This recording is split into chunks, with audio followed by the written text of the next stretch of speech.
Welcome back to my channel, or if you're new here, welcome to my channel. My name's Kay, and I play random shit, so you don't have to. We are back with the letter, and if you were following along yesterday, which I doubt you were, but if you were, we were hearing knocks on and like rattling on lockers that were not occupied. So I stopped there because I was like almost certain we were gonna see the bitch, and I didn't want to do that right before bed. So let's see if it's her. Alright. All I do is follow the racket, and shortly I'm standing in front of a nondescript row of unoccupied lockers.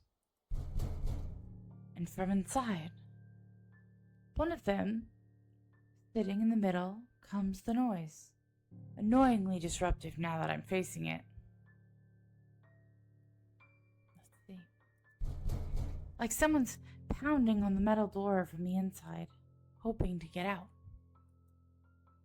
Leaning forward, I try to get a glimpse through the horizontal slats of whatever's causing it. But in this light, only darkness greets me, and another round of clanging.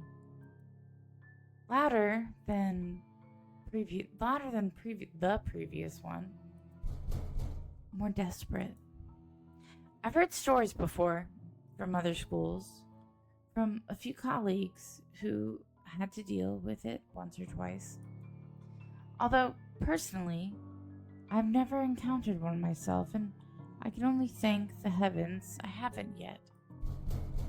But if this is another kid some other student stuffed in a locker. I feel like they would talk if it was a kid. With a huff, I straighten up and study it briefly with a frown. Without delay, I reach for its handle, and at once it stops.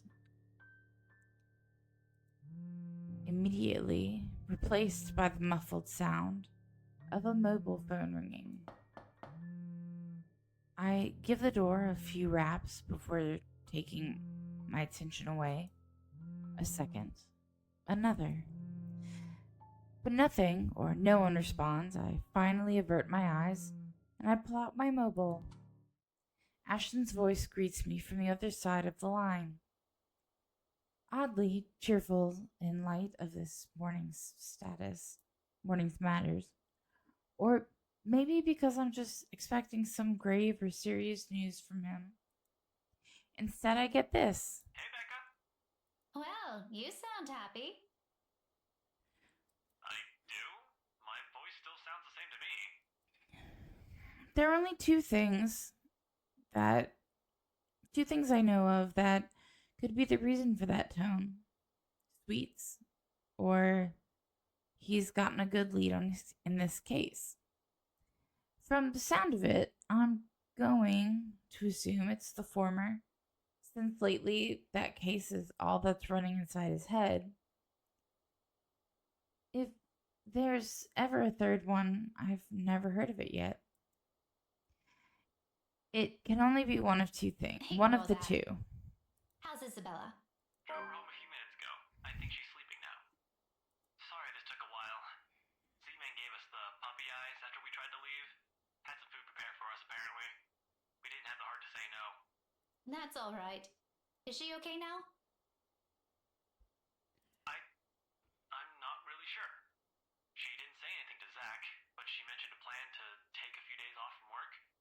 It was a passing comment before I left her, so I didn't get to ask. Must be because of Rose's death.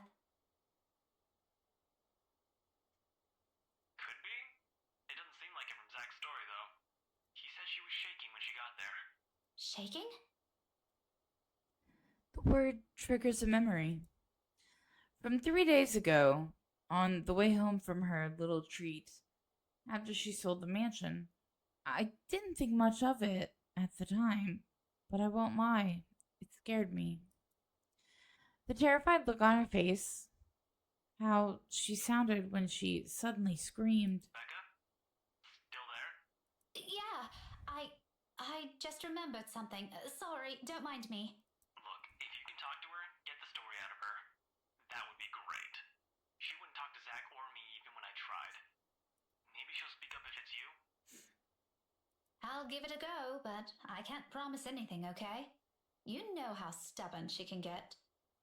But thanks for letting me know about this. No problem. If anything comes up, just drop me a line, okay? There's a short pause before he cuts the call from his end, and once again, I'm alone with my thoughts. But rather than answers, all I got from it are questions.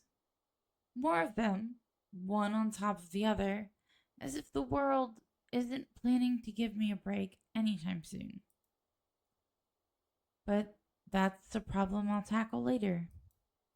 Right now, I've got students who need to be taught follies of eavesdropping if the slightly open door and their smothered laughter from inside is an indication. All right, enough eavesdropping. All of you, back to your seats. Is that your boyfriend, Miss Gales? None of your business. She wishes. He totally is. A quick scuffle follows that comment. If there's a retort prepared at the tip of my tongue, I drop every pretense of letting it loose on them. There's no use arguing with teenagers sometimes, boisterous as they all are. They're still my kids. Excuse me. They're still my kids, though. Rough around the edges, maybe, but still my kids. Shaking my head, I head back to my classroom with a smile, but not before taking a glance at the locker again. It hasn't made a sound since. Oh, must be the wind. Huh? So without another look, I leave it alone.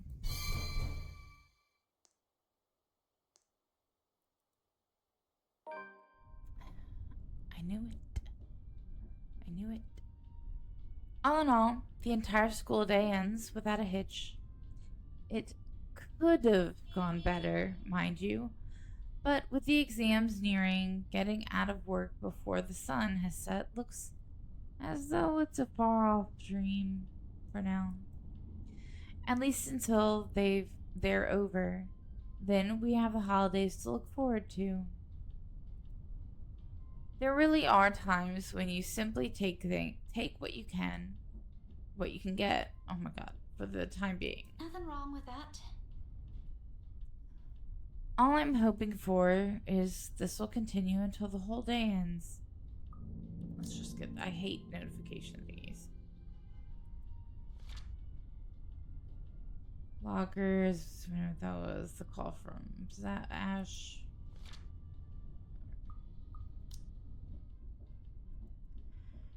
There's still that promise I made to Ashton, and frankly, the idea alone doesn't sound good.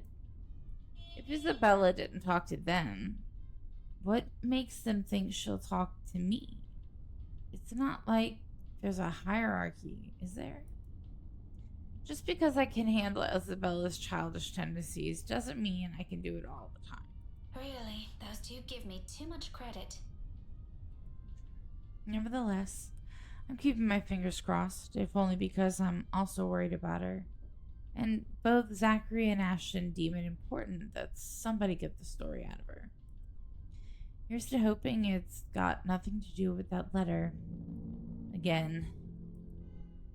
I understand if she feels a bit stressed lately, but keeping that story going on for more than a week is... it's bound to get tiring at one point. Seriously, I merely couldn't want this to end in another argument. God willing, the cafe special will help smoothen things out. After all, it's always been food with her. Or money. But mostly food. At this hour, the cafe is usually filled to the brim with people. That's the reason Isabella and I rarely ever go here during the evenings. It's simply too much of a hassle when we can prepare food ourselves in the comfort of our homes, and there really isn't much reason to eat out lately. What with life going on a busy streak, no time for long lines. Better spend that doing something productive, yes? Lucky there isn't one tonight. Only a few people are idling around the counter. 4 of them, in fact, a woman in her 60s and a teenager busy with his phone. Both are just waiting to be served their orders. Why are they together? Oh, she's the goddaughter. The other 2, a posh-looking man and a child, who I immediately recognize as Kylie, appear to have not yet picked anything they want. For some reason, my stare lingers at the guy. Though dressed relatively well and looks harmless, oh, he's not. I haven't seen him around these parts before. Someone new in the neighborhood, perhaps? Even so, there's something familiar in him. It looks like I've seen him somewhere before. That also begs the question of why Kylie is with him.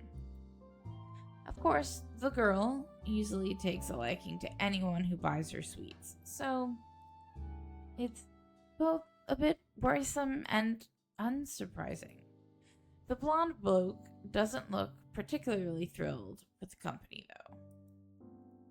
I tear my eyes away from them soon enough once the guy at the counter appears, ready to take my order. That, and I'd also hate to be accused of ogling strangers. 2, evening special, takeout. He's already punching the order before I even finish. Saying my order out loud is really more the formality's sake and made out of habit. He has known Isabella and I long enough that if we ever drop by here, he already knows it's always because I'm buying dinner for the 2 of us.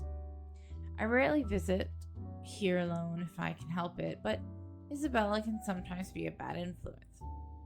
He gives me a small smile before leaving to prepare my order while I fish for my wallet when... Look, you little ankle biter.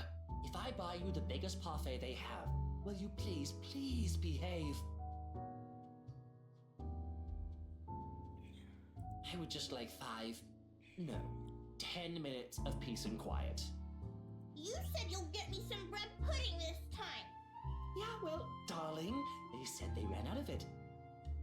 Just pick another one so we can be on our way.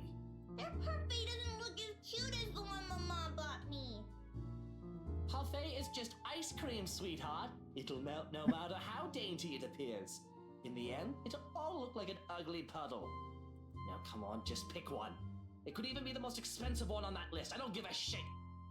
I don't care. What I would give for someone to buy you off my hands right now. I hate kids too, dude. Don't worry. What? My whole attention instantly snaps back to them and their conversation. Jumping to conclusions isn't something I'm particularly fond of, especially when all I have are baseless assumptions, but you can't really trust a stranger these days.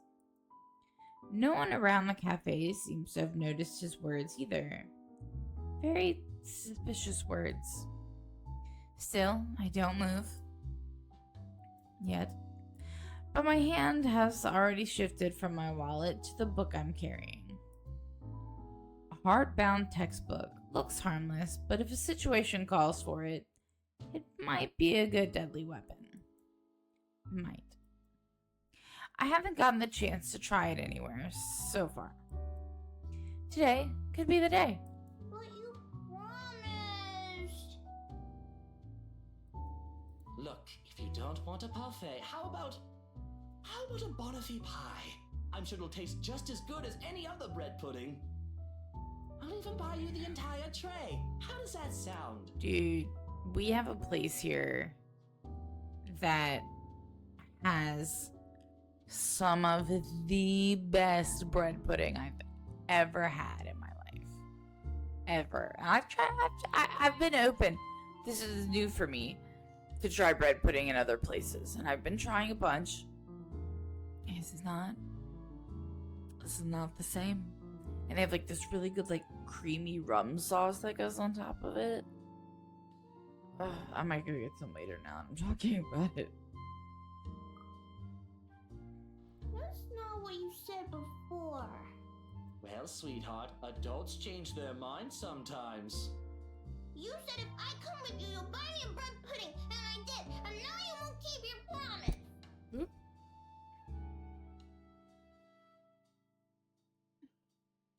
Why do bobby pins hurt so much? I need to buy some more that are new because the little rubber tips are coming off.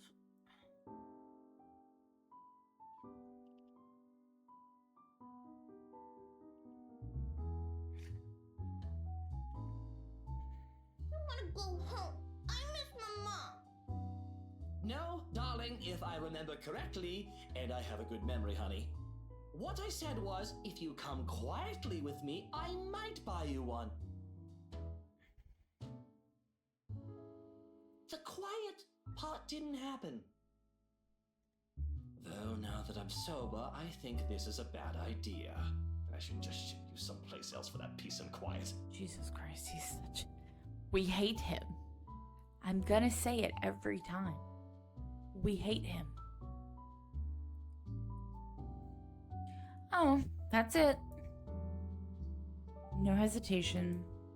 In a few paces, he's within my reach, and without warning, I'm slamming the flat area of the book against his skull. Ow!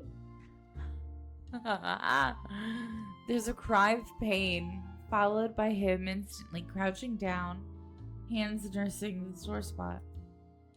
Almost comically, if this were a different situation and the safety of a Saint Scoretti student isn't at stake, I'll probably feel sorry for him. I mean, has anyone seen how thick this book is? Get behind me, Kylie. Miss Pink! It's amusing how fast her expression changes from the pouty one earlier to something that of utter delight upon seeing me. But there's no time for any pleasantries, not even quick ones, because soon the man straightens and I'm readying my favorite newfound weapon for another hit. Except this time he's ready. And before I can land another one, his hand shoots up to catch my wrist in a firm hold. Look how evil he looks. We hate him. And the look on his face. Bloody hell, woman, what's your problem?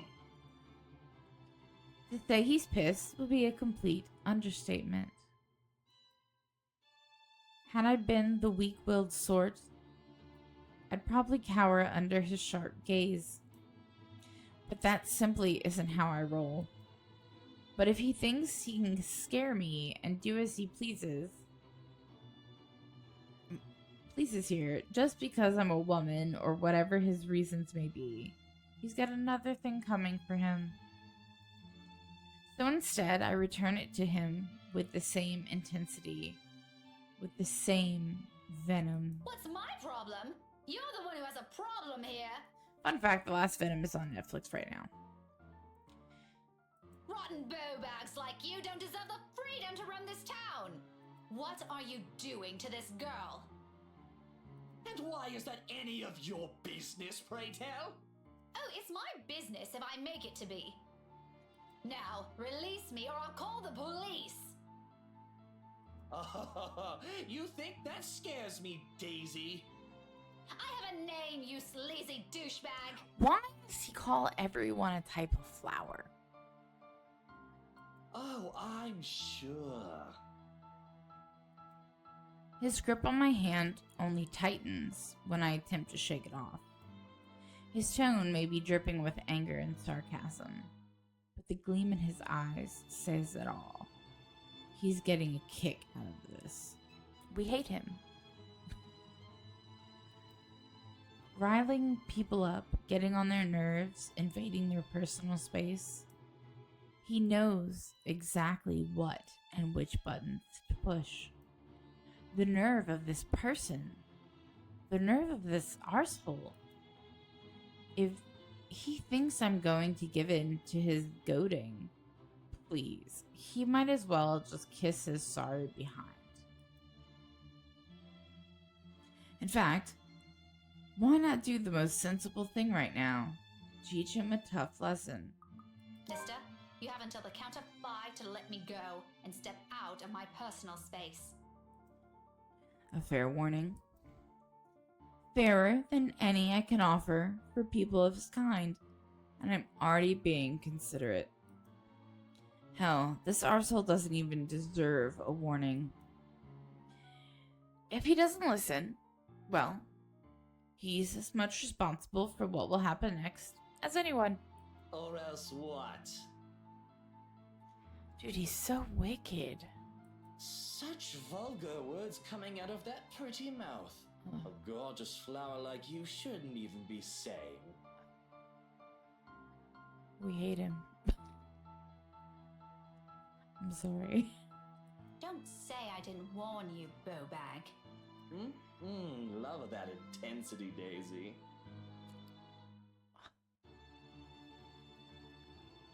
FYI, I like feisty in a woman. It gives them this certain charm. Why don't you? 5. A second of silence. Then, without any preamble, my leg moves in one fluid motion and delivers a swift, powerful, well-placed kick to his nether regions. Needless to say, the effect is instantaneous. He yelps, abruptly drops his hold on me, and kneels over, howling from the pain.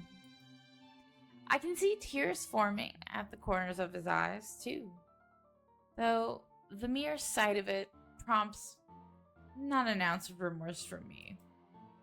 I would have been gentler if he isn't such a dirty little prick with an ego too big for his head. Yeah. Too bad. Whether this obliterates any chance of him even procreating remains to be known, but a part of me is already praying he doesn't ever breed after this. Unfortunately, she's already pregnant, so we have no need of more of him in this world. You mad woman! I warned you, you ass! Why you... This is harassment, I'm telling you! Harassment! Harassment? Then why don't you tell that to the police once they get here,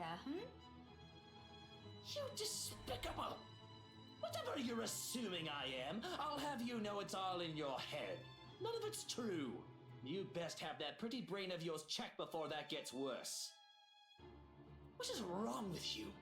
Is this the face of someone who'd do anything suspicious? Yeah. Oh? You don't think a stranger, luring an innocent child with promises of sweets before whisking them away from their parents doesn't warrant any suspicion?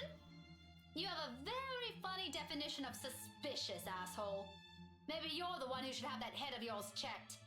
The kid asked me to buy her sweets. You're the one who's suspicious here. I'll have you know, I have a wife! And that much, at least, appears to have a sliver of truth to it. He even makes a show of brandishing his left hand to my face with much flourish. I don't think that.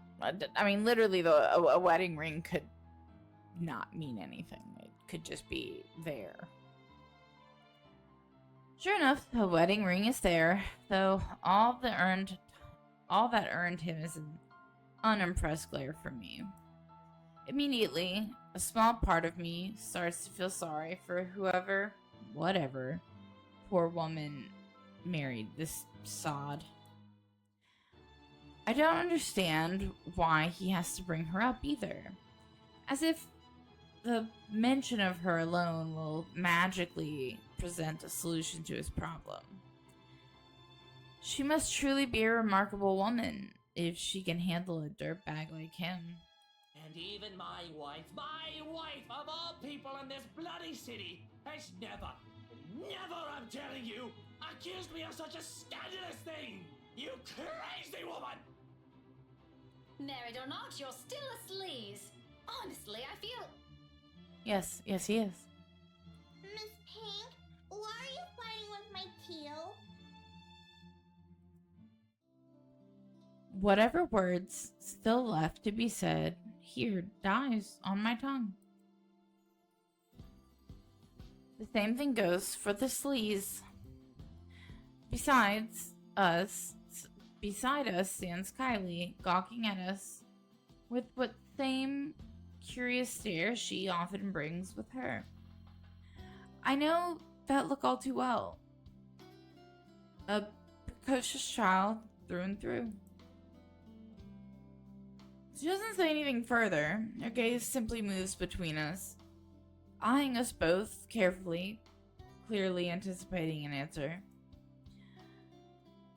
From my experience, when it gets like this, with children her age, it's a sure sign they won't leave you until you've given them an answer they're satisfied with. Her head is ginormous.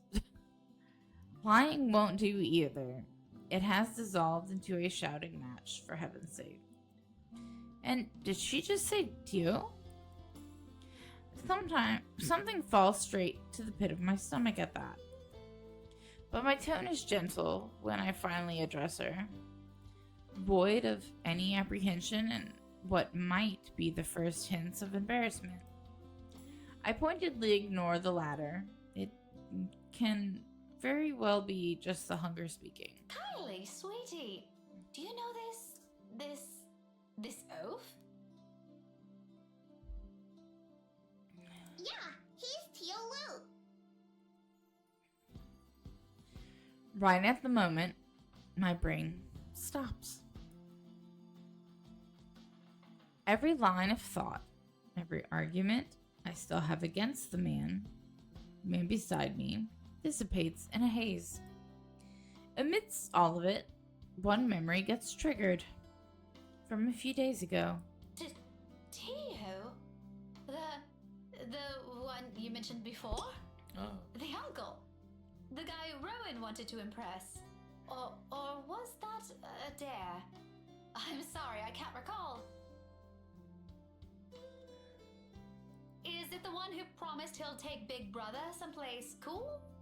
Yeah, the one and the same. Don't you know who he is?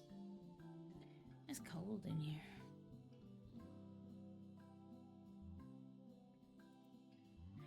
I sure as hell don't, darling. Because if I do, I wouldn't have let everything I've said earlier come out of my mouth. He's my Teal Lou, gazillionaire extraordinaire, and my... No, the fairy godfather. Fairy godfather. Oh, he's your godfather. That's nice. The one and only. Did I get that right, Tio? More than right, sweetheart. I'm sure Miss Pink here understood everything you said quite perfectly. Whatever it is that landed at the bottom of my stomach prior, I shot straight up to my face and stayed there. The heat from it slowly spreading to my cheeks, coloring my face in almost the same shade as my hair. If only the earth would swallow me whole here and now. His eyes are on me. I can feel him jeering, mocking. I can't even bring myself to look at him. What's in there? Amusement? I doubt it. He's probably having the time of his life right now. But I know I can hear the sneer in his tone alone when he talks. He has that smug grin on him, which I may or may not want to punch off his face at present. Just for the hell of it. But damage control. I need to do some damage control before this whole thing goes south. Though it pains me to apologize to a sleazebag like him, this is my mistake. With Kylie watching us close by, I don't want to set a bad example for her, do I? I'm surprised she grew up the child she is. If anything, I want to be the role model this man could possibly become from her. Give me one second. Text.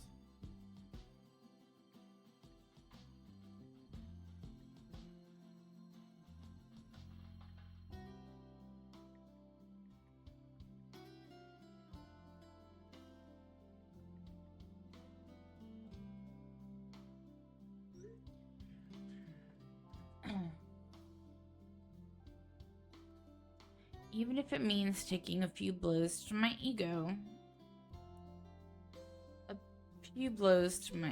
And stroking his insufferable one. A deep gulp of air, a short moment to swallow my self-respect, and then I'm facing him. The words are out of my mouth in a single breath. I'm really, really sorry, sir. I had no idea. His smirk is impossible to miss. He's not making any effort to hide it, and even the smile is so irritatingly present in his tone. If I could slap it off him, I'd do it in a heartbeat.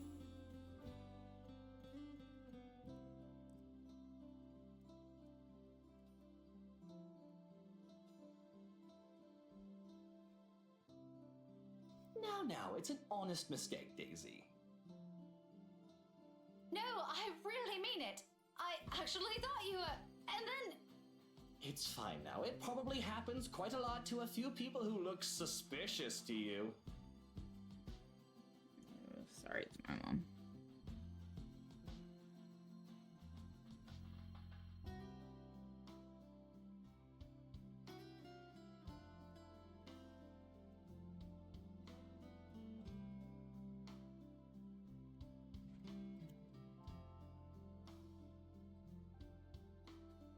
Seems I'm one of them now. But don't lose sleep over it. Do be careful with that book, though. A little more and you would have dislodged my poor brain off my head. What would I ever do if that happens? Oh no! Did it leave a mark or anything? If you want, we can have it checked. I'll handle the expenses if there's a need for it. How would he know if there's a mark on his head?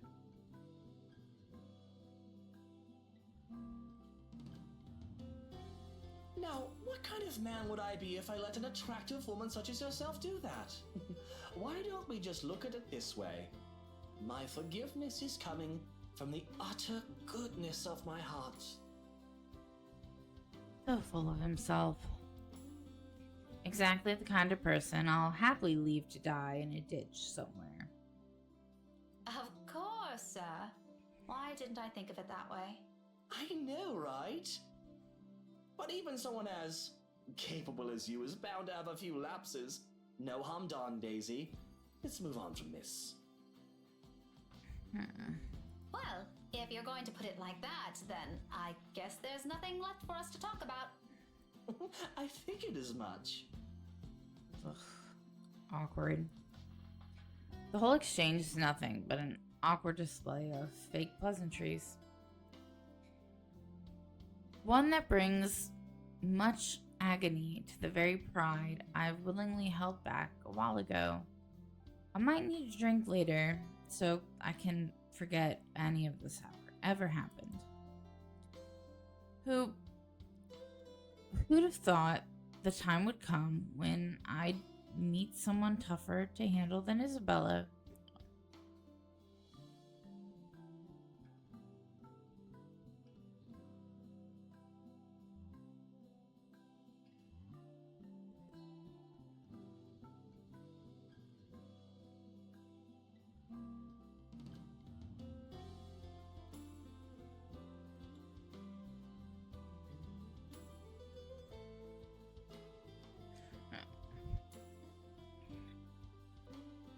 Miracles of miracles, I swear. Though, to my surprise, he proffers? What's that mean? Proffers me a hand. Should that be offers? Shortly before they leave, for a shake, I realize, after a long minute of staring at it. I accept it, albeit half-heartedly. But all of the goodwill that small gesture represents melts into the air when he winks at me. Winks. The gall of this man. However, there's no moment to ponder about it. Seconds later, the guy at the counter waves me over and hands me a paper bag as soon as I've paid. He offers me another smile before I leave. Normally, I return it simply for the sake of returning it, or I don't at all, with the latter happening more commonly. For the time being, I do so freely. After that encounter and the scene we've caused, seeing a friendly gesture being extended to me, I bet from a person I barely know on a personal level, it feels like a reassurance, despite bearing no promise of better days. I take what little I can of it with me as I step out into the night. A cloudless night greets me when I walk out of the cafe. Beyond the tall buildings, a blanket of stars spreads out before me. Isabella once told me that the best way to view it is someplace outside the city, away from the noise and the obtrusive lights. She's seen it once in her mom's hometown and another time in the university she used to attend. Then she asked if it's possible to try it out here sometime. I agreed with her at the time, if only because she appears excited at the mere prospect of it. We made those little plans along with Zachary and Ashton. Though, up until now, we never got around to it. Even so, I find myself enjoying this despite being told it's only half the experience. Little things, you know? Stuff you learn to appreciate when you're alone. Because at certain times, you get to meet people who are unfortunately born with the innate talent to ruin the mood and the scene with their mere existence alone. For example, the very driver of the car fast approaching my direction. Luckily, he doesn't notice me. But the fleeting moment we pass each other, he gives me a brief glance. He gives me a brief glance of the people he's with. Oh, look who's in the car. Look who's in the car. Look who's in the car. Kylie's sitting on the back seat with a serving of bread pudding in her hands. And beside him, it must be his wife. He takes a turn and disappears at the nearest corner. But throughout the night, the cursory glimpse of all things to bother me has left me wondering what kind of person his wife is. Not that person. And more than that is a slight prayer to the universe. Luke is the last person we play. And I so badly want to know how that ends up for him. I hope he dies. Okay, just so I can. Okay, so. Ew, Luke is up. Why is Luke up? Okay.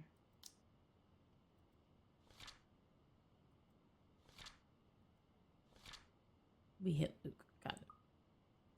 Cool. I hope I don't ever cross paths with that douche again.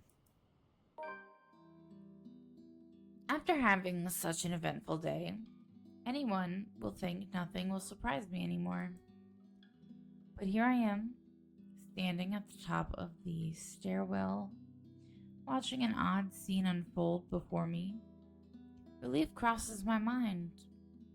My mind first, followed by confusion. What is she doing there?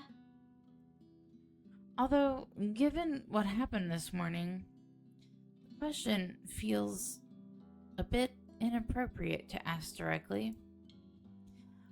What's important is Isabella's here.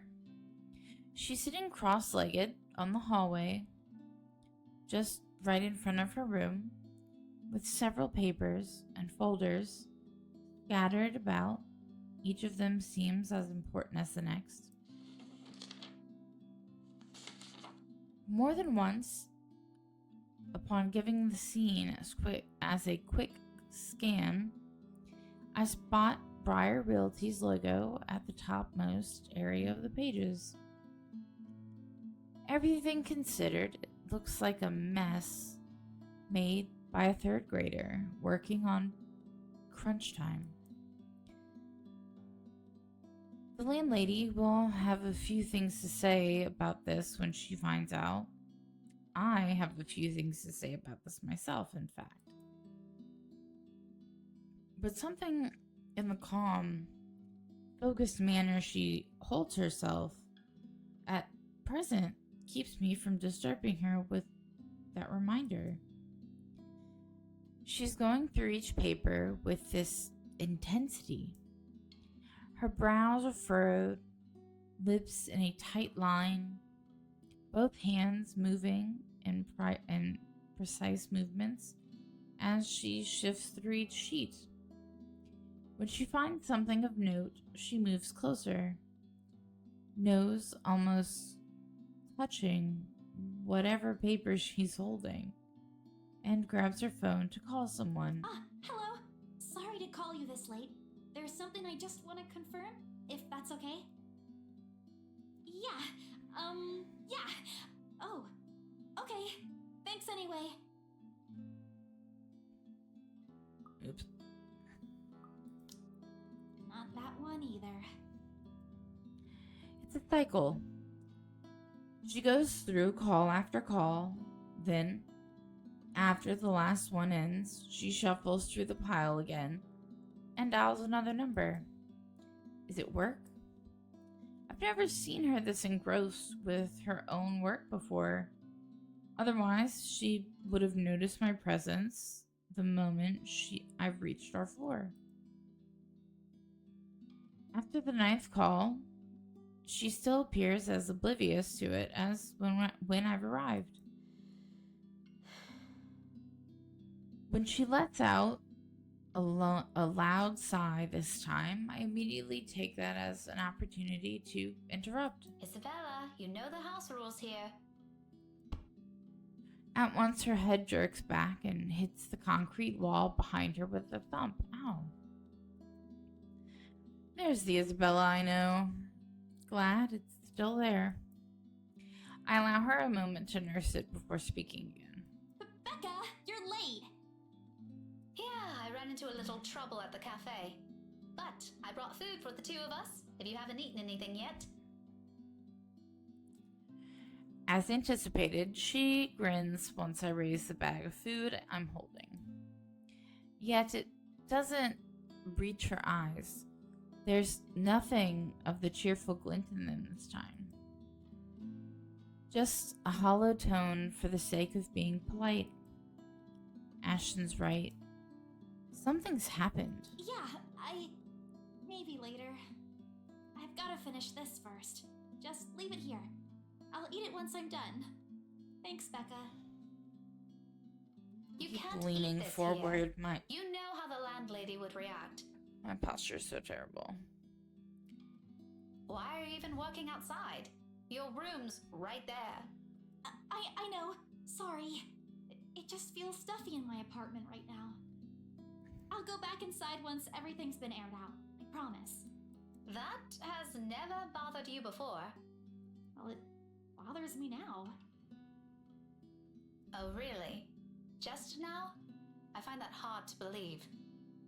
Yeah? Shouldn't you be happy? I mean, you've been complaining even if it's not your room. Now I know how you're feeling when it's messy, so I'm going to clean. Isn't that a good thing? In spite of what's supposed to be good news, an exhale comes from me, drawn out and slow. It's a good thing, Isabella. Believe me. But you're as bad as Zachary at lying. What's really going on? She hastily averts her eyes. A surefire indicator this is going to be one of those lengthy conversations that can possibly end with the other person angry.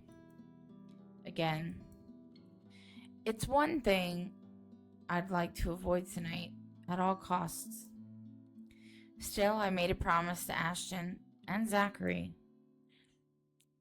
If she didn't if she didn't talk to them, who else is she going to talk to?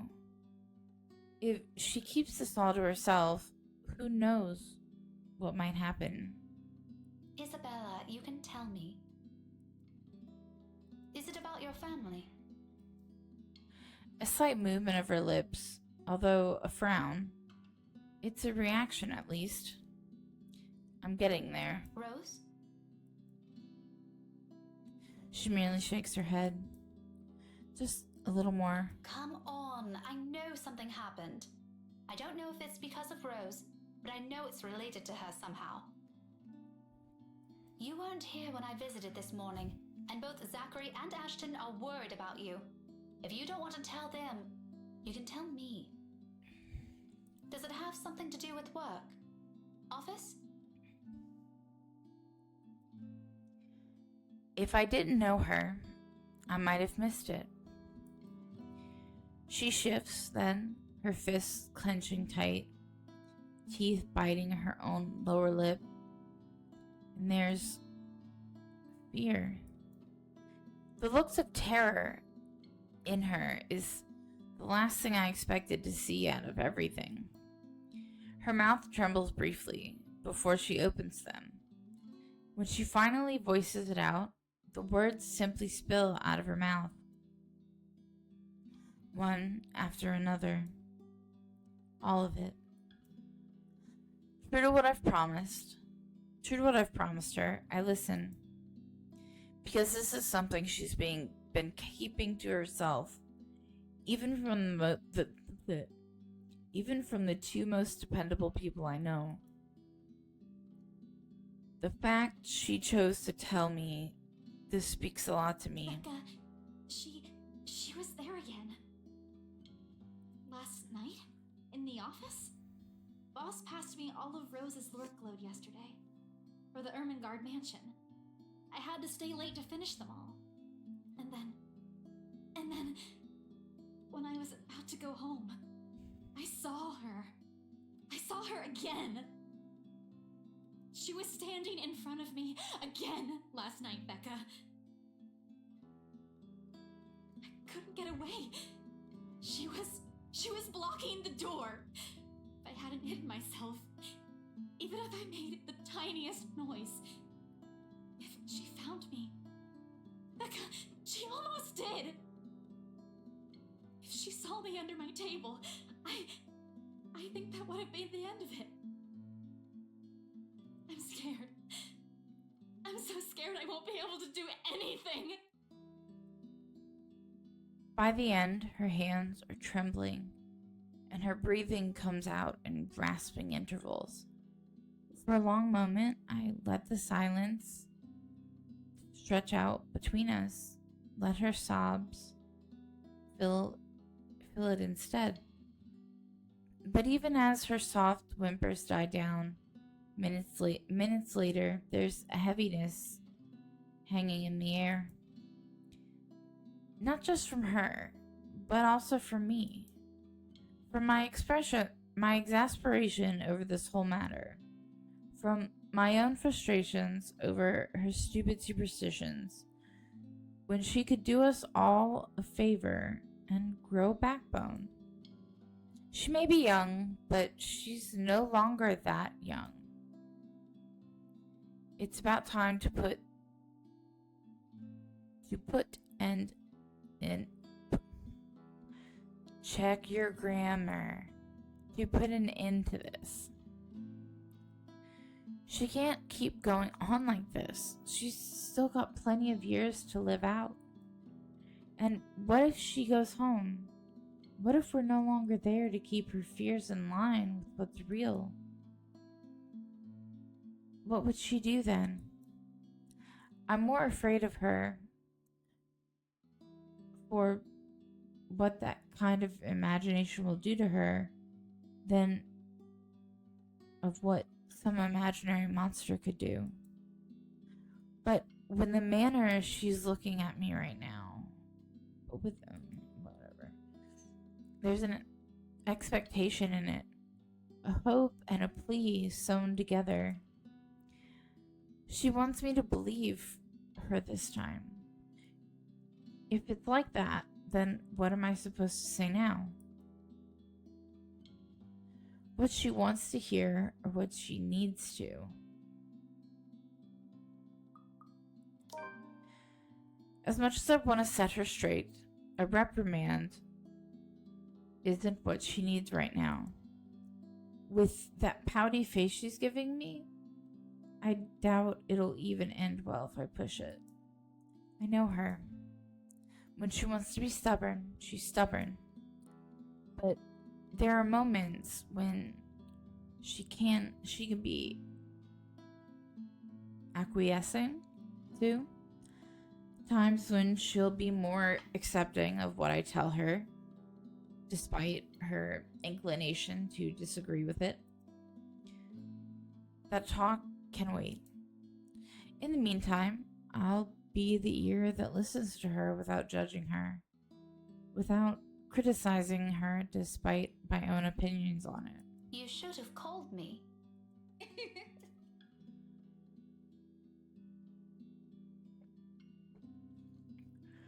She stares at me like I've grown another head, and laughter slips out before I can stop myself. There? I can't do that!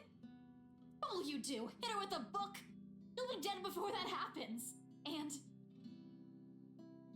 That isn't what I'm talking about. After you got out, you should have phoned me. You didn't have to go to Zachary's. The corners of her mouth curl up, a sheepish smile by general definition, but this is Isabella. Her smiles are never half-hearted, never lacks her high spirits. In spite of this, I know everything's going to be okay. Somehow. After all, she's learned how to pick herself up long ago. Long before we met. oh, yeah. Sorry. I don't even remember how I ended up in Zach's place. I was in a hurry to get out of the office, and it was already late. Besides, I don't really think you'll believe me if I wake you up over something like that. That's beside the point. True or not, there are people who will always be concerned about you. There's Zachary, but he's the first person you went to, and you didn't tell him anything. You just slept there. There's Ashton too, and me. But how do you think I'll be able to explain to your aunt or your family if you suddenly disappeared? Think about that. Right. I'll remember that next time. Then she grins, playful and mischievous. A preamble to an old banter is still not quite there, still not quite her usual self, but with it, I know we're bound to get her back soon. Mom! I told you not to call me that. I send an elbow to her side for added measure, but when laughter follows the familiar gesture, none of it is unexpected. This is what's comfortable. This is how we found an equal ground despite our stark differences. So for the moment, I accept things as they are. Afterwards, a hush stretches out before us. For Isabella, this is rare. This isn't her. Yet, in this moment, as she fiddles with the edge of another paper near her, as she hugs her knees close to herself and lets a pensive expression linger on her, it feels strangely fitting. As if this is where everything's supposed to lead to if we allowed it long ago. Seconds later, the moment is broken by the sound of a door easing open and a voice begging some little piece. How many times have I told you girls not to loiter around the hallway? It's noisy. Some people here are trying to sleep. I would hate to live right next to the landlord. That's terrible. Quiet down or go do your talking inside. I'm pinning a memo to your door the next time this happens. Millennials. Sorry, we won't do it again. You'd better. The door closes and Isabella starts gathering the mess she's made, carefully stacking them all in her arm.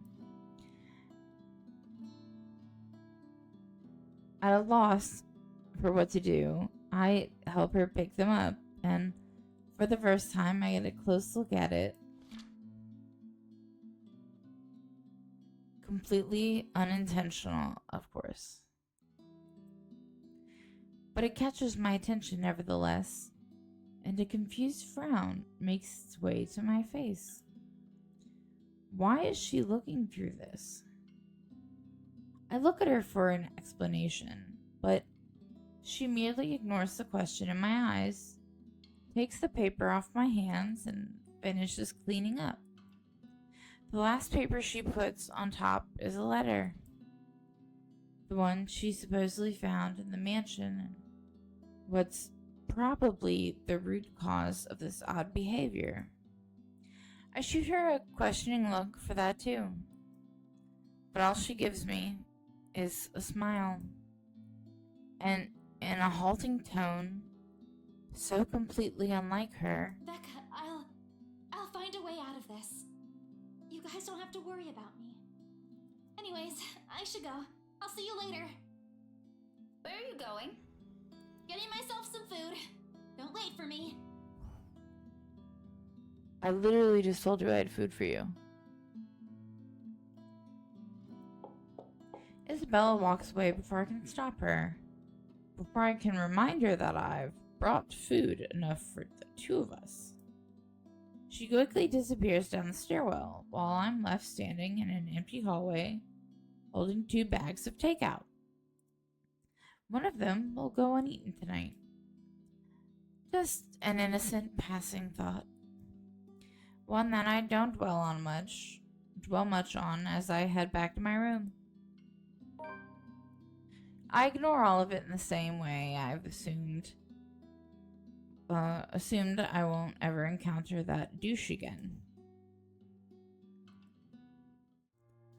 October 27th.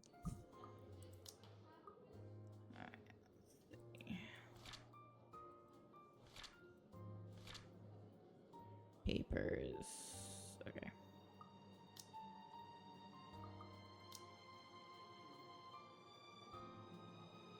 Isabella went up.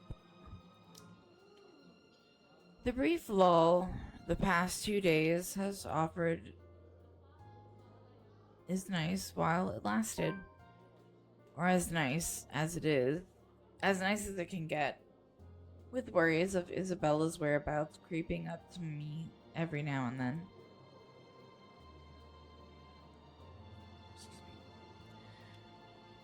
She hasn't shown up after that last talk we had in the hallway. And the dinner I've bought has since been given to a different neighbor before it spoils. Why didn't you just eat it? Like, eat yours that you bought and then eat leftovers the next day. By all means, this shouldn't be anything to lose sleep over. She's gone on work trips before, usually for a day or two. This might simply be one of those. Although it's often with a message saying exactly where, but it's the dour note she has ended our last chat with that gnaws. Like an ugly premonition. And as expected, just as things start to settle and a steady rhythm finally worms its way back to my routine, Thursday morning brings further disturbance to the now calm waters. With little ceremony, though still enough to ripple through everything. In retrospect, I really should have seen this coming. Luxbourne is a small city, relatively speaking. Compared to, say, London or Glasgow, it's nothing but a tiny mass of land boasting a mere population of 68,000. But those numbers alone are nothing to scoff at when standing in a busy street. And if you pay close attention, faces taking the crosswalk or riding the subway will soon grow familiar. How unfortunate that out of that number, it has to be Tio fucking Luke I encounter more than once. Oh, you know, a few problems popping up here and there that the agents failed to tell us. No, go away. Nothing a few hired hands can't fix, of course. Go away. I would have preferred a place near the city and something that's new to save us all the trouble, but darling wife insisted. Sleazy douche. Who am I to say no? Are you kidding me? His smug head is the first thing I see upon returning into the hall, in spite of the small crowd of parents and students gathered at the corridor for the primary's career day. It's not that he stands out. He's pretty unremarkable at first glance, frankly. However, it's his countenance that draws people's eyes to him. The manner he carries himself with, all the confidence in the world, his mere presence dwarfing everything around him. I'm willing to make a bet he's also enjoying the attention it garners him, especially the ones coming from the women. What an ass. A single glance at him and I know immediately that, one way or another, if we ever bump into each other again, my day will effectively be ruined in some capacity. He also exudes that air. The sort that makes you want to run him over with a lorry and pass it off as an unfortunate accident. With him, it's either you want to punch him or let yourself be charmed. There's no in between. I'll gladly do the honor of the former myself, but alas, there are people around us. Now I'm stuck with having to face one of the two. I shouldn't have volunteered. At the time, helping out sounded a good idea. I've no classes left today until after lunch. I could have opted to stay at the teacher's lounge and work on my lesson plans, but that means being left alone with our deputy head and his chatter. He's a good man, but Crivens? He can talk anyone's ear off. So the moment an opportunity rose, I jumped on it. It's a simple task to boot, but just deliver a whole box of materials and a few posters for the event. Maybe stay around to assist if time will allow it.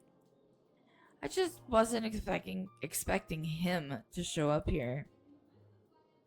Out of the frying pan and into the fire. Had I known, I would have stayed and suffered through our deputy's impromptu speeches about his life crisis instead. But what's done is done. Going back is also out of the question. With how unexpectedly heavy the load is I'm carrying. The load I'm carrying is, I'd hate to lug this for a trip back just because my pride can't take another second of interaction with the guy. He's insufferable, alright? But I've had my fair share of dealings with teens of more or less the same temperament, all considerably younger than him, and they listened. If he wants to be difficult like last time, so be it. But he can be his sorry English ass. I'm not standing down. Left with no other choice, I brace myself and suck in a breath, mustering every bit of patience I have as I step into the hall. My grip on the box tightens when I pull it closer to me and attempt to assume a low-key air as I amble towards the room. The box is not big enough to hide my face, even with the stuff piled on top. But if all else fails, I can just hit him with it. Still, a small prayer forms in my head. If there's even one listening out there, please grant me even enough restraint. Better yet, I hope he doesn't notice me at all. You have bright pink hair. He's gonna notice you. That'll definitely make my life easier. Seriously, how hard can it be? He's standing a few ways from the door, and there are plenty of people between us, so, use for cover. If I'm careful, I can just go in, hand in the stupid box to whoever's in charge, forget every plan of staying longer than necessary, and step out as soon as I can. Easy as pie. But as luck would have it, the exact moment I reach the room's threshold, someone barrels towards me. She latches onto my waist before topping the sudden commotion with a gleeful squeal. I knew it's you! And there's our problem. The force of it nearly throws me off balance, sending the items stacked atop the box tilting dangerously to the side. With the child's added weight at my waist pinning me on the spot and both of my hands occupied, watching is the only thing I'm able to do. The short seconds in between slows as everything gradually slides off the box's small surface. Under different circumstances, this would have made for a funny story some other time. Comical even. Until another set of hands reaches out and steadies the posters, threatening to take a nosedive right to the floor. Oh, careful now, Daisy. Don't make a mess here. I hate him so much. We hate him so much. My entire body freezes. Upon hearing his voice alone, an irrational impulse hit him. Immediately bubbles up. But before my limbs could catch up with what my brain is currently screaming at me, he moves to take the burden off my arms. Irritation gives way to surprise, then confusion. It is in that moment when instinct finally kicks in and I tug the box closer to me before he can fully lift it off. What are you doing? What does it look like? You're surprisingly slow on the uptake for someone of your profession, aren't you?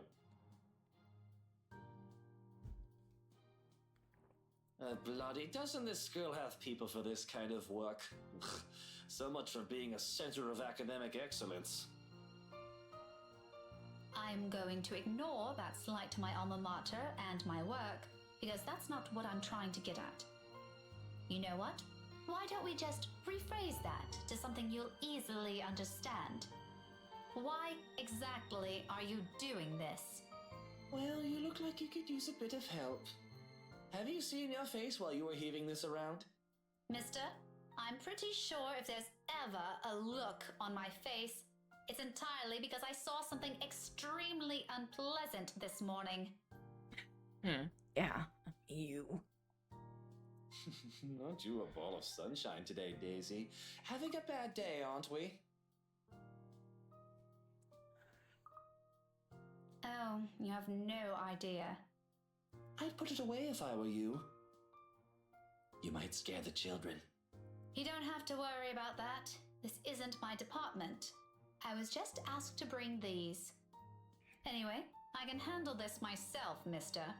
The room's just right over there. Behind you, in fact. Now, if you could please move over and make way, it would do the whole world some good. Keeping my voice level throughout is a miracle in itself, but regardless of how polite my request is, he doesn't budge. Did what I've just said merely fly over his head? Were my choice of words really that difficult to comprehend? Surely it shouldn't be that hard. I think he might be a little touched in the head. I'd like to ask him that, actually, but Kylie chooses that instant to pipe in. Don't worry, Miss Pink. Tio's strong. You can leave this to him. My papa does it lots of times, but I'm not allowed to talk about it with anyone. Tio says it's Confidential, Munchkin. That's right. Tio's smart, isn't he, Miss Pink? I'm still of the opinion that he's a piece of shite. But I must admit, his goddaughter's excitement is contagious, as always. A smile makes its way to my lips. She has yet to budge from her place, though to be honest, I'm starting to lose some feeling on my stomach with how tightly she's wound her arms around it. I'm sure he is, Kylie. But I'm also sure he'll find better use for it elsewhere. Like helping you out. Oh, well, that's one thing, but... You heard the kid. No one's asking you. You wound me, woman. And I'm quite certain I can do more damage than that. Shall we give it a try? Again? He pales, stammers for a bit, until he ultimately decides against saying anything, and settles for a brief show of discomfort instead. He's probably having flashbacks of the last time we met. His composure, when he finally regains some of his bearings, says it all. No. The little loaded circle on my mouse scares me when that happens. It's nothing short of hilarious, but if I do say so myself. I'll have you know that threats never work on me, Daisy. Not in a million years, not ever. You're assuming it's a threat. How cute. But that too, I'm not scared of you. Just because you landed a hit. Oh, do go on. Keep telling yourself that. It was a fluke, you hear? I was caught off guard and your damn book left a dent. If I end up in a hospital because of what you did, I'm sending the chief of Luxford Police after you, woman. You don't say. Just give me that bloody box. He snatches it out of my arms, before a single word of protest exits my mouth, and quickly disappears behind the classroom. Not that it matters who brings it in now.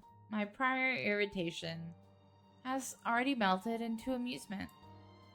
He's not so bad once you figure out how his temperament works. It's almost similar to a child.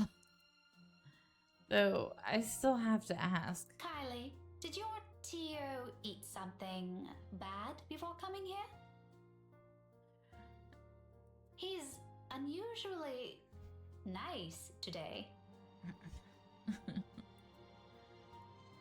A far-fetched idea, I know, but it's the only reason I can think of why this arsehole is suddenly acting like a decent human being.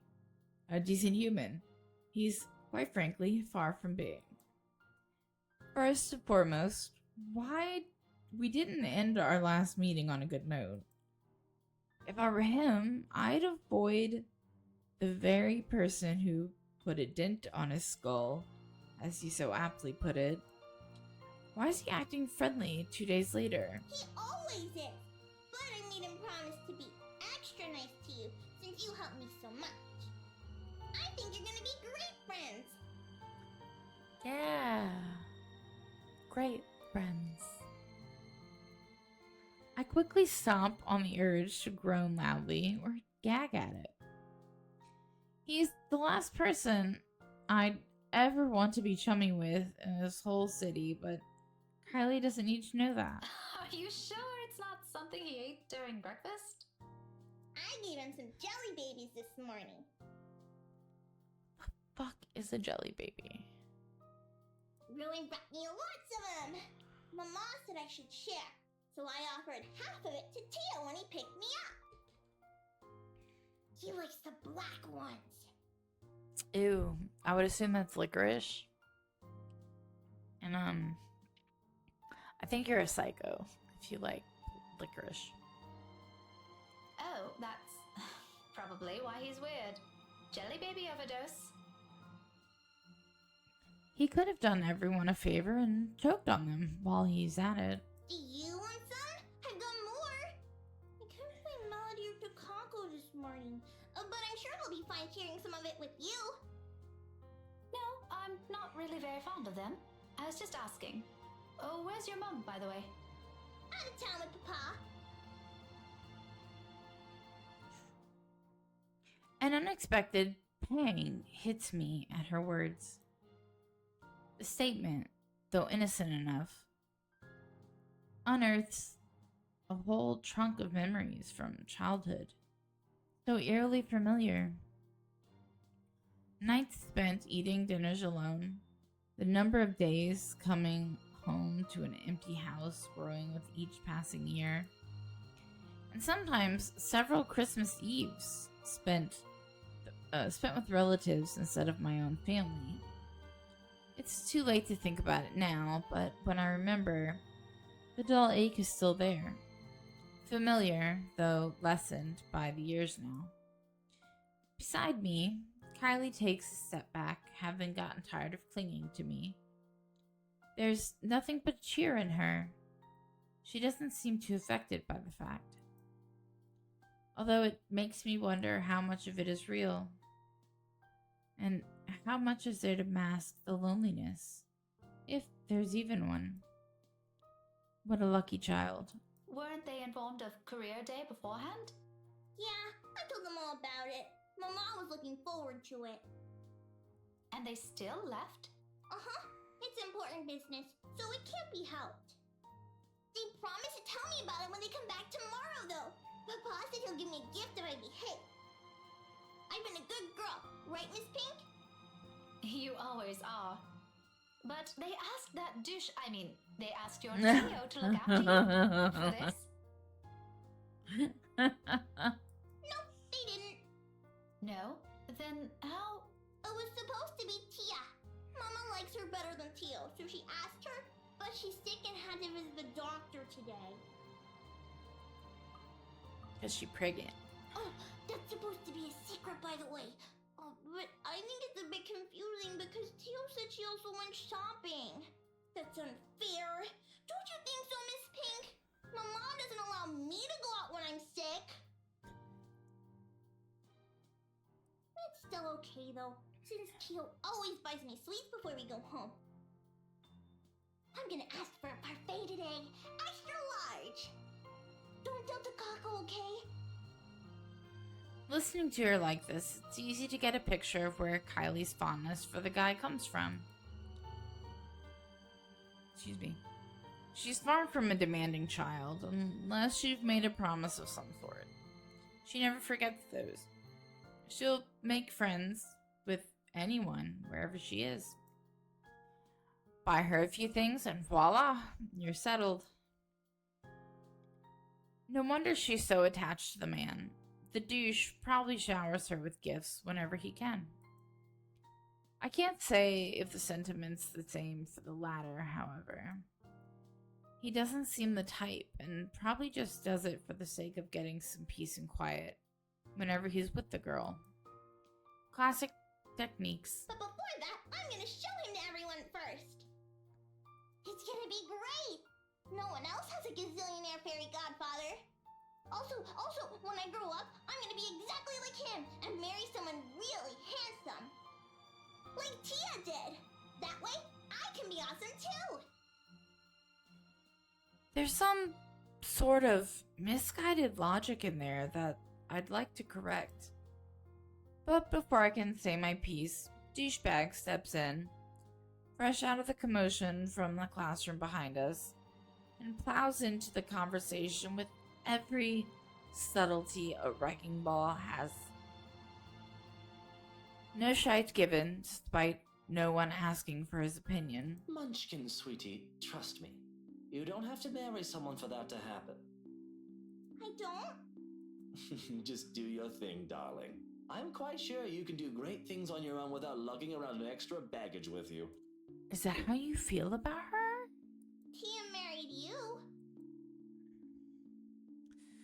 Kylie drops the statement without any sort of preface, and the moment it lands, the douche finds himself grappling with the conversation. Yeah, well, that's true, Munchkin, technically. And I'm pretty sure she was the one who had the money, not you.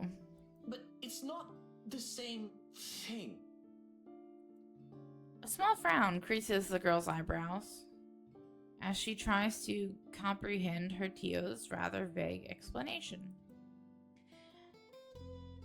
It's not surprising, either, when Luke tenses under the child's questioning gaze. It's familiar. I've seen the same look a great deal of times before on Ashton whenever he tries to say something he can't quite phrase. Another second passes before the douche moves, kneeling in front of Kylie and placing both his hands on either side of her shoulder. Kind is the last word I'll ever use to describe the man, but in this minute, there's a smile on his face I can't place. Tender, by all means, for someone as obnoxious as him. It's a curious thing to see, if not a bit odd. Listen here, sweetie. Tia was already a great person before she met me. She is? I don't know how to feel right now. But I don't see her doing anything. She's always at home. Not always, Munchkin. Did you know she's really good at numbers? You're good with them too. You helped me with my homework Once. Well, Tia's much, much better than me. She used to do maths with big numbers. Oh, like millions? No. Gazillions.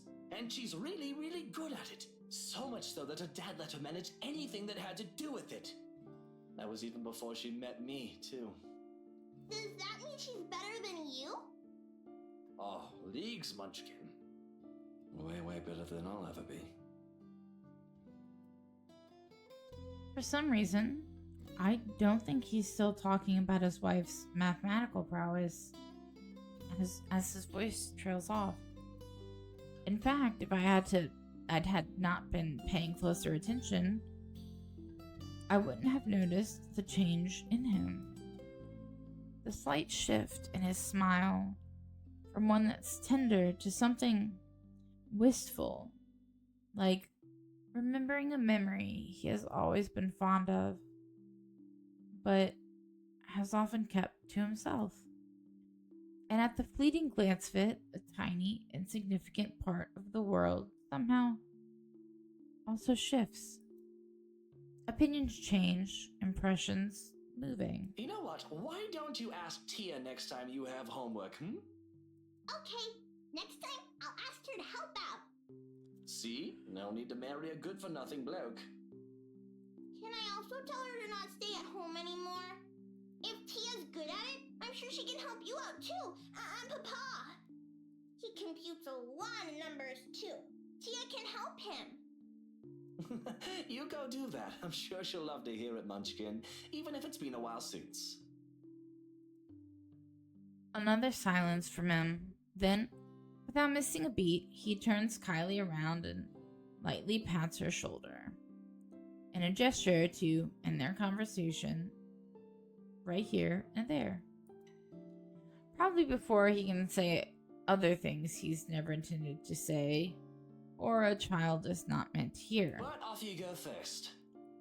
I think I saw your friend run off to the other classroom. The one with the pigtails? Go say hi to her. You still have those jelly babies to give her, yes? Alright! But wait for me, okay? I've got loads more to show you. They put up my drawing on the bulletin the other day. I'm gonna take you there later. I'll be back. She soon disappears behind the small crowd, none the wiser to the sudden change in mood around her. Luke straightens as soon as she's gone. The expression on his face grows less kind now that there's no one to reassure. Despite that, a chuckle still escapes me. His head quickly snaps at me, an accusing glare clear in his eyes. Although it's less threatening now, considering what I've witnessed earlier. Funny how one person's impression of someone can easily change with that minute detail. Why are you laughing like that? Don't mind me. I just saw something surprising today. Don't let it bother you. Putting it like that won't make me any less inclined to ask. What is it, woman? If this is another one of your threats, I've already told you it isn't going to work on me. That good teacher act isn't going to fool anyone. What makes you think it has to do with you? I could have just remembered something funny. Not everything in this world revolves around you, mister. I am not daft, Daisy. It's on your face for all the world to see. Now, say it so we can be done with this stupid talk. I let out another laugh. More to delay than to express any sort of amusement over the matter. In truth, I don't know where to start. One wrong move, one wrong word, and I might offend the man. He's childish enough for that, even if what I'm about to say or just mere honest observations. Let's see.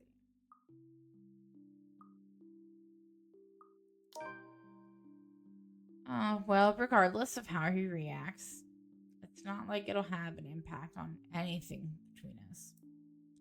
I've no plans of getting too friendly with the man, though he might have some good points.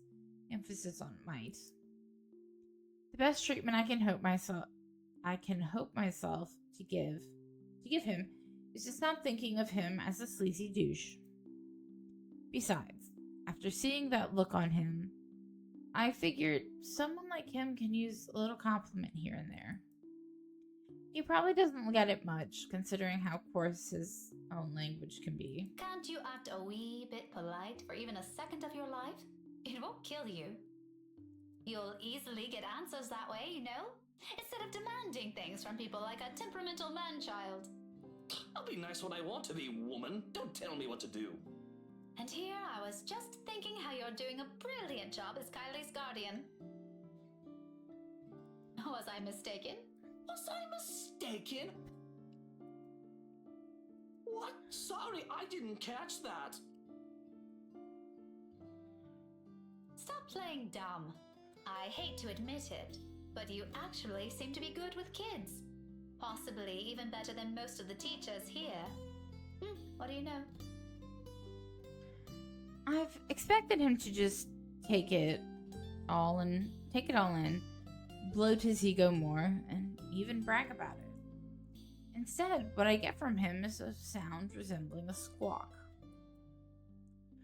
Or maybe that's him choking on his own pride? I can't tell above the hubbub surrounding us. But when I glance at him, only a mortified expression is on his face. No.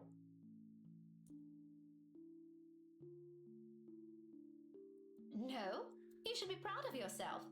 At least there's this one good thing about you. Isn't that nice to hear? Pretty sure not a lot of compliments so get thrown around kid. about you, knowing how you are. There are a lot of good things about me, Daisy. My hair, for one. There's also my extraordinary good looks. Wax lyrical about those all you want. I'd be happy to hear it any day. Praise anything about me but that. Oh, this is not good news. This is not good news. What is so repulsive about it? Even Kylie likes you. Shouldn't that tell you anything about yourself? Kylie is one kid, not even my own. Trust me, you do not want to see me bring a spawn of my own into this world. This will be an abomination. Oh, that's not good. That's bad. Is that what you keep telling yourself? That's really bad. Because Hannah's pregnant. We found that out a couple episodes ago, a couple streams ago, whatever. That's not good. Maybe. Is it any of your business? No. But if I didn't know any better, I'd say this is because you yourself think you're a little piece of shite and somehow it'll pass on. And that addictive personality. It doesn't work like that, by the way. That last remark just came out.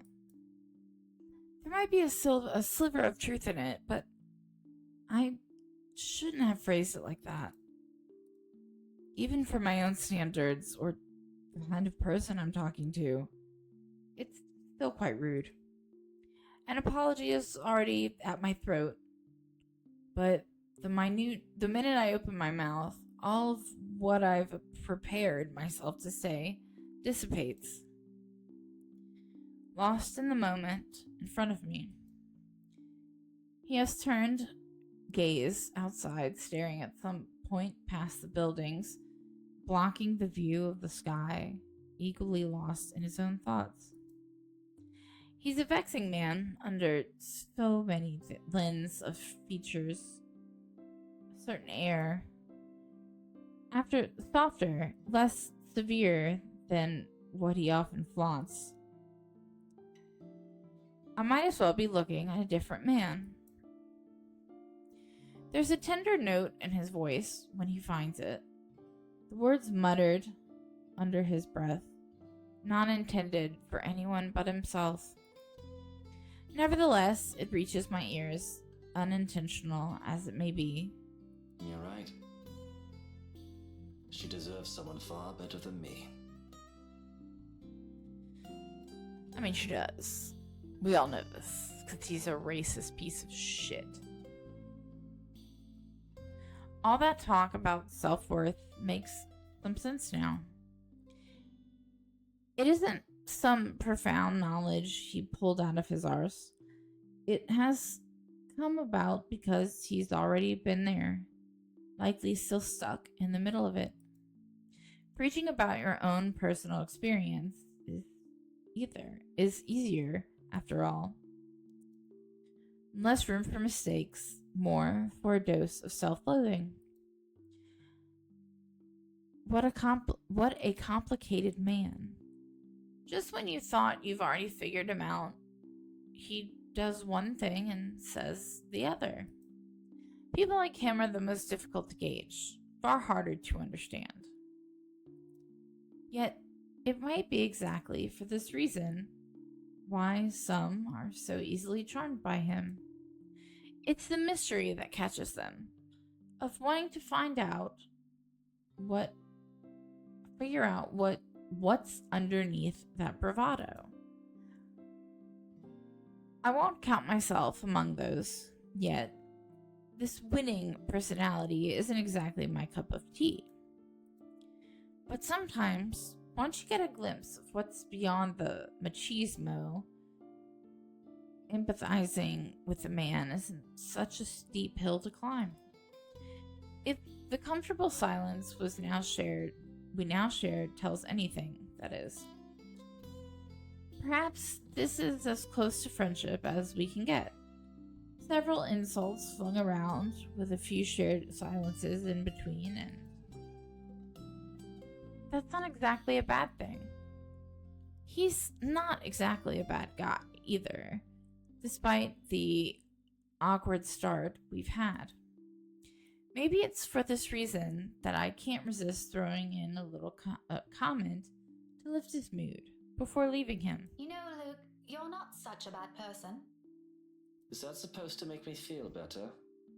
I'm touched, Daisy. Take it how you will, but a little attitude change would help.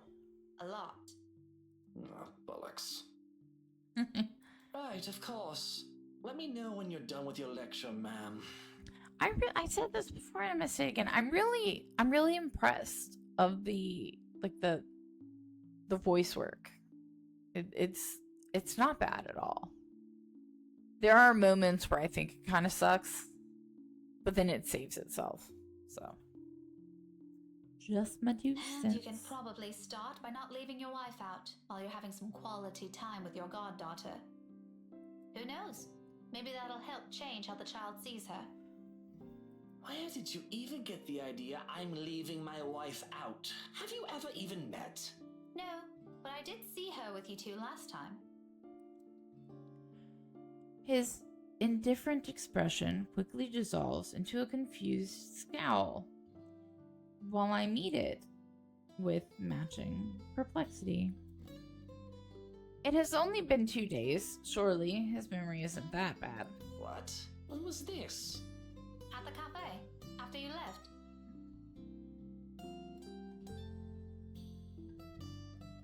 She wasn't there. She was sitting right beside you. Kylie was at the back and you were driving. Oh.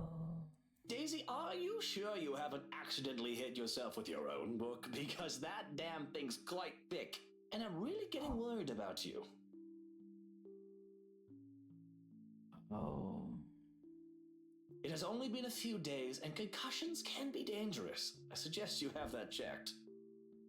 I thought she meant the mansion. Well, you asked. I just answered. It's pretty rude to make her wait like that, by the way. How can I make her wait when she's not even with us? What? It was just Kylie and I that night. Now you're just pulling my leg.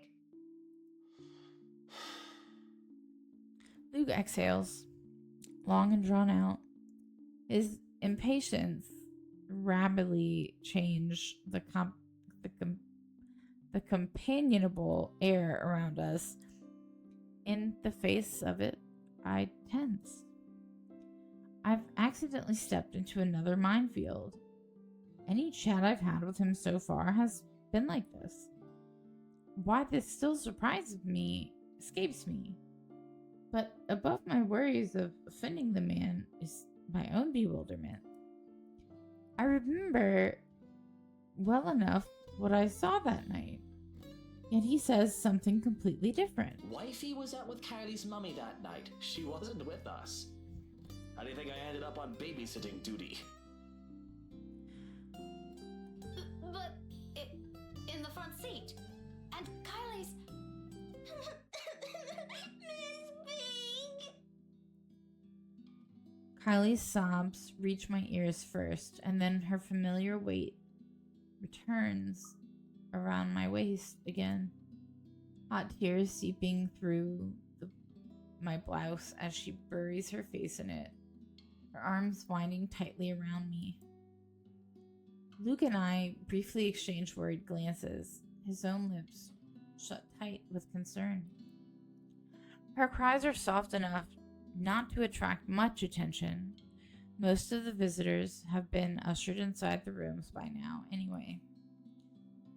Those that still linger, though, watches our little group with great interest and concern. If I don't get a better handle of the situation, I have a feeling Luke will start yelling at everyone soon.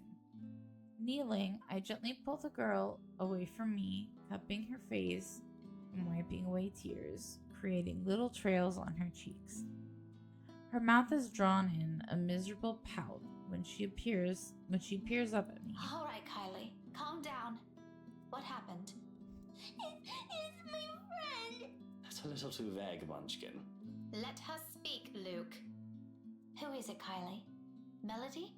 Or was it the other one? Yeah. Did the two of you fight? She nods, then immediately clams up after, letting her sobs communicate the story instead, or as much as her shaking shoulders can tell me.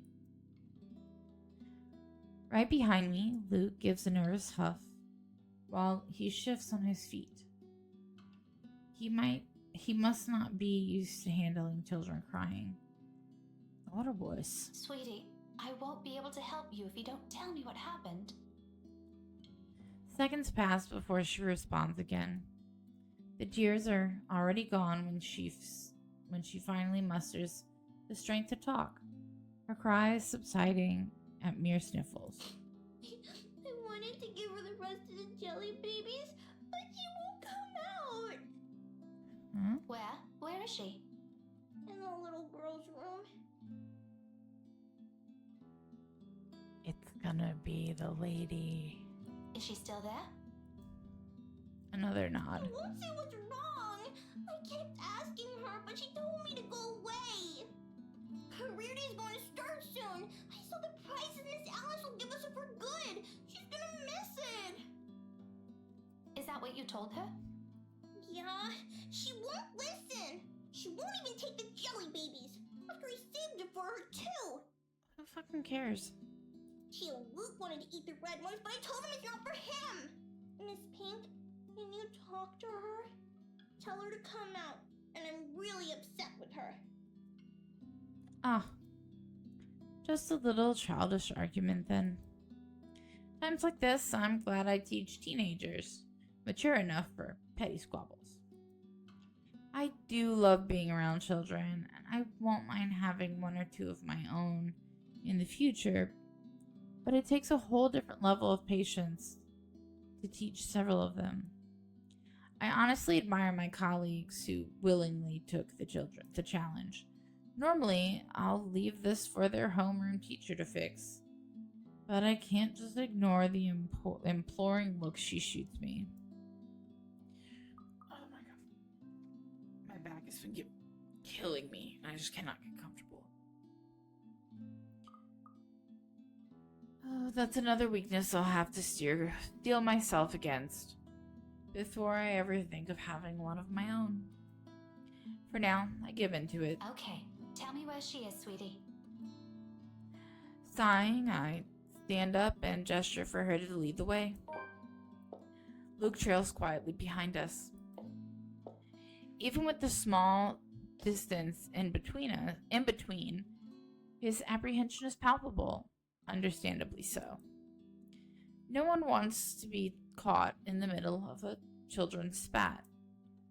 But in the end, this is all just a part of my job. I can't just shy away from it, can I? Kylie escorts us to an adjacent hall. At this hour, the corridors and the rooms lining its sides are empty, save for the gentle rustling of leaves, the twittering of birds outside, and the tapping of our foot against the floor. The whole area stays eerily quiet. Not a usual thought. Not unusual, though. I can read, I swear. This is the part of the building reserved for club activities at the end of the school day. And with the rest of the school busy with another event, it's only natural for it to be this deserted. Come afternoon, right after class, it'll once again be filled with people. For the time being, I focus on the toilets at the far end, heading straight for it. Luke stays behind, opting to wait for the end of this drama instead, obviously not wanting to deal with another person's kid. Meanwhile, Kylie follows right after me, unusually silent as we approach the ladies' room. Why were they all the way down there, is what I want to know. Sometime before we made the turn down the hallway, she stopped sniffling and started singing a tune under her breath. Oh, that fucking song. Nope. London Bridge is falling down, falling down, falling down. London Bridge is falling down, my fair lady. Creepy as fuck. Probably to brace or calm herself, or maybe this is her way of preparing to pull her friend out of her sulk. It certainly reminds me of another person. I make no remarks on it, however. It's all part of growing up, they say. Let her learn. The door is slightly ajar when we get to it, and from inside the sobs of a girl echo weakly, barely audible, even in this kind of hush. Nah, bruh. Nah. No. Nay, as they say. Turns out Kylie's not the only one upset about this. Despite the situation, a smile forms in my lips as I call out to her friend. Hello? Hello there? You're Kylie's friend, aren't you? No. Melody, is it? No. She's looking for you. Nay. Children can be so amusing sometimes. Granted, they can be exasperating, especially around this age. But the endearing things about them outweigh those. All you need is enough level of patience. Career day's about to start, too. You'll have to come out, or you're going to be really late for it. Miss Alice won't be happy if one of her kids isn't there. I heard she brought little gifts for everyone who'll behave. Don't you want to receive one? However, her cries show no sign of abating. They only grow louder. That's not who it is. It's not Melody. Don't put the name there. Not close to a wail. Alarming, regardless. Are you okay? No. From where I'm standing, it sounds almost like she's in some kind of pain. And it's not impossible. They do that at times, hiding what ails them for fear of a reprimand. If it's like that, coaxing her out might be useless. It also makes sense why she chose the loo furthest from their classroom. Wasting no time, I gesture for Kylie to wait and amble towards the door calmly so I don't alarm her. At the same time, a distinct sense of deja vu hits me. I've been in this position before. Behind a door with someone crying on the other side. My calls ignored as their cries grow into a wail. Just this past week, actually. Even so, being in the same situation before doesn't bring any comfort. I'm putting up for the child beside me is the thick undercurrent of worry trickling in my stomach. I take one last breath, then I nudge open the door. It all happens in the span of a second. I don't make it past 2 steps into the room. Her cries abruptly stop. Light footsteps shuffle behind me, coming to a halt at the door. My heart skips a beat. And when I turn, Kylie?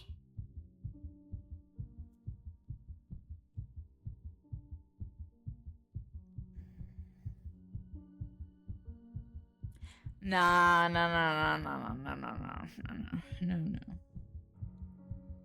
Miss Pink? Miss Pink? Why didn't you help her?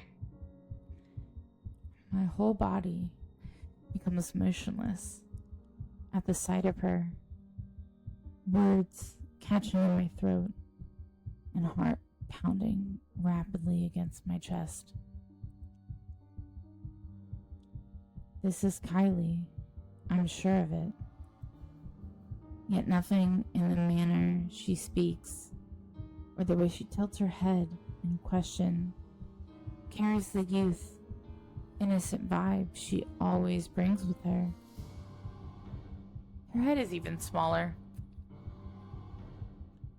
If I'm merely looking at a dead, hollow imitation, as if, whatever, of the child. Can't you hear her? She's asking for your help. But it is not those that trigger a memory. It's those chilling eyes, calling, beckoning. Why won't you listen to her? All at once, the memory returns to me. A tide that has receded and now returns to shore with an overwhelming force, carrying images of a single moment from days ago, of a world passing by in a blur, and of features I can barely discern under the little light there was. Not even a week has passed. In this minute, while I keep my eyes trained on the child before me, they return with such unbearable clarity. There are no horrid wounds this time, no blood streaming down a pale face, thank heavens. Just lips contorted into a small twisted smile. They brim with venom I've never expected to ever see in a child, sending tiny pinpricks of dread crawling up my limbs and winding up my neck. You're a bad person. People like you deserve to die. Huh? I can't breathe. Those whispers and laughters again. Judging, mocking, taunting. Alright, what am I gonna have to do? Each scathing word ringing sharp and true against my ears. My throat closes in. My whole body tenses. The chill settles at the tips of my fingers. Every digit gone rigid from the cold. With every single draw of breath, any struggle for air or freedom, the coils wrapped around my body tighten, dragging me down. a gradual, tortuous descent into another bottomless abyss. On and on and on, until I lose touch with myself and the world, Help me. until darkness claims me and, unexpectedly, a note. In the distance, harsh and piercing, cutting through the thick stupor and shattering the haze without warning. Are you ladies done with your business here? I'll have all morning to wait for you two. My eyes snap open and the world shifts into place without a ragged gasp. When I glance up, a different set of eyes greet me. Are you okay, Miss Pink? Fuck you, bitch. No anger, no vile hatred in them. Just plain, sincere concern. Bit by bit, I become aware of my surroundings and myself as warmth steadily slips back to me. I've reached out for the nearby counter to steady myself at some point, and my knuckles have gone white from how rigid my grip on it is. It's over now, yet the tension hasn't left my body. My heart still hammers against my chest in an erratic rhythm, and my breathing still comes in short, shallow bursts. Before me, Kylie fumbles with her hands, utterly unsure of what to do to an adult in what's probably a laughable state. Did you get sick? I'll call Tia, okay? Just stay here and don't move.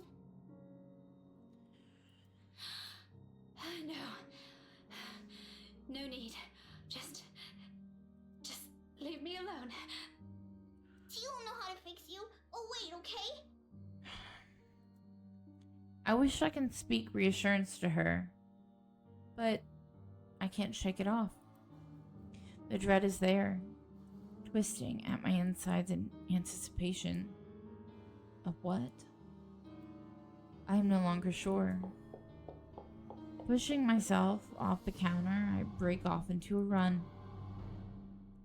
brushing off the anxious look Kylie gives me when I gently push her away on my way out, or the furrow in Luke's brows when I stumble into him outside. Sorry. Whatever they both saw on my face, I care not to know. Bloody hell, I don't even understand what's happening anymore.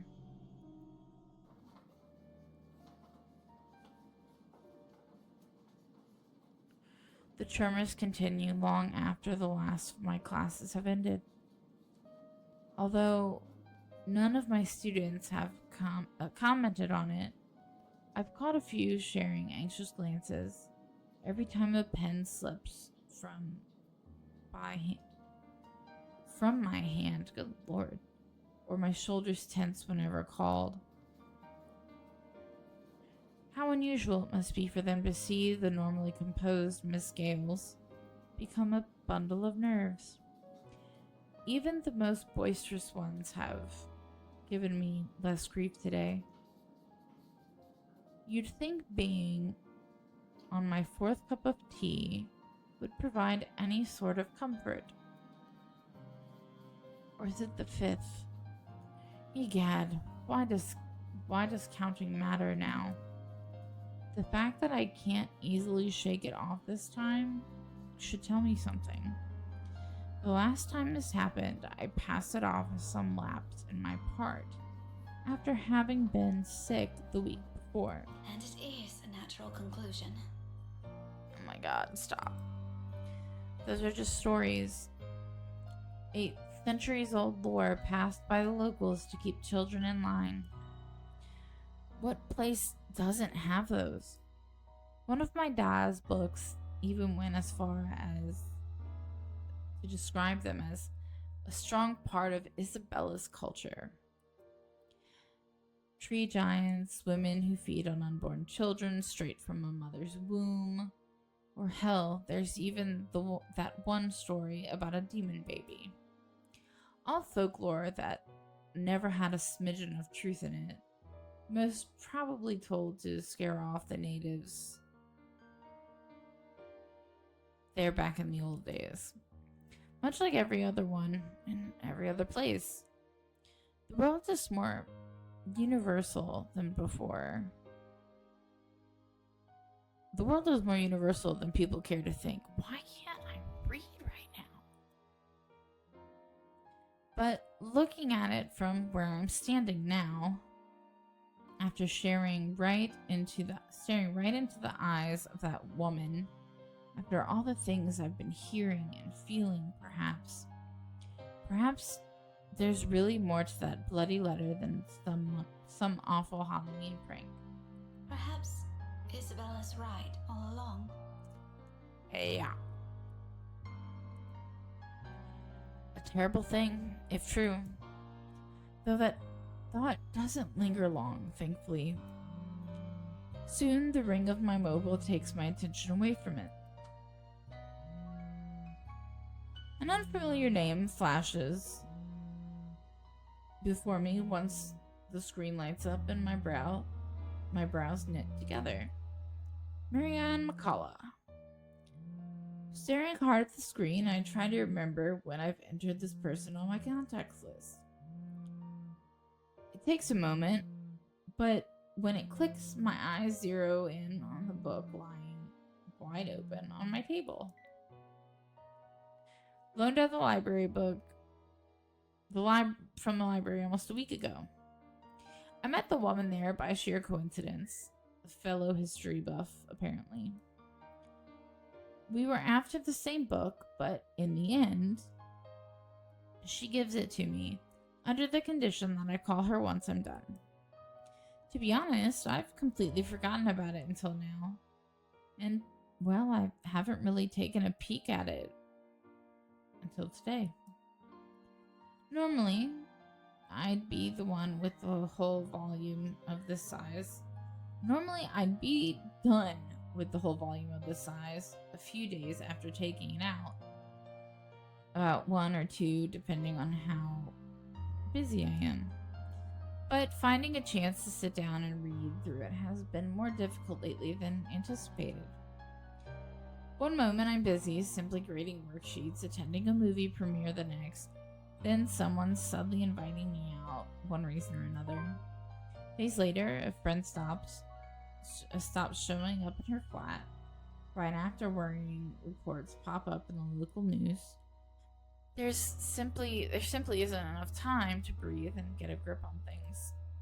I have been flipping through the pages of said book moments ago, though never really reading anything and merely hoping for a distraction. To no avail. My phone gives out another ring, and this time I do not hesitate to answer. Marianne? Hello! Here I was starting to wonder if it was a bad time to call. Is it? No, not at all. I dismissed my last class a few minutes ago. I'm pretty much free for the rest of the afternoon. Unless something comes up. Is this about last time? The book? Not really. I was hoping to ask you about some other thing. Oh, sure. What about? You grew up in this city, didn't you? Oops, sorry. It's a peculiar question to ask someone you just met, but I answer her nevertheless. I'm more curious where she's heading with this by starting with that. Born and raised, third-generation migrant. Why do you ask? So, you must be familiar with the local lore. The, stories? Quite. If I'm going to teach about history, I'd like to think I am, yeah? But a family family friend would be a better person to ask. If you want, I can contact him for you. No, let's just keep this thing between us, okay? It's nothing too big. And What day are we on?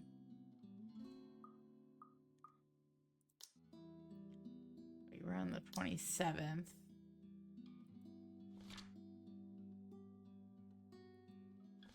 No, okay, so. Okay, yes, this is the next day. Alright. I really don't know how else to put this without sounding a bit crazy. But things have been really, odd. Do you remember the mansion I mentioned back when we met? My current project? In hindsight, I should have expected it will lead to this. She mustn't have lived here long if she's just asking about this now. It didn't take a week with Isabella when she arrived, but that's Isabella, superstitious down to the last hair. Though it won't be too far off to think Marianne has also started thinking about this recently. You literally just saw shit in the bathroom. Like, don't play stupid. She's working on the damn house itself. I must admit, even I'm curious now, despite living here for so many years and having so many chances to look it up before. The Ermengarde Mansion, yes? Yes, that one. And, the thing is... Oh dear, this is a bad idea. You know what? Just forget I ever called you about this. It must have been the sunny weather. It's making me sick and see stupid things. See things? No, wait. It's alright, I don't mind.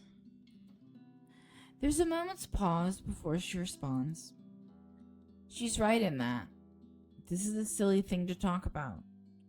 Especially between what I assume two people who are pretty grounded on their beliefs with regards to these things.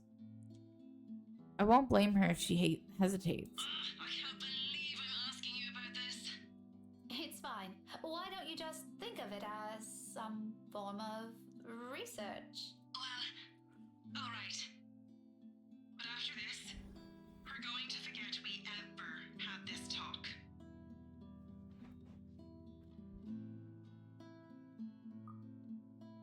My lips will be sealed. Fucking back. Now, what is it about the mansion? Just, what do you know about it? The general gist. The place is past. What happened to the owners?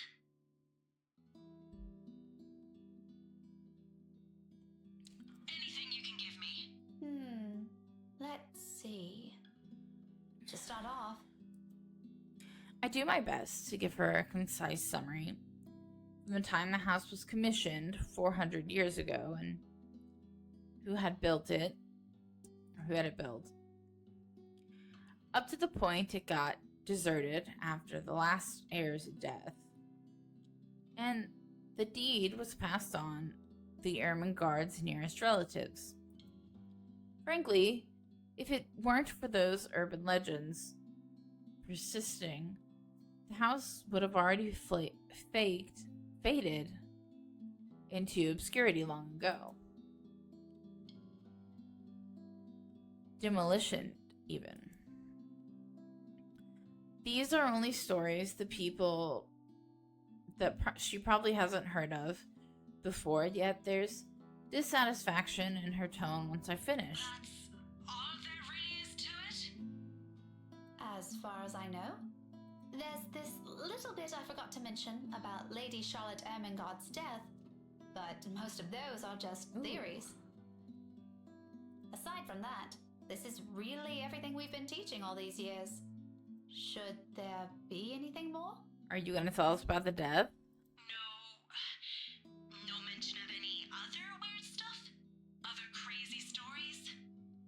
Or a letter of some My blood runs cold. Any warmth and comfort the tea I've drank has given me prior has instantly been drained out of me. The phone creaks softly as my light hold on it turns into a firm grip. This whole letter bullshit is starting to turn into more than a coincidence. None that I've heard or read of. What does a letter have to do with this? Oh, no. It was just something I came across. Ignore it. Random thoughts, you know? By the way, I need to run. Thanks for answering my questions. No. What about her death? I want to know. The mood around my classroom has gone considerably denser in light of what I've gleaned from the conversation. I don't think Marianne's lying about her intent. Her interest is genuine. I'd give her that. But she left a lot of things out. But the sense she only asked because something's happening around her too, and if she hadn't mentioned it, mentioned the letter, I probably wouldn't have made the connection.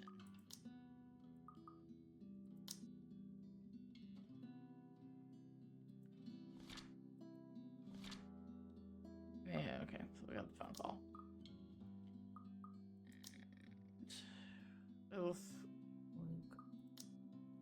I get the sense she only asked because something's happening around her too. And if she hasn't... Oh, we read that already. Just what the hell did we get ourselves into? Of course, there's still a lot of confusing details in this. All of these are just assumptions. No concrete conclusion to be formed with what we have, and if we want to find out what we're really dealing with, I think Marianne's right. There might be something more to those stories. As absurd as it is, the very place that gave us that letter might tell us something beyond what we know. And tomorrow night, I have a few hours of that chance at the housewarming party. Totally not an exciting thought, since the place is privately owned now. I can't just wander around. But it's enough reason to keep the dread at bay as I step out of the room, ready to put an end to this day. However, all those good vibes disappear into the air when I run headfirst into Luke. There's really something in this man.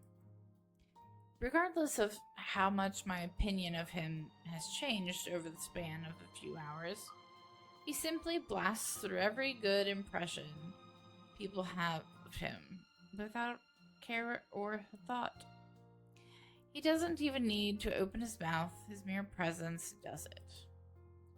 In all honesty, I think he's the kind of guy only a mother can love. You're still here? Obviously. Who do you think's standing in front of you? An ass. Oh, come on, Daisy. You've done better than that. Losing your touch? You know what I'm gonna say? I'm gonna say it because you already know. Luke, I don't have time for this. I'm heading home, and your face is the last thing I want to see before I leave. What do you want? Belatedly, I notice his hand. Partly raised, almost poised for a knock. At a slight lift of an eyebrow, he quickly drops it to his side and turns to Kylie. She's standing a few steps away from him, holding her hands behind her back and towing at something on the floor with the tip of her shoe. Then he proceeds to make vague gestures at me and the child. He resembles a fish flopping for air with the way he's moving his arms, though I think he's trying to urge her to speak up. Munchkin, I thought you wanted to tell her something. You do it, Teal. This wasn't my idea, darling. Don't worry, I won't tell Tia what you told me the other day, and this morning. So he's keeping secrets from Hana. Luke exhales, rolling his eyes at the ceiling and maybe praying for the universe to grant him more patience. He knows a losing battle when he sees one. He may act worse than a 5-year-old throwing a tantrum at times, but he's no match for an actual child. Nothing better than being served a dose of his own medicine, huh? Once his frustration has been promptly let out, he points a rude finger at me. I do my best to stare the offending digit down, but I can already hear the demand before it's even out of his lips. You, come with us. What makes you think I will? Because little Rugrat here is upset and worried, and it's your bloody fault. I've no idea what happened this morning, but if you don't come with us, I won't be hearing the end of it from her. So do me a favor, Daisy, and just be glad I'm inviting you. You're asking for a favor, and you can't be bothered to be polite? I don't know. It's been a really busy day for me. I kind of miss my couch. Daisy, you just say yes. A pause follows, almost too dramatic. Afterwards, his face twists into something between a grimace and a smile. As it happens, he appears like he's in a lot of physical pain. You'd think the man is getting an aneurysm by simply being polite. Please? What? Tia said it'll be his treat. What? I said no such thing, Munchkin. I only agreed to this because you requested it. I'm under no obligation to feed her. I promise I'll be quiet the next time I visit. Oh, all right, but just one meal and make it the cheapest.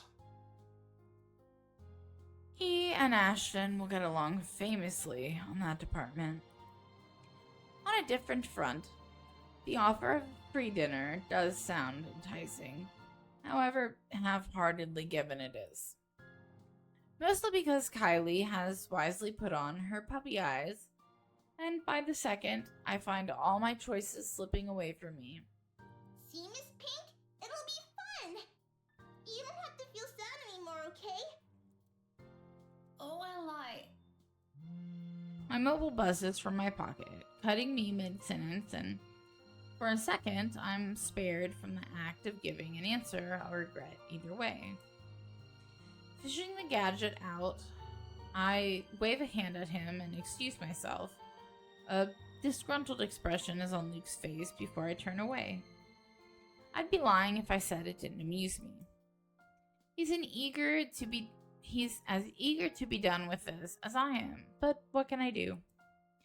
Checking a message from Ashton shows up. Hey Becca, I'll be around Salamwell this evening. Need to meet someone in the area. I might have to drop by yours and Isabella's place. After. See ya. Just the usual. Unlike what he does to Zachary, Ashton has the decency to let us know when he's dropping by or he's in the area for some business. From the way it's phrased, it sounds to be the latter. Either way, I'm glad he's at least aware of that boundary. Not that Isabella's ever going to let him leave the building unscathed. If he ever pulls the same stunt he does with the other man. I cringe to imagine what she'll do to him. Sighing, I slip the gadget back to my pocket. But looking up to see Luke's utter impatience on his face, I now face a different dilemma. The two of them are still waiting, and knowing the kind of person Luke is, this is already a grand gesture of goodwill coming from him, all to please his godchild. His denials aside, it's easy to tell he's really fond of Kylie from his actions alone. I kinda hate to ruin that. Well, Daisy, we're waiting here. On the other hand, there's Ash. His messages don't exactly imply he's going to wait or he's expecting me to be there. But there are matters I hope to discuss with him in person, to put it simply. Housewarming party matters. With inviting Isabella out of the question, I only have Zachary and Ashton. Although the former has already made it clear he'll be busy this week. And, well, Ashton has been my first choice from the start. Even if he detests attending gatherings like this. It's company. It's company that counts. We can be miserable together. But that's the problem, isn't it? He hates them, and it's very likely his answer will be a flat no. I'd rather not hear that. If by some miracle he agrees to it, he'll probably be sulking the whole party. Not really a tough choice when you put it like that. Still.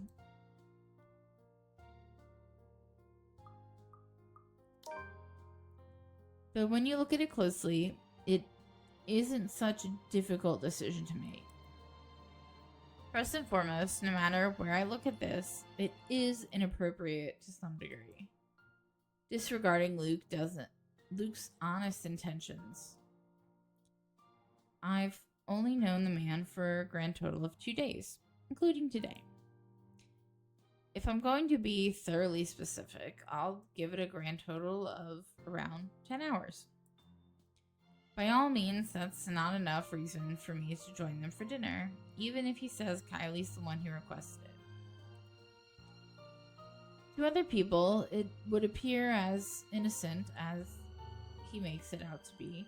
And if there's one ugly thing about this city, this place's penchant for inane gossip, one little spark, it'll spread like wildfire. Who knows how far it'll go?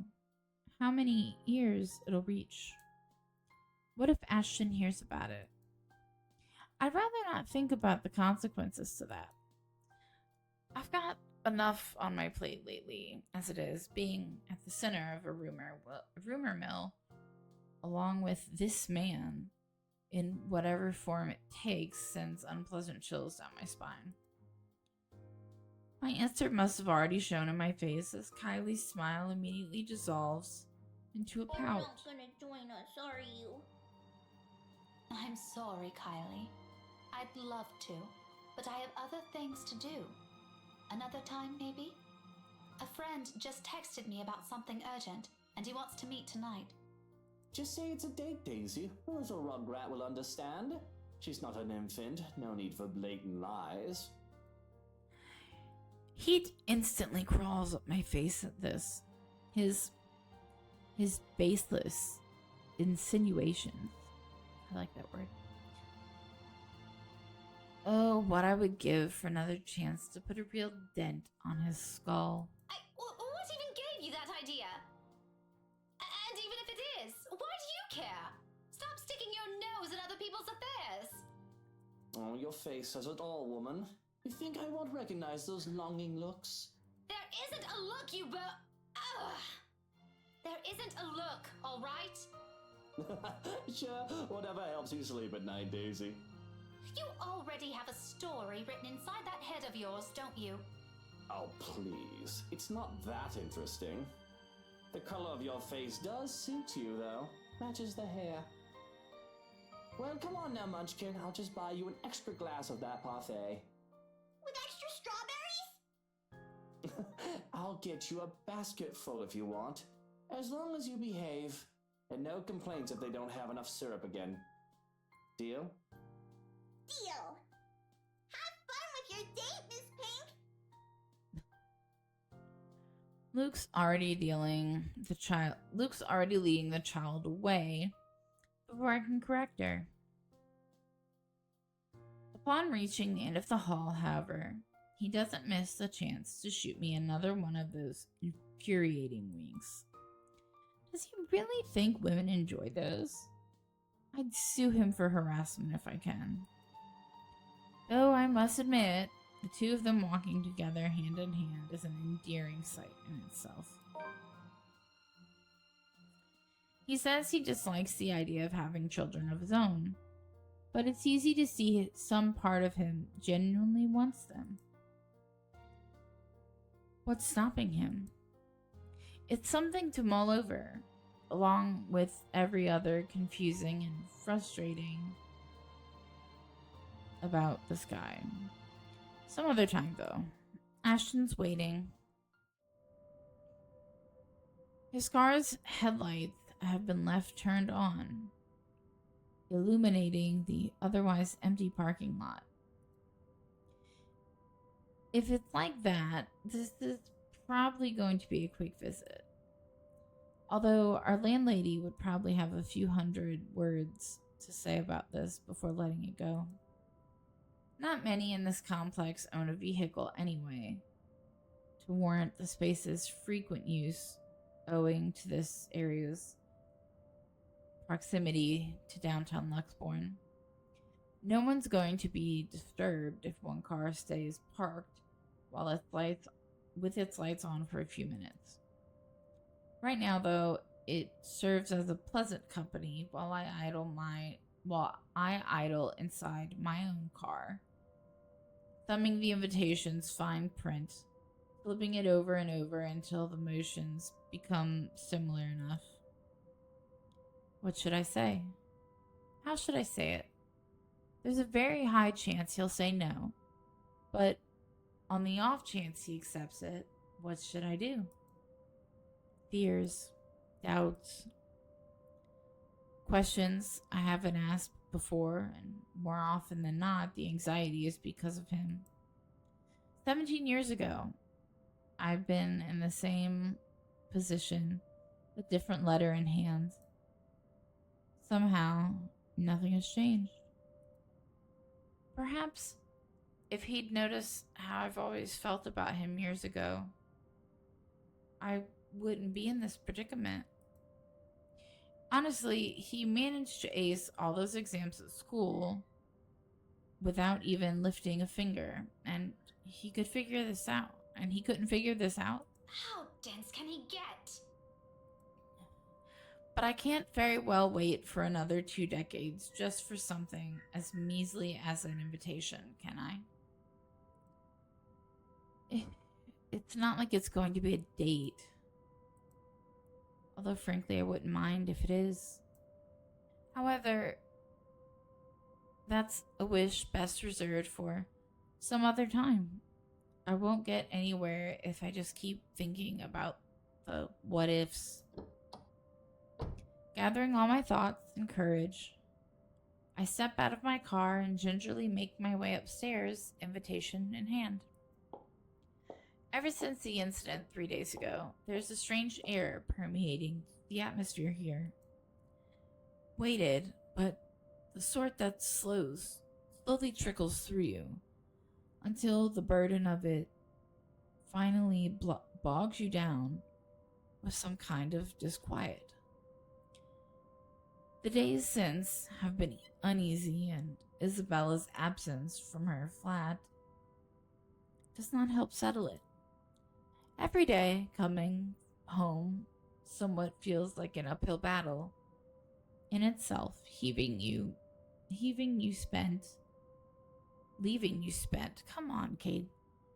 When you're supposed to be getting home, getting some rest. I can't focus anymore. Is Zachary expecting the same thing? I certainly am. The same weary slump is also on Ashton's shoulders once I catch a glimpse of him. He's leaning casually on the rails, his back against its metal surface, while reading through a bunch of papers.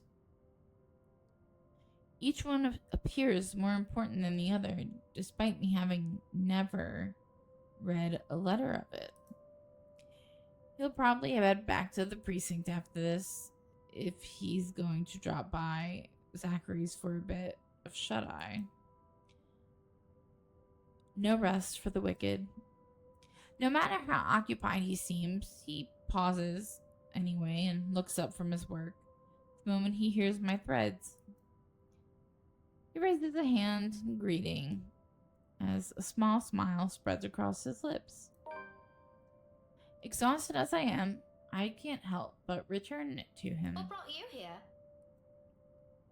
He hums something inaudible, neither an answer nor even a vague hint, before he turns his attention back to the papers. For a passing second, I thought he'd ignore or evade the question, like every single time I've asked. But then he shuffles the documents back to a binder and sets it aside with a huff. It sounds more fatigued than I've ever heard from him recently. Either there's simply too many things keeping him busy at once, or his investigation isn't going too well. Maybe even both? Just work. Just work? Do you expect me to believe that?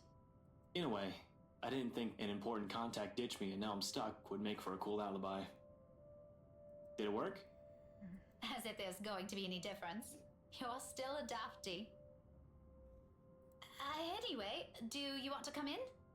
But if you're going to hang around for a bit, you better turn those headlights off. My landlady's one hairline away from banning you off this place, you know? Stop taking the piss out of her. She's a nice woman. When she stops taking the piss out of Shirley, maybe I will. Oh, surely his car. You and your bloody car. The first time I've heard of the name, I did a double take. From the way he put it, it was as if he was talking about some woman he met somewhere, surprisingly got along with and grown fond of. Never mind how impossible that is, knowing his lack of interest for people outside our small circle. Honestly, it sent a surge of panic in me. It lasted for days, until he proudly introduced me to his new car. His car. Hey, it's a nice name. Don't laugh at it. You'll hurt her feelings. I'm gonna have to give that offer a pass, though.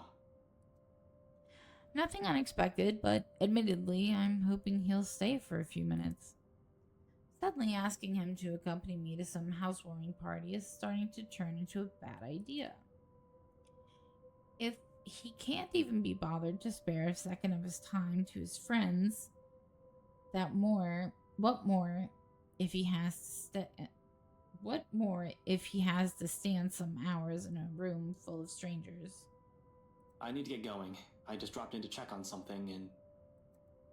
His words trail off, cut mid-sentence on purpose, leaving it for me to comprehend the rest of it. At the same time, his eyes shift momentarily towards the door closest to us. Oh, shit. Isabella's unit. Eerily quiet now in her absence. The instant his lips curve into a small frown and his shoulders tense, I know work is far from his reasons for being here. Being all too aware of that idea alone summons another dull ache straight into my chest. Excuse me. Like every time, every single moment, he affords her the attention he can never seem to spare others. While it is a worry better left for a different situation, it twinges the heart. Nevertheless, Is there a problem? Nothing of note. Abigail just wanted to ask her a few things. It's related to that incident with Cooper. You heard the one. Hold on. She isn't in trouble, is she? No, I don't think so. Not as far as I know. And do you really think Scaredy Cat can do anything like that? It's just an off-the-record thing, okay? Abigail wanted to confirm something. She knows I'm friends with someone working at BRC, so she asked me. Apparently she isn't getting anything from that company, as long as the red tape's in the way. It's nothing urgent, though. She isn't answering her phone again, so I thought I'd check myself. I can wait until she gets home. If she comes home soon. The last time I saw her was 2 nights ago. His demeanor immediately changes. Despite his careful attempt to appear nonchalant, his eyes scream of an unspoken worry. It's almost painful to see how much he tries to hide it, especially in front of someone he has known for years. What? Did she take a vacation or something? No word from her, unfortunately. And I don't think she'll go on a trip without telling us. It's been 2 days. 3 if she's not going to show up tomorrow either. Do you think we might have to file a missing person report? I hope not. But let me know if anything happens. You know how to contact me. I'll see you later, Becca. Ashton squeezes my shoulder, light as he can, before stepping away and heading straight for the stairs. His way of offering comfort in the middle of this little mess we found ourselves in. But amidst all of this, a tiny voice at the back of my head, my mind, nudges at a memory. Something I've forgotten, and the very reason why I've chosen to return home early. He's made it 4 steps down when realization kicks in, and awareness of the envelope I've been holding returns to me. Panic rears before proper words can form, or I can think about the situation. And a second sooner, I'm calling after him. Ashton, wait! He halts. He halts 1 foot already down another step when he turns to me, raising an eyebrow and question. Yeah? And of all times, it is in this moment when I falter, the adrenaline from earlier's panic suddenly recedes. All of a sudden, none of the things I've prepared to say will take form, and I'm caught between simply forgetting about this or just blurting it out to him while hoping for the best. There's nothing wrong with trying, I suppose. I'm not going to lose anything if he says no, which, frankly, has a very high chance of happening than the opposite. The thought still doesn't prevent heat from crawling up my face and send my heart racing. It's better to get this over with before my throat closes up and I lose my nerve. Tomorrow afternoon. Do you have time? A small frown is already on his face. I already see where this is going and what he's thinking from that alone. Yet, for some mullish reason, I'm assuming that's mullish, I continue, hanging on to that tiny glimmer of hope. He'll say yes if I present an argument good enough for him. That depends. Why? Well, you see, someone sent an invite for a housewarming party, and I thought you might want to... Rebecca, I'd rather stand on the messy end of a gunshot. You know that. I know, it's just... You're one of the few people I can count on with things like this. That's cool. I appreciate the thought. But really, Zach's a better companion. Gatherings like that just aren't my cup of tea. It did cross my mind, you know. If he isn't busy with his freelance work, I'd probably ask him too. Actually, you two would have been spared if Isabella was here, but... Why not just skip out on it? The world's not going to end if one guest doesn't show up. Trust me, I'd love to. But I promised Mom I'll be there. Still can't say no, huh? Like you're any better. Besides, the person who sent this is an old friend of Mom and Dad. If it's important to them, why not? Though, who would have thought, huh? The famous Evans heir used to be tutored by my parents. Apparently, we also met before. Wait, who? Evans. Hannah Evans. Well, she's already married.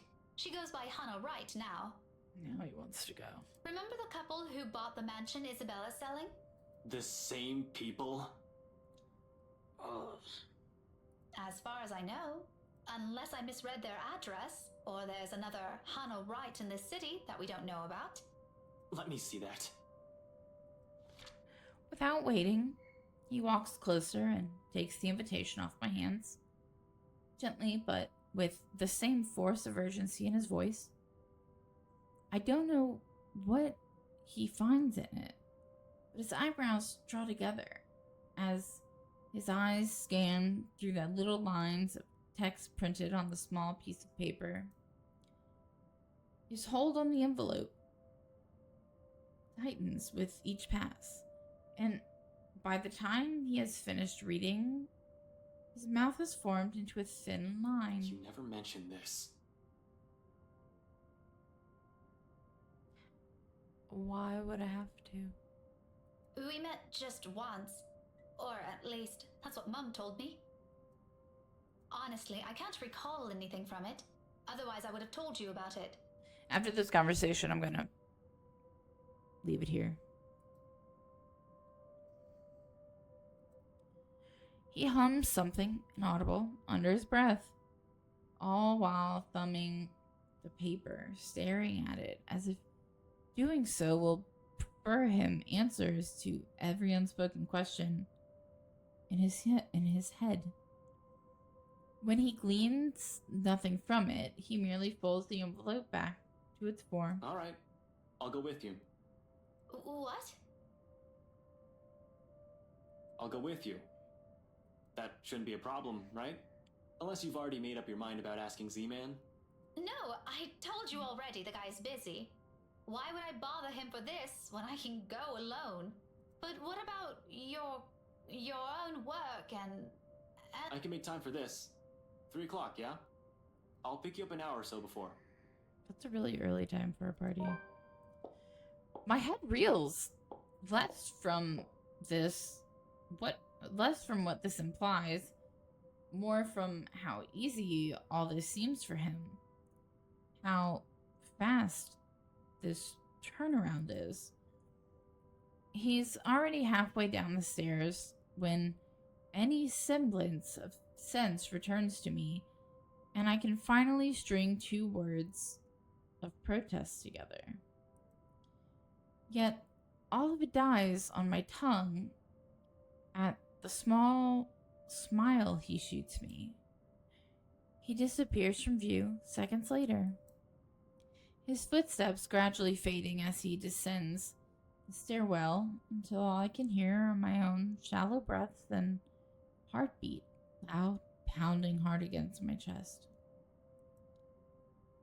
It is only after I'm standing alone in my room, minutes later, that it sinks in. He has taken the invitation with him.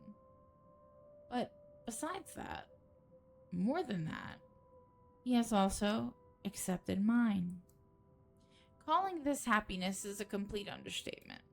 For now, looming thoughts of the mansion and that woman lay silent at the back of my head.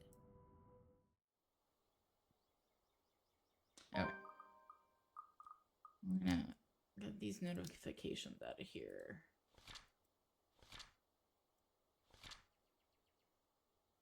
Yeah. Invitation. Got it. And then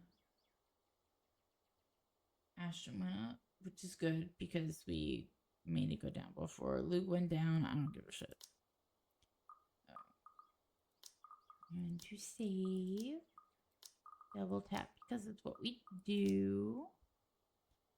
And we have streamed almost 3 hours. And I am enjoying it so much. We have Ashton next. Yeah. So as soon as we finish Rebecca, which I'm assuming is going to be after the housewarming party, maybe, then we have Ashton and Luke. And I hate how much I'm ready for Luke. Like, I hate it so much. But I'm really curious how it's going to go. Because anything we've seen of him so far, it doesn't seem like there's nothing, he has nothing to do with it and stuff like that. Anyway, I will see you guys in the next video. I hope you're enjoying it as much as I am. Okay, thanks, bye. And welcome to my channel, or welcome back to my channel. I just did my introduction completely backwards. Anyway, my name's Kay, and I play random games, shitty games, crazy games, so you don't have to. We are hours and hours and hours deep into the letter. And we still have what it appears to be 2 characters left. Let me make sure my phone's on silent. I don't even have my phone. Where is it, I wonder? I'm gonna go grab it real quick. Be back.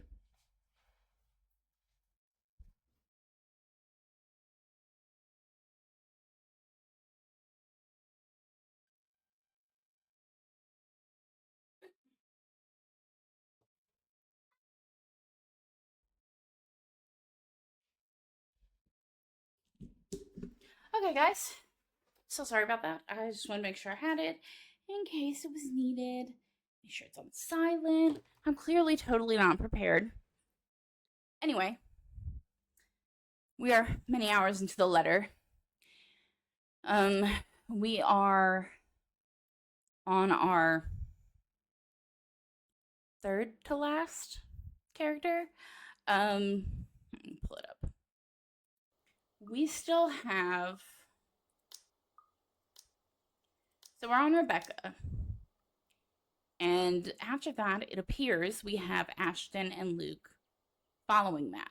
Now, part of me wonders if we're going to actually play Luke. Why? I don't know. But I have this icky feeling that we're not going to get to experience the horrible death that I can only hope will come to Luke.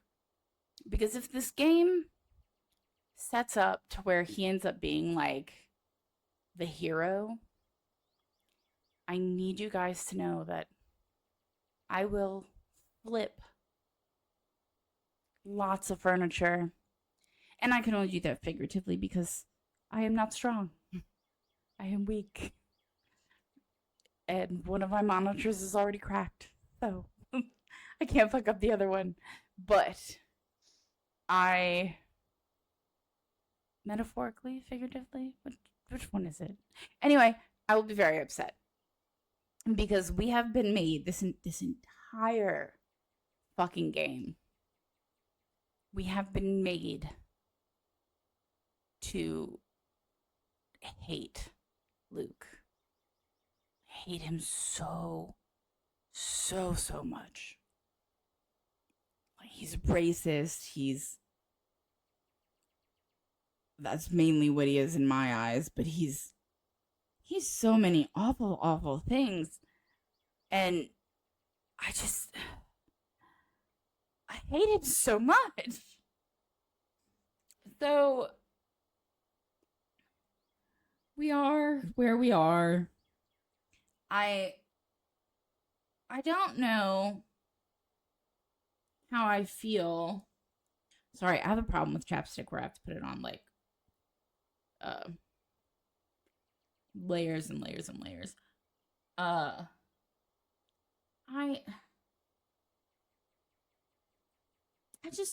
don't know how it's gonna go down with Ashton. Like, obviously, if we're gonna play him, he's gonna see this thing that we've all seen with all of our other characters.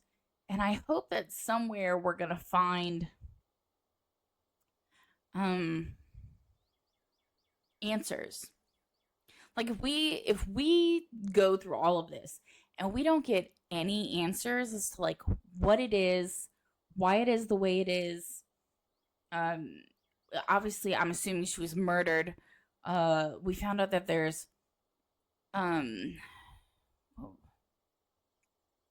cellars, not cellars, cells. I guess you'd say cells. Where you would keep prisoners. Because that's where we last left Marianne. So I just don't know. I don't know where we're gonna go. I don't know. Now that the game is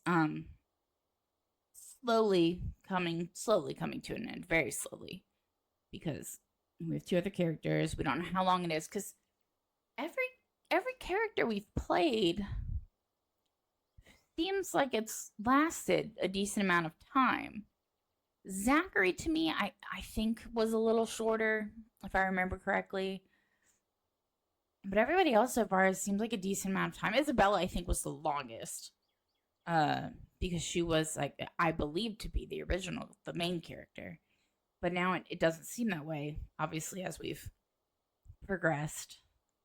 But yeah, hopefully she ends soon and we'll be able to move on to Ashton. I want a little more before I go to bed. I have not taken my medicine yet. It is next to me because I will have to take it soonish. I'll let my husband know that I'm streaming.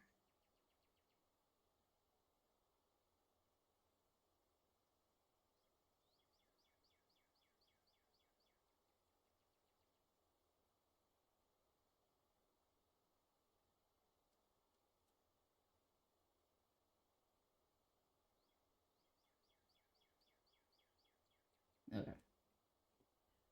Well, let's go ahead and hop back into it.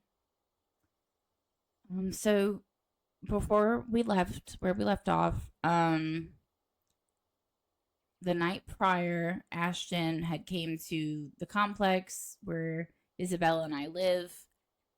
I don't really know what he came here for.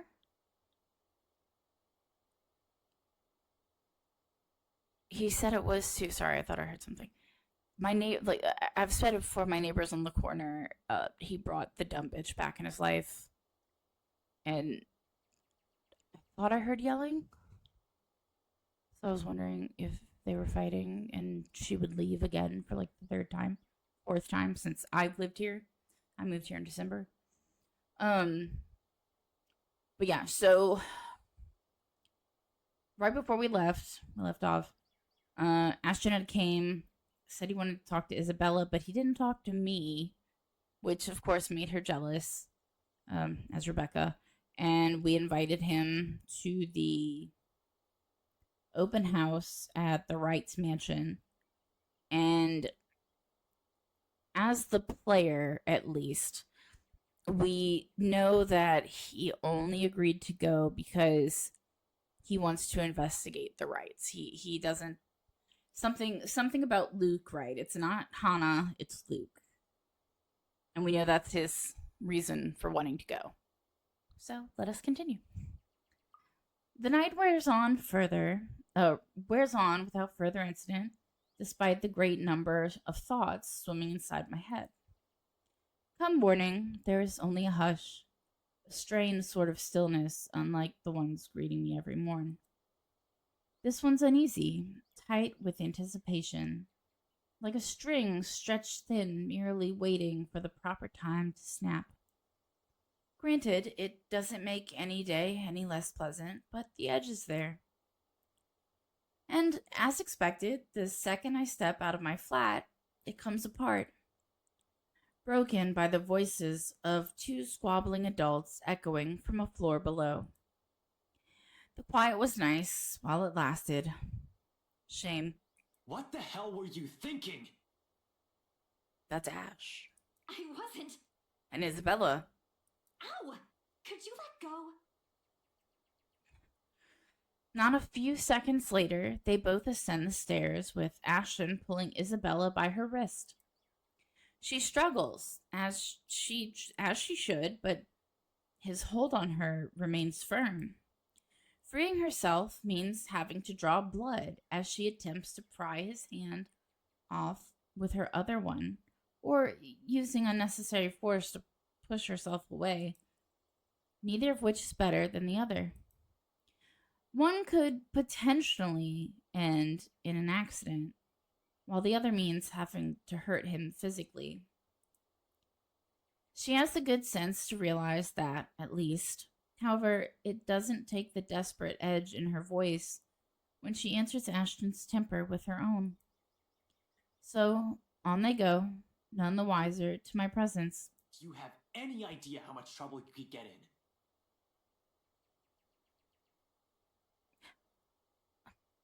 I'm trying to remember if we saw this. Or if we did, when did we see it? When we were Isabella. It was so fucking long ago. That's why I'm asking you for help. Is this what you've been doing these past 3 days? Because this doesn't make your case convincing, Isabella. Rose died, Ash. I know. Every single person in Luxburg knows. It's on the damn news. But that doesn't mean... What did we do? I'm racking my brain and I've got nothing. I really don't know. People are missing. Some of those are my friends. And BRC's just covering it all up. Are they really? That I did not know. You can't just barge into my office and expect me to do anything about it, right off the bat. Yeah, we didn't do that as her. This isn't a children's game, Isabella. We have procedures. We have to follow protocol. There's red tape all over this case for a reason. We sure as hell don't investigate things just because some stupid letter spooked us. Ash, you have to believe me this time. If we don't do anything right now, more people will... It's been a whole week. This stupid letter prank is getting old real fast. I'm sick of it. Oh, that didn't sound nice. That tone. It was funny the first time, not so much now. You're the only one that can help me with this, Ash. Even Rebecca won't. All right, you two are awfully loud. What's going on here? Both of their heads snap up, almost in unison. A displeased frown is on each of their faces, but this is a necessary interruption. What can they do? People still in their units have already taken interest on the commotion, with some taking a peek behind their curtains, while others are bold enough to creak open their doors, if only slightly. Bruh, I am that old lady. Like, when I hear shit going down, I have to look. And now, granted, as I've said many times, my neighborhood is pretty decent, pretty quiet, aside from those people in the corner. Now, the dude, really cool. Like, he's gonna be my electrician for getting some shit done around here. Like, he's actually an electrician, not just like some random dude who thinks he knows how to do electric stuff. But with him and that bitch that's there, fucking seriously. If they don't keep it down, pretty soon, our landlady will show up. Get a reprimand from her is the last thing I want to happen. First thing on a Friday morning, even if this is hardly my fault, I'd walk right back inside. I'd be like, continue what you're doing. You can get in trouble, Isabella. I don't give a fuck. Well, if you want to continue this, you two better do it elsewhere. You're disturbing other people. I don't like that their places look like hotels. That bothers me. Don't worry, we're done here. No, we aren't. Becca, I looked it up. I called them. I visited some of them and... Which you shouldn't have done in the first place. Isabella, you're going to create more problems for us with what you're doing. A team has already been assigned to it. Leave it That's to what us. the paper was. When she was going through all those pieces of paper earlier, day before, I think, or 2 days before in the game, one of the top papers was a list of names, addresses, and phone numbers. And I was wondering what that was about, but now that makes tons of sense. Your precious team is looking at it the wrong way. Becca, it's not just Rose. There are others. But see, they didn't get the letter. They didn't see the letter. So how does that have anything to do with them? That last bit strikes a chord, prods strongly at a memory, at that vicious smile almost etched deeply inside my mind. The image appears clear enough that at the mere mention of it, I stumble on my own question. What do you mean? The letter, Rebecca! It's not. It's nothing. If there's really something going on because of that dumb letter, none of us would be standing here. We've all read it, haven't we? But Rebecca's alive, Zach's alive, I'm alive. So for the last time, this isn't a curse. There's a murderer on the loose, and your coworkers happen to be the victims. So this means Ash either hasn't seen anything yet, or he's playing that he didn't. Give it a rest, Isabella. It's too early for this shit. Don't you think that's too much for a coincidence? Not so much. Most serial killers follow a pattern. I'll tell you about it some other time. And see that's where I said I think that some of them might be the serial killer, but Rose definitely wasn't. And anyway, coincidence or not, the point is, civilians like you aren't supposed to get involved. You're putting yourself in danger. Or all she's doing is checking on him. I wasn't chasing after. Will the both of you slow down and stop arguing for a minute? What's this about your coworkers, Belle? Becca, please don't tell me now you believe this shit. Bitch, I've seen it. I think I should have the option to admit that I've seen it. Sure, in a heartbeat, I'll agree with Ashton. That's how it has been. How it has always been, besides having a very good point. Really, they're the very same ones he'll make every time I ask too many questions. But the fact of the matter is, what he wants to hear from me right now is far from what I've been seeing, sensing these past few days. It doesn't matter what Isabella or I believe on our own. Something odd has been happening around me, and that letter she picked up is at the heart of this. But however I respond to the question in their faces, only one of them will be pleased with it.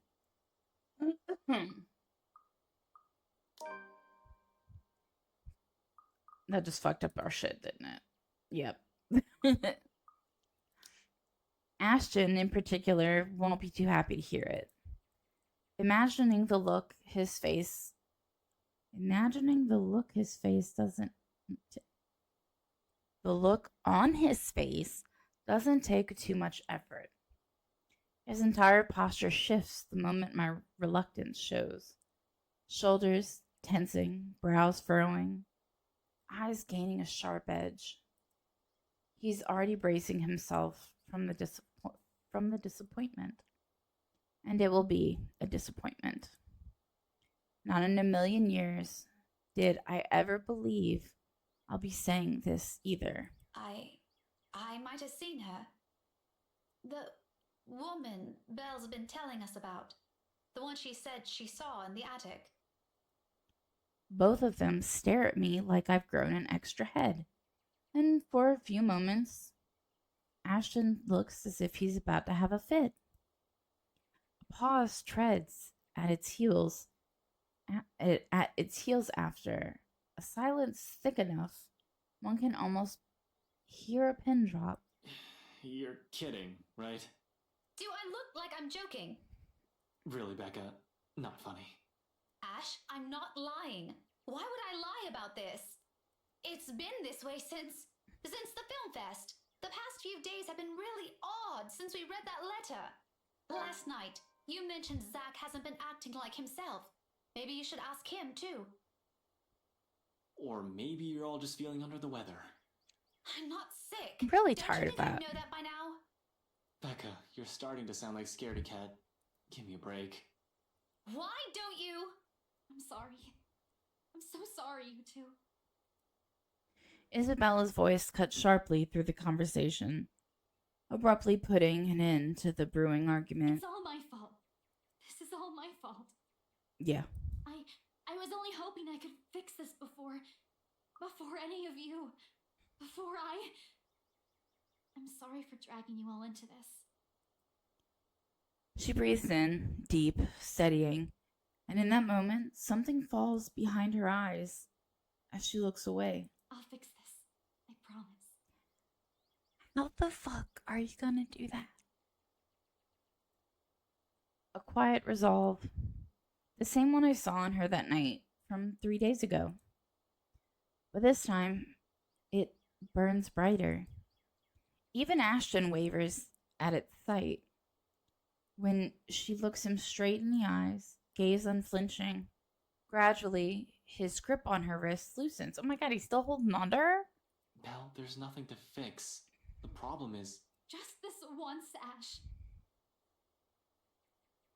Her voice, though small and lacking any force, stops him. Along with it, every shroud, every sound, every noise dies around us. A hush descending, as if the world is waiting for her words. You don't have to come with me. But if I don't do anything, I am going to regret it. She lays a hand atop his, gentle, pleading, almost intimate, if one does not consider the circumstances we've found ourselves in. Please. Ashton will never tell a soul, will never admit it even to himself, but it is in that short second that his own resolve breaks. The moment the hard edge in his eyes softens, and he relinquishes his hold on her, letting his hand fall limply to his side.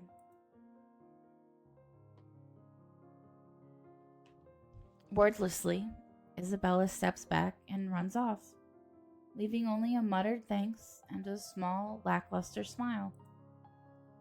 Only after the last of her footsteps fade away, does Ashton move, breaking the silence with one of his sharp exhales before reaching up to pinch the bridge of his nose in a gesture of frustration and surrender. Did you really have to tell her that?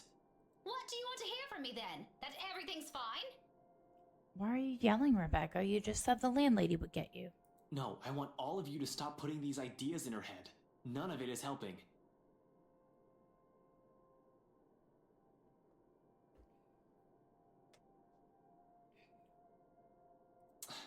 Never mind. Don't worry about her. I'll bring her back here. You already did that, and she said no. He's already poised to leave when my own instincts take over. I reach for him, gripping his elbow with the same unyielding grip, the action prompted by voices whispering at the back of my mind. He's already made it clear he's not going to believe me, but he deserves a word of caution.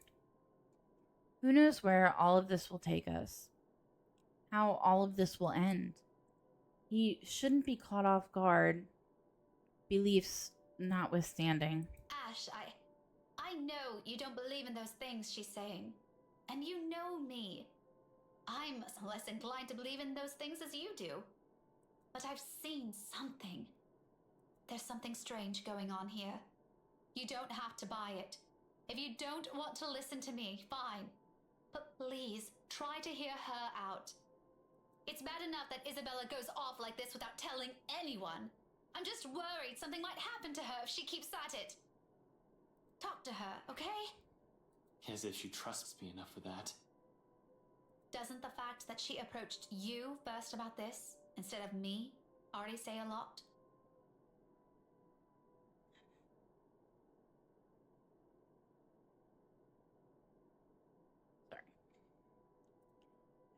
A different kind of trust.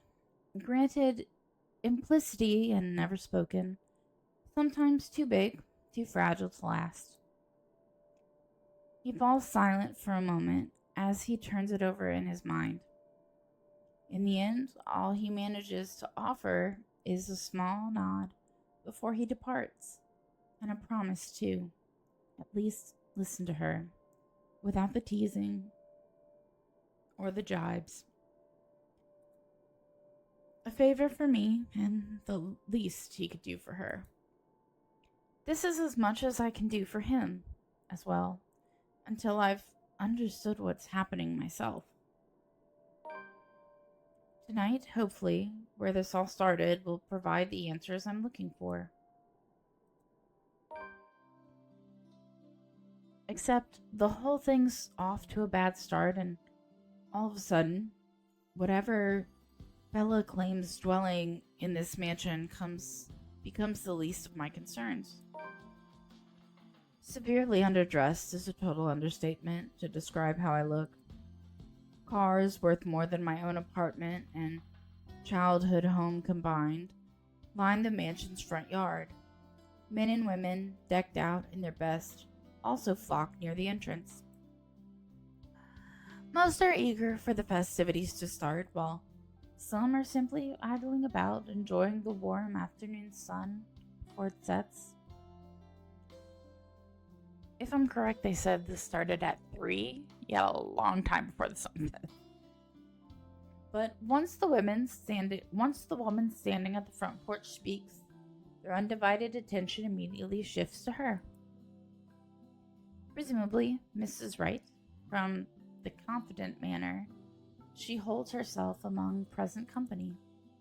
This despite keeping a far simpler appearance than the rest of her own guests, or not having her husband beside her.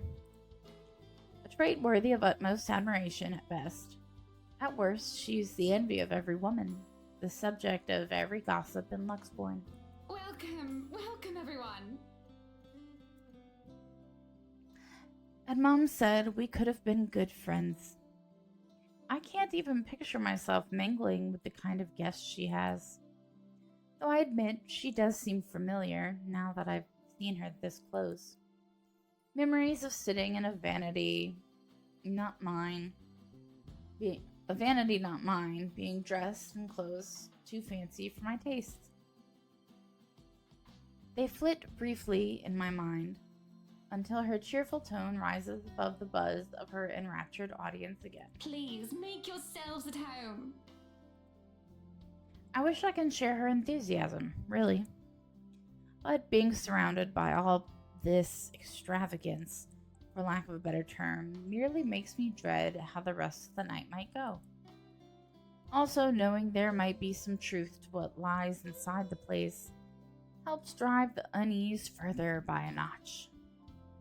Ashton, on the other hand, Be careful with Shirley, alright? for some reason, who abhors gatherings like this, he already seems right at home, standing with an air too lackadaisical as he watches the valet drive off with his bloody car. Can't you at least act with a bit more shame? Excuse me. Becca, if I find a single scratch on Shirley, there will be hell to pay. I want to know what kind of car it is. Those guys know what they're doing. They're handling cars worth more than your precious Shirley. My disdain has likely shown beyond the tone of my voice, quite possibly in the form of a grimace. He chuckles, a rare moment where mirth and amusement danced across his features. Try as I might to pull up a stern glare, I can't help but join him instead. There's something in the lightness of it, in how easy this kind of interaction falls into place when we don't let feelings get too involved. in spite of being stuck in a situation we're not fond of. It brings back memories. However, the moment doesn't hold. All of a sudden, Ashton grows quiet. Chief? An odd expression. Oh, do not be that asshole. An odd expression flashes momentarily across his face, though he blinks it away before I can figure out what it is exactly. Ashton, what's... Sorry, Becca, I just saw someone I need to catch up with. Longtime friend. Don't be that guy.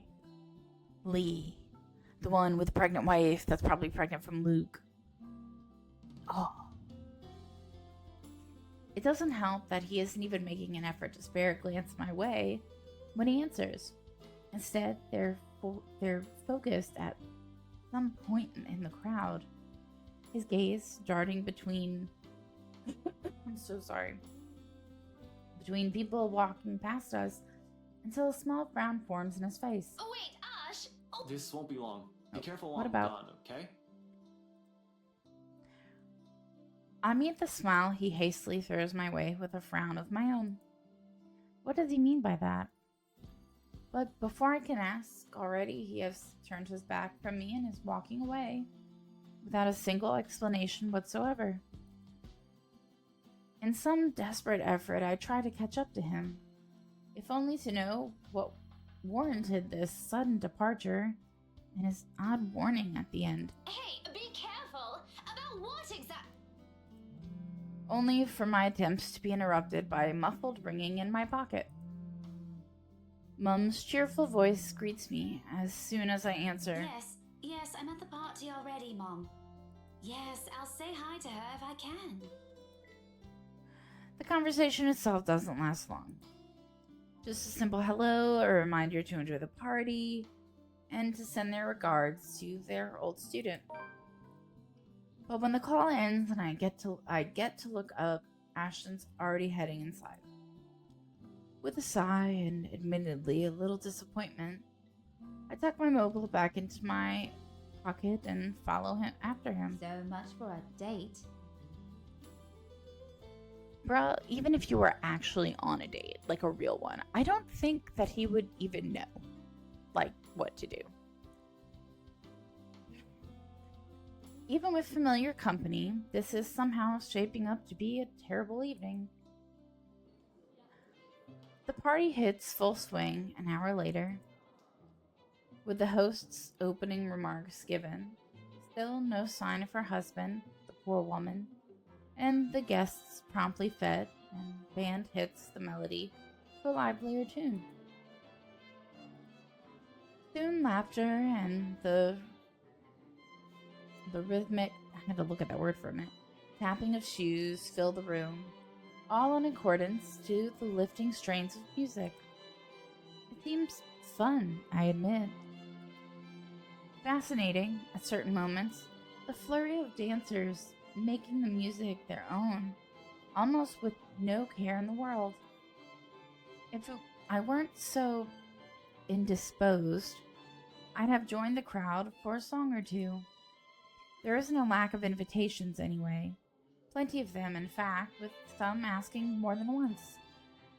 It's only my stubborn refusal that prevents me from joining them. And I can. A single nod is all it'll take, and the evening would have been far enjoyable for me. But pride and my own silly hopes, the thought of being seen with one of them by him, curbs that, as much as I hate to admit it. It's a hard truth to swallow, especially when the very person at the center of it makes denial difficult.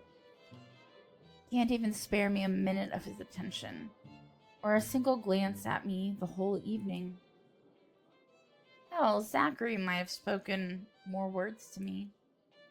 The big guy's busy covering the event to boot. But at least he manages to slip in a conversation or two between takes, or a small wave of his hand when he passes by. What's Ashton's excuse?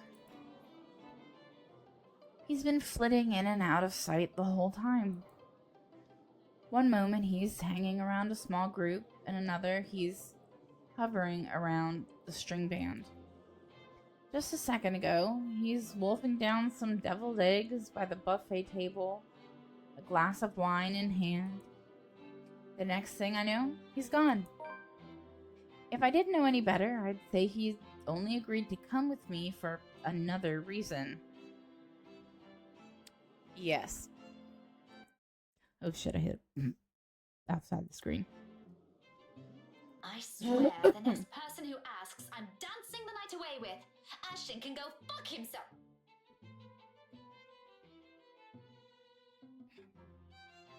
You would catch his eye a lot better if you wore nicer clothes, don't you think?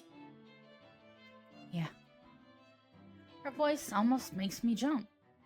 Too focused on the gobshite wandering around the ballroom and my own annoyance to notice. If she's heard any of the profanities I've mumbled, or she's taken notice of my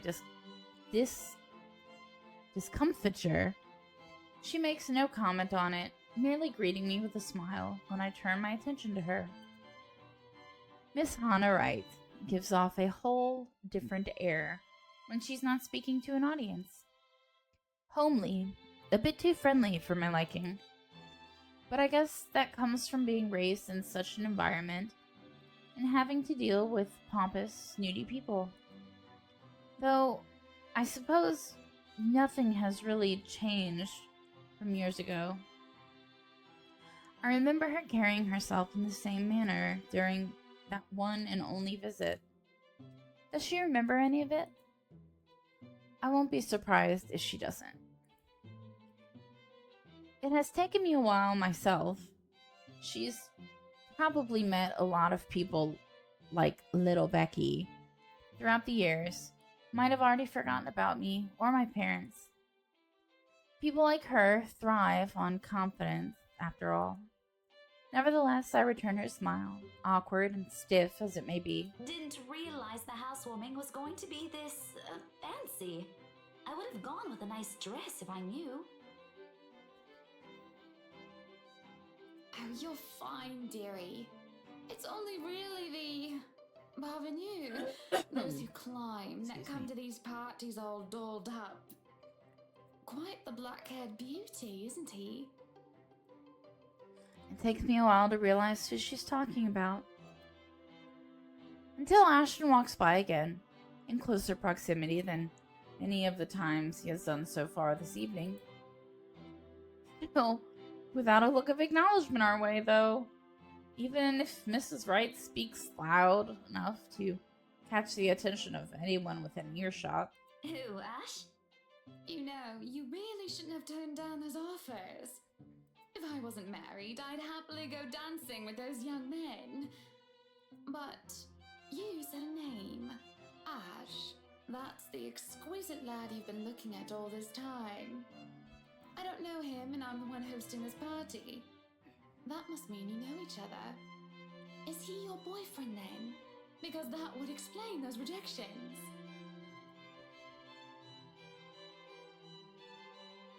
This isn't the first time someone has made that assumption. Almost every student I've had in the past did. My coworkers, more often than not, assume he is. A few of my neighbors also think we're an item. Not that Ashton has ever reacted to those. He's been quite indifferent about it, in fact. Still, the heat of a blush creeps up my cheeks, the denial ready, despite wanting it to happen so badly myself. What? No, that's ridiculous. He isn't my boyfriend. Such a violent reaction. A simple no would have sufficed. Many here would be happy to hear it. And I haven't been looking at him. We all know better. I do my best to summon a straight face, but before her good cheer, it easily falters. That's right. You've been staring. Quite heatedly, in fact. Although I'm not sure if you look like you want to kiss him or kill him. It's more the latter currently. Just don't go murdering him on my property. I don't want to walk into a room and suddenly find a body there.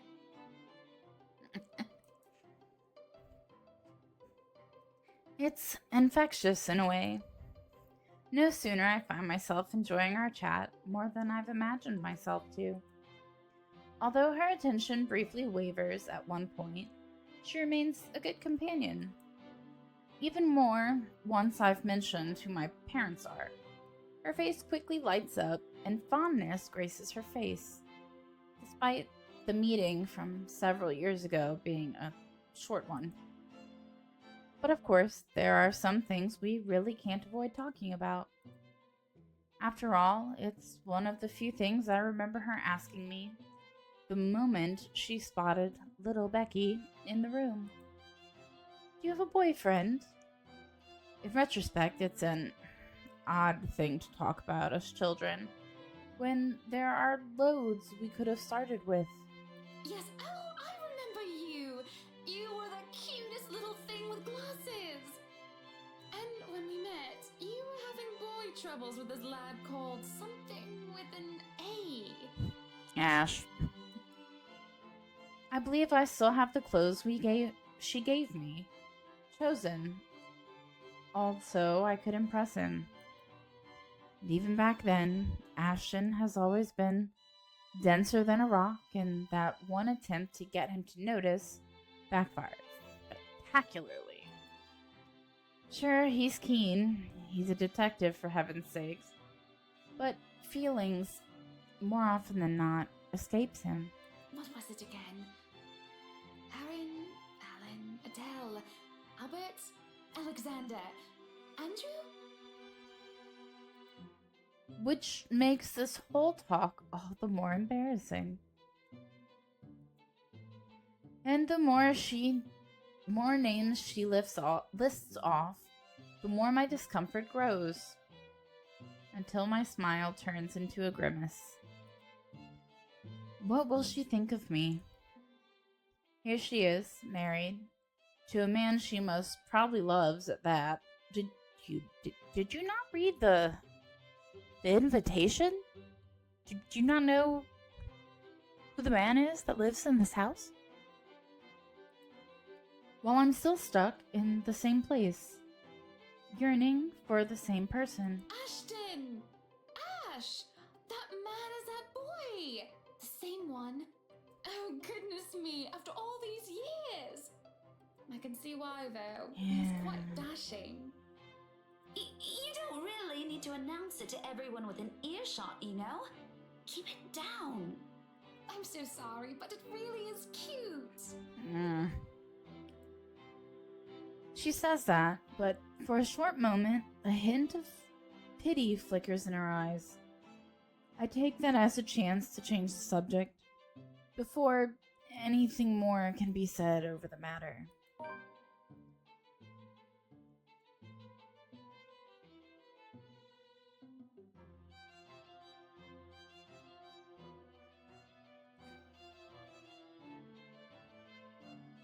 Oh, I think the neighbors are fighting.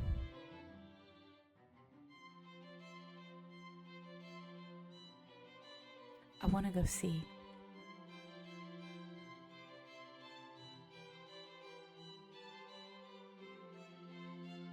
I'm gonna go see. I'll be right back.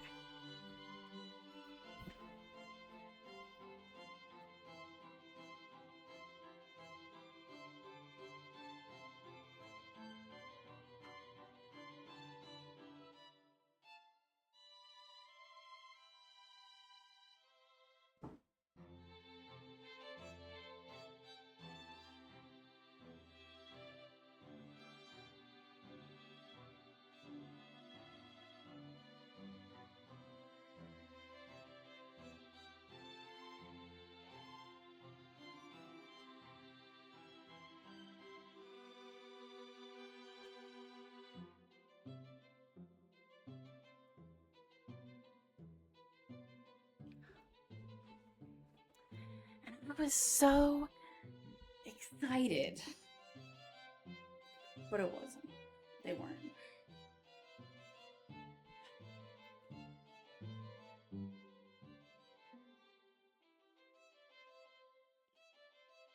Okay. Apparently, it was my neighbor on the corner talking to the neighbor next to me. I think his dog got out or something.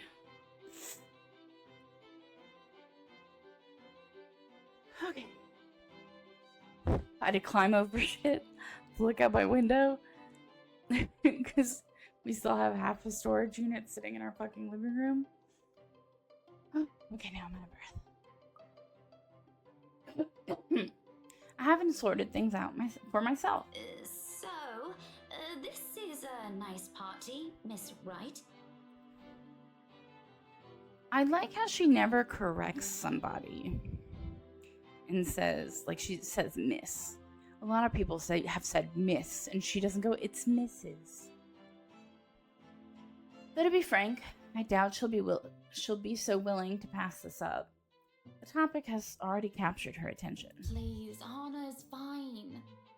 We're friends of a sort, aren't we? We must be friends, seeing as I know about your little infatuation, Becky. Don't you worry, dearie. You'll have your happy ending yet. I'm not too concerned about that, am I? That's not what I'm looking for. Oh? And what makes you think that? Doesn't everybody want their happy ending? The idea of happy endings sounds like they're just for fairy tales. And they are, sorta. I don't think you can just sit around, trapped in some tower and hope for the best. If you love them, you have to fight for it, right? You're not just going to sit there and hope that everything will just fix itself on its own. Hypocrisy. That's what this is. How dare I preach about something when it's exactly what I've been doing? And then I go and act as if I'm entitled to any of it. That by virtue of us growing up together, he must return whatever I feel for him. That he's not allowed to look at another because I'm the one who has stayed by his side the longest. When, in the first place, Ashton has always been his own person. This is something I cannot force on him. I can only hold on to these, take care of it, until the time comes I can confess it to him. Great if he reciprocates, but if he can't, if he won't, selfish. I've been too selfish. But what do I know? I'm sure the daughter of the two greatest professors I've ever known is smart enough to know what she's talking about. At one point, maybe I would have easily agreed to that. However, the past weeks have also seen changes in the way I view things. As nice as these things sound, it turns out whatever I previously knew may not even be true for other people or for myself. It is sobering and almost funny how things I might have said with much certainty before now has doubts muddying each of them. And here he comes. I have to flip my nose, I'm so sorry.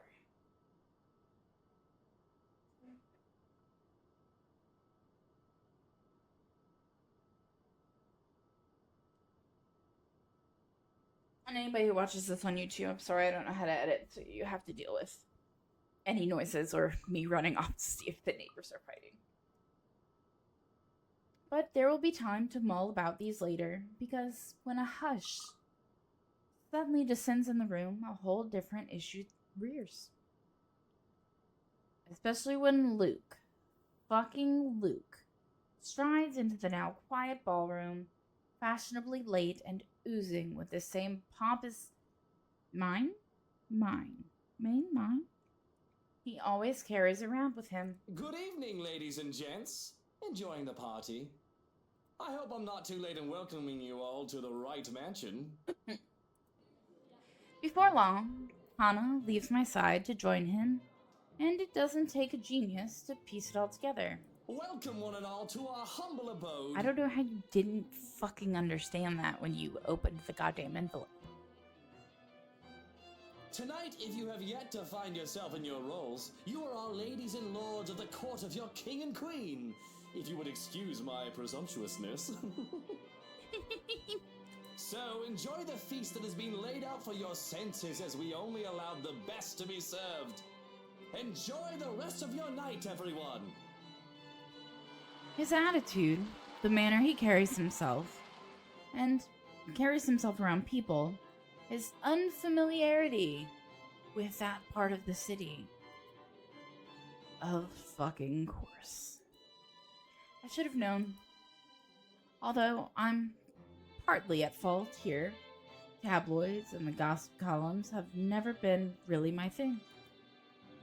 I should have also expected that wherever Luke fucking Wright is, some sort of drama will sure follow. He seems the kind of person who revels in it. Figures it'll find him on its own, even when he's not asking for it. It happens amidst a round of applause and hoots that people lagging behind the crowd they've gathered does not catch on until the cheers turn into several scandalized gasps. I am pregnant with your little bastard. You promised me you'll take responsibility. God damn it, Luke.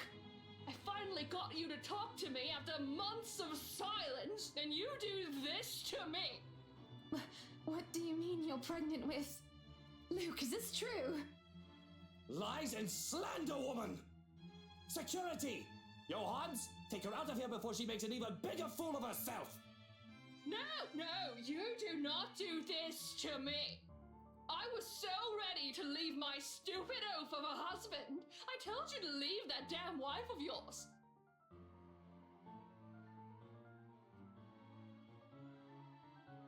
Look at her.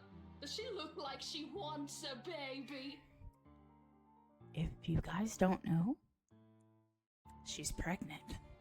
I don't mean the drunk lady, I mean Hannah. Does she look like she could take care of a baby? The commotion doesn't go further, despite the drunk woman appearing like she has plenty more venom to spill. Speaking of, the last Venom is on Netflix, if anybody wants to watch it. I need to watch it. In a little while, security shows up, escorting her out.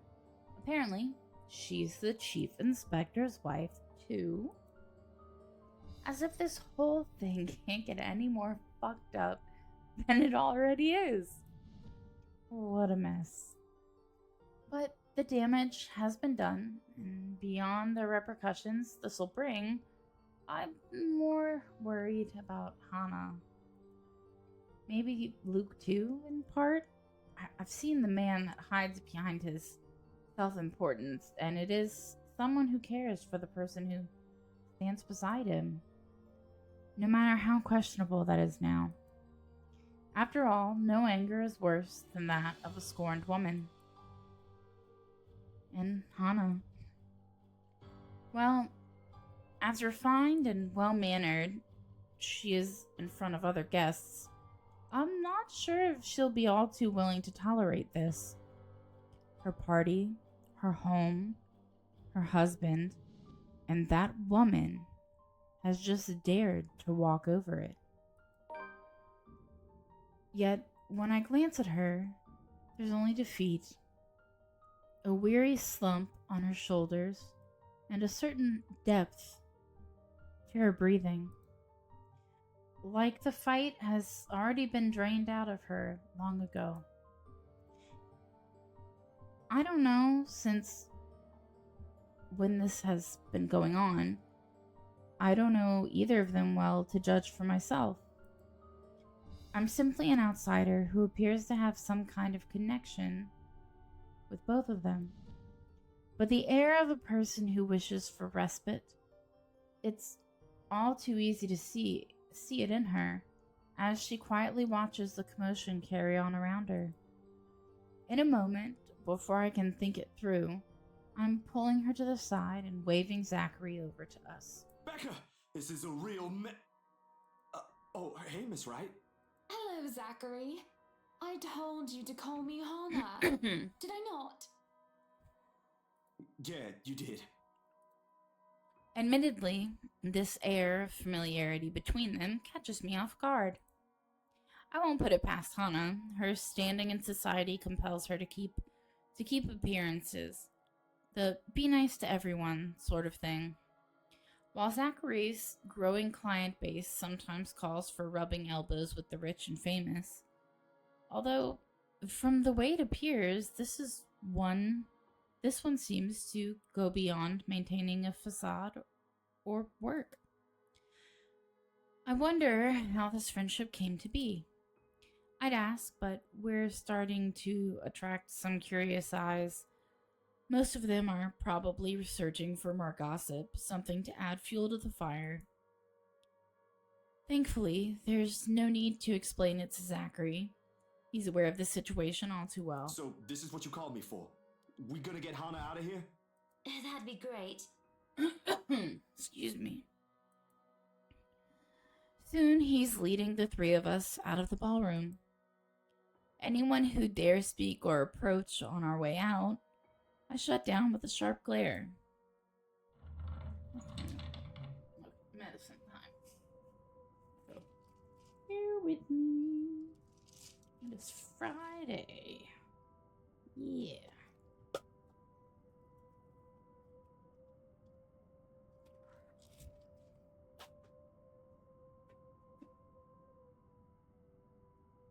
Excuse me.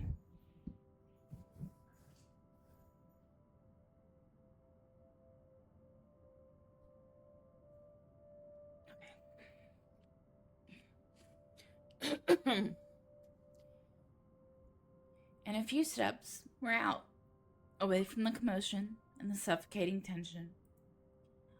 I don't stay long with them, though. Even if I want to, Ashton's still somewhere in that crowd. I've got to go back for him, at least. No matter how much the idea of that alone sends an unpleasant twinge in my stomach. Hey, I gotta go back in there. Completely forgot my bag like an airhead, and I'll see if I can tag Ash on the way out. You'll be fine here, right, Hannah? Not to worry, dearie. I'll just be right here. Zach will be with you if you need anything. Besides, it seems Zachary can handle this without another person helping out. In fact, for some reason, I've got this strange impression I might be intruding on something, if I elect to remain. Better to entrust this with someone she's comfortable with. And though it might be a little inappropriate considering what has transpired, a smile worms its way on my lips as I leave. Good on them, I suppose. Chatter has exploded throughout the whole ballroom once I return. Worried murmurs, clicking of tongues, and inappropriate gossip filters through the thick tension in the room. Most of them haven't even left the premises, and they're already talking about it. Tomorrow it'll be on the news for sure, in every local broadsheet and tabloid in Luxbourne. No wonder Luke's knee-deep in damage control. Excuse me. With the scandalous woman gone, he has turned his attention to the media covering the event. Though, so far, he isn't faring well in the cleanup department. Now, people, we all know the drill. I'm sure you're all itching to get a start on those articles. Good thing Zachary isn't here. I can't imagine a man of his temperament dealing with someone like him. But if I read one word, see one picture about this come morning, even a single shot of the bloody wine glass the harlot held, you will all lose more than your jobs. Luke's diatribe goes on for another few minutes, after which he excuses himself out of the area. There's a brief lull, a reluctant pause, before the place comes astir again, but shortly the buzz returns. Dancers have once again taken to the floor, and their guests' excited talk begins anew. But I couldn't care less about any of this now. Simply standing in the middle of it already gives me a headache. When the shock has faded, I just feel bone tired. I've accomplished nothing of what I've come here for, and apparently Ashton's disappeared sometime during commotion. I'm not sure what pisses me off more. That he ignored me the whole evening and might have just left without saying anything, or knowing he obviously has some other motive for being here. We know that. Can he at least trust his own friends for that? He didn't have to lie to me. It's the last straw. No longer in the mood, I grab my bag and head out. More than ready to end the disastrous night as early as possible. As it turns out, the night isn't done with me yet. Because no sooner has the porter closed the door behind me, I find myself standing alone in the foyer with one Luke Wright. No sign of Hannah, or Zachary.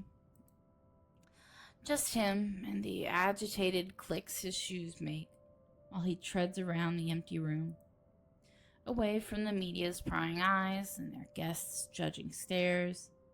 It's easy to glean how much this scandal has him shaken. Not to the point where he has utterly lost his composure. He appears to have mastered himself enough not to. But an ample opening is there for a nervous edge to show on the lines of his shoulders. What do you know? The man is not as tough as he makes himself out to be. Sure, I've seen this before, briefly, in that 1 second in the hallway at school. It's a strange matter, however, to witness this out in the open. Behind closed doors, this is the real Luke Wright. Though maybe that's because he hasn't noticed my presence yet. But as he is with his busy as he is with his thinking, oh my god. If he's aware, I doubt he'll be acting like this. His pride is one of those things he will always wear with him. Even now, when I place a gentle hand on his shoulder, and he whirls around to face me. There's a second-long moment of anger flashing across his features before it dissolves into confusion. He tucks it away as quickly as he can, but it does nothing to change the impression I've built of the man in my head. Daisy, must you be everywhere? Yes. We've only met 3 times, Luke. Quit the dramatics. Besides, shouldn't you be aware of who gets invited to your party? If I was, there wouldn't be any of that scene tonight. That munter wouldn't even get an inch within this property. I'd better off Luxembourg if I could. But why, Luke? Why is that?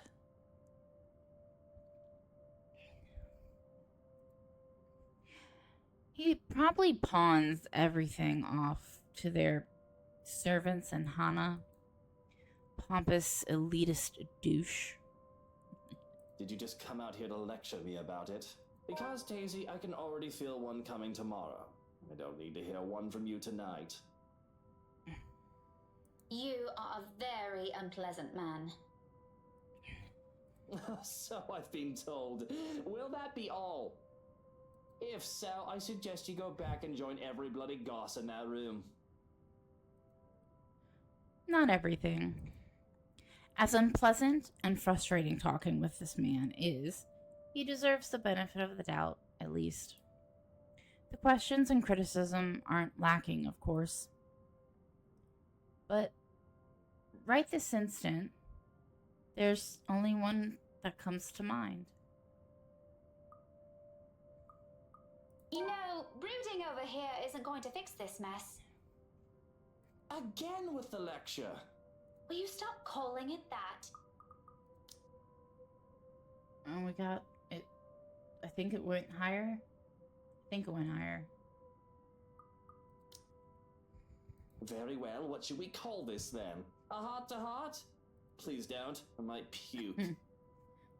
I'm so sorry. I've had like, you know, when there's not the snot in your nose, and it's not enough, as gross as it sounds, enough to swallow, and it's just like kind of like floating there. It's there. Like I keep trying to like breathe in and out of my nose to like get it out. I can't swallow it, so it's like, eh. I'm sure you guys all wanted to hear that. And just so you know, I don't want to talk about feelings. Ever. This isn't one, alright? It's just a friendly concern. Bloody hell, can't you just take it for what it is? He pauses at that. Suddenly, he doesn't know what to do with his hands, and in the end, he simply stuffs them back to his pockets and sulks. There probably aren't many people who tell him that. He's a difficult man to get along with, after all. I honestly won't give him a second of my time if I didn't see a different side of him. Dealing with him requires more than patience. When the awkwardness passes, mostly coming from him, he merely glances away. But the tightness in his shoulders has eased, and when he speaks again, despite his rather rude choice of words, none has any venom. Friendly concern, right. While we're at it, I should mention that Hana used to call that Viper friend. Now I think she might want to strangle the Munta if she sees her again. Yeah. After she's done with me, of course. I doubt she's going to do anything like that. She's a bigger woman than I am. And frankly, I don't believe in cheating. And that bastard right there, needs to go. We've talked about it as Hana, and I think as Marianne when Hana talked to us about it. He needs to go. Just go. What do you even know about this?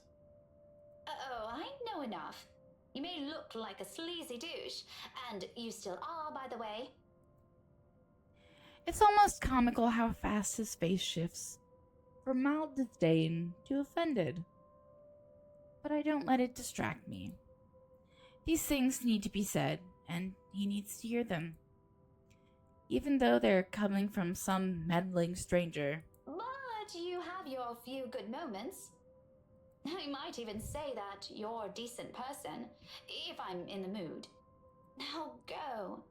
If you really love her, you've got to try and fix this yourself. Maybe tomorrow. Luke. Daisy, did you see her earlier? Was that the face of a wife who wants to have a chat with her cheating husband? So you admit it? Is that an admission? Oh, well, at least you admitted you did something wrong. There we Good for go. you. There we go. How about a star? Would you like a star to go with that good deed? Don't get used to it. Do you realize how awkward this is? Maybe you shouldn't have done it then. With her best friend. Oh, I do. Before I've even thought about what to say, I've known there can only be two ways this can go. All things considered, it isn't as bad as I've assumed. However, there are still some things my brand of encouragement can't fix. His marital problems, first and foremost. His attitude follows right after. Concerns aside, I can't help with those. Those are things only he can fix, and it's definitely not by standing around here bantering. Don't worry, I was just about to leave. Feel free to continue with your brooding once I'm gone. I'm not going to tell anyone. Cross my heart. You think this is funny, Daisy? Yes. Laughter is the only response I can give him. With a slight wave of my hand, I end it right there and walk away. Although, I can't resist the urge to glance back before I leave, if only to have one last look at the man he really is. But the instant I turn my gaze on him, I see it.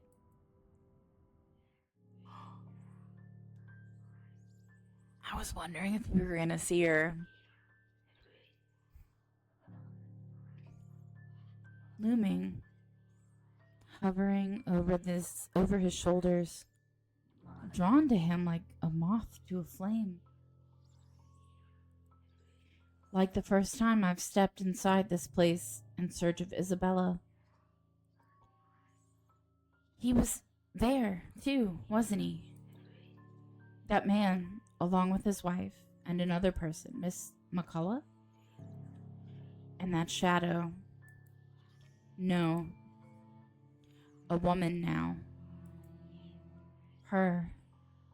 No longer a dark blur. Terror rushes through every vein in my body. A crippling sensation gripping every part of me while she stares at me with a glare filled with nothing but hate and venom. It's like staring at the eyes of a woman I've unknowingly robbed of something precious. I try to say nothing. A warning. But before I can gather my wits and voice it out, someone shuts the door behind me, as if to keep outsiders away from the secrets this mansion possesses. The brush of fresh air against my cheeks does little to dampen the chill in my bones. By now, the sensation, the fear and disquiet it leaves whenever I see her is familiar enough for me. Already, it has made a home in my nerves. I don't even notice my trembling hands until I cross my arms across my chest. The cold from the tips of my fingers seeps through the thick material of my shirt. Neither of it helps bring together some semblance of coherent thought in my head. But I know I should. Someone has to tell that douche. I start walking back before fear can cripple me again. It's not wise. Returning, that is, especially after what happened. But Hannah's still an old friend, and Luke doesn't deserve whatever misfortune that letter might bring. I can't just leave those two in here. Isabella's right. She's real, and there's something she wants from everyone who has read that. Becca, where'd you go off to? If we're done here, let's go. My mistake, the second his voice cuts through the crisp night air, is that I've allowed my annoyance get the better of me. I don't like how that's worded. Fuming, purpose forgotten, I whirl around and march towards him.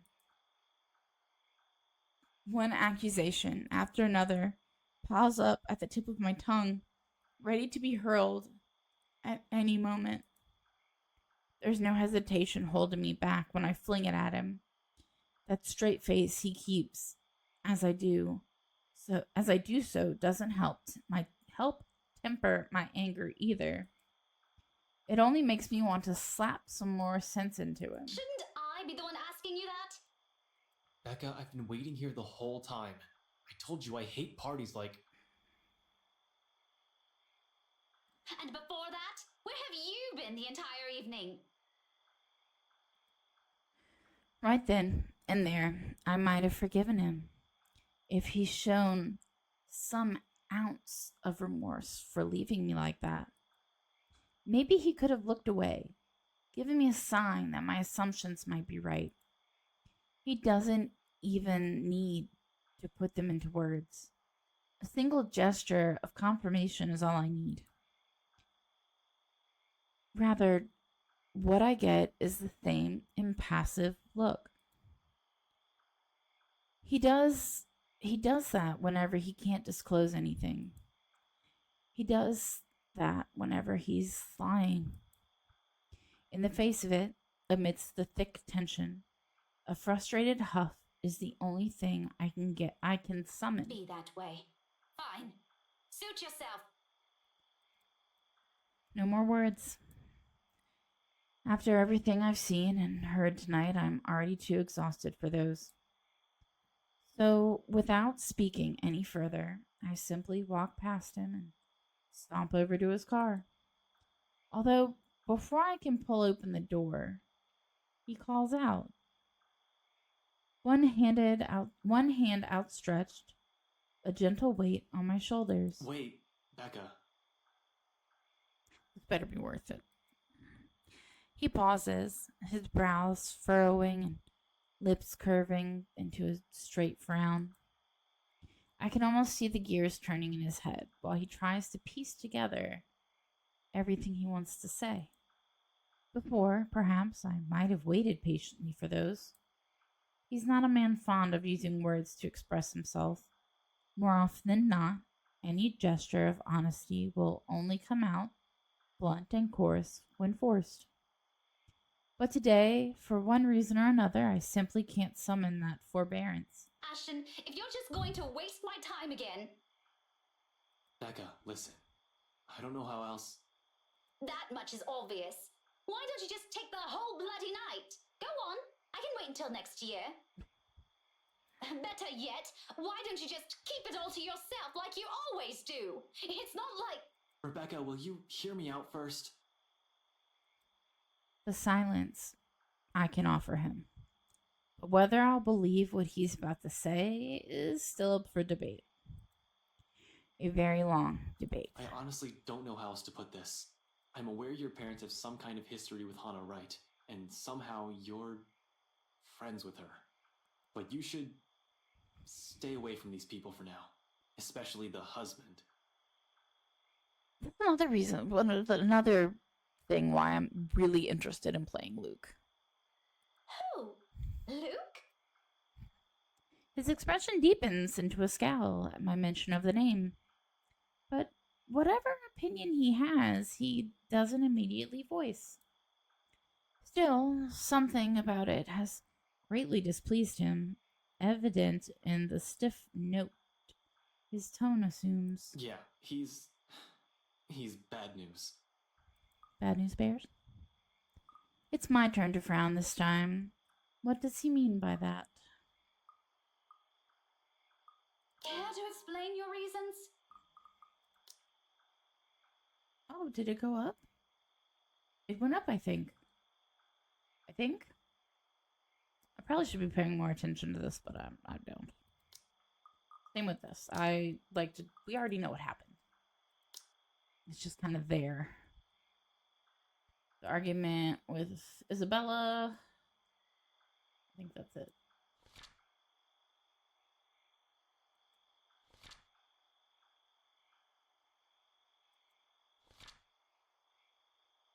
We caught Luke being open. Okay, cool.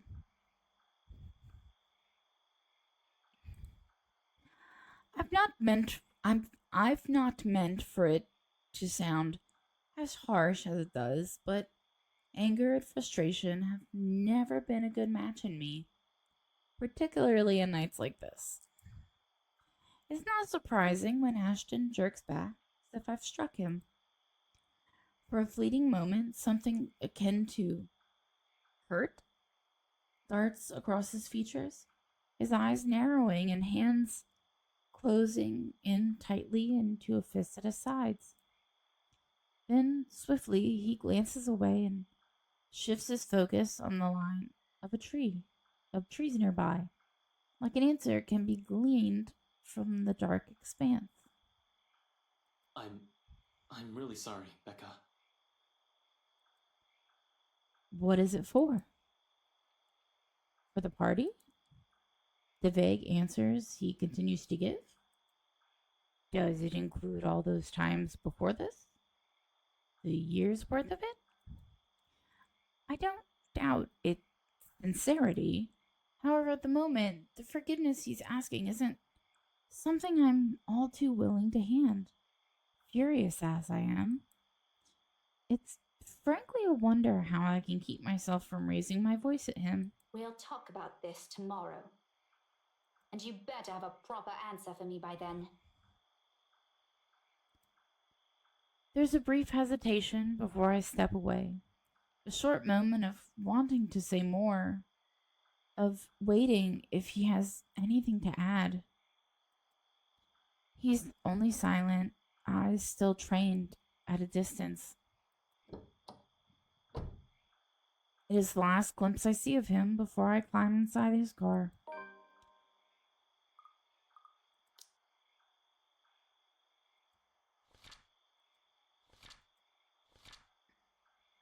And our argument. Okay. If the door slams closed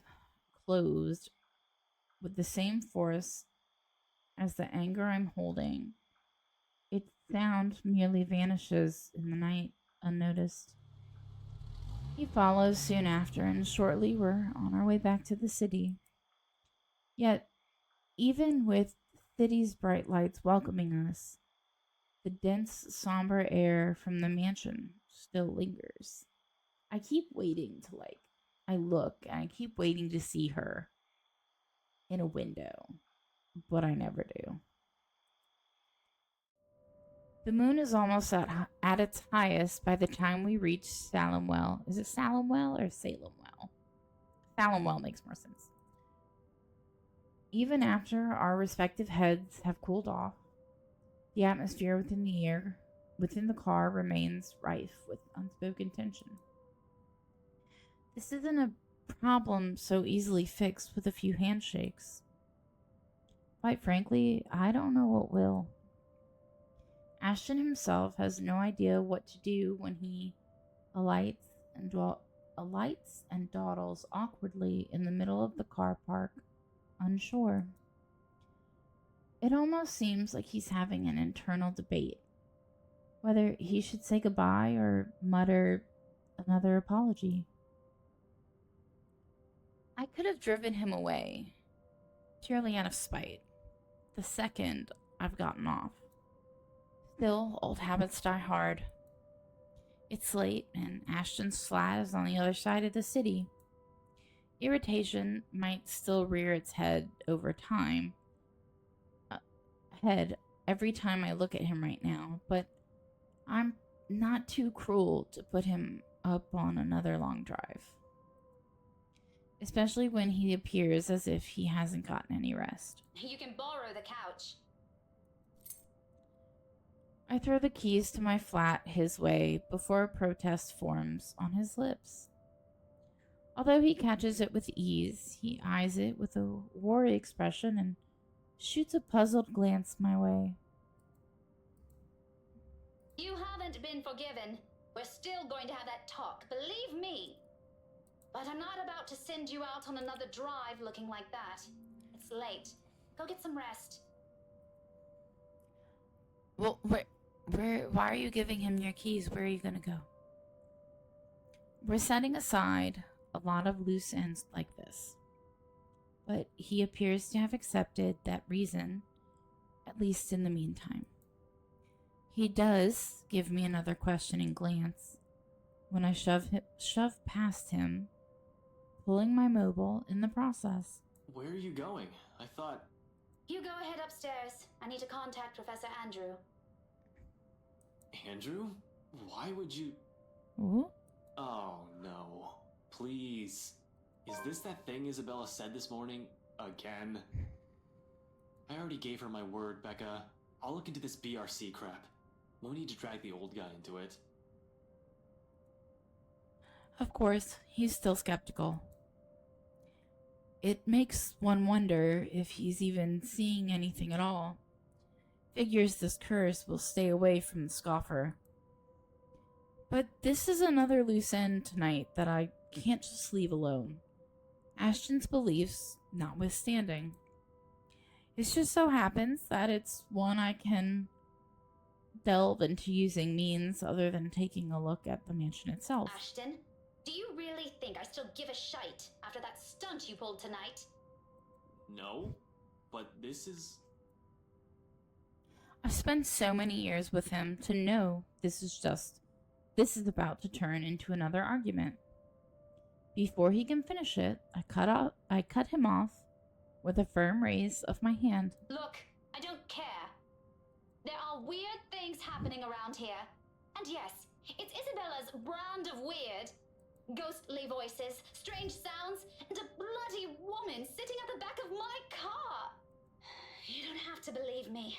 And I no longer have the patience to convince you, so just leave me be, Ashton. He doesn't push it, growing quiet instead, although I know he has a whole case of it prepared inside his head. But there's a reluctant shift in his movement when he steps away from our conversation. Short of climbing the stairs, he stops, turns to face me with an expression almost too conflicted. Are you really sure What? that there was something? That you've been, seeing things? That's the first time he sounds like actually sincere about it. Yes, I'm very, very certain. Now go. And you better not break anything in there. The last time I let you stay over, it was that statuette Belle gave me. You haven't even replaced that one. The last of my reprimand goes both unheard and unanswered as he disappears behind the stairs. If things aren't strained, we might have a quip or two about that, followed by a light banter. Instead, for a long moment, I am left staring after him. There's something in the way he asks it that nags, coupled with his expression. The whole exchange just feels unsettling. One that doesn't fade even as I gather my thoughts and shift my focus on another, even as I dial Professor Andrew's number. And that is when it clicks. During the long wait for the professor, one stray thought emerges from the unease. Ashton has not intended for his question to be a jibe. It's concern. For what, though? For my well-being? The letter's curse? The woman I mentioned? The answers for those will have to wait, however.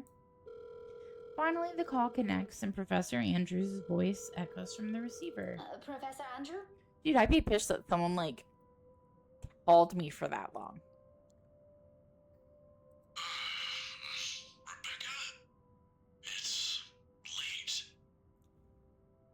Yeah, I don't know. What can I do for you? I know, I'm sorry, but this is a bit urgent. After all, this is a more pressing matter. Our lives might be at stake, and we're still in the dark. Actually, I was wondering if I could ask you to do me a favor. October 30th. Oh my god, when are we gonna be someone else?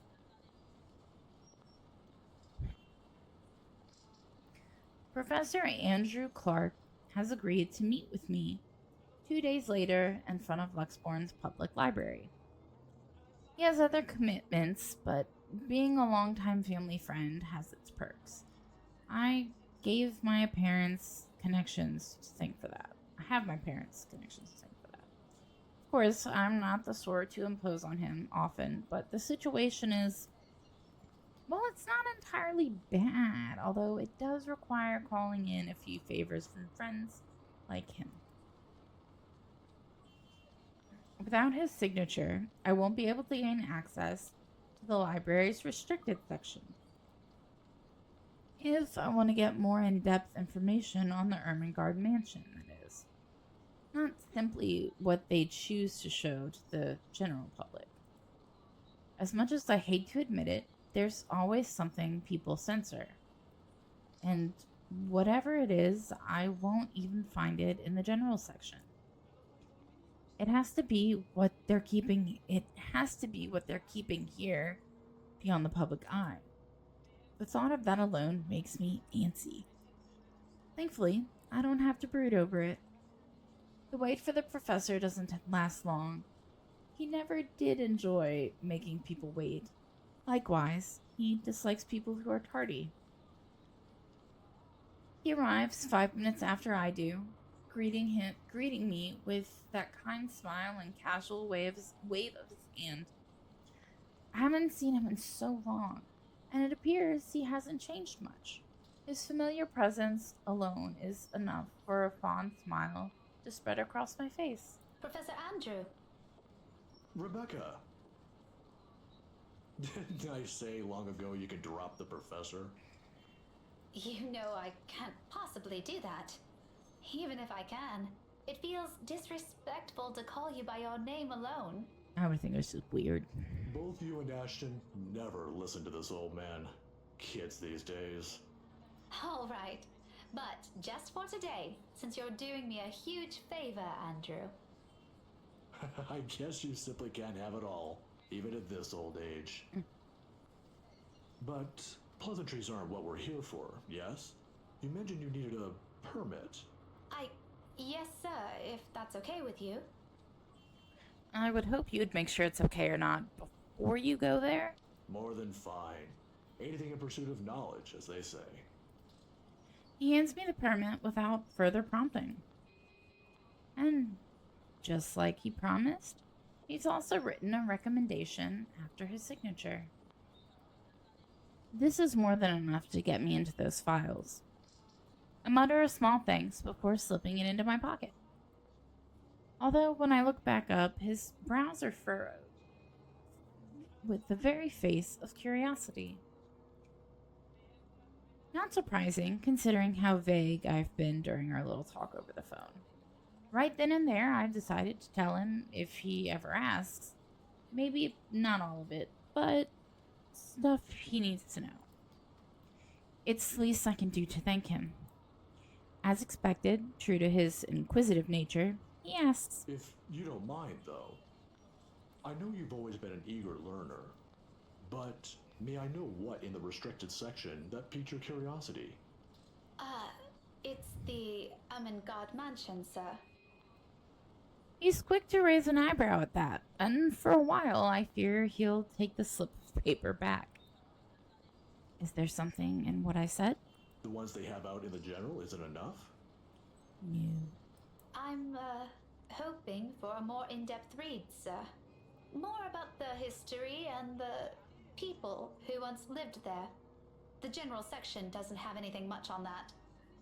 Oh, I see. Well, you certainly aren't the first one to be enamored with that place. It doesn't shock me. The architecture is admirable, and the urban legends are something to talk about. I think enamored might be a little too much to describe our interest in it. But I have to agree. The mansion is beautiful, even with the renovations. They kept the stained glass windows, too. They are magnificent. Oh, you've seen it. I was there for a few hours to attend a housewarming party. The invitation was for my parents, but they couldn't make it. My mum used to work as a private tutor for the Evans. Hannah Wright? Ah, I know of her. Her husband, too. Who doesn't? Ooh. Luxborn's most popular couple. He doesn't sound too happy to even mention them. Something falls behind his eyes. The warmth in them suddenly gone. Like he's reliving a painful, distant memory and seeing it play right in front of him. It disappears almost as soon as it surfaces, but that look has unsettled something in me. Is something the matter? Nothing much. But you know, you're already like a daughter to me. So if you could, do be careful with the friends you make. He's the second person to say that. Is this about the rights, sir? Just a friendly advice from an old man. Don't think much about it. Anyway, I have to leave now. Can't miss my weekly serving of bear claws. Say hi to your parents at the detective inspector for me, will you? I wish you luck with all that research. I will. Thanks for this, Andrew. Andrew gives me my shoulder a light squeeze. The gesture a younger me has always appreciated, and quickly crosses the street after. I watch him until he disappears behind the door to a cafe, until the doubts swimming inside my head finds the moments to rest. Whatever his business is with the rights isn't anything I should concern myself about. But somehow, in the grand scheme of things now, all of it feels oddly relevant. The how, though, I've yet to find out. And I'm hoping the library will give me the answers I want this time. On a gloomy Sunday morning, the library is especially empty. The second floor in particular.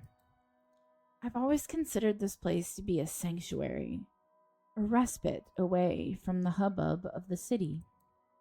As a child, I grew up reading books here, spending hours here to no end, poring over the pages, living out fantasies in my head until my parents called me home.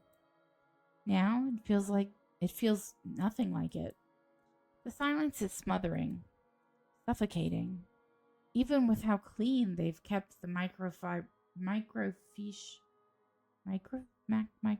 room. How the entire small of it lacks a speck of dust or clutter. Breathing is a struggle for air. Not far into my stay, I begin to long for the noise outside, and perhaps as a way to calm this unease, I start to hum a tune. Imagine that.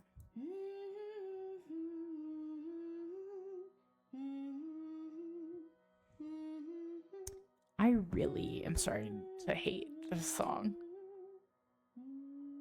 Why, of all things, it has to be that silly nursery rhyme? I've not an inkling. It does its job, however. It fills the lull with something far less awkward, far less deafening, and that is enough for a distraction. I have business here. No time for silly daydreams, only important work to attend to. Even if there's a possibility of it being fruitless, by some means it feels like I have to do it. If not for me, then for the people who has been affected by this. What do we even call this? I've been fucking saying. A haunting? A Halloween prank gone wrong? A curse? If Isabella were here, what would she say? Will she panic? Will she be angry I only listened to her now?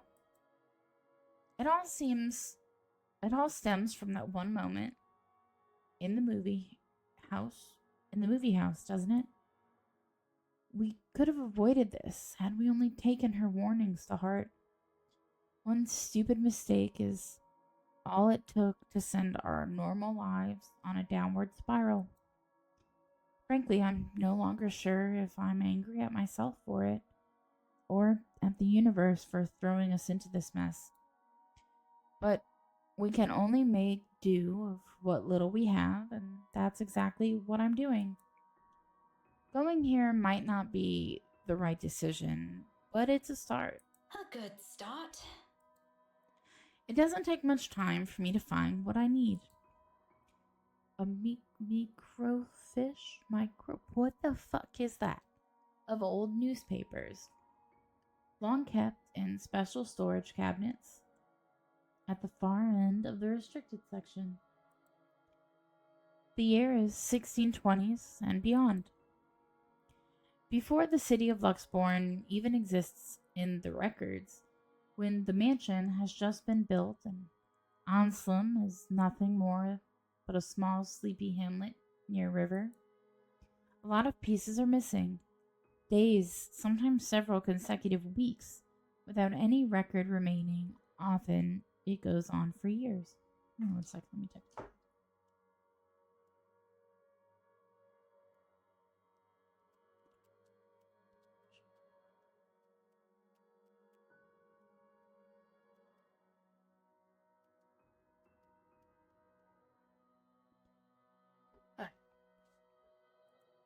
Troublesome, but as it is, I'm lucky enough to find anything at all considering how far I'm looking back. Can't be picky now. Can't waste time mulling over what record keepers of the old could have done to make this a breeze for me. I can still work with this.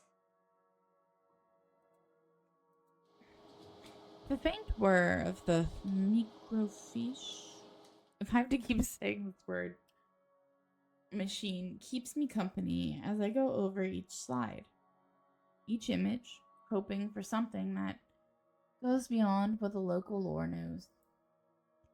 There are snippets, little mentions of the family that once settled in the house here and there, the usual singing of praises for the couple who helped brought up what was once a tiny settlement into a buzzing town.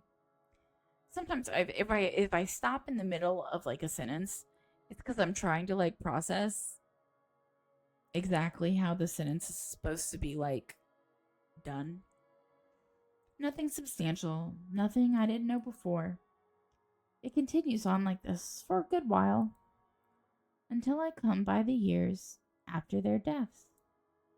The people of Anselm might have loved Lord William and Lady Elizabeth Ermengarde, mourned their passing, and held them in high esteem in the years after. But it was their daughter that was remembered fondly by the townspeople. If her parents built this town, Lady Charlotte was the one who made it prosper. Remarkable, considering it was a period of recovery from a bout of plague that killed half the town's population, including her parents. This is her. This has to be her. What blooped? Yeah, that's gotta be her. What's surprising, though, apparently, her time also marked more than superficial changes to the place. She moved things, changed laws, altered old customs and traditions. If they were done on a woman's whimsy, it doesn't say, but she seems capable enough for more than that. The gist of it is, the town she rebuilt, it's what eventually grew to become Luxborn City, while the nearby Anselm village remained as it was, a relic of the old. A frown swiftly forms in my face. So, why is there a need to hide this? One by one, I try to recall every lesson I've gone through, every book, paper, and journal I've read.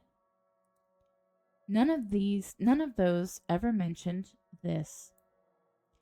It's always the lord and lady of the house, their endearing child, always an afterthought to those anecdotes, the one who always took her life in the end. Never someone who restored a town from the brink of collapse, or brought new ideas to it. Is it because she's a woman? That pisses me off. Granted, not everything is sunshine and rainbows. Not all aspects of her can be considered admirable. But this is history. Some parts are bound to naturally delve into unpleasant territory, whether I like it or not. Witch hunts, for example, became common near the end of her life, which would have been completely unremarkable and might have gone to become a mere footnote in history if it didn't involve Lady Charlotte and the very slave she saved. It caused quite a stir, enough to leave almost a week's worth of clippings. The girl was eventually burned, condemned by an entire town. At the word of Lady Charlotte alone. But this doesn't really have anything to do with this curse, does it? Unless that woman following us and this slave are the same person. A tale of revenge. How cliche. However, with the lack of accurate photographs, it's impossible to tell. Maybe if I squint, the illustration would start resembling her. Oh my god, she's gonna pop up in the fucking screen. But in my field, it doesn't work that way. It shouldn't work that way. I'll be the laughing stock of the community. This isn't going anywhere. Mentally exhausted, I take a careful step away from the screen, pressing a palm to my tired eyes. The lack of ample light in this area doesn't help. A headache already threatens to form at the back of my head, yet I'm nowhere near figuring things out.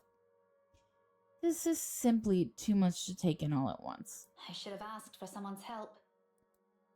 Now I'm at a dead end. I don't think so. I think you figured it out, personally. I'll be right. Who knows?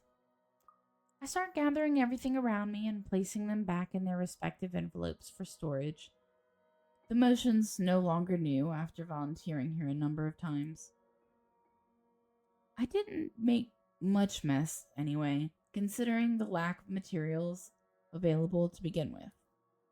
I'll have to look somewhere else. The where remains unknown though. But just as I'm about to slip the last of the slides in, something catches my attention. My hand pauses. The microfiche halfway through its protective sleeve. This is one of the few I've set aside without taking a careful look at. It seems like a gossip column at first glance, but upon closer look, I slide it back to the reader, gently turning the dials in search of the page. It takes some time, but once the image becomes clear, they must have had this drawing commissioned for their announcement. I don't doubt it. The details are far more intricate. Their likeness likely closer to how they might have appeared at the time. They're both recognizable this way, closer to those paintings I've seen in the mansion. However, it's the man standing beside her, Edward Godfrey, according to the article, that caught my attention previously. Her first cousin, and eventually her fiancé. Ew. Ew. Maybe it's the posture, the manner in which he holds himself. Oh my god, is he related to Luke? Or maybe it's the shape of his eyes, though I can't be too certain about that until I've gotten a better reference. Nevertheless, there is a resemblance. He looks eerily like... My head snaps up, glowering at whoever's running in the floor above. Any day, I'd march upstairs and reprimand whoever it is. This is a library, for heaven's sake. But now isn't the time. I've gotten what I need. Without wasting another minute, I hit the machine's print button for a copy of the page, while my other hand moves to put everything back into storage. A ragged exhale slips from me. Relief, perhaps, or maybe this is already exhaustion. Regardless, soon I'm closing my eyes as I wait for the printer to finish, if only to stave off a headache building up from everything. No, stop with the song. The song is creeping me out. Sometime I've even began humming the same song again for comfort. I don't like that. Despite my doubts about this, despite all the tension in my shoulders, this may be a small find, but at least I can start somewhere. Okay, let's go knock this out. Okay, so earlier in the game, someone said something about Luke kind of looking like that guy. The guy. And they said something about him dying early, like I think before the actual marriage to Lady Charlotte, if I remember correctly. And then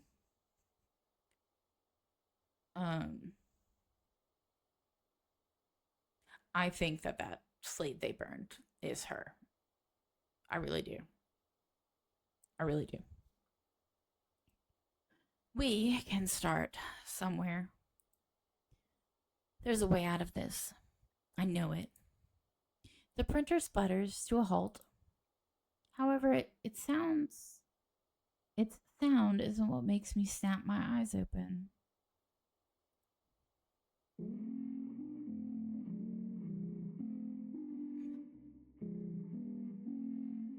I'm gonna have to hit buttons. My meds are kicking in. I can't hit buttons. A chilly brush of air behind my back. Brief enough for something sickening to suddenly lodge itself in my throat while I take in my surroundings. You know, some of that stupid fucking song. I'm having nightmares. I am downgrading my fucking night terror medication, because a lot of my meds cause me to weight gain. And I'm also on a pill to help lose weight. So we're like trying to like battle things out, and I'm gonna have a fucking nightmare from this.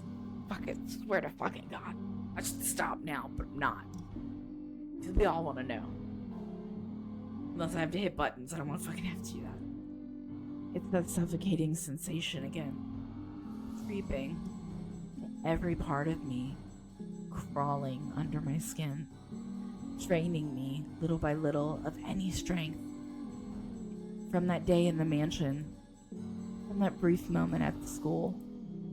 Without delay, I grab the papers and make a quick beeline for the door. She's gonna pop right in front of us. Yep. My whole body freezes. What are you doing, Miss Pink? Bitch. I hold my breath, not daring to make any noise. For a little while, only the sound of papers crumpling under my grasp fills the room. Excitement from earlier gone instantly. Bruh. She said she's trying not to make any noise. And like, all I can think is scream. Don't worry about being in a library. Don't try to make noise. She clearly found you. You don't need to be quiet. I would fucking scream. So someone in the real world would hear me and break whatever this bullshit is. Replaced by a cold, seeping dread spreading throughout my limbs. But more than the fear is the anger. It pains me to hear her using my own student's voice against me. And more than once, I believed it was really her. She has no right. Why don't you play with me? Although she hasn't made a move, if there isn't a wall behind me, I'll probably take a step back. Anything to put a distance between us, no matter how small, as long as I'm out of her reach. But I steel myself, because if I do fall back, turn away from her, I'll be left with no way out. I am not dying here. Yeah, Rebecca. You think you scare me? Miss Pink, don't be so rude. I'm waiting. I would ask her. If you're not scared, I would be like, are you her? And what can I do? I'm not afraid of you, you spook. This is one Scotswoman. You aren't getting into an early grave without a fight. Her accent came out. Come at me. I expected she'll lunge, prove to me what a monster she is. Instead, all she gives me a smile, twisted and gnarled. It's as if time has crawled to a stop at the sight of it. A split-second decision, and before I know it, my body shifts. Eyes closing in anticipation, hand grabbing whatever's solid enough to the nearby table and hurling it at her. I don't bother looking if whatever I threw hit its mark. I run as fast as my legs can carry me, despite my heart threatening to burst out of my chest. But in this maze of bookshelves, with the whole place almost void of people, is there even a place safe enough to... I would go... I'd head for the door. If there's one, it's out of this room, out of this place, as far away as anyone can get from me. Because the stairs, I would assume, obviously meant upstairs. I can think about the rest of what I can do after I'm outside. When there are other people, I can ask for help. When she's not chasing after me like this. There's no hesitation in my steps as I race for the restricted section's door, head downstairs, and barrel straight to the library's exit. Towards safety, in a desperate bid for my life. Library rules be damned. I can no longer hear her behind me, but I'm not taking any chances. A breath almost escapes me as I near the door. A little more, when out of nowhere, a library cart careens from a blind corner and slams to my side. My back hits the floor with a hard thud, the impact completely knocking the breath out of me. Dear God, please be a normal person. The copper tang of blood gradually spreads over my tongue as I fight to get my bearings back. It's gonna be her. I force myself to move, even with the excruciating pain coursing through my limbs. The exit's almost there. If only I can... There's no moment's respite. The next thing I know, there's heavy weight atop me, and a cold digit slide around my neck, tight like a vice, pressing close in, leaving... I don't know what I'm gonna have to hit, leaving me gasping for air. Through my blurred vision, I can only make out the hateful gleam fight in her eyes, and she looms over my body, and her grip on my throat grows tighter. Desperation clicks. My nails dig into her wrists as I struggle against her firm grip, trying to pry her fingers away. What am I gonna have to press? Let go. Let me go. Okay, hold on. No. I wasn't paying attention. I was trying to figure it out. My lungs begin to ache, burning with the lack of air. The pain growing worse with every second I writhe under her punishing grip. Somebody help me. Darkness starts to fill the edges of my vision, and soon the world fades, and I die. Alright. Keep the slider within the green bar by moving the mouse. Okay. Oh my god. Oh my god. Oh my god. Oh. That one's not hard. That one's hard. Yeah, we got it. Okay. Keep the slider within the green bar by moving the mouse in the arrow's direction.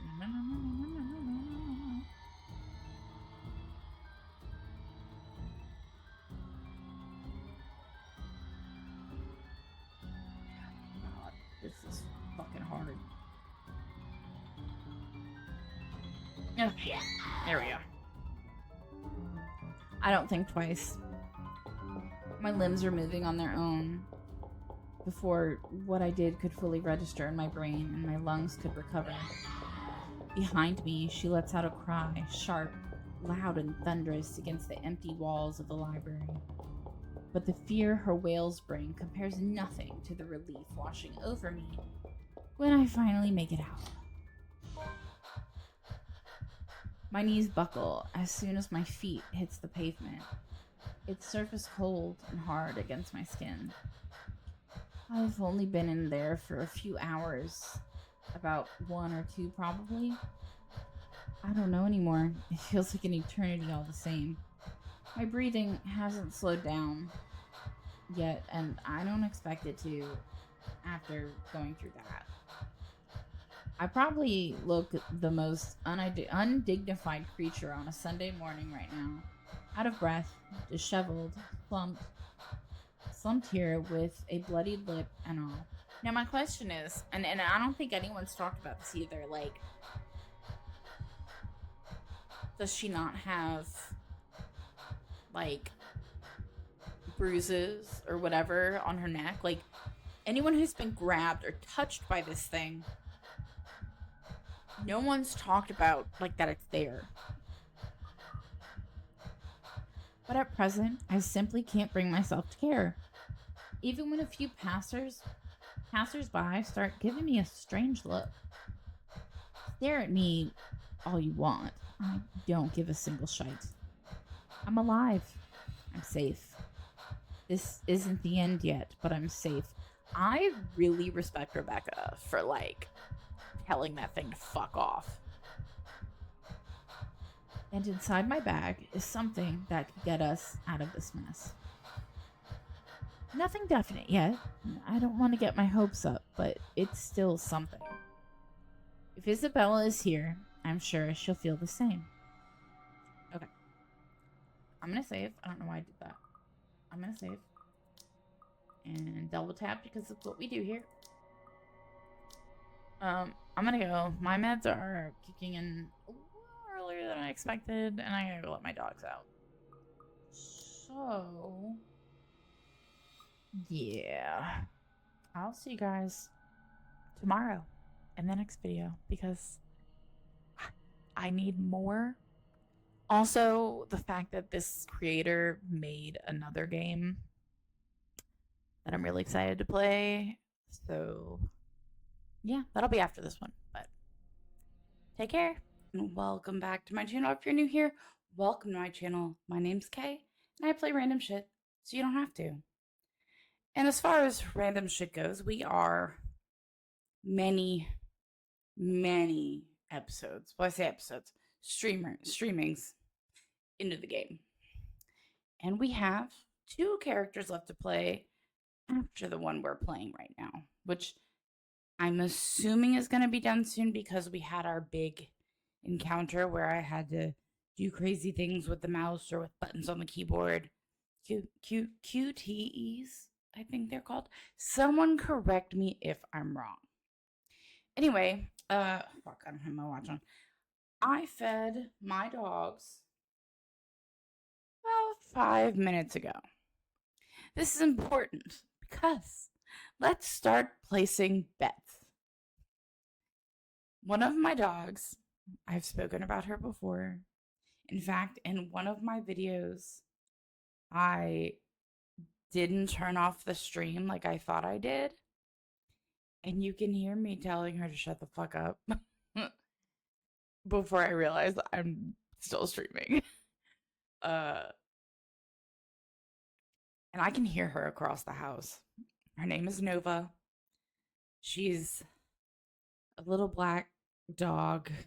I don't know what she is. But she's got little legs. Not like super little legs, but not like corgi little legs, but shorter little legs. And she doesn't bark, she screams. And she has an internal clock. Almost exactly 6:30 on the dot every morning. She will scream because it is time to go potty, to wake up and go potty.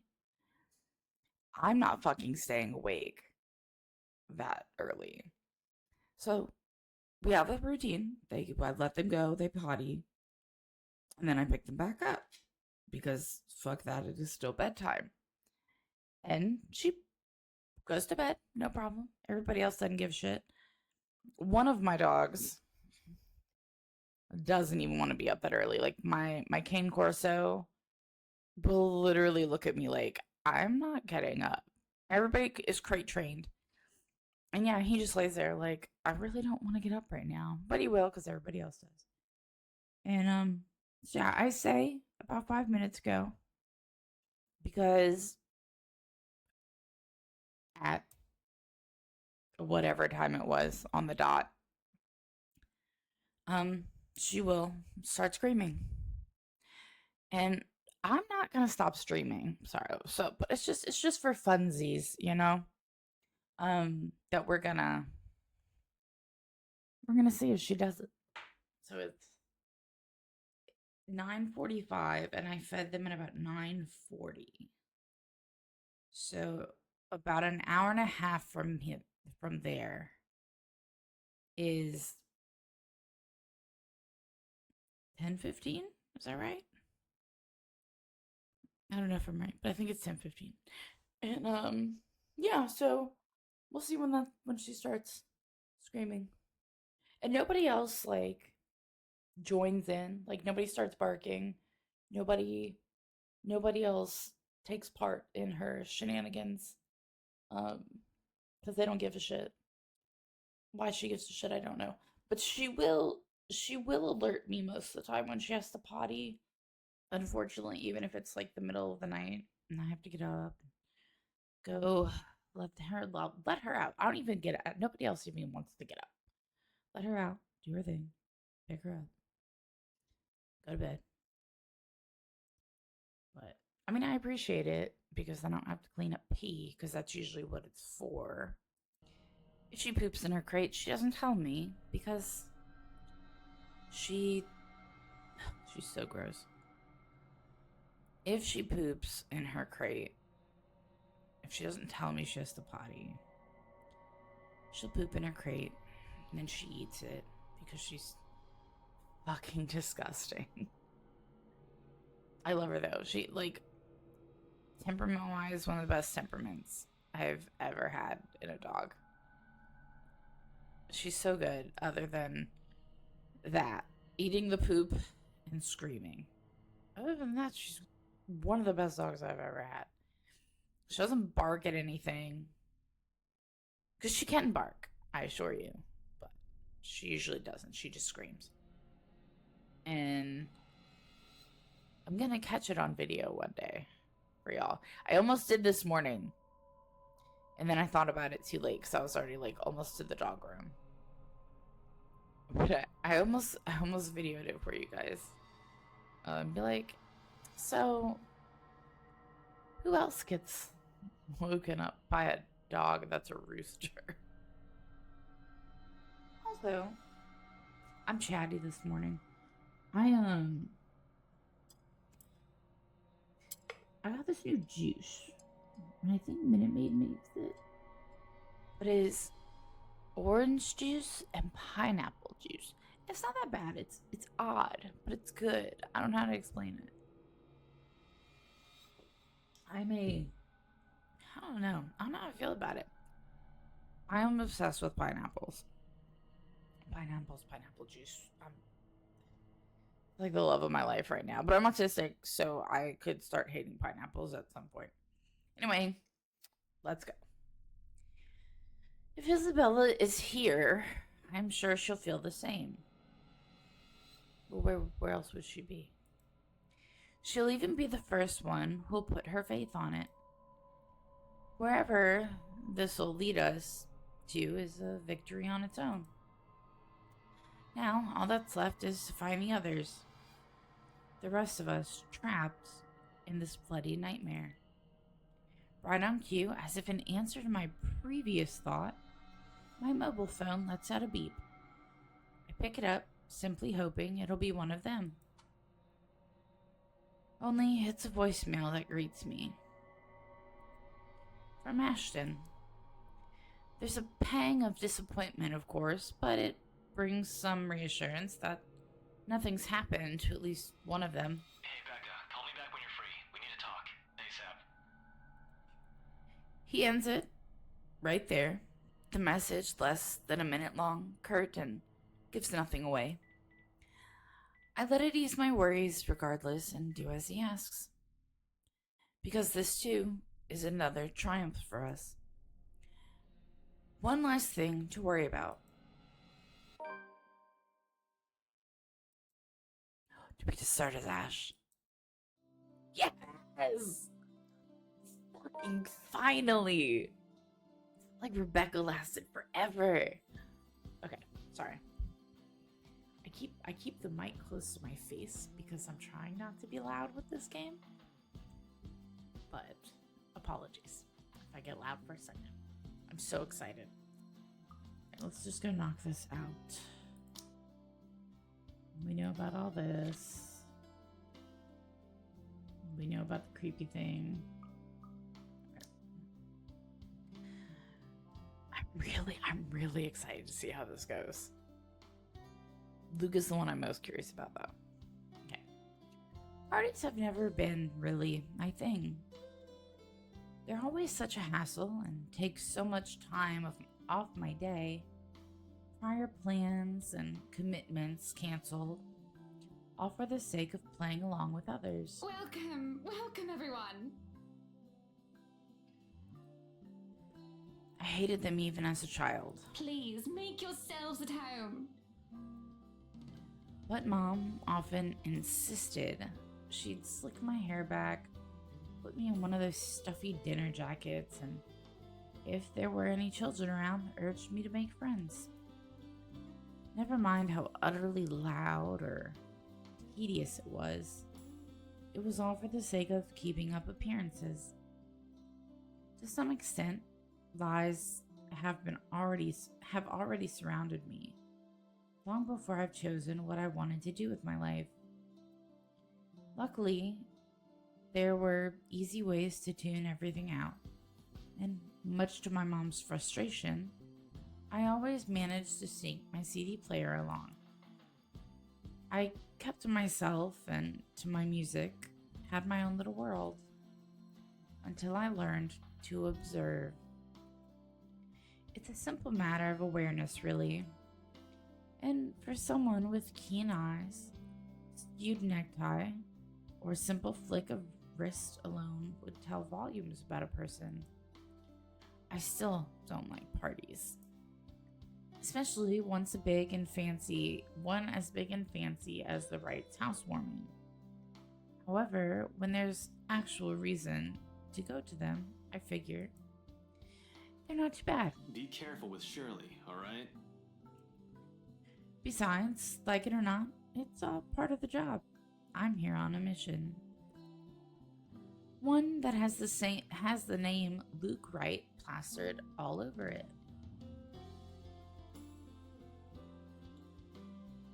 You'd think the man would want to remain inconspicuous after his name was linked to several high-profile crimes across Luxbourne. Oh. So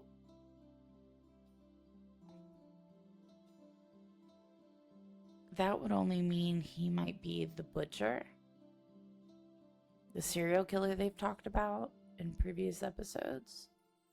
That would be the only thing that makes sense, because as far as we know and as far as we've seen, that's the only high profile crime that we've heard about. And I can't see that happening. Granted, most of it has gone cold over the years, having stagnated without any lead or evidence, but that still doesn't make him any less suspect. Yet here he is, throwing a party in his own backyard. Although, having observed the man this past year, I'm not even shocked. He craves it. The damn spotlight. Constantly yearns for attention, like a neglected puppy. It doesn't take a genius to figure out why he's nowhere to be found in his own party. But that's not the problem here. What pisses me off is how far his reach extends. How close he has creeped into the lives of the people I care about. Again, like a stubborn itch you couldn't be rid of. First, Professor Clark, then there's Isabella. I also spotted Z-Man here a while ago, and now there's also Rebecca. Can't you at least act with a bit more shame? Becca, if I find a single scratch on Shirley, there will be hell to pay.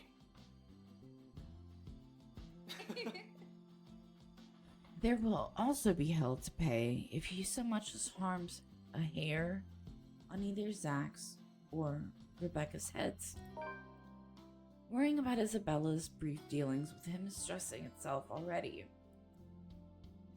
In itself. I doubt he'll attempt anything in front of other people, though. It would tarnish his glorious reputation, and he values appearances more than anything. That doesn't necessarily mean he isn't capable of it. More than, in fact. And on the off chance he does something, I wouldn't be responsible for my actions. Those guys know what they're doing. They're handling cars worth more than your precious Shirley. I still want to know what kind of car Shirley is. For Zachary and Rebecca's sakes, however, I really hope this will simply be another housewarming party. Even though something tells me it's anything but. Call it detective's intuition or whatever. When Luke Wright's involved, nothing good has ever come out of it. I can't let my guard down here. Even more so when a familiar car slows to a stop and out comes... Chief? Yeah, that's what I said. That's what I said last episode. My presence here might be odd, at best, but I have an excuse. One that this man handed to me himself a year ago, along with a heavy dose of flattery for the newly promoted detective inspector. Can't exactly say the same for my good old boss, can I?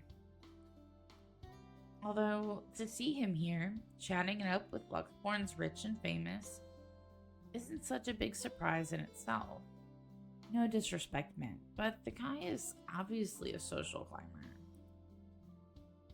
What is surprising is the fact that he seems all too eager to mingle with a person of interest's wife. Just what the hell is he doing here? Ashton, what's... Sorry, Becca, I just saw someone I need to catch up with. Longtime friend. What the shit is going on here? Oh wait, Ash, what about... This won't be long. Be careful while I'm gone, okay? Hey, be careful! About what exactly? I don't want to draw attention to myself either. At least not until he's given me proper reason to spoil his party. Thank you for the invite, Anna. Husband still missing, I see? I should be saying the same of your darling Rochelle, Lee. The doctors again? For now, the best I can do is wait and remain inconspicuous, especially with Chief here, whose motives are dubious at best. I swear I can't drink anything. No, feel like I need to burp or burping. If it means having to pretend I don't know Zach and Rebecca, or forcing myself to rub elbows with people I barely know, let alone like, then so be it. I can't involve anyone. Okay, so that's why he kind of ignores them. Okay. Wandering is out of the question as well, when there are guards and civvies stationed here and there. Sure, getting past them is something I could do with ease, but I'd rather not right now, when I'm one of the few snooping and roaming about. It'd be best to try and do so once there's a crowd of people. And if their interior designers' drunken claims are to be believed... Yes, well, what about Luke? Should we file a missing persons report now, or do you want to wait 24 hours? He's around. You know, I can tell if someone's bluffing. It'll all come down to how well I'll play my cards tonight. With a good hand, this party is going to give me the breakthrough I need to crack Luke right, or something to prove my suspicions wrong. Maybe find out what kind of game my boss is also playing. I've had an inkling before. A few hunches tempered down by how much of a bumbling fool the man appears. But one does not simply deal with the rights and get invited to a party they host without wanting anything from either of the two. Or it's the other way around. So, with a last worried glance at the two, I head into the ballroom. I just hope this will not complicate things further. Shit. By the time the party is in full swing, night has fallen, yet there still isn't a Luke Bright in sight. The man can be quite ostentatious, but this, frankly, I'm impressed. I don't even know how many hors d'oeuvres I've already stuffed my face with. One too many, probably. The servers are already giving me a stinky eye every time I saunter over the buffet table. Blame your employer, not me. He's the one who has the guts to show up late. Besides, most of the guests' idle talk is concentrated in this area, despite standing under the same roof with the very people they're whispering about. Some just couldn't resist. I might as well keep an ear out for any useful info. Is Suarez still fixing that tech problem?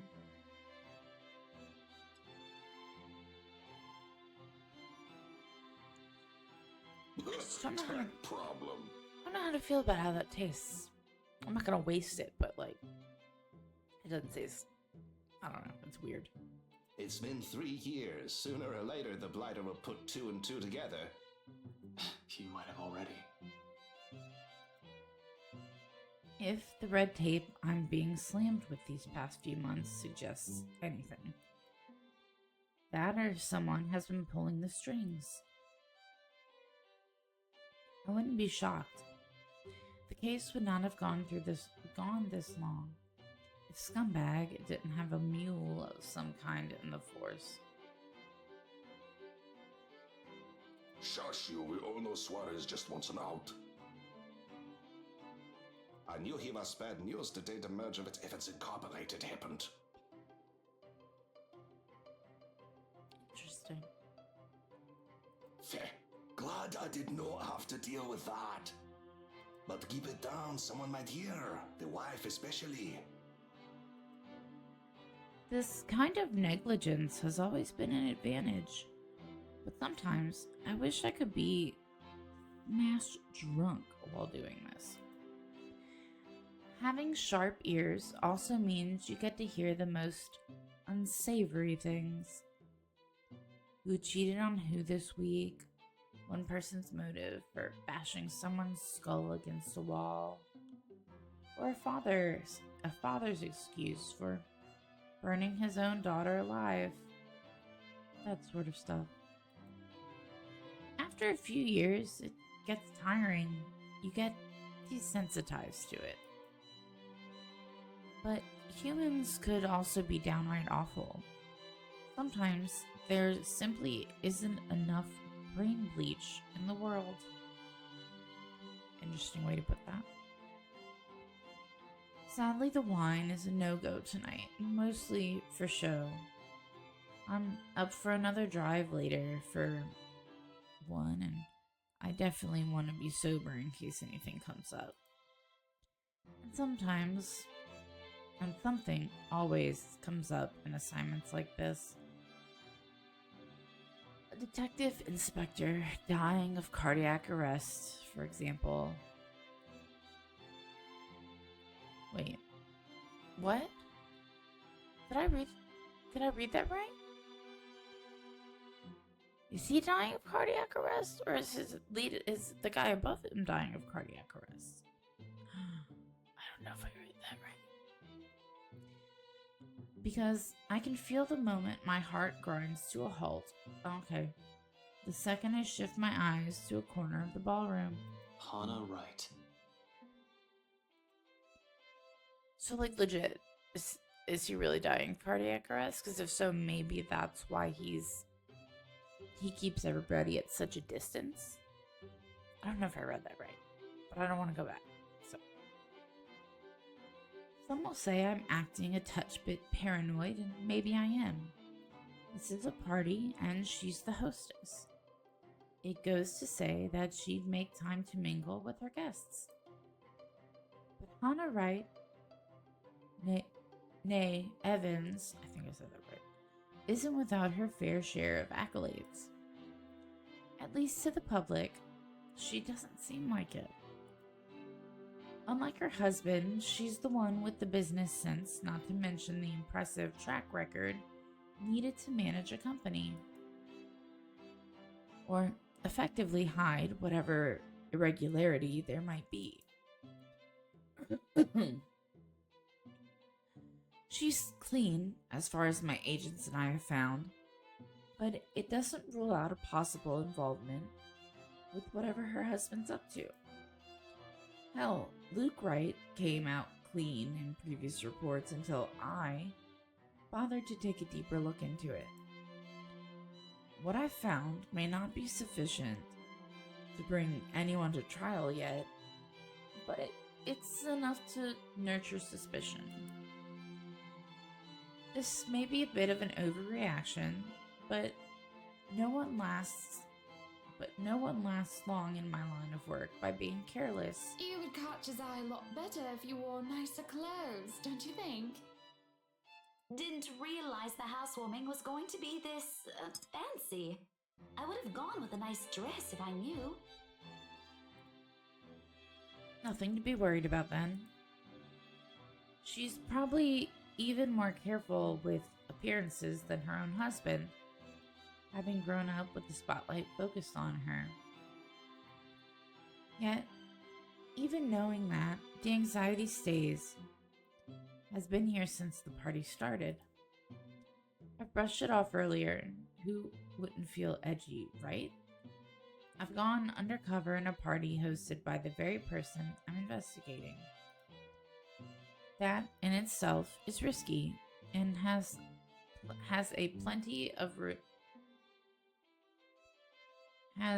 plenty of room for error. Usually, though, the tension passes around the first half hour or so. I've been trained to remain composed in situations like this. However, with each second I spend here, it only grows heavier and seeks to overwhelm. An odd feeling that someone is watching me instead. Okay, we hear the whispers. We hear the whispers. It has been like this since last week, but I should already be used to this. People would be looking at me, no matter how small or big of a blip I am on their radar. That's what they do in these things. But when the feeling of eyes burning into my back lingers longer than necessary, I've been looking around every now and then to catch the culprit. No luck. And despite my efforts to push the sensation as far down as I could, tiny pinpricks continue to sting the back of my head, and the ghost of a cold touch creeps up my limbs, until my gaze switches back to Rebecca and Hannah Wright.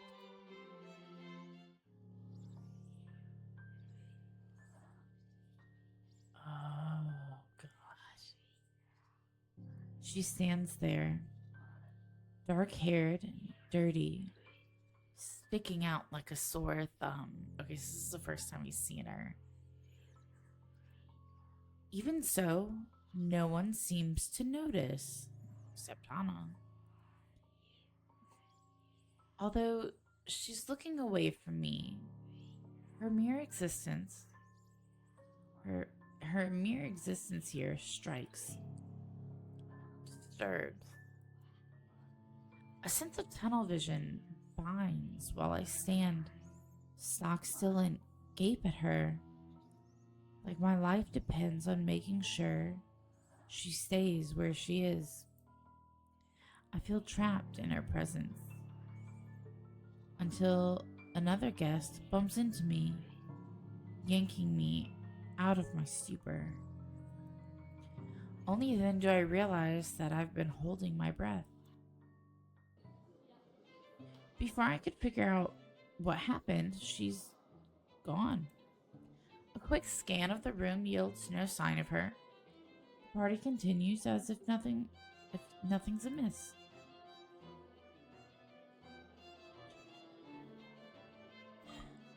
I'm not really one to judge, but I'm sure someone like that would not have been allowed in a fancy thing like this. What has the security been doing? Are they really that incompetent for someone so distinct to easily get in without notice? There should have been. Oh my god! I'm sorry if my glasses just rubbed on the microphone.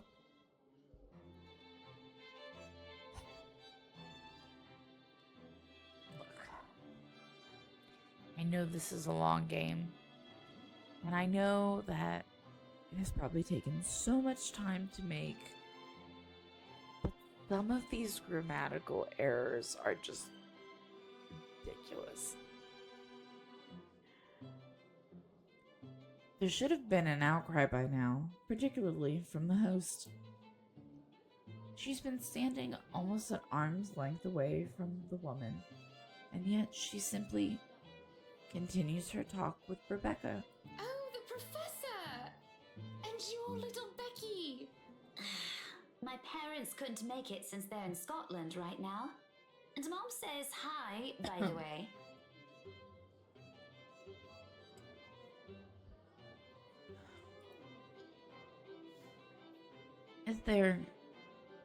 Is there something in the food then that I'm starting to see things? It couldn't have been the wine though. I'm every bit as sober as when I first stepped out of off my car. The hors d'oeuvres.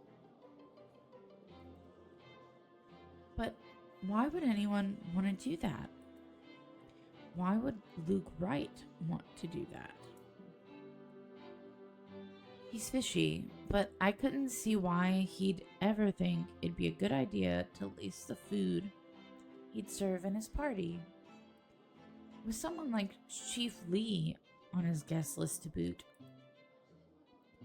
He has been linked to narcotics. Yep. However, that kind of tactic is below him. That much I could tell. Unless there's a mass murder waiting to happen here tonight, which I highly doubt. So, What the fuck was that? I guess this is the first time he's seen her. A little late, I would think. But there's no time to look deeper into this, even if I want to.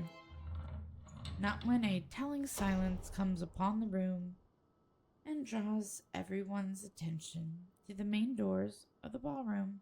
About damn time. Good evening, ladies and gents. Enjoying the party? I hope I'm not too late in welcoming you all to the right mansion. I've been tailing this guy for a while now. Before that, I heard stories from previous officers who tackled this case, none of which are pleasant. Mind, I'm not counting the incident with Professor Clark yet. Pleasant is glossing over the gravity of it. Who's Professor Clark? While Wright's good at covering whatever shady stuff he's doing, he's shown to be a really rotten guy. At least that's the case when he thinks none of his peers are around to judge him.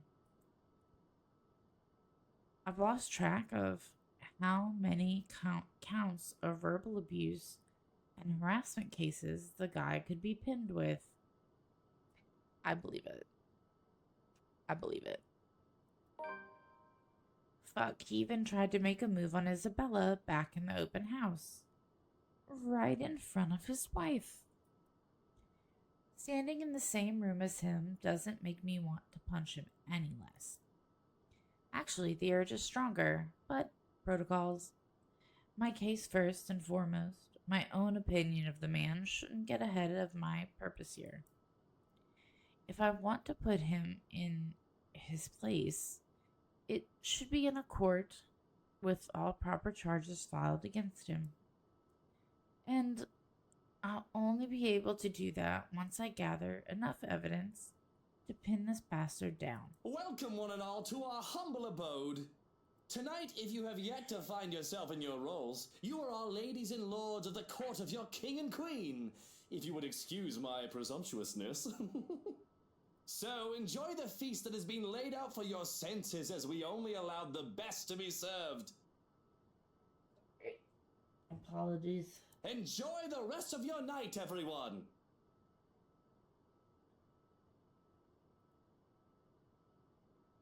Suppressing my annoyance, I prepared to step away from the crowd. Amidst the cheers and claps, now is as good a time as any to move. Try to find that something the McCullough woman talked about. In the first place, I have no plans to actually shake hands with the slime ball myself. A fake smile is plastered on my face while I pretend to listen to one of the other guests gossiping about him. Almost slowly inching out of the ballroom. Fortunately, before I could get any further... Are you feeling ill, Rochelle? Perhaps you need to sit down and...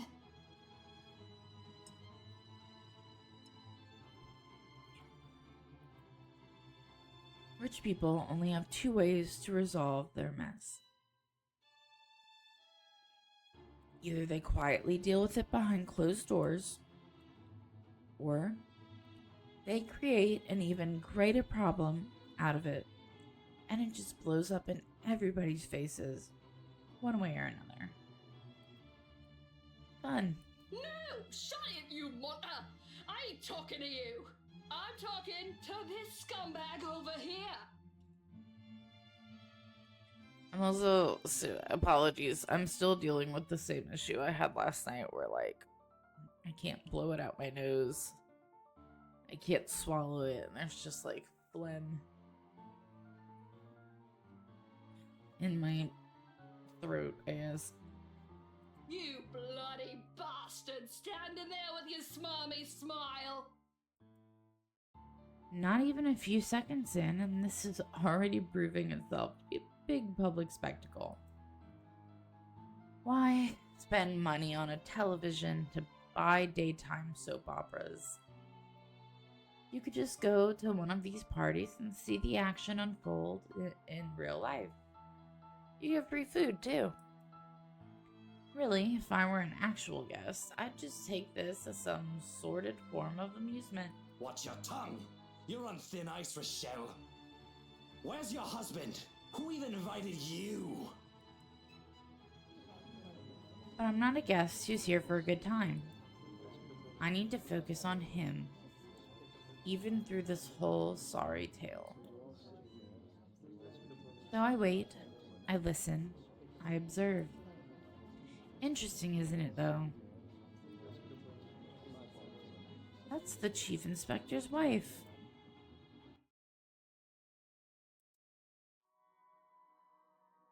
October 29th. The morning after starts off quiet. Even the whole of Salemwell residences seems unusually still. The open hallway, when I step out, is devoid of tenants. No sounds coming from the other units either. It's almost as if something's brewing on the horizon. A peaceful night's sleep still does wonders for the mood, though. I can't even remember the last time I've slept without anything urgent interrupting. It's a nice break from all the bad news lately. If it wasn't for the insistent buzzing in my pocket waking me up, I'd sleep in. The ringing has stopped before I could move somewhere private, but sleep has also been effectively kicked out of my system by then. Pity. I could use a little more rest until I have to face the other storm. Of course, I owe Rebecca an explanation. It doesn't matter if it's the whole truth or another hastily spun tale. Although I haven't really figured out how to go about this yet. Until Zach and Isabella, who don't usually ask questions and are content with what little I could share, Rebecca's rather quick on the trigger. It will have to be set aside for later, though. Sup, I'm Ash from Deluxe City. Baggers watch out, can't beat me. Looking for trouble? Better not lie. I'm a cool dude, pretty fly for an Asian guy. Sup, I'm Ash from Deluxe Oh my City. god, that's his Baggers watch out, fucking can't beat me. Looking ringtone. for trouble? Better not lie. I'm a The cool chief's dude, name pretty stares fly back for at an me Asian guy. almost as if Sup, it's I'm mocking Ash from me. Deluxe City. Sad. Baggers watch out, can't beat me. It would have been nice to Trouble? just chill Better after not last lie. night, I'm or a cool maybe dude, half pretty listen to the fly for news. an Asian guy. Sup, Oh I'm my Ash god, from I'm trying to Deluxe fucking City. get away Baggers from this watch out, ringtone. can't beat me. Sure, Looking it's for the trouble? same Better thing not lie. I'm a we've been cool hearing dude, pretty lately. fly for an Still Asian guy. beats standing Sup, outside in I'm the Ash chilly from Luxborn Deluxe City. morning Baggers on the watch phone out, with my can't boss. Shut beat the me. fuck up, Looking for ringtone. trouble? Better not lie. I'm a Sighing, cool I dude, answer pretty it, if fly only for to an get Asian this guy. over with. Pray, where are you right now?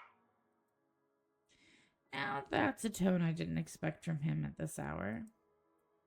Just thinking how this will go already gives me a headache. Immediately, I reach up and pinch the bridge of my nose to stave it off.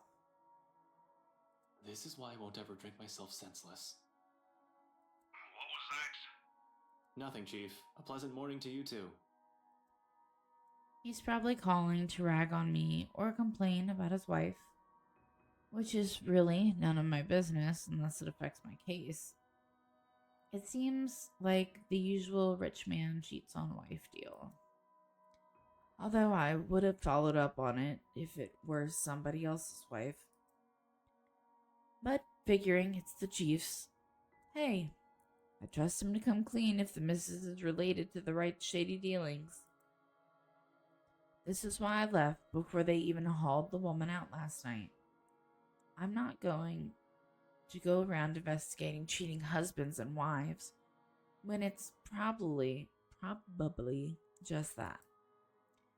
Chief appears to have a different idea in mind, though. There's nothing pleasant in the morning. Anyway, where are you? I told you millions of times before to keep your lines open. It was open. He did, and not only him. Zach, Rebecca, Isabella, all of them have said the same thing numerous times in the past. But I was undercover last night.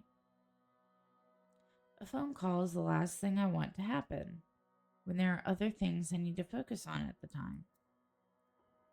Besides, we have radios and work-issued phones. Why isn't he using those channels if this is urgent? Just woke up, sir. As awesome as it is to hear your voice this morning, it really is early. If you could give me a few minutes just to wake myself up, that'd be swell. No need for that. This won't take long. Is something wrong? Am I needed at the precinct ASAP? Oh no, everything's good over there. Just... Look, kid. Frey. Don't take this personally, alright? You're off the Luxborn firm case. Start today. Well, I did not expect to hear that either.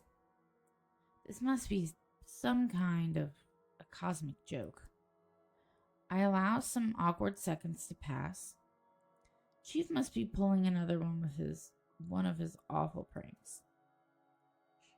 Out of his bad mood, or a severe hangover maybe?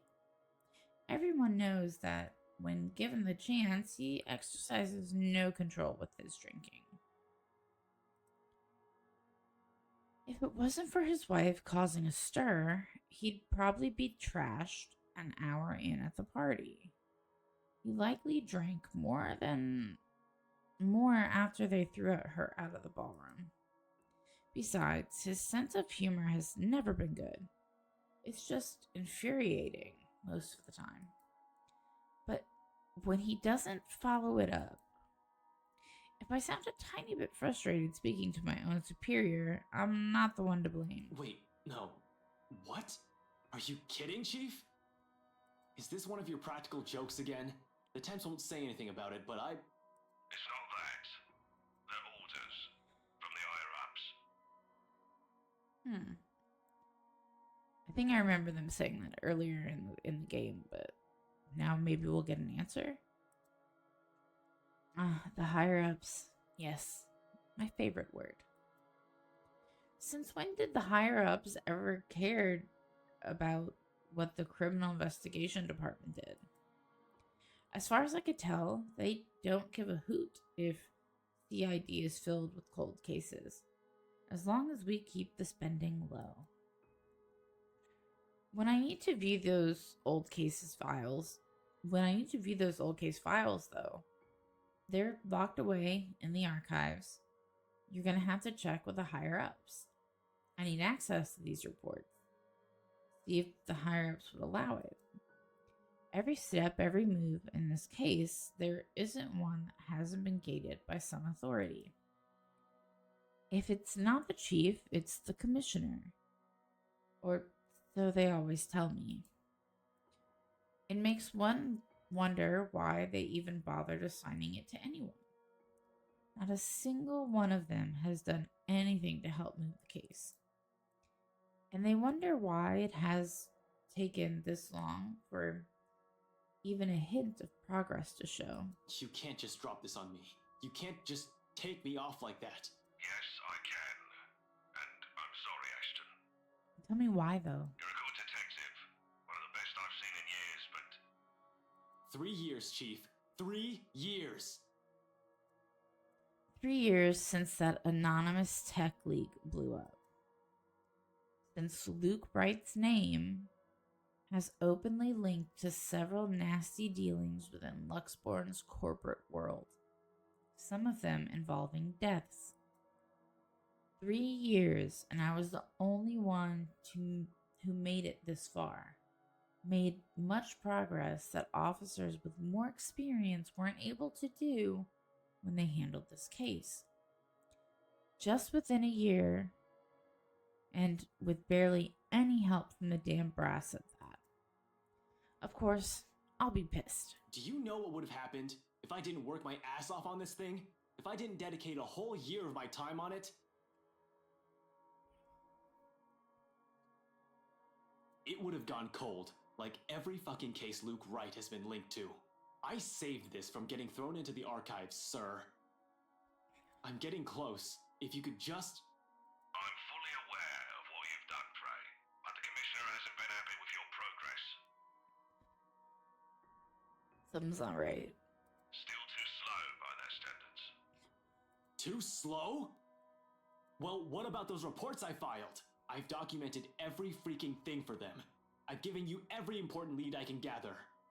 Isn't that enough? They need results, not a bunch of research papers. Not one baseless assumption after another. Concrete proof, Frey. I'm really sorry. They've already made a decision. They're going to pass this on to someone who's been in the force longer. Someone who has more experience. Someone who has more experience? I meant nothing by it, but you're still too young to work on a case this big. Then why'd you give it to me in the first place? Chief, I've already done more than what those old farts ever did behind their desks. All of it, within just a year of being assigned to this.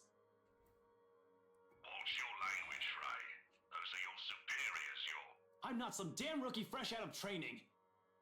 I'm as qualified as they are. Futile, I know it is. They'd never say it within my earshot, but from the very minute I stepped into their precinct, the lot of them had underestimated me.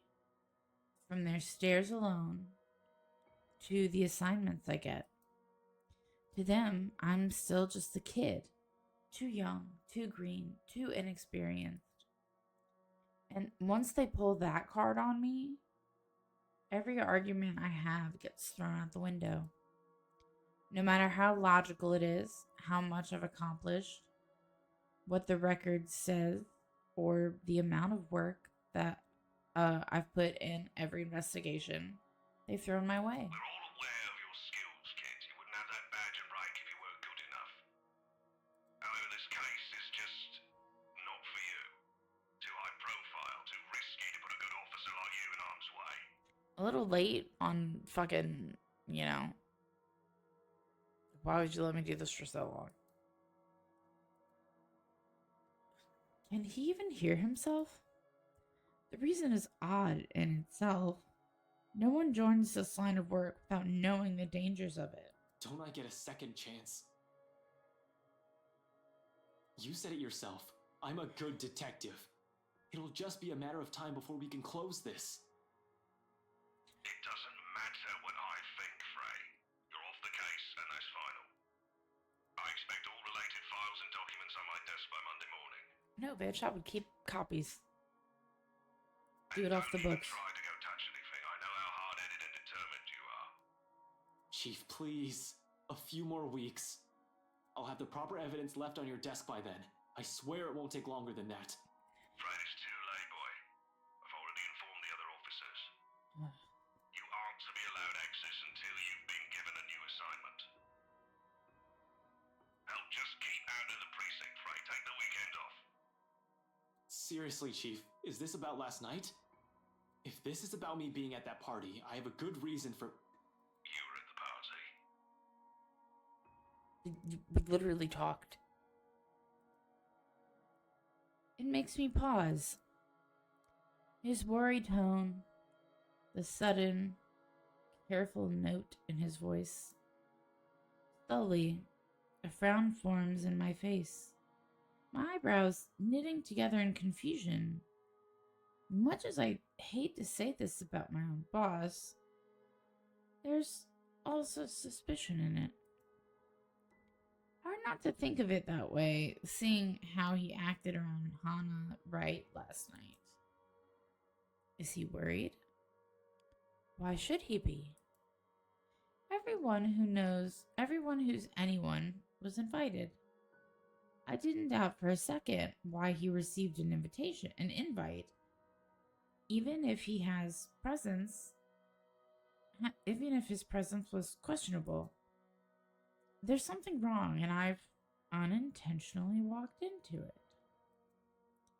All I have is this sneaking suspicion. But when one looks at this from a different angle, put everything together. Why the hell I've been taken off the case might be for the same reason he was there in the first place. Yes, Chief, I was. For a good reason. A friend invited me to go with her. What were you doing there? I know we don't have a strict rule against attending functions, but that was... He coughs, and it almost sounds like he's choking on his own excuses, lies. I don't want to accuse him of anything, yet. He's someone I've respected since I joined LPD. Even with his bizarre sense of humor and tendency to procrastinate, he's obviously competent enough to get the job done. He wouldn't be Chief Inspector of Luxborn Police if he wasn't. He wouldn't last years in service without some track record backing him. Unless that too is a fluke. And what's backing him is not something, but someone. Oh. Shit. Fucking hell. Fucking shit. Chief Harvey, about last night with the... Why does it matter, Frey? This isn't about that. Why does it matter? Why does it matter? I'll recite the whole damn oath we've taken upon being sworn into service if I can, but at this point it seems too late to remind him of that. He has probably already moved from serving and protecting people to serving and protecting his own interests. Damn it. I've suspected the upper brass of this, even the lower ranked subordinates in the force. But from my own boss? Shit. No wonder that leak didn't lead anywhere. Someone closer might have been pulling the strings. I might have been set up to fail long before the fucking case had been assigned to me. But I don't want to just give this up. I don't want to believe I've wasted an entire year of this. I thought he said 3 years at the beginning, but whatever. I don't want this to be the kind of news to tell Professor Clark after all those promises I've given the man. I just want to know, sir, at the party, with Luke and Hannah Wright, you were... Monday, Detective Inspector. First thing in the morning. Every copy of the files you have, I want to see it all on my table. Understood? Every copy of the files. I would take that to heart and keep my own copies. This isn't... Frey, am I understood? No. What else can I do other than smile and nod? My own superior expecting an answer using that tone, brushing my questions off as easily as discarding a dead body. Yes. Yes, sir. He cuts the line as soon as the words are out. You're off the case, Frey. Just like that.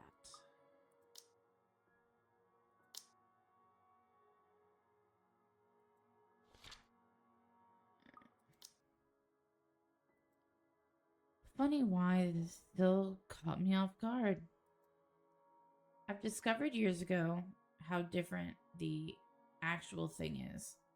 How far from reality everything I've believed in as a dreamy-eyed kid. There are no high-speed pursuits every day, no thrilling gunfights, or exciting cases every step of the way. Only paperwork, lots of red tape, and dealing with the politics and bureaucracy. I've set out to change things, hoping it'll make things better for the people I care about. It ended up changing me instead. Serves me right for being too idealistic, I guess. This is probably the universe telling me that it's better to remain the skeptic I really am. Now, here I am, standing useless.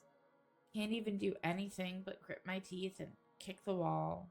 The bastard didn't even acknowledge my response. What did the poor wall ever do to you? It figures Rebecca would be the one to find me in this embarrassing state. Honestly, I don't like it when she sees me like this, which seems to happen a lot, regardless of what I want. Rebecca, now's not a good time. The concern I expect from her when I turn isn't there, however. Instead, she just looks, well, the storm I left brewing last night. It's right there on her face, ready to be unleashed. When is it ever a good time for you? You're always so busy with everything now. Now I find you here, sneaking out without even bothering with a proper goodbye. Not even a word. Really, I'm starting to think you're just keeping me around for my couch and my cooking. Becca, it's not what you're thinking. I wasn't planning on sneaking out. I was going to say goodbye. I just had to take this call. Although I'm not gonna lie, couch is great. 10 out of 10. Would sleep again. Stop it with the jokes, Ashton. I'm not in the mood.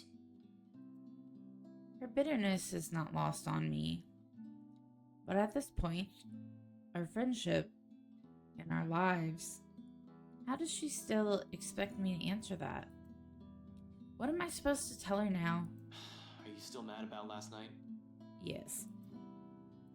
She merely raises an eyebrow at me, which, to be honest, is all the response I need. Seeing her like this makes me believe those things Z-Man says.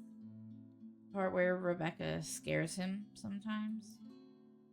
I've certainly seen this more than once already. But the familiarity of it doesn't really take away from the downhill turn this conversation's starting to take. Only an awkward cough serves as a way to stall. Okay, of course you're still mad. But whatever happened last night, I really am sorry. I'll apologize as many times as you want. If you want, I'd even kneel or something. Ashton, an apology is nice and all, but that's not what I wanted to hear from you today. Alright, fine, okay. Where do you want to start? Oh, I don't know. I've honestly lost track of it by your third trip to the buffet table. I wasn't... The drive up there took a bit. Can you blame me if I wanted to grab some appetizers? Oh, come on, Ash! For the whole evening? For the whole party? Please don't tell me that's all you did, because I've never known you as someone who pigs out. You even took great lengths to avoid me. Should I also mention how you ignored Zach? Sometimes I get the feeling you don't want to be seen with us in public. Some friendship, huh? You know it's not like that. It's never going to be like that, Becca. I was... Maybe you even just used me to get into the party. Yes. Hi, Darren. Are we really on 15 streams? What? I thank you for being there, even if it's in silence. That's awesome. Hello, and thank you. You said yes to being my +1, but you were rather excited to just peel yourself off, weren't you? Honestly, I'm feeling a bit used. You were. I couldn't even look in her eye. Look her in the eye. It wasn't that I lied to her. I honestly wanted to be there. To keep Zach safe. To keep Rebecca safe. just in case. Client or family friend, it was still a party hosted by a person of interest, by a man accused years ago of murdering a person's wife to get what he wanted. But then Chief showed up. Hannah Wright happened, and Luke Wright just couldn't be bothered to die peacefully somewhere. All of a sudden, none of my original reasons mattered. How are you, by the way, Darren? You doing okay today? If I was found out right then and there, hell, if Zach and Rebecca's connection with me was found out, who knows what might have happened. But Rebecca doesn't understand that. Doesn't understand what I can and can't say to keep them from harm. It's all in her eyes, in the tight line of her lips and her furrowed brows.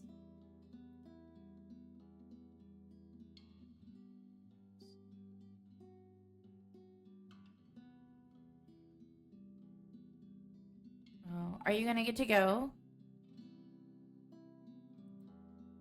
The hurt. I'll ask this again. Just what were you up to during the party? What were you doing that you couldn't even take 2 seconds to make time for your friends? This day is just off to a wonderful start. First my case, now Becca. I don't like either of those. I don't like either of those answers.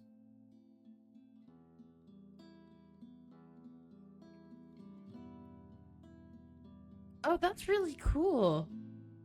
We've never had cons like that. That's pretty fucking awesome, actually. What are you dressing up as?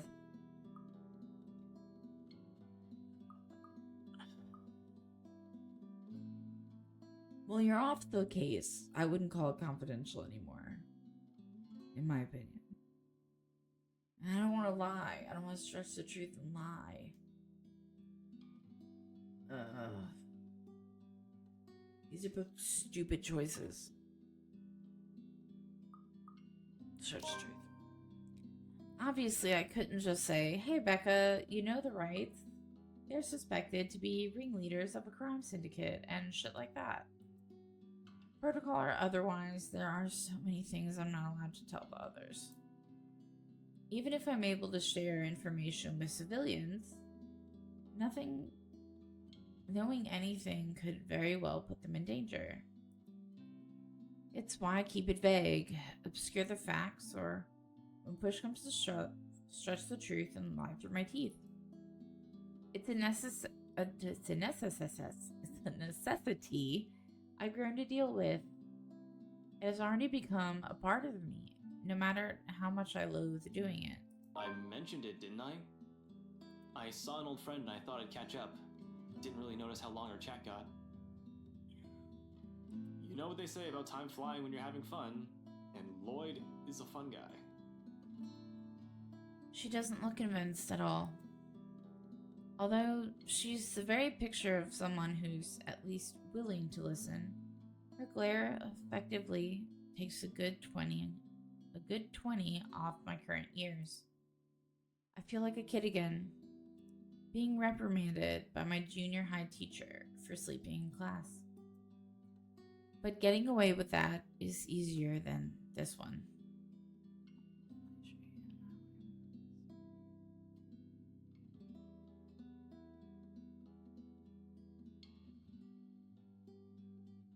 Dumbledore would be fun.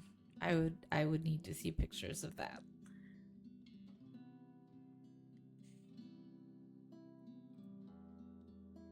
It's the thing with someone you've been friends with for so long. They're the ones who know you inside out. Good grades wouldn't be enough for Rebecca to let this whole thing slide. So, this Lloyd is a friend of yours who was at the party? Yeah, we go way back in the police academy, though you wouldn't have met him. Why would I not have met him? See, he mostly deals with teenagers and gets into a lot of messy stuff and... Huh?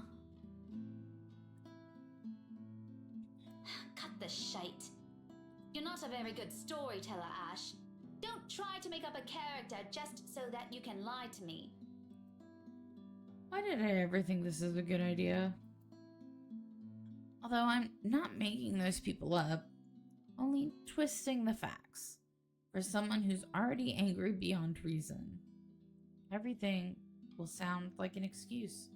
I'm not making stuff up. I did have a college mate named Lloyd. I think you would have liked him. You're both Scottish. He used to hang out a lot with Joey and Rashid, but they went off to work in London.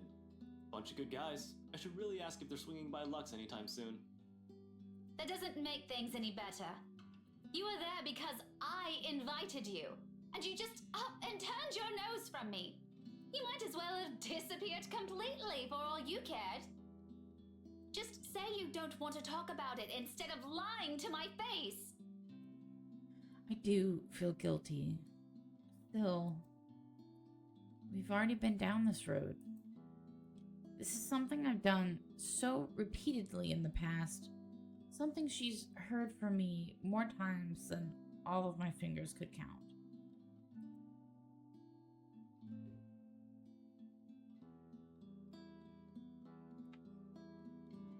Hold on, guys. I have to see this thing.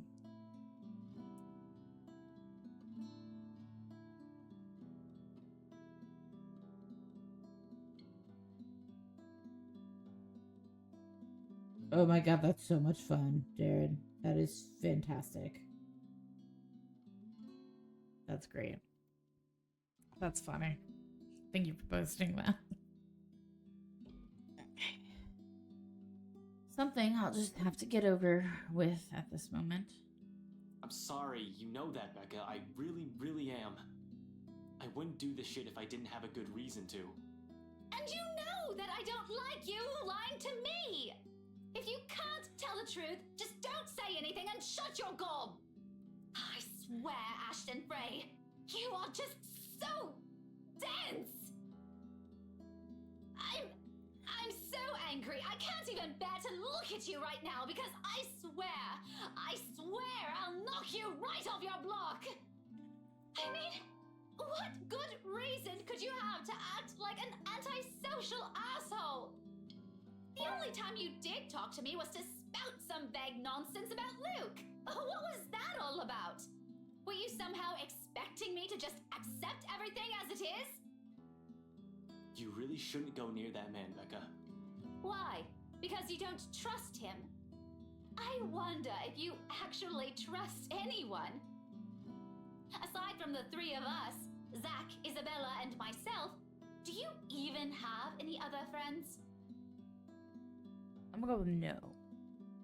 If you're perfectly fine with that, then go ahead. No one is stopping you. But don't expect me to share the same views. I can have a life of my own. Friends that I don't necessarily share with you. I'm an adult, Ashton, and I can make my own bloody decisions. I sure as hell can choose the people I want to let into my life. Of course, she's allowed to do as she pleases. I never mentioned she couldn't. Us growing up together doesn't mean it always has to be just the two of us. It's a dumb idea to believe in when nothing ever remains constant. Things will inevitably change through the years. She'll make friends with people outside of our little circle. I'm just as free to form relationships with other people. Excuse me. But why, of all people, did it have to be him? Why does it have to be Luke Wright? That guy is nothing but trouble. How can she defend a guy like that? She's already calling him Luke, for Pete's sake. I trust Zach, I trust Isabella, and I trust you, Rebecca. So why can't you trust me on this? Because you're lying. You need to stay away from that man. Because he's... I really wish I could tell you. You're off the case. Say the fuck what you want, as far as I'm concerned. What was that saying Isabella mentioned before? A liar is a brother of a thief. People who look at me now will probably say I'm a hair's breadth away from being a criminal. Z-Man said something like that once, a few years ago in our friendship. I laughed it off back then, but now they're probably right. Little by little, I'm becoming the very kind of person I hate. Saber was actually mine, but friend borrowed it.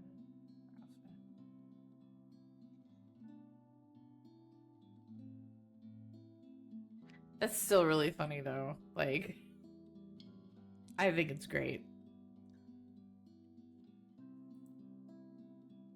How ironic. The silence afterwards brings an even heavier air between us.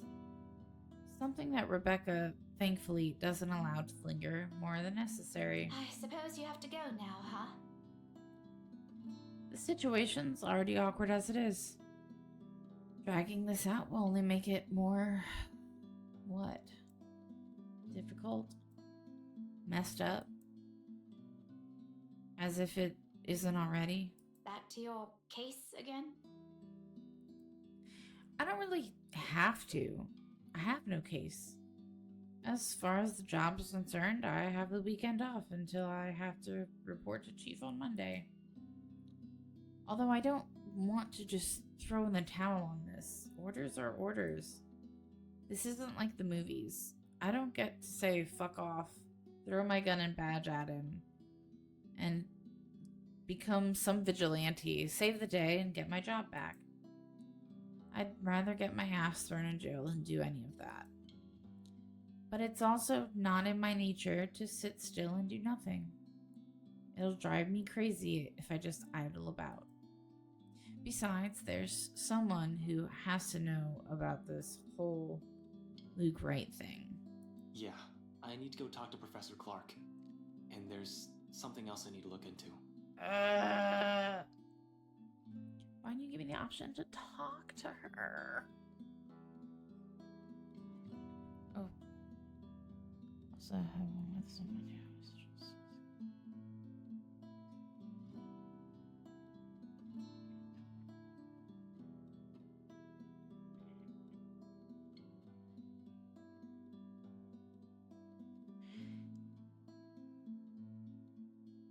Okay, so this is gonna be a really weird question, Darren. About you saying, like, is it okay? Like, did you get permission to post a picture? I don't think... that's not a thing here. Like, nobody asks permission to post pictures. Like, at any con I've ever been to. And, yeah. No. The only things we do here is, do you want me to tag you on social media and then, like, get their tag?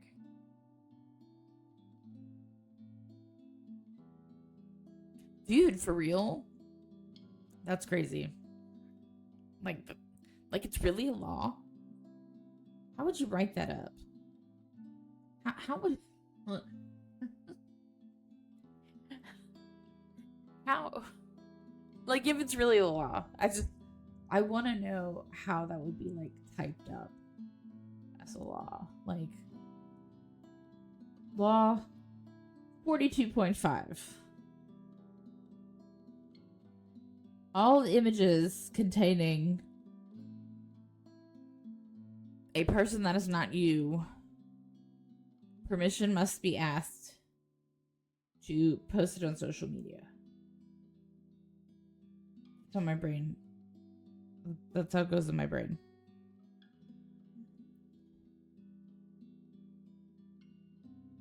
Dude. Prison? That's crazy. That's crazy. Like, I think that's kind of cool. Like, I think that's neat. Like, cause you guys, what y'all have over there? Like, enforces manners. And I like that. I like that. That's not a thing here. We don't have manners in the US. Like, nobody has manners. Like, I'm gonna rant for a second. So, this new generation, but I've noticed it with the older generation too. People will like bump the shit out of you. Like they'll run into you in the store and they'll say shit. I can't count the number of times I say excuse me in fucking Walmart. And then like it gets to the point to where like there's so many rude people in there that when they should say excuse me and they don't, I'll be like, excuse me, really loud. Sorry if I got really loud on the microphone. Because I fucking hate people who don't have manners. I would love it where you are. Like, because you always tell me about some of the stuff. And I'm just like, oh, that sounds so nice. I wish we had that here. Who the fuck is Professor Clark? I do not remember Professor Clark. Yet. The other matter she mentioned last night, specifically, things even the news have been blasting out to the general populace lately. Evening, afternoon, morning, all deaths with the same modus, blamed on a single serial killer. Or is it still the case? Found dead in the early hours of the morning today. The fire was contained within the room and no other tenants were harmed, according to Luxembourg police. We're grasping at straws as far as these murders are concerned. In the first place, I'm not even the one heading this investigation, yet look at me treating it as it's another high-profile case on my shoulder. How sad is that? Although all three of my friends have mentioned seeing something strange, I don't want to go into that line of thinking for now, even though he's seen her. Not yet. Not until I've exhausted every logical argument I could throw at it. Okay, so now my question is, Ashton is the one who physically touched the letter. I know this may mean nothing, but he's the one who physically touched the letter while Rebecca and Zach looked at it. Yes.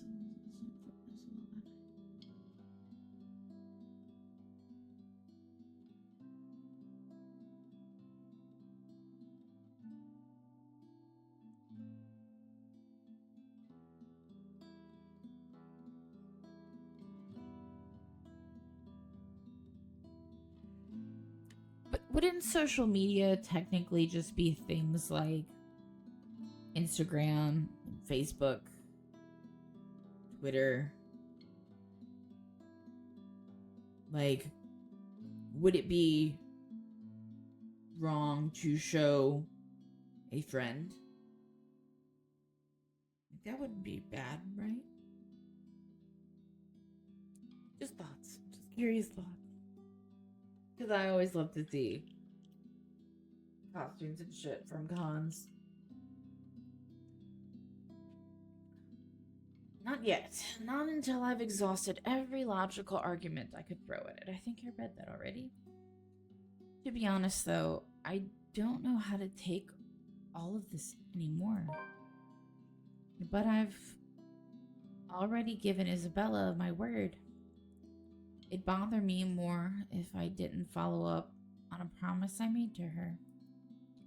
And after Rebecca's claim last night, there won't be enough sarcasm in the world if what my friends have been telling me is true. I can already hear Isabella's laughter, in fact. Figures. What else can it be? It's not another case. It's something else. That issue Isabella mentioned yesterday morning. I'm sure you remember. You were there. We've all seen her, Ash. You have too. Well, at least you're not neglecting all your friends.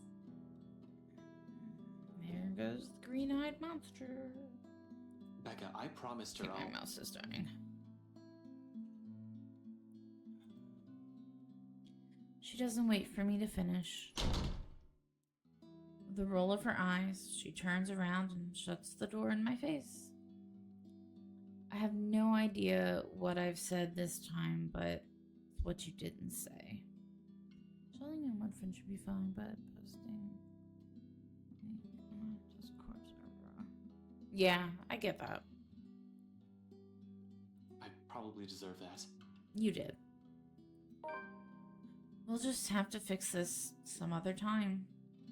By then, her temper's sure to have cooled off significantly. Hopefully. Yeah, my mouse is starting to die.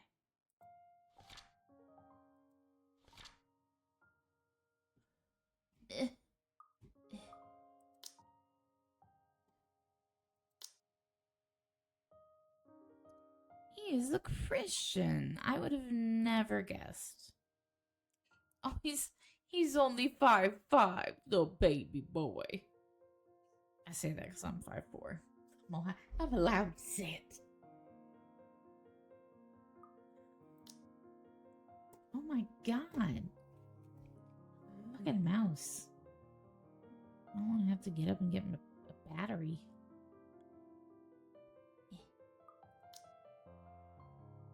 Oh, well, Rebecca just went down.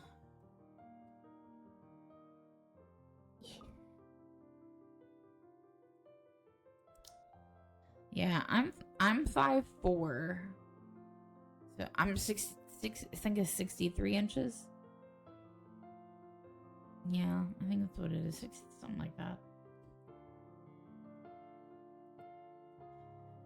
For now, I can't laze around. Gotta attend to things that matter more. Professor Clark first, deliver the bad news. Then that issue with BRC and Isabella. Maybe I'll also drop by Zach's, check on him, hear what he has to say. He has also read that damn letter. I might as well, while I'm here, playing a paranormal detective? Or was it supernatural? I can't remember. Whatever. It wouldn't hurt anyone if I tried to get to the bottom of this. If nothing comes out of this, good. Everyone can shut up about the stupid curses, and we can finally get back on track with our lives. On to more important stuff.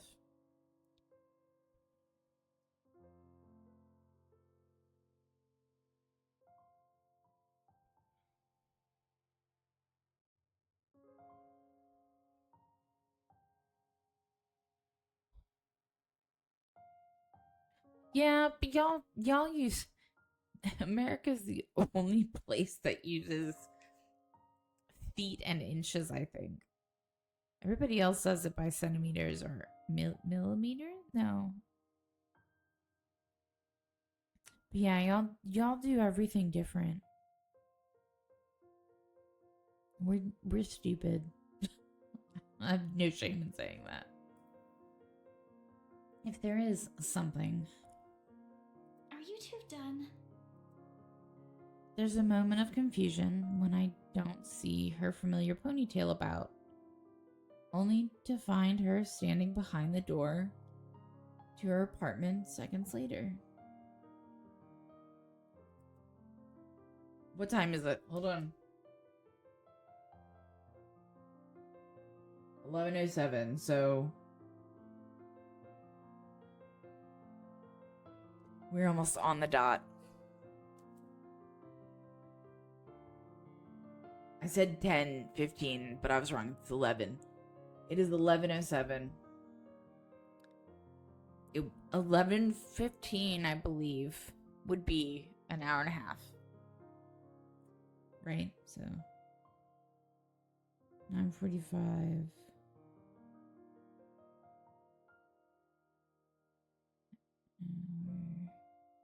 Yeah, 11:15. It is 11:07.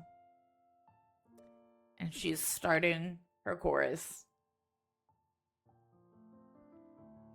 And if you've missed it, Darren, I have a dog that has like an internal clock. And they aren't up after they eat. If I'm not streaming, an hour and a half. And they are let out after eating. And she's starting her song of her people. Unfortunately, her people are banshees.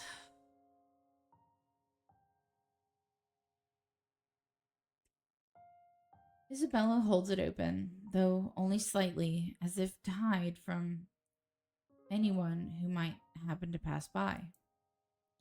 This early and on a lazy weekend, I doubt anyone would.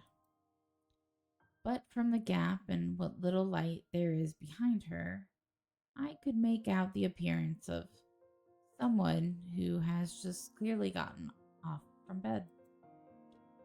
Hair is completely disarray, eyes still heavy with sleep, and a small pout on her lips. She hasn't even gotten out of her pajamas. I look away long before my sense of decorum kicks in. We might be friends.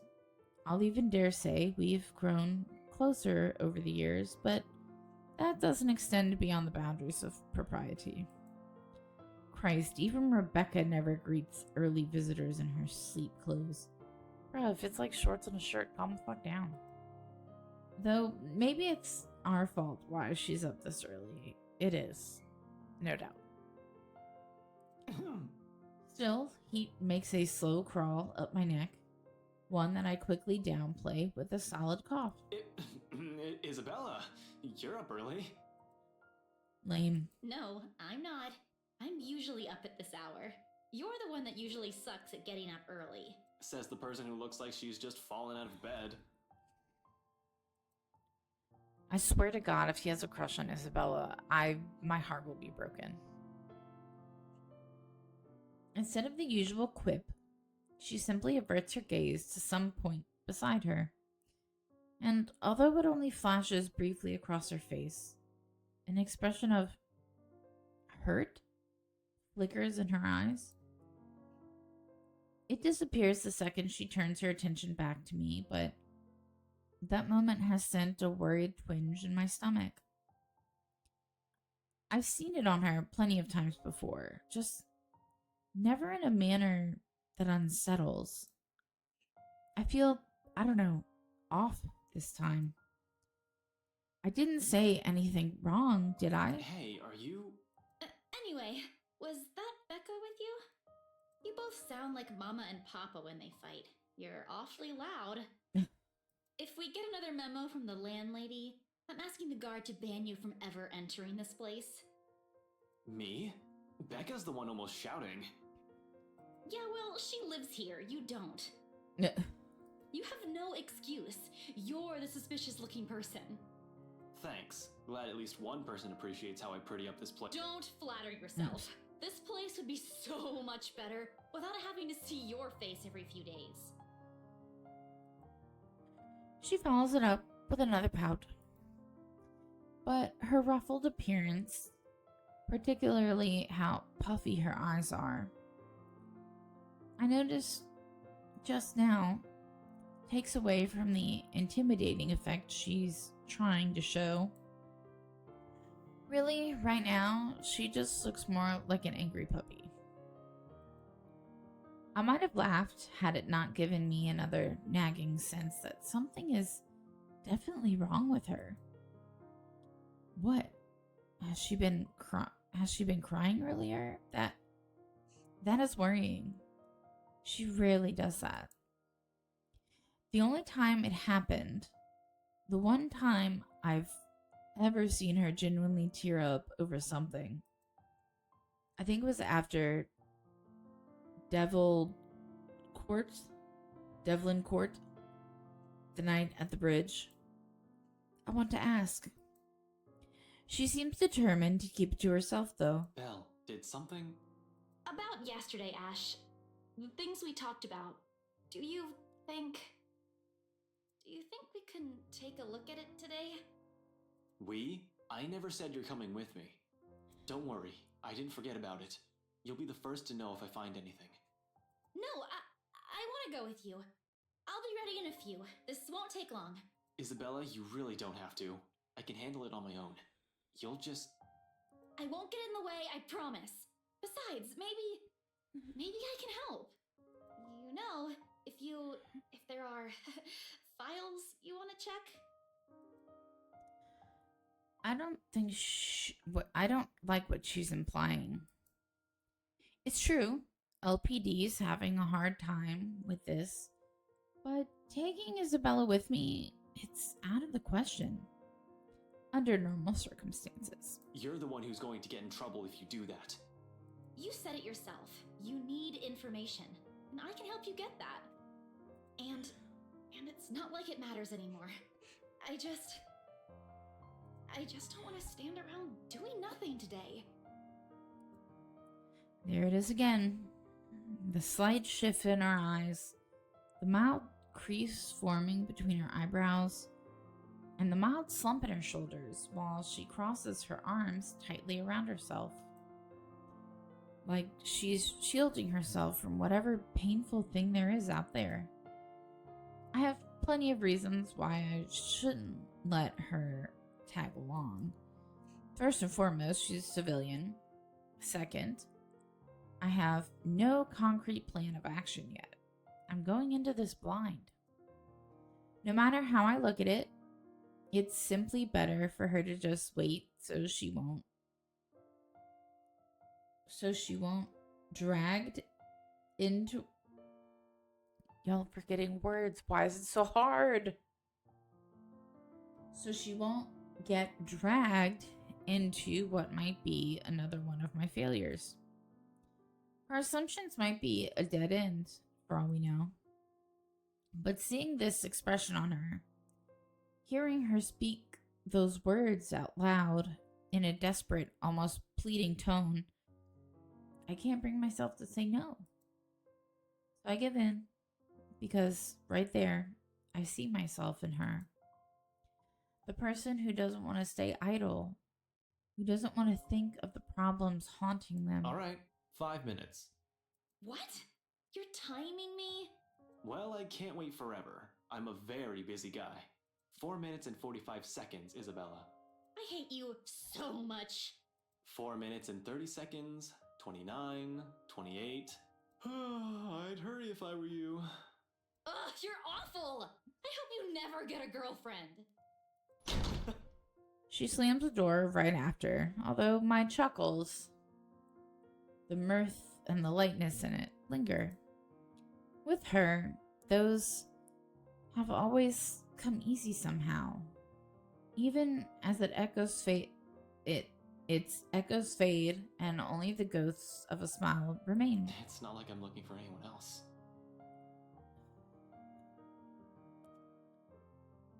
I don't like reading that because it makes it sound like he likes her and he needs to be with Becca. I want to tell her, no. No. It's not because I can't. I won't. I'm the one who has chosen not to. Until I've fixed myself. Until I've found myself underneath all that guilt and those lies I've been telling all these years. No. You're supposed to be with Becca. Because no matter how heavy the weight of these feelings are, I am not yet worthy of them. Of her. No. No. Oh God, poor Becca. Until then, little words and gestures are the only things I can offer. Minor stuff, such as digging deeper into this thing with BRC in order to ease her worries. I'm not even sure if this will give us anything. Unlike the firm case, excuse me, which I already have proper leads on, I'm just going by her words on this. Speaking of the Luxborn firm case, I still have to inform the professor. The apprehension's there for sure. I've made a lot of promises to the man, and I would have preferred to tell him in person, not over the phone. But it's better for him to hear it from me rather than from a stranger. Oh, okay, Andrew.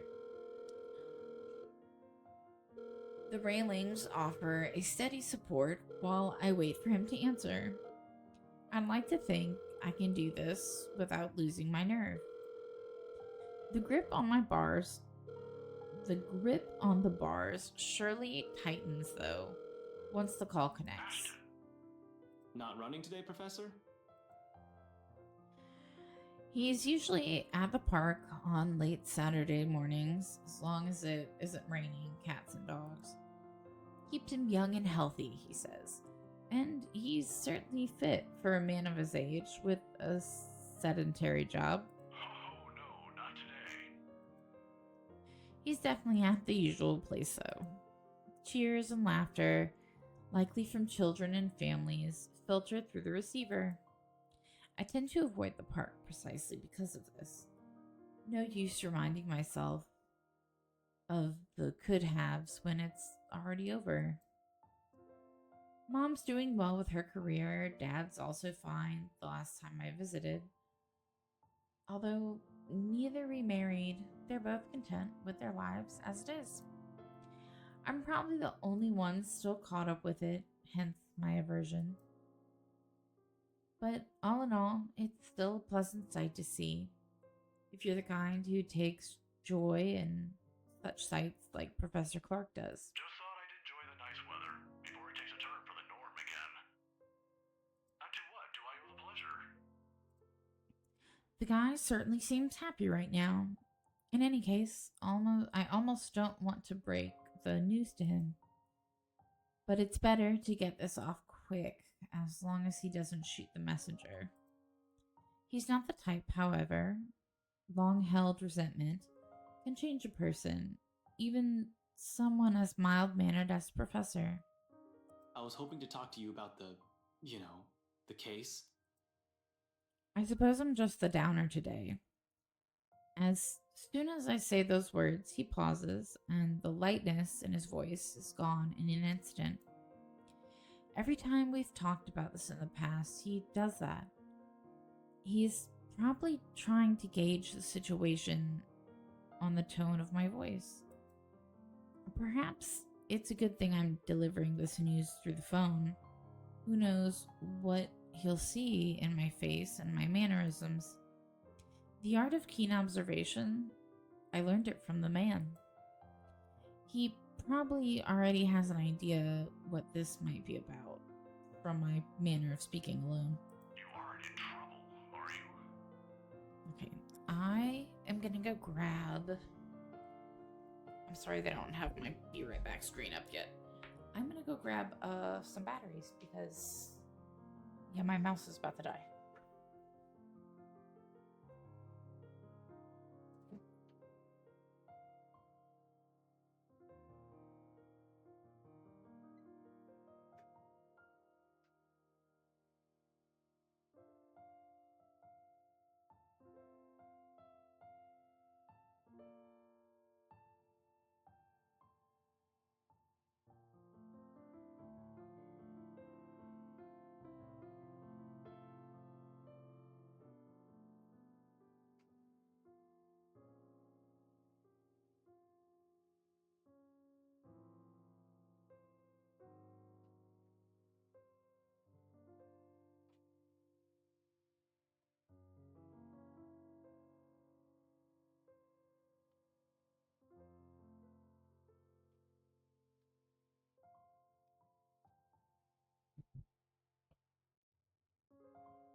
Okay. Sorry about that. grab the batteries because I wasn't sure.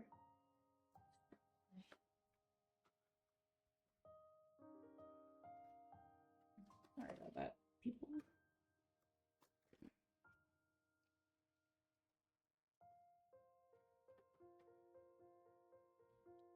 Let's fix it. Hi, Bobby. You gotta go in your chair if you want to come in here. What? Go on. Go. Oh my god, I can't get the fucking battery out.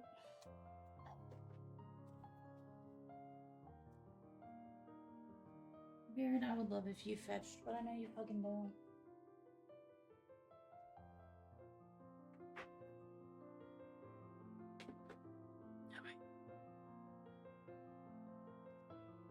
When I walked out of my room to go grab batteries, my old Chihuahua, he'll be 12 in June. He was just like sitting outside my bedroom, well, standing outside my bedroom door, waiting to come in. I have no idea how long he was there. Okay, come on, turn it off. Maybe then turn it on. I don't know why my mouse is doing this. We'll save, I guess, while we're here. Let me. If I pull this.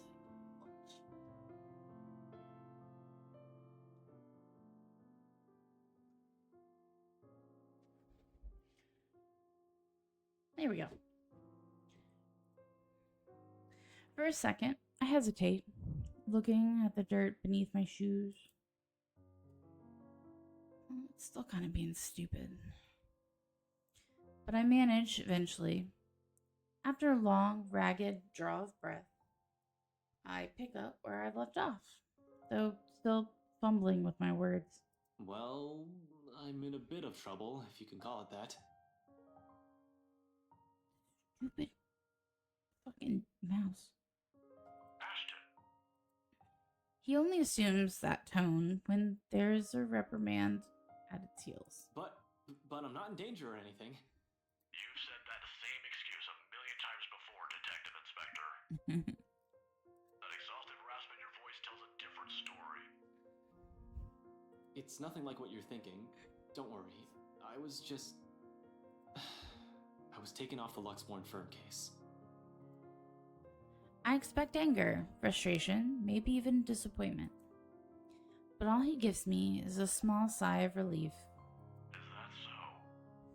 Well, at least you aren't in danger. Liz wouldn't be too happy if she heard you right now.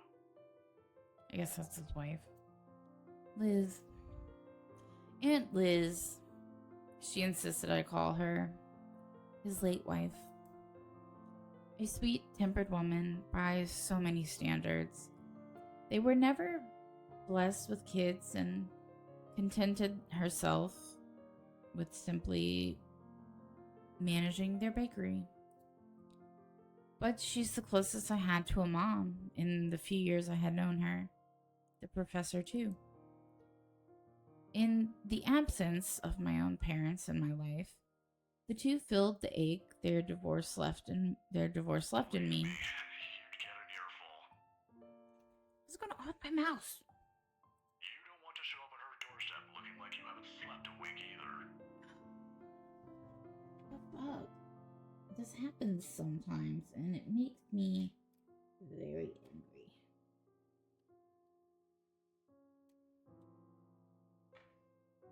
I don't know why. You got a new battery. I fed you.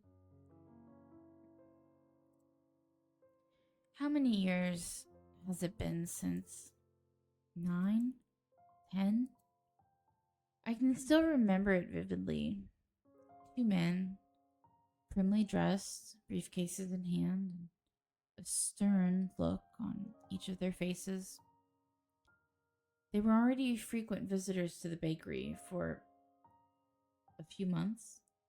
Something about the lot being a prime property in downtown Luxborn.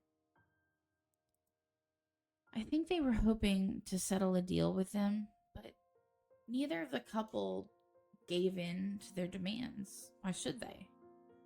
That quaint little shop was a dream for them. Aunt Liz sent me home early that night after a fruitless wait for the professor. The next morning, news of a bakery razed to the ground had spread across the whole city. One casualty. Oh. Oh. Oh. A few weeks later, the property was sold to Wright Enterprise. Okay, I see where this is going.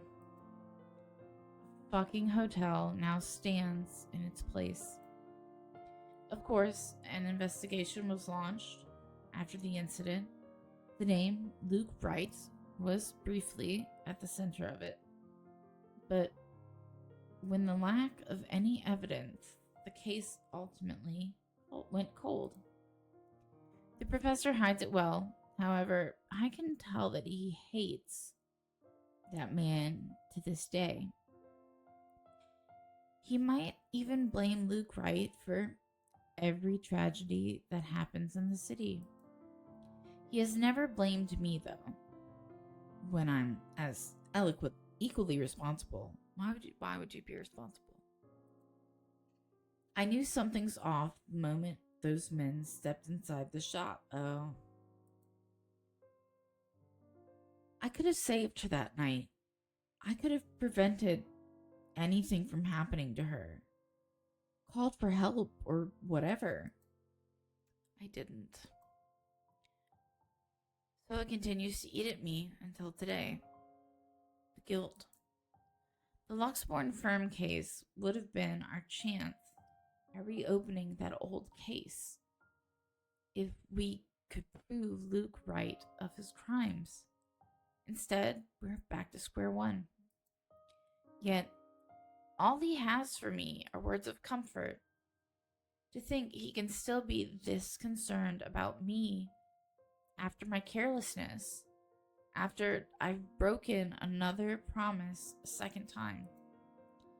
People never cease to amaze me. You might think that you have failed as an officer, or maybe you think that you have failed me. And you know more than anyone. I would love to see that man taken down. If anyone deserves to be tried in high court, it's him. But I'm glad nothing's happened to you while you were working on this. That's what's most important. I'd hate to get news like that again. Suddenly he stops. I imagine a thoughtful look flashing in his eyes as he thumbs the wedding band on his ring finger before he continues. Another habit. He has never removed it since that day.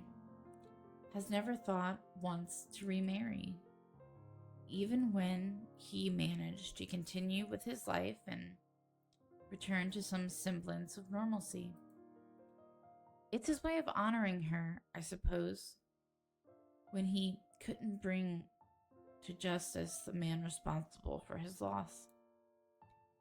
Some people are just hard to forget. It's not like another death, yours or even his, will bring back my wife.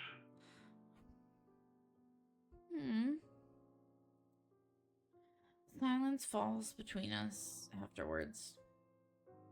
I don't quite know what to say after that, really. Should I apologize? Show some sympathy? Going into this, I should have thought of something other than just breaking the news to him. As it is, it seems the only thing we can do is feel sorry for each other's misfortunes. I apologize too for putting you up to this. In another occasion, under different circumstances, I might have accepted that, but You didn't have to, but you've already done more than any officer who has investigated this. So don't worry about this, old man.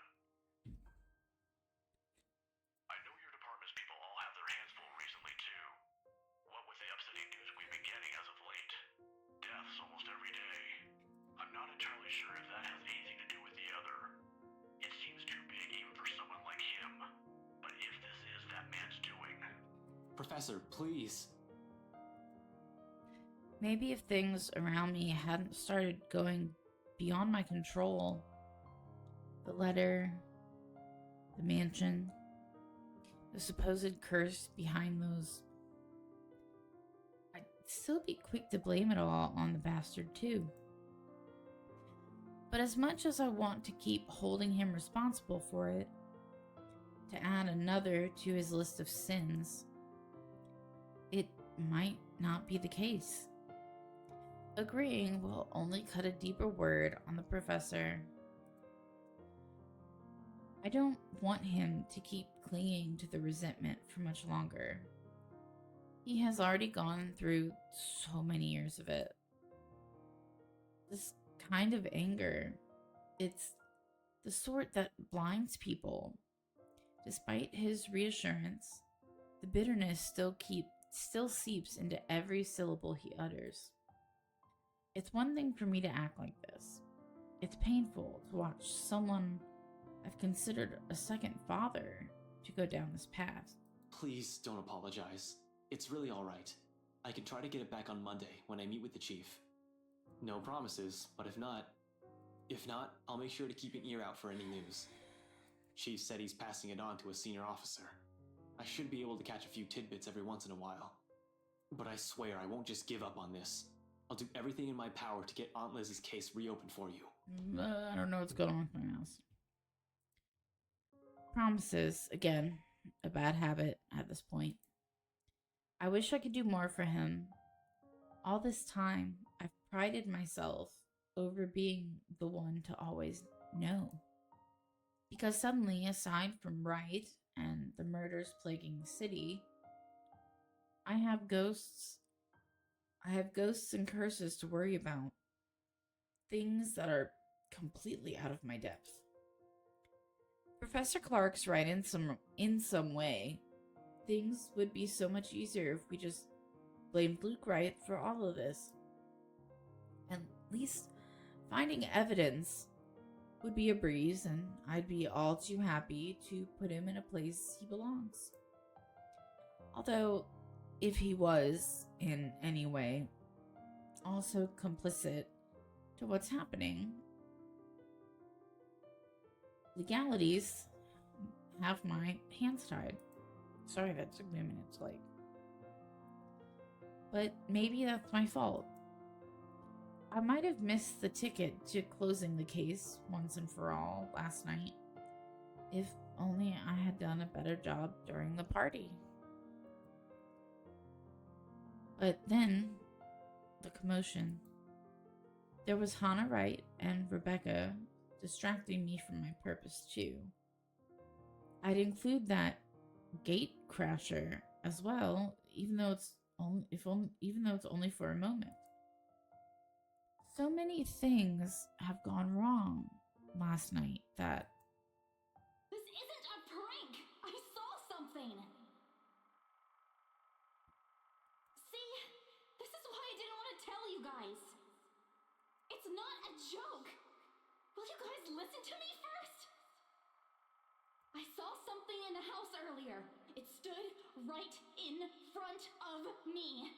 If I hadn't gotten away, that thing might have... Last night, at the party. But it's real! What do you think I saw? It happened after, when I was trying to get away. I almost got stuck in the same room with that thing.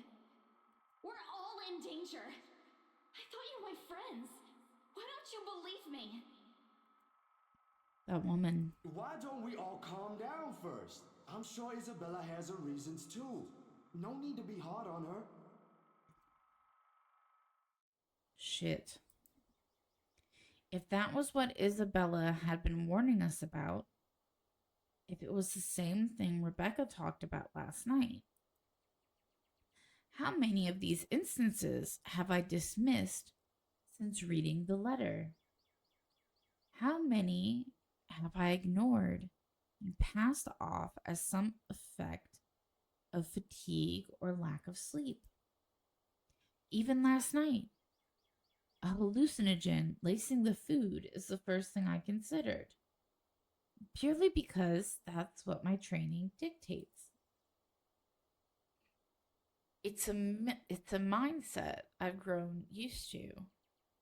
It's the setting the gears in my head automatically takes in a situation like this. Of course, I'm not discounting all of that yet until I have enough information, something to form a conclusion from. Proof and whatever for it may come, and whatever for whatever.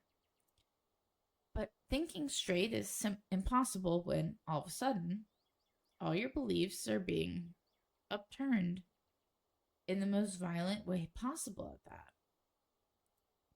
Jesus, I need a sounding board. I need to talk to someone, and Zach's the best person for it. I have to go, Professor. Oh, no problem. But what are you... I don't have time to stop and listen to what the professor has to say as I cut the call short. Oh my god. I'm just going to restart my computer because this is ridiculous. What's going on with my mouse?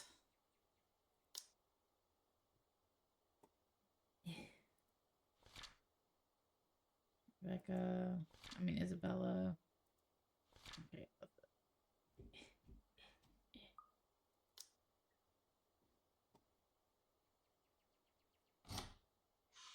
In the same second, Isabella emerges from her apartment fully dressed and ready for the day.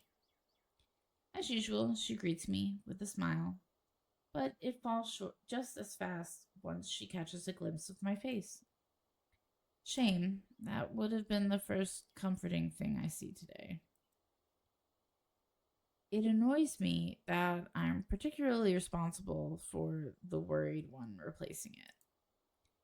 I must look close to a picture of someone choking or dying because there's nothing but concern in the first words she speaks. Ash, are you? Do you need to go to the bathroom? Yeah, no, I don't. I don't, okay. But we should hurry. Come on, don't forget to lock your door. Seriously, you look like you're about to fall over. Are you alright? Because if you're planning to faint right here, I won't be able to carry you. Yes, don't mind me. I just remembered some stuff from last night. I need to talk to Z-Man about this. Mind if we drop by his place first? Shouldn't we call him to let him know? It's still pretty early, though we'd probably arrive there around noon. Also, what do you mean about this? Is Zach? He was also there when I opened the letter, right? He read it too. I'm sure he's fine, but it wouldn't hurt to check on him. To make sure. See? Oops, I'm so sorry. If he's also been seeing things, if it's also the same woman I saw last night. I'm not saying there's really a curse yet, but we have to look at this from every possible angle. And don't worry, he won't mind. He's probably just watching TV right now. Let's go. We should have talked to Rebecca too, though. Okay, that bothers but me. Speak up if you're not feeling well. You really look like you're choking on something. You didn't have to do this for me in the first place. You know it's not as simple as that. We head down to my car in record time with not a single second wasted to hit the road and drive to Zach's place. If any one of us, other than Isabella, who knows anything about what's going on, who can help sort out the muddled mess my mind is, it's gotta be him. He listened to her. Zach's the kind who prefers to laze around his apartment on a weekend, especially after having a busy week like the last one. The big guy's nowhere in sight, though, when I arrive in his unit. Figures people don't seem to be where they should be when I need them. Looking around, I find no sign where he might have gone.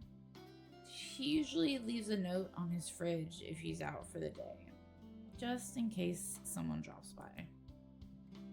As there isn't one, he probably just went out for a quick walk. I hope. Maybe he ran out of eggs or something and went out to buy some. He is out of eggs, after all. It puts my running mind in rest for a while.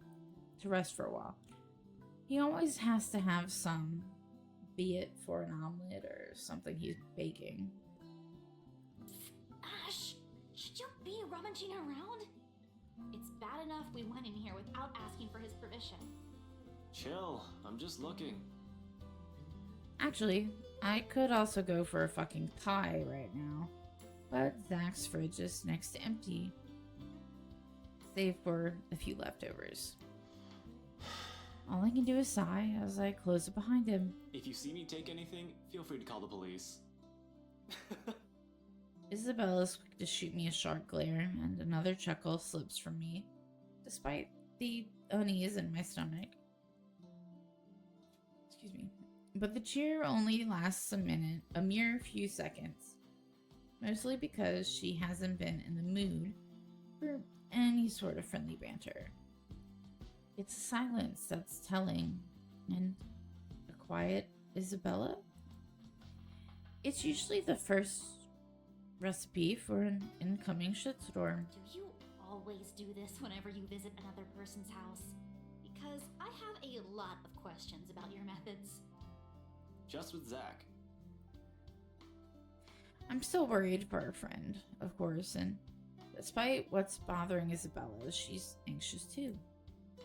She's been standing by the doorway for a few good minutes now, since we entered Zach's place. In fact, doesn't seem to know what to do with herself. As much as I want to put her at ease, her nervous tics are starting to get to me. The manner in which she makes herself smaller, the way she fidgets with her hands, clasping them one moment and unfurling in the next. It's distracting enough that I want to ask what's wrong. I doubt she'll give me a straight answer though, and the best I can do is help her temper it. You don't have to hang around the door. You might be here for a while. You can sit down.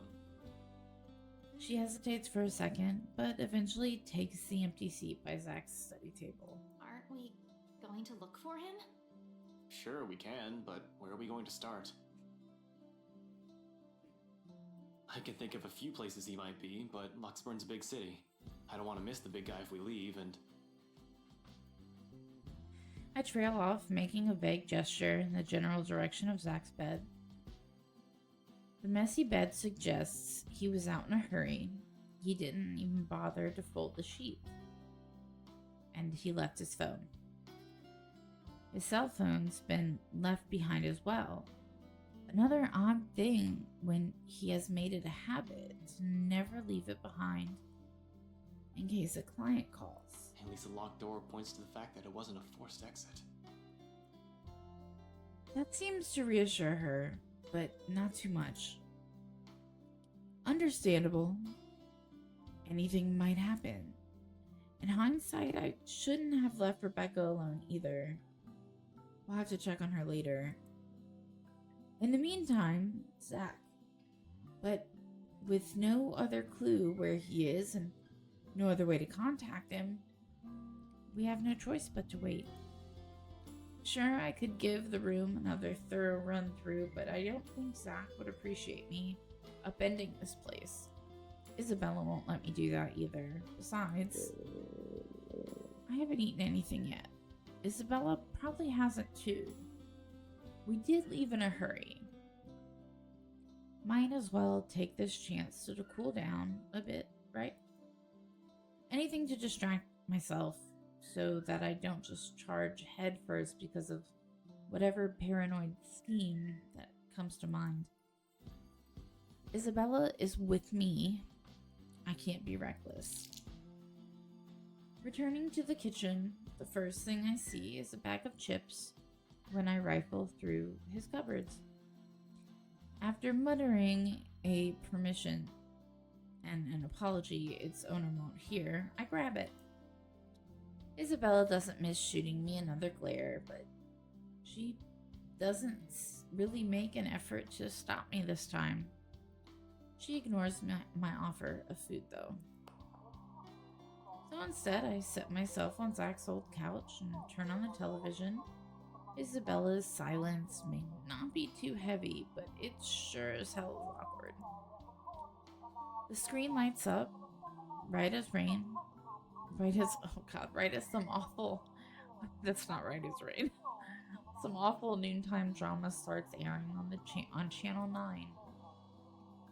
Nothing like sitting in front of the TV with a mindless drone running in the background to waste away the time. And waste it away we do. The afternoon has hit its last few hours when the movement comes from the other side of the door, and Zach's heavy tread breaks the monotonous drivel from the TV. The lock clicks, the knob turns, and slowly it swings open to reveal a very exhausted looking Zach. What? Did he run a marathon? Sup, Z-Man? Hey, Zach. Sorry we just barged in here. Ash was... Relax. Z-Man gave me a copy of the key himself. Light as my tone might be, his arrival eases the restless edge in me. Who knows what I would have done if something bad happened to one of my friends. If another minute had gone by without him showing up, I might have resorted to unconventional methods. Only after you broke the 13th one? I can't keep replacing them every time you think it'd be a good idea to break into my apartment. And stop calling me Z-Man! I didn't break anything this time. Ash, just because I gave you a key doesn't mean you can just stroll in here whenever you want to. And hey, is that my... It's scary how the friendly banter and easy smile come naturally. I do it, even without thinking. And that speaks volumes about how comfortable I am around him. That's nice, isn't it? What makes... Excuse me. My spit in my mouth decided to not work. What makes me afraid of it, however, is the idea that a time might come where I might just do these without even meaning to and offend him in some way. The friendship we have might be closer than most I've shared with others, but there are boundaries you can't cross without the other's permission. Zach's been respectful of that so far, neither asking about my parents or what happened to them. Me? I'd bet he'd say not so much. It's also this easy banter that makes me wish we could just stay like this. No worries, no problems, just potato chips and the debate on whether or not I deserve them. But as usual, something always cut moments like this short. Of course he eats all of it. You know, I was saving that for the weekend. Did you at least share some with Bella? Don't worry about it. I'm good, Zach. Really? It's free food, you know? What was that you usually say? You don't say no to free food? What happened? No, I'm just not hungry. Although her tone forces him to do a double take, Zach doesn't push it. The question's all too clear in his eyes when he glances my way, though. I really wish I could answer him. Despite my best efforts, Isabella's been unforthcoming as well. What am I supposed to do? I can't just force her to speak, can I? She's not a criminal to be interrogated. She's a friend, for Pete's sake. It's a good thing Zach has a better handle of the situation than I. And soon enough, he changes the subject. Where it leads to isn't necessarily the better topic, however. Aye. But if you want something, just say so. I've got a fully restocked pantry right here at your disposal. Still not a 5-star level thing, but for an empty stomach, it'd do. Just say the word. Oh my god, now all the dogs are howling. Oh, nope, they stopped. No.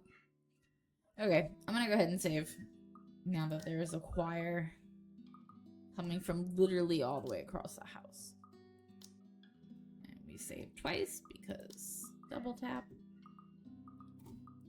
Alright, guys. Thank you for watching. If you're watching now, thank you for watching. If you watch it on YouTube later. And if no one watches at all, that's cool too, because I'm enjoying the game. So, I will see everyone in the next video. Take care. Welcome back to my channel, or if you're new here, welcome to my channel. My name's Kay, and I play random shit, so you don't have to. If you can hear my raggedy ass ratchet fan next to me, I'm sorry. I took a really hot bath, and now I'm dying. And, I have an afro as well, so, like, that's the thing. So, yeah, and I'm in my jammies at 3:26 in the day. Because that's what you do after you take a really nice hot bath. Because, let me tell you, to the people with animals, cats, dogs, whatever, do you ever have a time where your animal just does something and you just go, what happened to the brain cells? Where did they go? Well, I'm going to tell you, I had a moment like that today. My dogs don't dig a lot, but when they do, they try to go to China. So, we have 2 holes in my yard. I have a very large backyard. Not bragging. It's an old house. It came with a lot of property. We have 2 holes. One is like right when you go to walk outside where the concrete meets the grass. There's that one. And there's one, my laundry room is in a shed. Like one of those nice little sheds you can buy. And that's where my laundry room is. It sucks. I hate having to fucking walk outside to do laundry, but it is what it is. One day maybe I can turn another room in the house into a laundry room. But directly next to it is a hole that they haven't touched in forever, but it's there. Well, there's also this plant. I have no idea what kind of plant it is. But as of like the last couple days, they have decided that that's where they're going to dig. At this plant. I walk outside, and the girls, because I have 3 boys and 2 girls. The girls are digging. And I have to throw in my joke. Mabel is a pug. And of course, I'm like, Mabel, just because your ancestors came from China does not mean you need to dig there. And for the people who are not from the States, that's always been a joke. Like, digging to China. Because it's on the other side of the planet, supposedly, I guess. I don't know. I don't do geography. So, I'm like, okay. The hole that's right when you walk outside hasn't been touched in a little while. And so, all around it is dry dirt. Or, you know, it's like sand at this point. Dust, whatever you want to call it. And I need to find a way to get the dirt that's next to the plant back in there. Because it's just a mess. So I start sweeping. And my Mastiff, who is normally scared of the broom, is excited by this. And I know you guys sometimes don't care about story time, but I have to tell this to somebody. My Mastiff, Enzo, is just losing his mind. This is like the best game on the planet, apparently. And Mabel my pug is jumping in the air to collect dirt particles.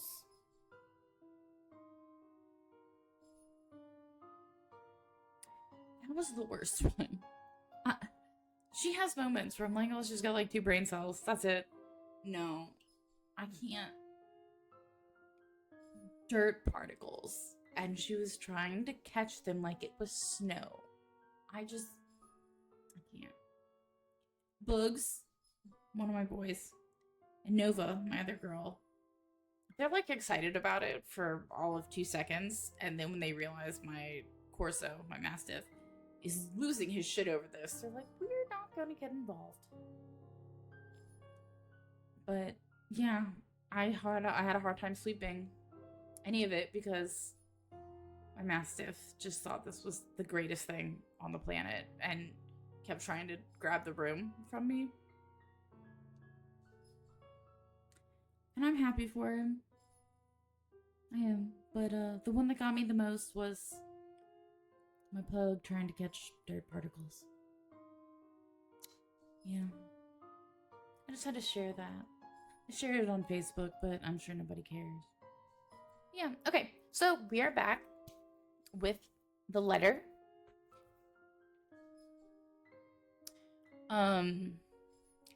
We finally got to Ashton, who is our second to last character, and then after that we'll have Luke. And I'm so interested about all this. Like, we're getting to the end of it, and I'm really excited because this creator has another. They think they have 4 games total that are out, but this one and the one I'm gonna play next are the only ones that are psychological horror. The other ones are like dating sims and whatnot. I think I could turn this off. So, yeah, that's where we're at. To catch you up,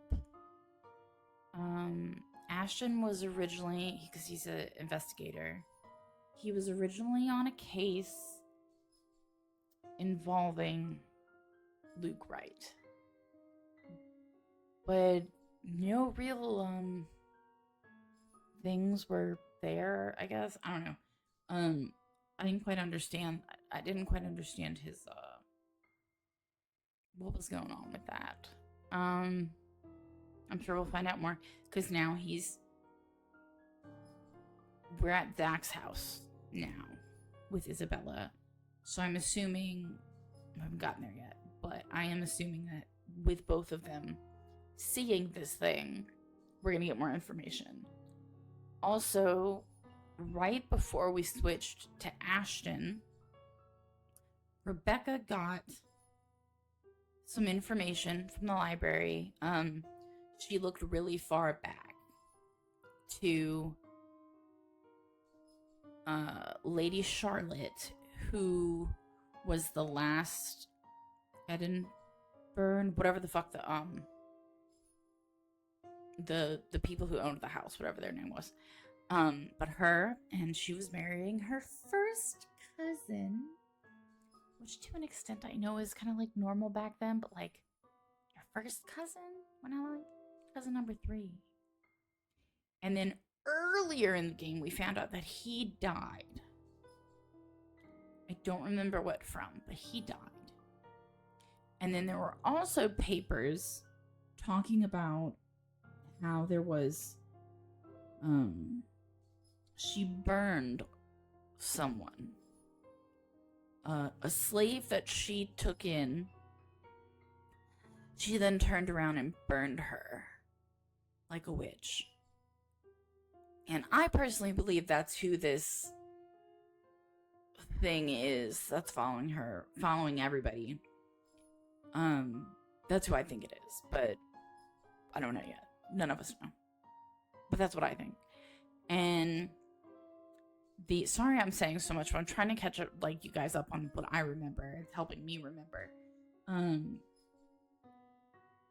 The letter wasn't written until years later by some stupid little boy. Well, 3 stupid little boys. As a joke. So there was a curse before the letters because she came and killed them after they wrote the letter. And we saw that when we were Marianne. What bothers me is I don't know if Rebecca printed out. She printed some stuff out, copies of these old newspapers, and she supposedly said that the man, and they said it earlier in the game too, the man, the first cousin that Lady Charlotte was going to marry, looks a lot like Luke. Which is interesting. But supposedly he died before their marriage. So if Luke is somehow in relation to these people, was Lady Charlotte pregnant before he died? How is this a thing? And I'm also curious if he was killed by this entity. And I'm sorry, I've been talking for 10 minutes. I'm looking at my little timer. I'm just trying to... I have to tell you guys a funny story because I have no friends. My husband is my best friend. And anyone else I know just not even live in the country. So... Oh, except for two. I have 2. They live in this country. One actually lives a couple hours from me. But in general, I have no actual local friends. So... you guys get to hear me talk.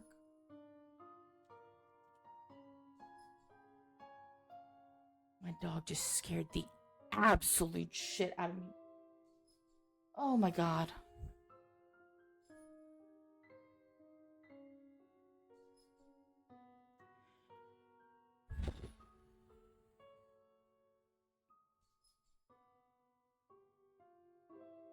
Oh my god. I may not scream when things scare me. I actually tend to be really quiet and hold my breath, and then I can't breathe after. I forget. So, I have 2 ways to get in my office. There's a set of French doors, behind me. Show my fat arm.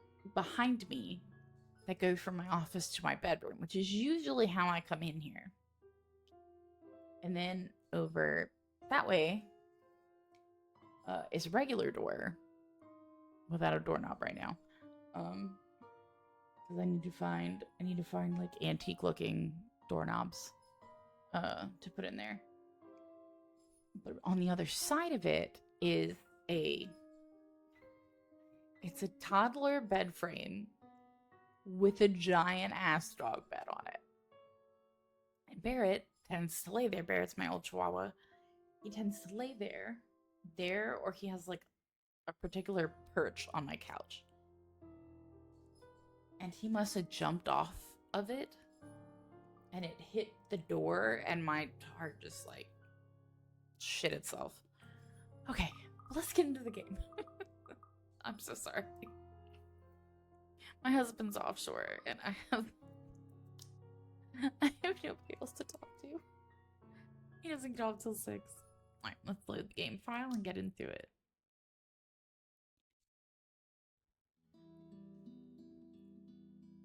Just say the word. I have no idea what that word is. Thanks, Zach. Maybe next time. Food is not really what we came here for. Ash, he's the one who... She stumbles into one of her uncertain silences again before glancing my way. There's a plea in there for me to take the lead in this, but where do we start? The mansion? The strange things we've been seeing? You saw it once, shut the fuck up. The letter? Even I am afraid of what he might say. I can't even believe I'm considering taking a deeper look into this whole thing in the first place, but here I am. Please don't tell me something happened again. I mean, we don't have to tell you. No, nothing. None so far. It happened to you, sir. And we're keeping it that way as much as possible. Ash, it's not that easy. This isn't some... We don't know that. Let me... Sometimes I amaze myself how much I try for her. Why does it have to be her? You're supposed to be with Rebecca. I forgot to put that in there too when I was catching you up. That he has a thing for Isabella. But what else can I offer her? I was the first one who brushed her off. We've all been given our warnings that day in the desperate, pleading tone of hers, and I just stood there, judging her. This is the least I can do. Perhaps even to make up for all those other times I've hurt her. Let me look at this first, okay? I agreed to help, but you've got to let me handle things from now on. I already told you everything. There must be something we're not seeing in this just yet. We'll sort this out, but no more silly ideas and running around on your own. How about you shut the fuck up and let Zach talk? You're making people worry more than necessary. Becca, especially. So everything's fine? No. Depends on who you're asking. How are things with you? Anything odd? Good, I guess. Admittedly, how things went down at the housewarming party last night threw me off a bit. I'm not asking about that. Remember the letter thing Isabella's been yapping on about? I'm asking about that kind of odd. As expected, Zach starts to look at me like I've grown a second head. There are certain phrases they use a lot in this game. Yeah, I would too if there was ever a universe where I was standing in front of myself. Because even as a child, I never believed in ghost stories.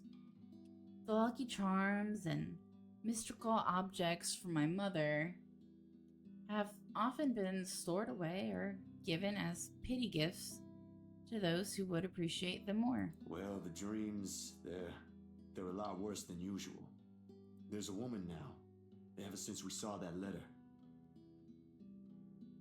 There we go. Thank you, Zach. I don't know if it's the same one Isabella talked about. Maybe it is, maybe it ain't. I really don't want to go back to sleep sometimes. Last night was the worst. I think she came out from like under the covers or something. Anyway, why are you asking about this? Rose's death isn't just a coincidence, Zach. It may have something to do with... I may have... Wait, stop right there for a sec, Bella. I thought you ain't buying this stuff, Ash. Just the other day, you said the exact same thing. Granted, I haven't eliminated every single possibility here yet, but what else is there to go off on from here? The worried look Zach shoots my way doesn't help one bit in helping me gather my thoughts either, when that's what I came here for. Somehow, everyone's suddenly just so worried about me. It's not like I'm pulling this out of my ass. I still don't, but even Rebecca, out of all people, claims there's something. But we saw it. We saw it. Whatever this is, someone has got to look into it. Everything about this screams shady. And along with Isabella's warnings, what's occurring around Zach, what's happening around Luxborn since Isabella found the letter. Have you two seen the news this morning? Zach's puzzled expression is enough to answer. Of course he hasn't. Another night, another nightmare. The guy most likely went out as soon as he got out of bed to shake the images off. The memories that never really left him. Isabella, though. I haven't, actually. Mama called, and I was busy. That could easily mean anything. Did her kuya, her older brother, end up in jail again? She's had to bail him out numerous times in the past, though all I did was piss her off, not sap out every ounce of cheer on her. Or is it the other brother? The younger one who keeps insisting that he'll quit school so she could come home. That was 2 years ago, as far as I know. She's already sorted that one out. It couldn't have been her father, right? With the mansion's sale, she has earned enough to cover every bill for a while. It should. So, what is it then? No problem. It should be in the afternoon news as well. Whatever's bugging her, I doubt it's something meant for casual discussion. Else, she would have mentioned it sooner. Tucking my curiosity for later, I take the remote and begin cycling through the channels. A distraction. Not a good one, I admit, but it's definitely better than leaving her to brood. Eventually, I find one doing a recap of this morning's reports. And there it is. The poor guy is unidentifiable with how badly his body's been burnt. Murder via arson? That's Dad, the lodge.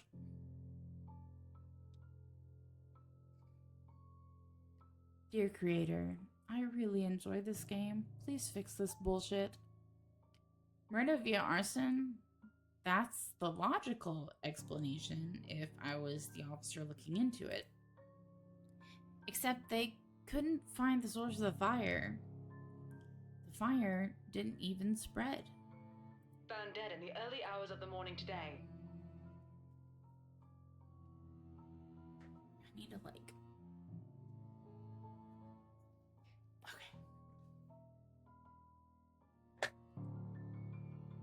I think I went a little too low. Whatever. The fire was contained within the room and no other tenants were harmed, according to Luxborn police. Maybe, just maybe, it was spontaneous combustion. Spontaneous human combustion. That's probably one of my most favorite type of death that I've ever read up on. I think it's the coolest thing, but it never happens anymore. It's never reported anymore. It's like, what was going on back in the day that made that happen?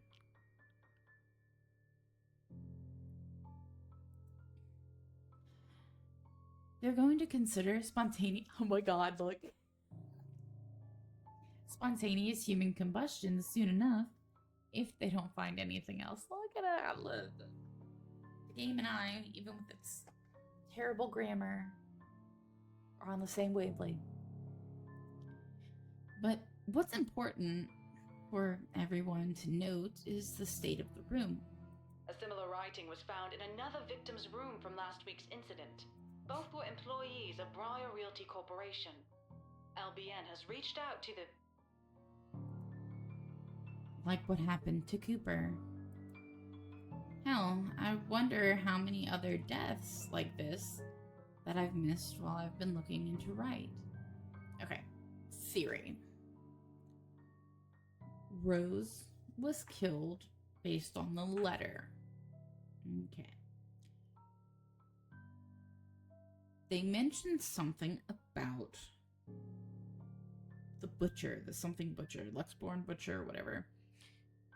So my question is, we don't know anything about any other death other than Rose and now this one. And yes, all those people are missing from her work.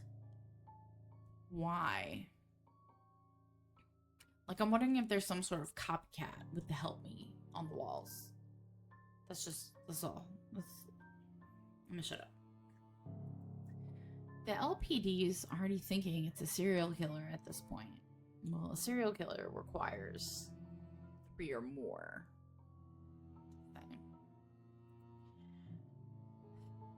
How long until they consult with the London Metropolitan? I'm not sure. The Onslim Butcher has always been an enigma, even to the people within the city. Gone for a few years, and in the next one body after another is found. Merely handling the case has apparently driven the chief inspector insane years ago. He never did find out who committed those murders. Maybe now, this time? This is because of that thing, isn't it? I did this somehow. Mm-hmm. Her words all come out like a whisper, but each syllable lingers in the air, heavy with her guilt.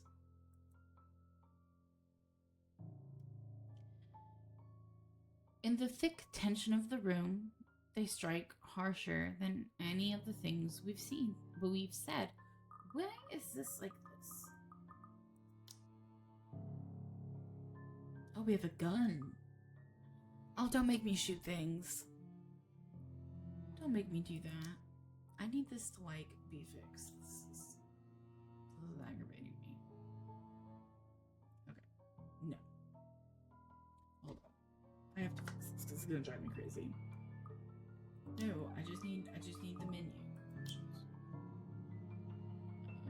Put it on full screen. Okay, that makes me feel better. Oh no, you guys can't see. God damn it.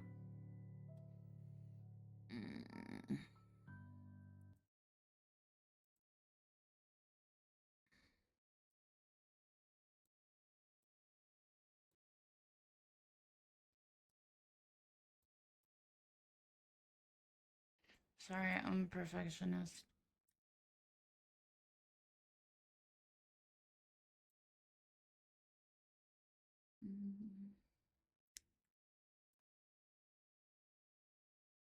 What is happening? Why are you doing this to me? Okay, beautiful. Okay, cool. Sorry.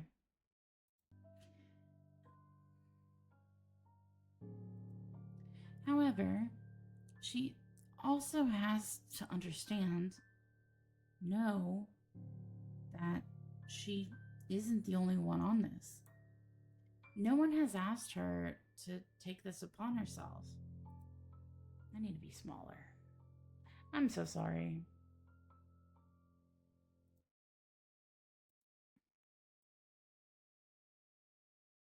Okay. I feel like it's covering too much. Alrighty, I'm done. I promise. I swear. Rebecca won't. Zach won't. I sure as hell won't. It ain't too late. We could still fix this. There's 3 of us here. Like that's gonna stop her? 4 if you count Rebecca. No, she's staying away from this. I promise you she's not. I don't want to involve her in this any more than I already have. Both of you as well. Then why did you ask for help? I already said it. That's completely out of the question. Stop asking. Encouragements aside, this is still a whole fucking mess. And we're in the blind. The only way to make it worse is if we start running around like a bunch of headless chickens. But I have a concrete plan now, I think. Maybe Isabella's right. Maybe we should dig deeper into the BRC itself. Maybe we are looking at it the wrong way. However, my suspicions are mine for the moment. The details are something Zach doesn't need to know until I have something to show. It's enough that he's aware that I have an idea in mind. For his part, Z-Man doesn't push it.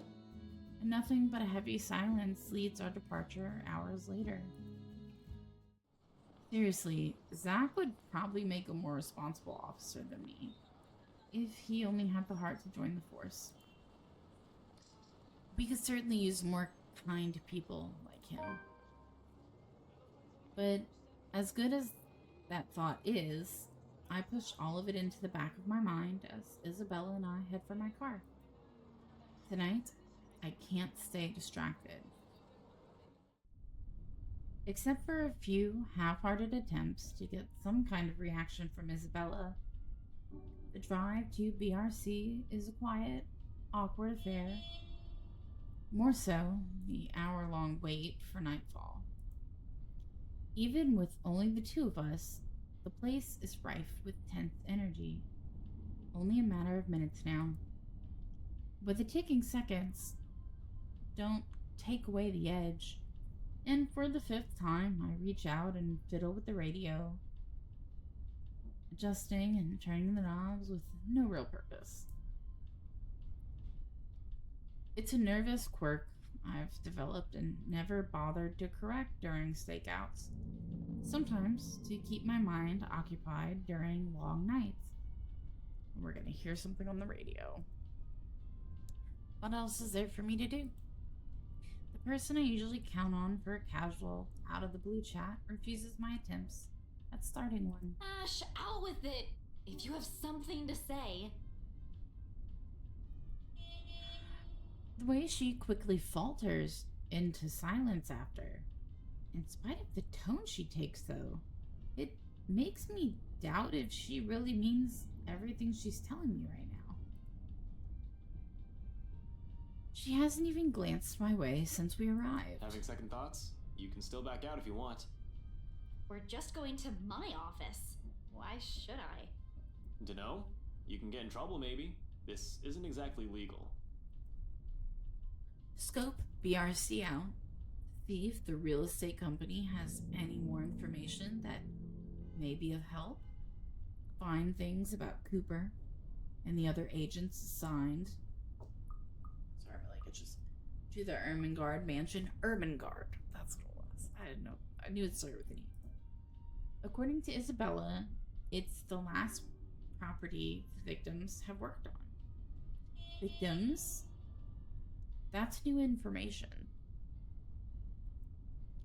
Sure, I could also check the station for full reports. That's the easy, semi-legal way. But I don't want to bump into Chief right now. The guys at the precinct will definitely throw me out on his orders as soon as they see me. Not that my plan right now is any better. I'm just breaking into a different place, more or less, with a civilian to boot. The ladder still doesn't sit well with me. You can hear the radio in the back. I don't know if you guys can hear that. It never will, especially if this might put her in a very tricky position afterwards. She's been very careful when it comes to her work. Almost a model employee, as people would say. Why is she throwing caution to the wind now? I'm not an employee here. I'm not supposed to be looking for any confidential stuff. Only people like you are privy to. If you mentioned earlier that this is your plan, I might have had enough time to think about it. I already promised to help if you need access to those files. I didn't think you'd want to see them this soon and in this way. Besides, the same goes for you, right? You were taken off your case. Won't you get in trouble with your boss? Honestly, it's a toss-up between breaking into her office or into the Wright's mansion. As it stands, I'll have an easier time getting in here first. After all, why would someone want to break into a realty company? I've been here many times before anyway, for a casual visit when I wanted to bug Scaredy Cat. Over the years, I have more or less grown familiar with their security setup and how badly staffed they are. Plus, it's an old building. If the bankruptcy rumors are true, it just means their access protocols might also be outdated. Still, I can do this on my own, you know. Really? And how are you even planning to get into our office without an access card? Please explain. Well, I was going to pry open the card reader and use a gecko. What the fuck is that? You're a hopeless case. I really want to know why no one has locked you up yet. Yeah, you're helping me with this. Willingly. I don't think that'll sit well with the Philippine embassy either. Chances are you'll probably get deported the minute they find out. Low blow, I know, but it's worth a shot when she can still turn back. It's not like I don't have any means to get into place. With or without her, I have a way. At least I have a reason to be snooping about. My badge and rank can speak for me in case things go south. You? For a passing second, it seems to work.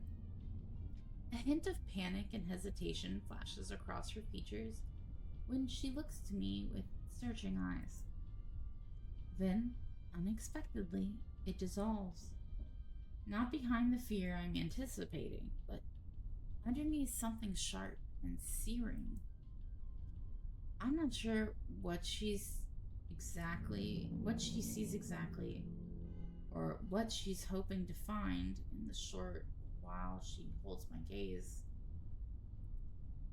All of it merely goes unspoken, and no longer than a minute later, she simply averts her attention back to the window, training it once again at some point outside. Isabella, please, now's not the time.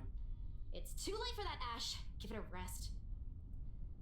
An appeal, spoken in a voice too harsh coming from her. Perhaps unintentional. Perhaps one that's already too exhausted of everything going on lately. It's hard not to concede when she takes on that tone. And soon, despite myself, I sigh, tucking away every concern I've been lugging around in favor of trusting her on this. According her the same confidence she has implicitly given me all this time. All right, okay, if that's what you want. And don't worry, I didn't mean what I said earlier. I won't let anything happen to you. Her lips briefly turn up in a smile, though none of the cheer reaches her eyes. The amount of times they have said that about Isabella, I swear to God. Just get this over with, okay? Everyone should be out of the office by now. Somehow, the uncertainty in her posture makes me wonder if she intended it as some kind of comforting gesture. Whether it's for me or for her, she doesn't let me find out. Without saying another word, she exits the car while I'm left scrambling and chasing after her. She's already at the side entrance, a hand raised on the card reader beside it, and another poised to push the door open when I catch up to her. Whatever doubt there has been in her face a while ago, it's gone. Seeing her like this makes it easier to believe my worries are unfounded, that things might go smoothly this time. And where do you think you kids are going?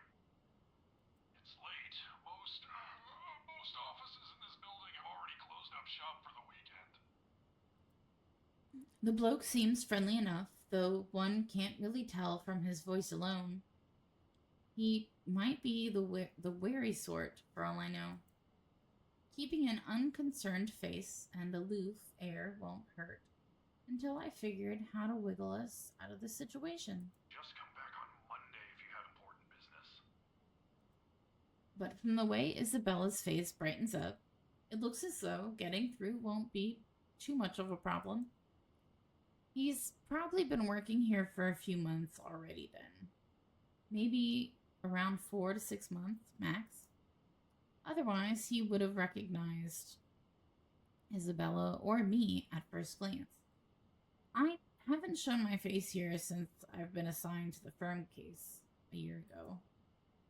In the first place, none of their security officers ever lasted a year in service.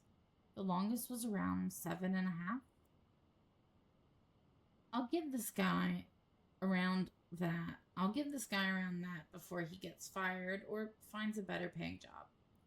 For the moment, his too friendly attitude is almost a gift. Hey, Seb! Oh, look who we have here. Been a few days since I last saw that ponytail in here, Santiago? Close enough! Wait, don't tell me yet. I'll get it right this time. Sanchez! No. You were closer the first time? Drat, I swear it is on the tip of my tongue. I just need a hint to remember.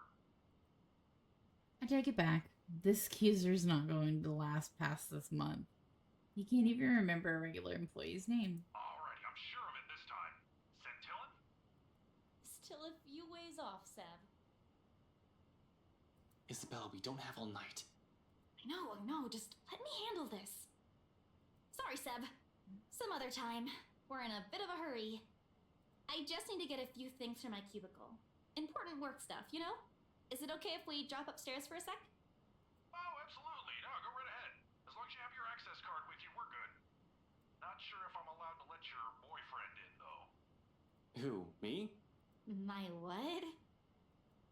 Your boyfriend. The guy with you, isn't he? No. It's a fair observation, if I do say so myself. Needless to say, the silence that descends is both uncomfortable and terribly awkward. Although the latter's probably coming mostly from me, because in the next second, Isabella laughs. Lighter than the ones I've heard from her lately. A comforting sound, really, after seeing her in such a dour mood since this morning. Even as all of it subsides into mere chuckles sooner than I'd like, it's comforting to see that I'm at least partially responsible for it, despite my poor heart being beaten to a sorry pulp. Oh, no. No. He's definitely not my boyfriend. She might as well have set it on fire and reduce it to dust. While she's at it, frankly, the number of no's in that sentence alone is a bit too much. Christ. One would have been enough to get the message across. Did she really have to put it that way? That's impossible! Stop being funny, Seb. I'll go on ahead, okay? She quickly shuffles inside with nothing more than a small wave, leaving behind an even more awkward atmosphere for me to wade through. It would have been bearable if I didn't have to suffer through a stranger's amusement. Alas, woe is me. Not the boyfriend, but close to it, huh? Mind your own business. Kids these days. Good to see her up and about, though. Thought for sure she'd up and disappear like the others. Excuse me? You know, stuff in the news. You mean what happened with Rose Cooper? If I'm going to be stuck here with him for a while, I might as well try to gather as much intel as I can. He may just be a guard, someone with no real authority, but most of the time, people like him are the ones who know more than they let on. Yeah, but even before that, we've got a couple of good blokes we never saw again. Really? Those guys could have just resigned for all you know. Dunno, I only catch tidbits of stuff from over here. Oh, seriously, I heard the branch is getting flushed soon, but that's no excuse for anarchy. Figures why Boss Man's been in an awful temper these past months. They managed to strike a good deal with the mansion in Ansem, right? That didn't do the trick? Didn't seem like it. The bloke shouting like no tomorrow again. Wasn't very pleased when Gurley called and asked for another leave yesterday afternoon. Gurley? Isabella? It's not too surprising, considering she's already been gone for 3 days. Now she's asking for another. Not that it's a bad thing. It's within her rights as an employee, but Isabella rarely uses her work leaves. Yeah, poor lassie if you ask me. She found him a buyer for that mansion after all. The least he could do is be considerate to her after a family member's passing. Wait, what? Did her dad die? Wait. The rumors, BRC, Rose Cooper, missing in action, employees, all of it ceases to matter in that instant. Almost on instinct, my eyes zero in on the intercom speaker, as if staring daggers at it will show me the man behind the voice so I can see the turn in his face myself. Oh, you don't know? No, what? Nothing. I shouldn't be the one you're asking, and, things might get a bit boring here. No one really wants to hear what a poor old guard wants to say. Why don't you just go after her? As long as you're not looking to create trouble for me, it won't be a problem. You aren't here for that, right? He's lucky I'm not here to hurt anyone. If I were someone with ill intentions, he might not be smiling at the end of the day. Well, no, but... I'll go and unlock that side entrance for you then. Just don't forget to turn off the lights before you both leave, okay? Hey, wait a second. What do you mean by... He cuts off the connection before I can finish, and the rest of my question dies in my throat. Soon, the latch clicks and the side door swings open. The Seb, a stout man wearing a uniform still too loose for him, waves me over from the gap before he disappears behind his station again. Just my luck. Here I thought I was going to have to count on whatever Isabella brings with her. Although no matter how much I want to feel happy, something else has already taken a firm seat in the forefront of my mind. Is that why she's been acting not like herself today? Since when?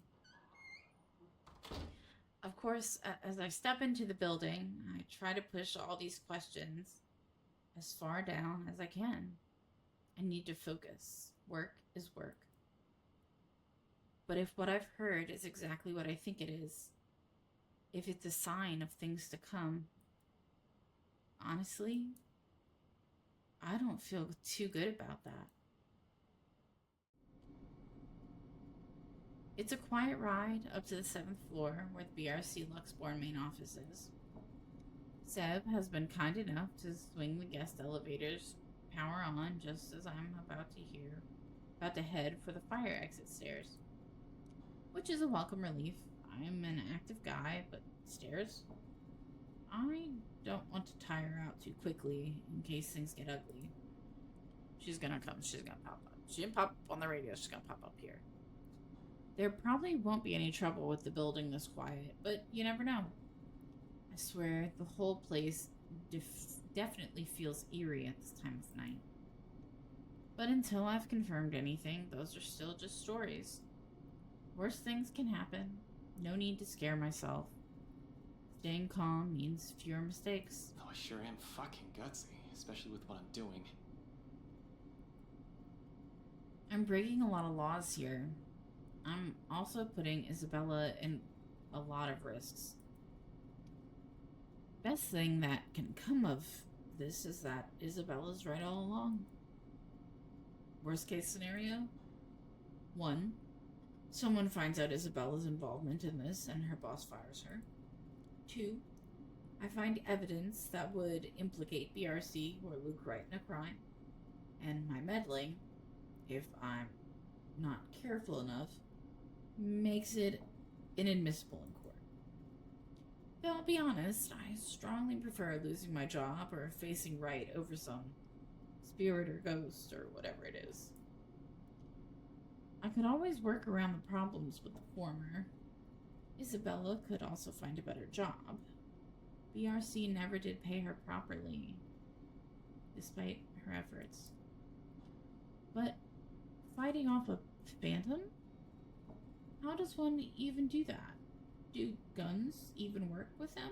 Yeah, not going to happen. But tonight, I'm here to fix things. If I do it without leaving a trail, all the better. Good thing, that's what I'm good at.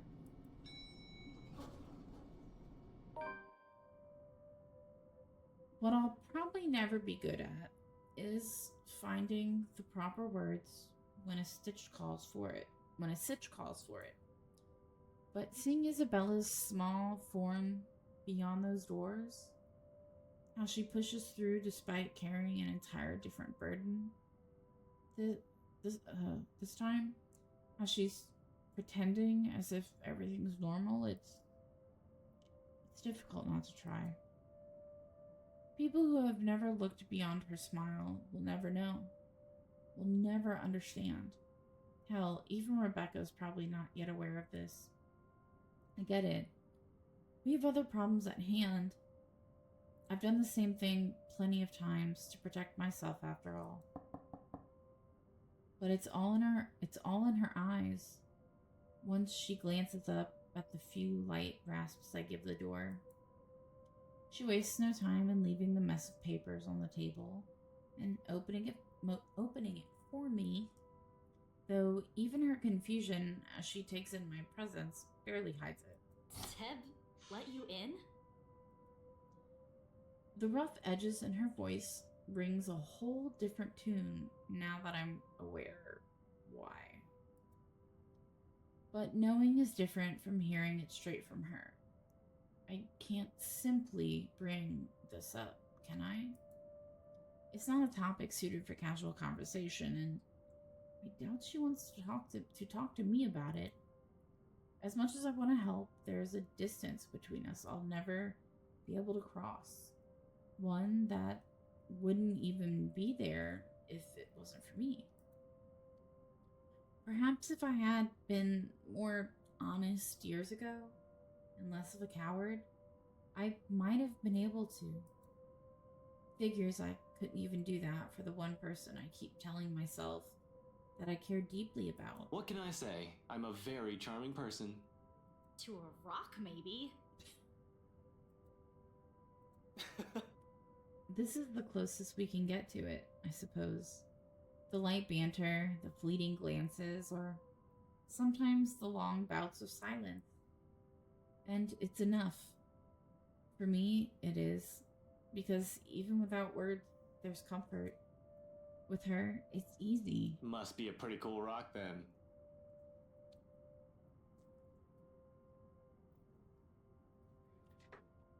Ugh, get over yourself. Hey now, I deserve some slack here. I'm Today's gonna supposed to be cheat my when day likes him off, at all. and yet here I am helping you out. Like that. Helping. By standing at the door. Well, you're not exactly letting me in. Despite what she says, she moves to block me when I try to enter. She must have expected this the second we walked up the building's entrance, and counted on the night shift guard to bar me from the place. It's reassuring to know she's somehow worried about me, although it's a bit misplaced at the moment. Besides her concerns aside, I really can't let her get into the thick of things without me. Not with all the problems on her plate right now. Isabella! Seriously, Ash. Seb might get in trouble for this. You might get in even bigger trouble with your boss. And you're not? We've already talked about this back at Zach's. It's out of the question. Why did he scream? What was the purpose of that? Because I outright expected to be, like, see the bitch behind her, and, like, 2 people are gonna see her at one time, because that hasn't happened yet. At least do it for Seb, please. He's a really nice guy. With the way things are going here, he's... On that, I agree with her. Seb's not such a bad fellow. Might be a little careless with his job and talks too much, but he means well. I'd hate to see the guy leave here with a bad record in case something goes wrong. However, the anxious looks she's shooting back the table behind her bring an even bigger worry. I don't like how that's Did you find something? Aside from what you told me about yesterday? Not yet. I'm not sure. I haven't started going through the files we have in the records room. Just the ones they handed to me and Rose. Let me see. Wait, Ash! Isabella, I already promised you that no one's going to get in trouble after we're done here, even Seb. I'll make sure we leave the place clean. Her hesitation's still there. A split second of indecision as she tries to form an argument. It Eventually, when nothing comes to mind, she steps aside. Okay, but we can't take the original files out of this office, clear? Not even a single sheet. We'll just have to make a copy. Don't worry, that's the plan. It appears to reassure her, and a nod, then shortly she gestures for me to follow. Passing the sea of cubicles, I can't help but take in everything in their office. A force of habit, for the most part. As far as I know, BRC Luxborn used to own this whole building. Offices and several floors. Once upon a time, when real estate is still a lucrative business for the company in this side of the country. Then competition showed up and suddenly everything's not so good anymore. It only got worse as the years went by, or so according to the rumors.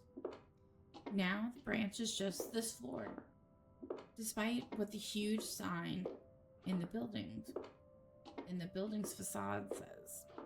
And frankly, it's not too hard to believe when one looks at the state of this room right now. A number of desks have been cleared out. Personal mementos are scarce, as if the employees have gone on an exodus. That'll be the downsizing, probably. Still worrisome, though. Of course, I shake away all of this when Isabella starts handing me the papers she's been looking through. Focus, Frey. There's no point in whining or dwelling any longer on it.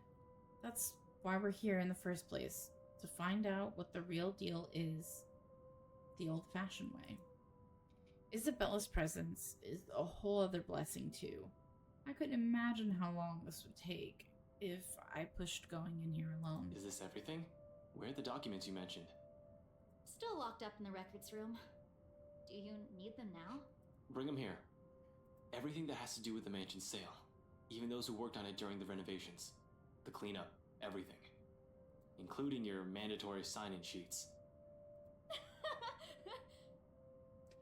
It's an odd thing to bring up, but at least it elicits a laugh from her before she heads for the records room. She remembers, and no matter how weak the sound of it is from her usual ones, it's a welcome thing to hear. It reminds me that the Isabella I know is still in there. She returns minutes later with a thick stack of folders and binders. For the next half of the hour, we work in complete silence while we dig into everything compiled in the folders. Not an easy task considering how thick the whole thing is, but there's two of us. In fact, Isabella does most of the work, sorting the contracts, the employee list, and stuff we won't need into a neat pile. Just the files for the restoration alone makes up a stack of papers that's an inch thick.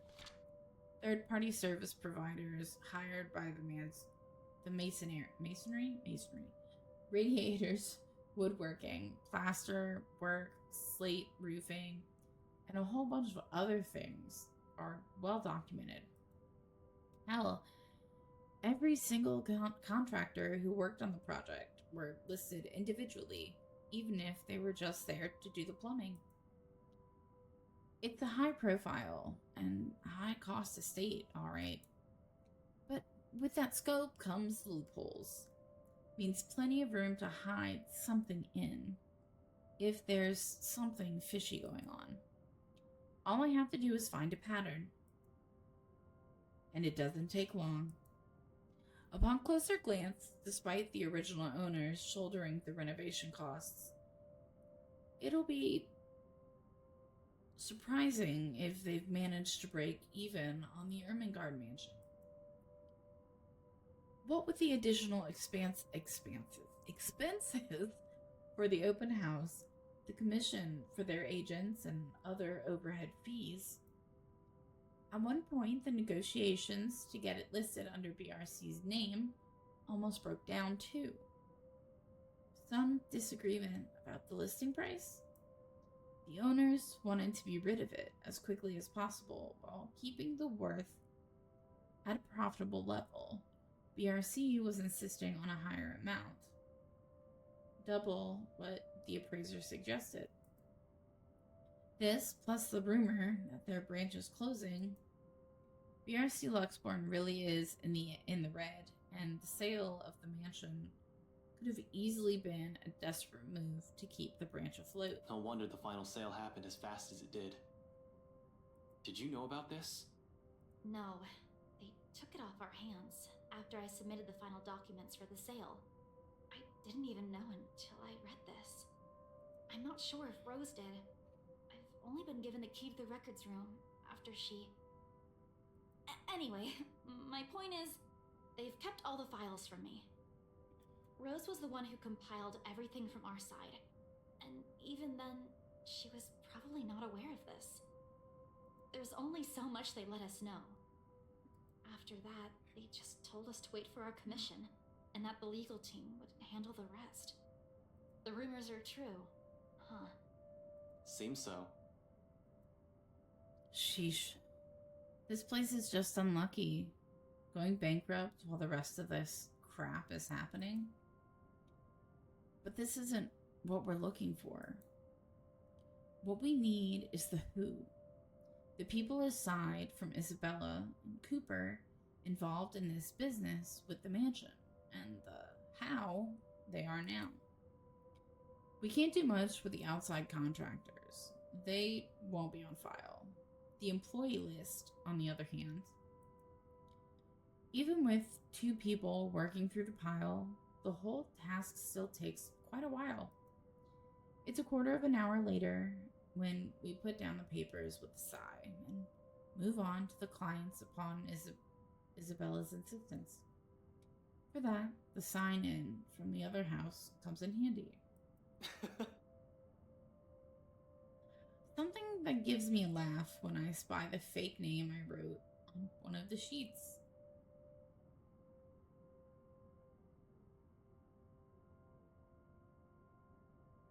Ashley.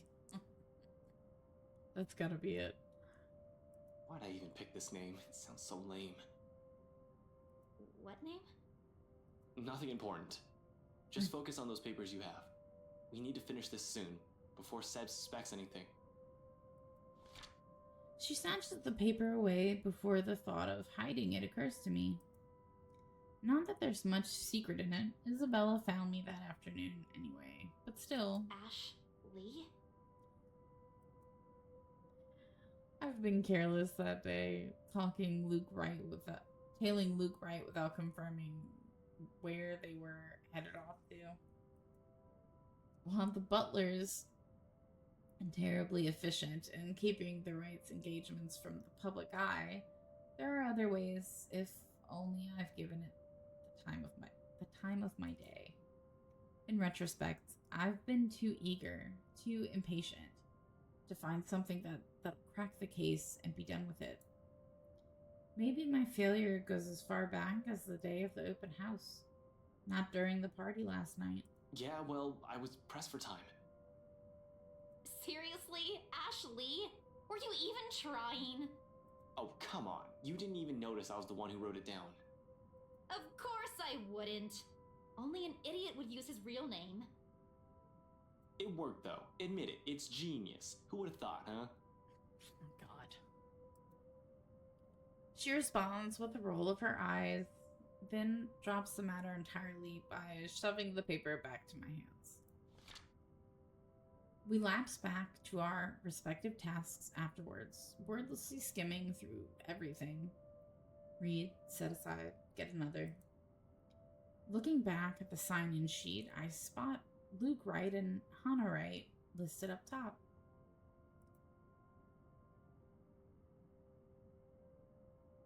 Oh my god. Okay, so there's Hannah too.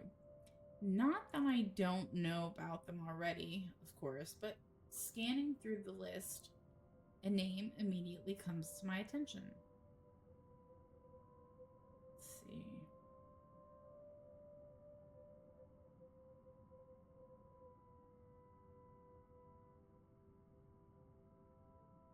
notice anybody else. Madeline Williams. Oh. I don't know who that is. Something wrong? Huh? No, just that I remember this girl listed here. She frowns, moves her seat closer, and takes careful read at the sheet. There's a long moment before she speaks up again, but from the way she tenses, she appears to be expecting the worst already. What about her? She was with me, in the group following Cooper, when we toured the upstairs part of the mansion, I mean. Rather loud one, especially when we took a peek into the attic. Kept talking about the ghost stories the whole tour. Then, do you? Do you think she's... She was reported missing 3 days after. There was a ruckus at the precinct the day her family filed it. Threats were naturally given at the lack of progress days later. Desperate ones. Her family is willing to sell out all the cash they have just to find her. To no avail, unfortunately. Officer Benjamin has been in a bad mood ever since he spoke with them. But what can he do? What can we do? He's tied. We're all tied. There's only so much we're able to do with everything that has been shoved into our hands recently. She still hasn't been found. It's already been a week. Isabella makes no further comment aside from a nod. Instead, she sits back on her chair with a distant look in her eyes, her hands balling to a fist as she struggles with her frustration. Or maybe it's anger? But the moment doesn't last too long. Soon her grip loosens and she folds her hands back on her lap. Her expression, however, it's one I've seen too many times in the mirror. What does one say to a person burdened not by one loss, but many, who carries it in her shoulders like a badge of shame? On her shoulders, I think. Whatever. I've yet to find the answer to that myself. Until then, the only way is forward. Press on to see where our attempts at fixing our mistakes might lead us.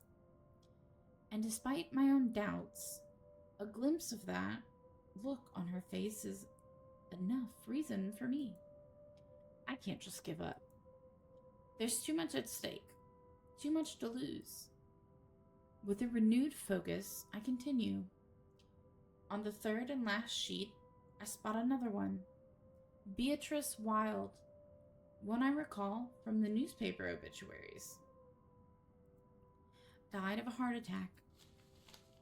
A letter of correspondence expressing condolences to her family confirms as much in her files. Passed away at age 74 in her sleep. She's at that age. It certainly could have been a natural death. Right? I'd like to believe so. But 3 more letters turn up when I rummage through the stack, and it leaves nothing more than foreboding feeling in me. They're all addressed to families of clients who have passed away in the past week. Regardless, these go into the pile of things worth looking into after our visit here, along with Williams's info sheet. There are just so many names, so many faces, each one I've seen that day. And here I am wondering if they're all right. They're all right. It isn't a selfless thought that brings the question to mind. Rather, it's the logic that if more of them are still alive, the more people I can choose to question. Nothing's concrete yet, of course. These are just speculations, but we're making progress. Once done with the sign-in sheets, I stash it along with the growing pile to my left and pull out as many of the other documents Isabella has already prepared for me. We're working through the employee list now. Those who have been assigned to the mansion.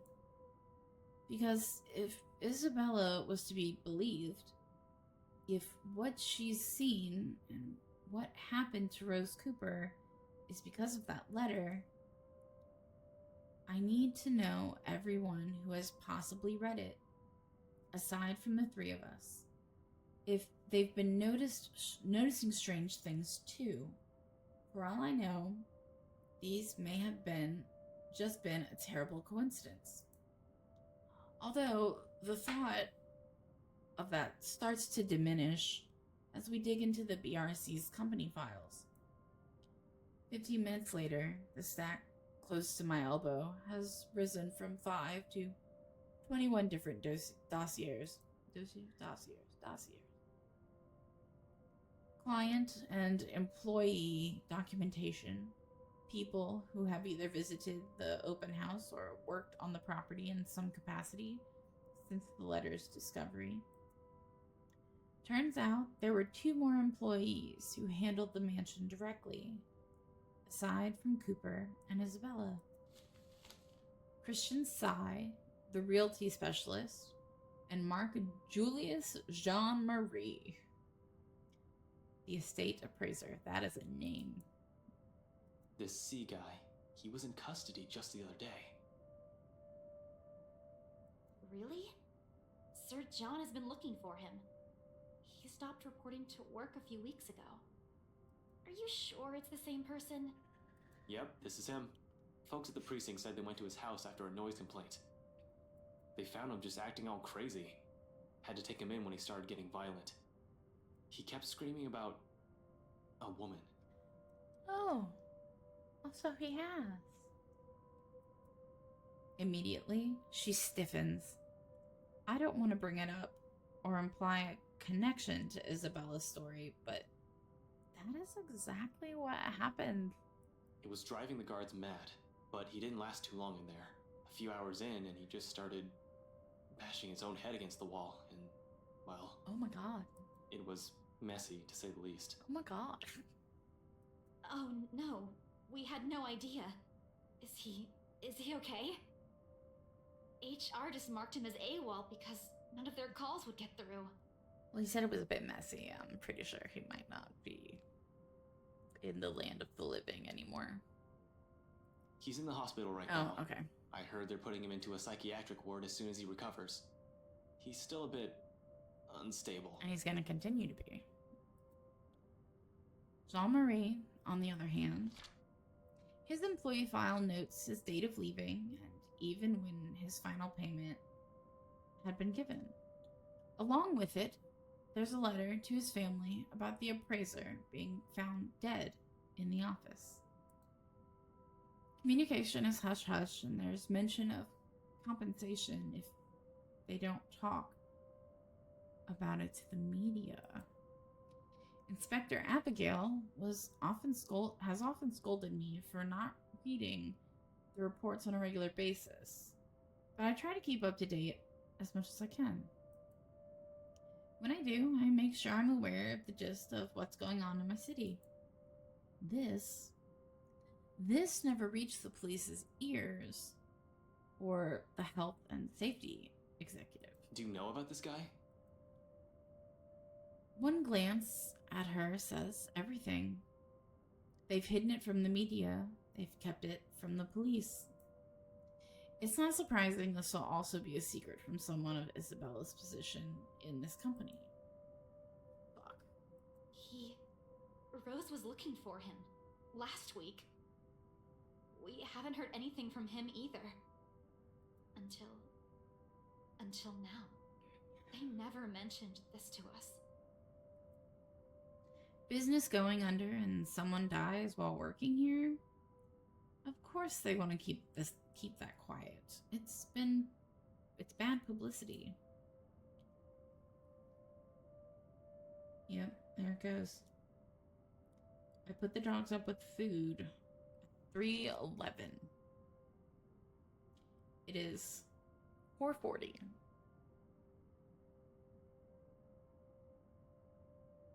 Yeah. Close.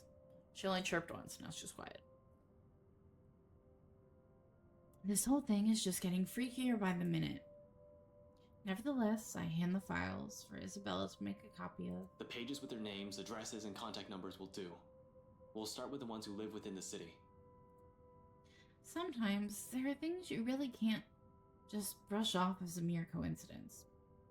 In my line of work, once a pattern pops up, it's only right to be suspicious. Especially the thing with Psy. See? Did you say see? It hits too close to the stuff my own friends have been telling me. All of this? It's considerably thinner than the one she brought in. Yet somehow, the way she hugs the folders close to herself makes it seem heavier. Like she's hanging on to it in the same manner one would latch on to a lifeline. Only the noteworthy ones. And those that might still be alive, might. She doesn't need to know that. We can't check the outside contractors, but the guys with the direct connection to BRC and the people who attended the open house should be enough. We don't have time to see how everyone's doing, especially if what you said is true. For a second, she appears about to argue, then quickly decides against it and hides it away before anyone reads the question in her face. Then, in a too abrupt motion, she turns towards the copier and gets to work.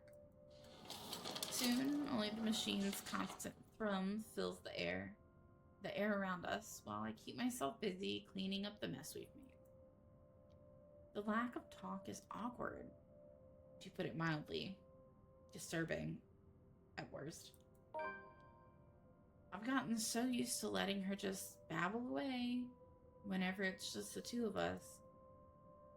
I could tell, however, she wants to do more.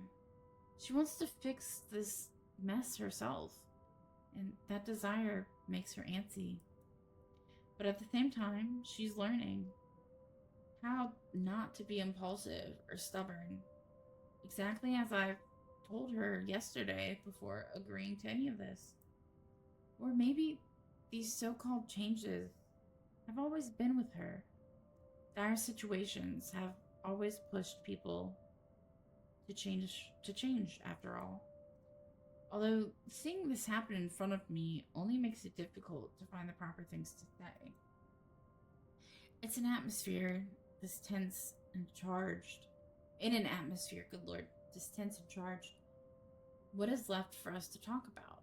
Let me click this so the notification goes away. Okay, so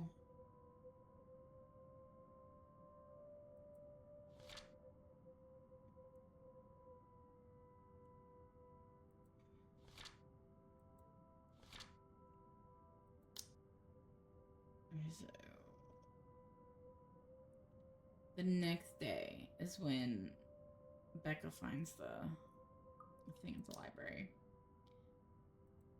Certainly not the news. What's worse is when you only realize all of this in hindsight, right after you've already ran your mouth off. You know, for a house your company seems to be in a hurry to sell, they still made quite a fortune out of it. Look at this. 1, 2, 3... 6. Are you sure they're planning to give your entire share for this? This isn't a small amount, especially given the usual cut. And their accounting department isn't in the greatest shape either. Even if they don't, it's not like someone still needs it. Is she gonna tell him? And there's the reason why people don't let me talk.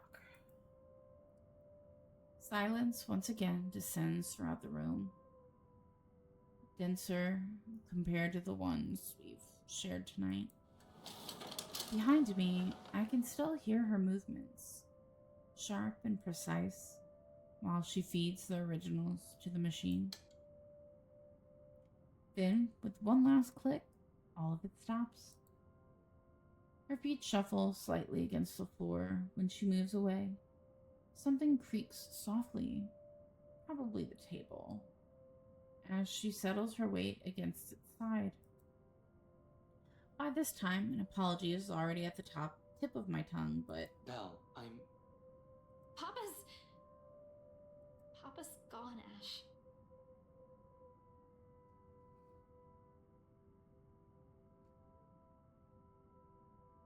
That makes me sad.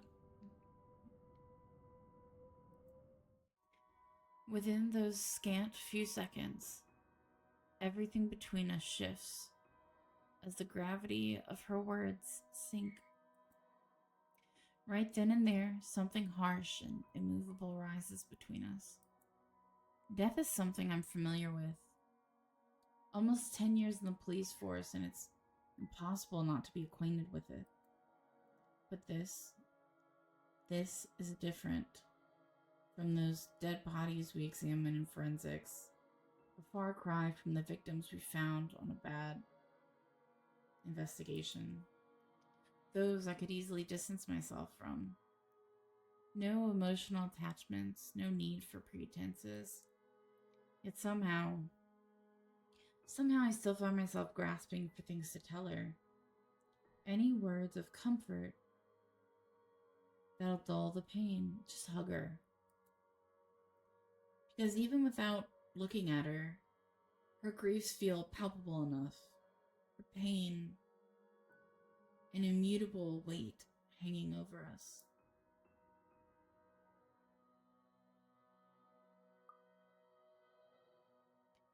So gently, I offer. when? Huh? When what? Your dad. I mean, when did you find out? She doesn't answer. Not immediately, anyway. For a long moment, the hush simply stretches out before us, spanning across the seconds we let pass while we both simply stand there, waiting. You just need a hugger. Shut the fuck up and hug her. Eventually, she exhales, lightly, muted enough that I might have missed it had I not been paying attention to her every movement. Yesterday. Cha, baby. Around 3 in the afternoon there. Mama called. She told me he passed away in his sleep, and... I mean, at least he was asleep. I guess I can take comfort in that, huh? That Papa wasn't in any pain when... She trails off, releases another ragged breath, hidden underneath her chuckles. Each one's mirthless, heavy with nothing but sorrow.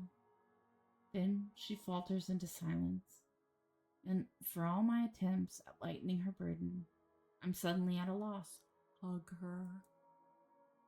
Reassurances could only do so much when her only reason for staying here has suddenly been taken from her. A hope yanked from under her feet, right after it was generously given. And without that, without the one person who pushes her to endure these, all of the shit she's going through, means nothing but a struggle. What does one say to a person fraying at the edges, slowly wearing thin and breaking? Are words even enough? What right do I have anyway? Hug her. I cannot give her anything apart from lies that changed me as a person and affections she may or may not even want for herself. Because no matter how easy she has wormed herself into our lives, how immutable her presence has become, her own heart will always yearn for something else. For home. Tell me about him. Huh? About what? Your dad. Tell me about him. Anything. Just talk. Say anything you want. Doesn't matter what it is. I'll listen. Silence again, and look, there she goes chirping again. Yeah, we're at an hour and a half. And she starts. Silence again, as if she's testing the weight of my question. For what purpose it is. For a reason even I can't say right now. After a while, though, she starts. Reluctantly, her voice hitching, faltering, and stumbling on each syllable as she chooses her words. A rough start, but soon it steadies.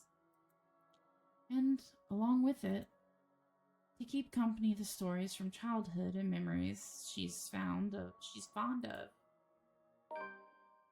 are the tears. Hug her. Despite this, in spite of the grief choking her words off, the hurt closing her throat, and the sobs racking her little form, she continues.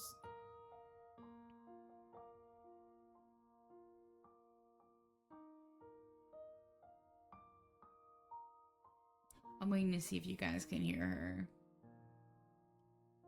But when I finally do, she stops. Like, the mere act of speaking is a relief in itself. A release. She tells me of her father, the very person who named her. How she looked up to him. How she was a bit of a tomboy growing up in her attempts to imitate him.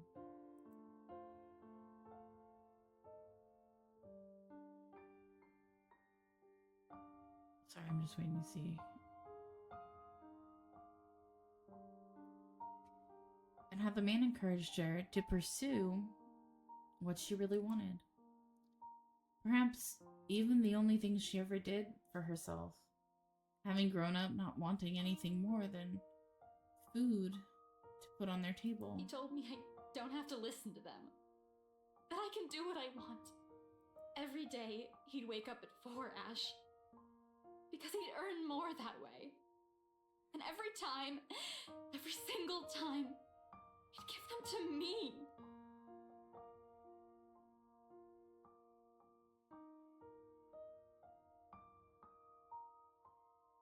Whatever extra he earned, he'd earned them all. So I'd have something to use for my paintings.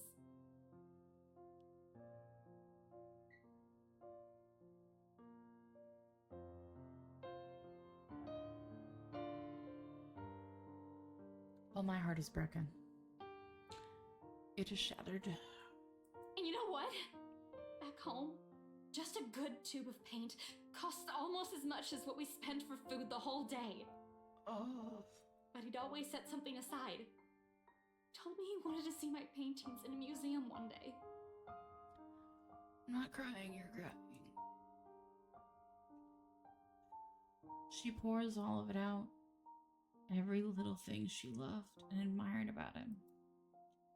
Like this, it's easy to see why she has gone to such great lengths for him. Why she abandoned her dreams. Why she went against his wishes just to grant him another chance at life. Others will say it's her warmth that draws people to her, or her cheer. Neither are wrong, but neither is the whole truth to her either. Because those who have never bothered to look beyond the surface will never see it. See her. Excuse me. See someone earnest, someone who has always meant well, despite her underlying stubbornness. This is how she loves. Warm, steadfast, unflinching. You never meet many people like her. Not in my line of work. Not with the kind of people I've had to deal with. Always with something to hide. Always with something to lie about. Eventually, when you run across too many of them, you change. You become like them. In many ways. For a lot of reasons. She's the kind of person I want to be and be around with. Who made me feel I am still worth something. He didn't want me to leave. Said, begged, finish my studies first. In the end, I couldn't even grant him that one request. I'm a terrible daughter, aren't I? No, no, sweet baby, you're not. You're not. Huh?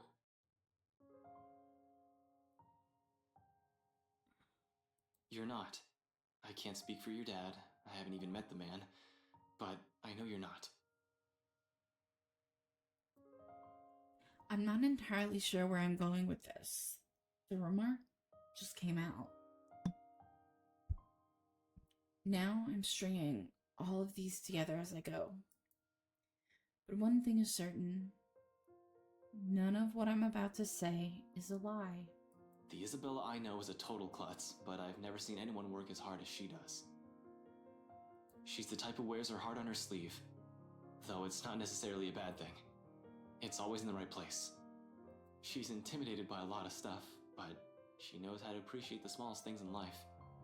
Frankly, you've caused us no small amount of trouble since you barged into our lives. But when I'm with you, all of my worries seem trivial.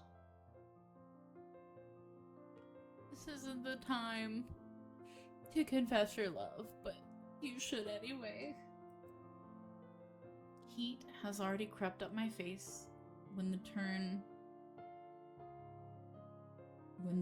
this whole thing is about to take registers. Before I blurt out the rest of it, declare feelings I'm not even ready to reveal to anyone, much less to her, my hand comes up to smother the rest of it. Though embarrassment quickly takes the reins, before I can completely clamp my mouth shut. And I'm pretty sure Zach and Becca think the same way.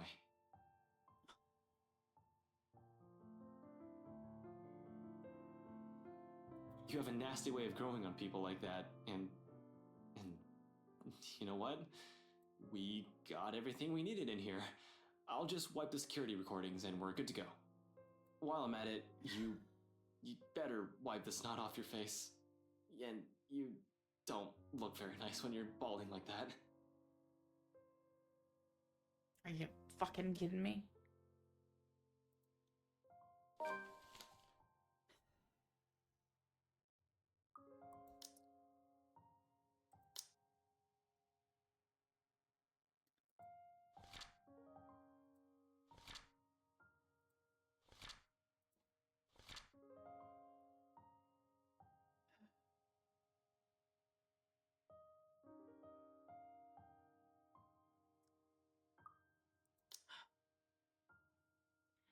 I swear to God, if that stupid bitch appears right after that,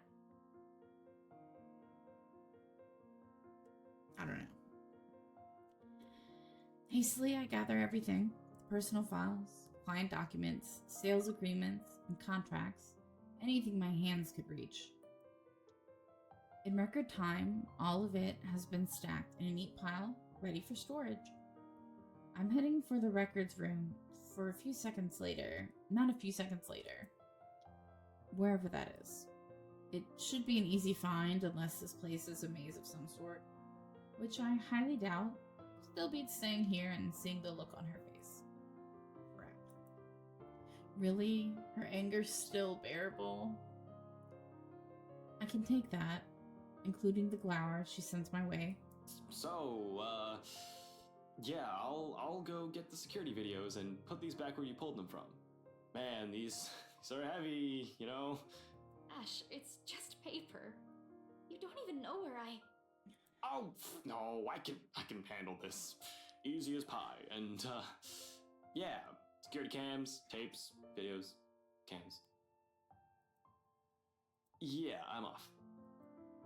Her rejection at this point. Maybe not yet. If this bitch pops up. Getting the files back to BRC archive room is a cinch. With the documents back in their proper places, I lock the door behind me, tugging it twice just to make sure. Now, on the next order of business. removing the evidence of our little excursion in here, or at the very least, the parts showing what we've been doing during the past hour. Can't have our faces plastered on security footage showing us breaking the law, as it were. I'm gonna have to wipe the data for Isabella's access card entries too. Surprisingly, finding their security room proves a breeze. That what will be tricky is getting inside. The fact that no one has walked out during the whole time we've been here means the room is either empty or their security's sound asleep. I'm banking more on the former. If they're cutting corners and firing agents, I have no doubt that they've fired the guy stationed here. If they have anyone watching the monitors in the first place.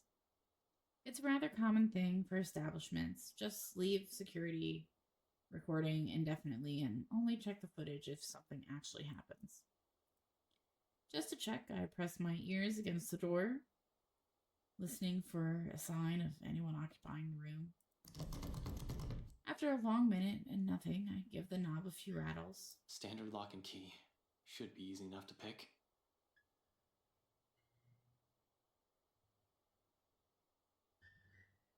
Yep, you can hear her. Sorry, I can hear her from literally across the house. And no, my dogs do not stay up in crates all day, but I am streaming for you guys. So like another hour's not gonna kill her. This is just a new thing for her. Like, it started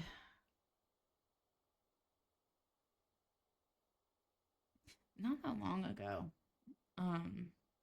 She's always done it in the morning, which is cool. Wakes me up, take the dogs out, and they all want to go back to bed, so that's fine. But like, after she eats, it's a new thing. So it's super fun. We have a lockpick set, but those are only to be used if necessary, and with a search warrant, even then, it's a skill set rarely needed. Subtlety isn't on a cop's priority if they have authority to search the premises. But cutters and brute force are the favored methods. If those fail, we call a locksmith. Call a locksmith. You have to know what that's from. If not, it shows my age. Me, I prefer the good old hairpin trick when those options aren't available. Besides, they're easy to hide and store for emergencies. Running my hand through my hair, I pull a pair of bobby pins. 2 of these, and I can just about open any standard lock. One makes a lever, and the other makes a handle. I won't call it a complex skill, but it certainly takes time and a lot of practice to successfully pick a lock. Good thing I've practiced with them for a bit in my college years. I learned more when they're accessible and standard issue for a law enforcement officer. I wiggle here, a click there, and I manage to seize all the pins in the locking mechanism soon enough. With a slight turn of the knob, the security room's ripe for the picking. She's gonna be on here, and she's gonna be behind Becca. Not Becca, Isabella. The room's order hits me first. A sharp, nauseating stench as the room's odor. As if someone has actually spilled a gallon of bleach in the room. When was the last time they opened this place? Ugh, this place smells awful. Jesus, it's worse than the forensics lab on a bad day. This is probably because of a badly botched effort to clean the place up. Even in the dark, I can spy dark stains on the walls. I really don't have the time to try and play. Is this ketchup or soda right now? But I have this strange gut feeling who the mess might belong to. True. As expected, no security personnel mans the office. The office's CCTV controls and the standalone DVR setup is open for anyone. Normally, I'd have a heap of things to say about this sloppy security setup. Right now, their negligence makes the whole task of erasing evidence easier. No fuss, no muss. The next one should be the access card data. Hopefully, getting into their computer won't be too much of a hassle. Everything up to now has been smooth sailing. There have been hiccups, I'll give it that, though it does nothing to dampen the good mood I'm in. Once I shift my attention to the machine sitting next to the DVR setup, all of it swiftly evaporates. I am no computer buff, but I can definitely recognize one more than a decade old. Simply looking at it makes me feel younger. You're like 26. 29, I think. With a heavy sigh, I power it up and mentally prepare myself for a slow slug. Slow, apparently, remains an understatement here. It takes a whole 3 minutes for the thing to start up. The OS hasn't even started loading, and in my boredom, I start inspecting the live feeds from the cams. Only 2 work. One for the view outside. Everything seems to be in order. And the one for main workspace, where it's a fleeting glimpse, cursory glance, but the sight of it stops me.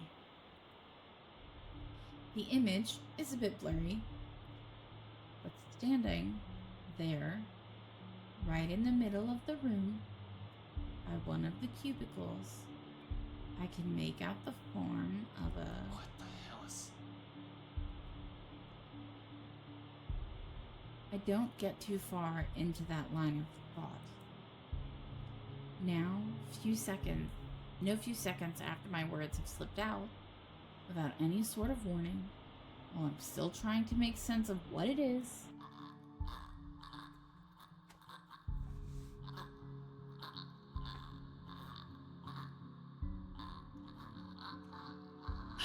chasing you for the shit. Oh, sit the fuck down, bitch. I'm over you. But close your mouth. If not, I'm gonna shove a dildo in it because that's what it looks like you're waiting for. I'm angry. There was such a beautiful fucking moment. And we all knew it was coming. We did. We all knew it was coming. Go sit the fuck down.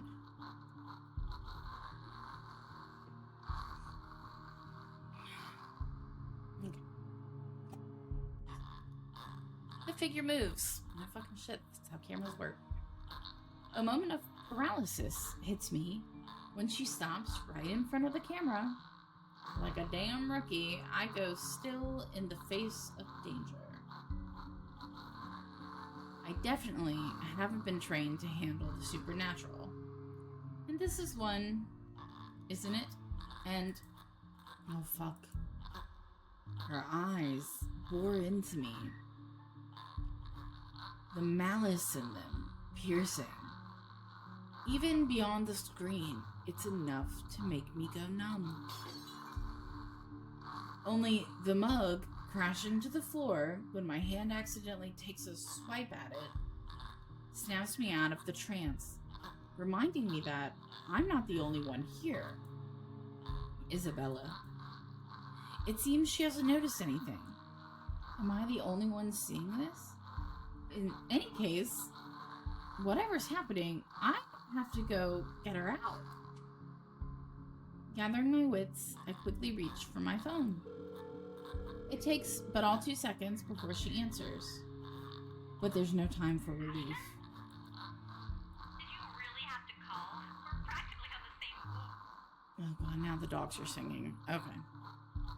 They're gonna have to wait. If you hear them, I'm very sorry. We gotta finish this. Get out of there. What? What are you... out! Get out! I'll meet you in the elevator. Just You're creeping me out, Ash. get yourself out of that place, now! Without a second thought, oh my god, they're singing.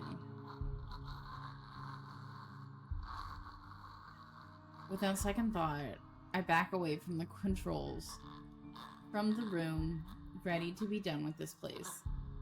But before my foot even moves, she disappears. Son of a... Alright, Samara, calm the fuck down.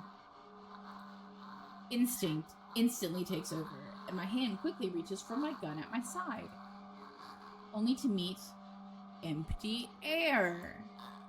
A mistake that costs me a few precious seconds.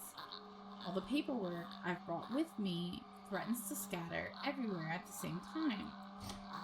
Gathering everything and myself, once more within no weapon to protect myself, my sense of self-preservation kicks in and I lunge towards the door. I knew this was gonna happen. I sprint across the office without daring to look back. Isabella's already waiting in front of the elevators by the time I make it out of their office. Worry creases her eyebrows upon glancing at me, but I don't have time to answer the question in her eyes. As soon as I reach her, I grab her arm, practically throw the two of us into the open elevator, and slam the button for the ground floor. A sigh of relief escapes from when the elevator starts its descent. The clicking noise fades off into the distance. Beside me, Isabella shifts, moving the stack of papers under her arms while she takes in my appearance. Concerns in her eyes, although all I offer her is a small gesture of my hand while I attempt to compose myself. Breathe. In. Why are we in such a hurry? We need to get out of this place. Did you get everything? Yeah, it's all here. But really, you don't look too good. What's wrong, Ash? I'll be fine. I was in the security room. From the monitors, there's a fucking... The rest of what I'm about to say dies on my tongue when the elevator stops and the door opens to... There's a moment's pause while we both take in our surroundings. Confusion's understandably there. Oh, come on! They should just replace this whole thing. No, I'm quite sure I pressed for the ground floor. Right? But it's just as Isabella said, the elevator always did have problems when I visited in the past. Because she becomes so angry whenever we try to get to her floor. And she'll have to repeatedly smash the button for the elevator to even move. That was always good for a laugh. I wasn't too worried then. Now... So we're both gonna see her? From the distance, beyond the light's reach, the noise echoes in my ears along with the rapid pounding in my chest. Isabella stiffens, and her eyes grow wide at the sound. Gingerly, she reaches up to grab the hem of my sleeve and grips it. Hard. Tight enough for her fingernails to dig through. Her eyes searching wildly for the source of the sound while I stand protectively in front of her. Ash, did you hear that? Anyone there? Yet no. I can hear you moving from here. Are you really? You literally just heard that sound a little while ago. Show yourself. Let's not. No response. No response. Only the soft sound of something scurrying around the floor and the walls in slow, deliberate movements. Faint, though still audible enough in this hush until it stops. She's gonna jump in front of us. She's gonna be like, "Ah!" A moment. We need to go, Ash. We have to. And then This time, I'm certain it isn't my imagination. Against my training, my whole body freezes. Hands sliding, stilling mid-press on the button. Eyes growing wide while waiting for any sort of movement from further back. And ears strained for the source of the sound. What's the fucking button? I can't even offer Isabella any reassurances. Much as I hate to admit it, dread has seeped into every nerve in my body. And the blasted elevator still won't work. This isn't in my fucking training manual! Ash, we need to leave. I know that sound. Ash, please, get the elevator! Another series of shuffling against the ground, a laughter, and all of a sudden, she's just there. Like a twisted spider, she stares at us. A look of hunger in her eyes, and venom in the twisted manner she smiles. A glee she has well earned when we're damned flies that have been dropped right onto the spider web. Ashton! Damn it! Damn it! Without warning, she moves, mocking me with each unhurried crawl. She takes, knowing I'm at her mercy. Fucking hell! Ashton, the door! The door! Our lives are in the hands of a crummy elevator. Literally hanging between life and death. We're not going to die here. Not in a damn elevator.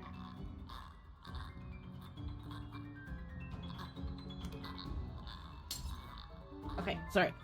8, 9, 6, 3, what? No! Fuck. 8. We're gonna die. Alright, we're dead. We're dead. I fucked it up. I was trying to use my numb locks. I'm sorry if I'm yelling in your ears. I'm trying to use my numb locks, and I can't fucking do that. Okay.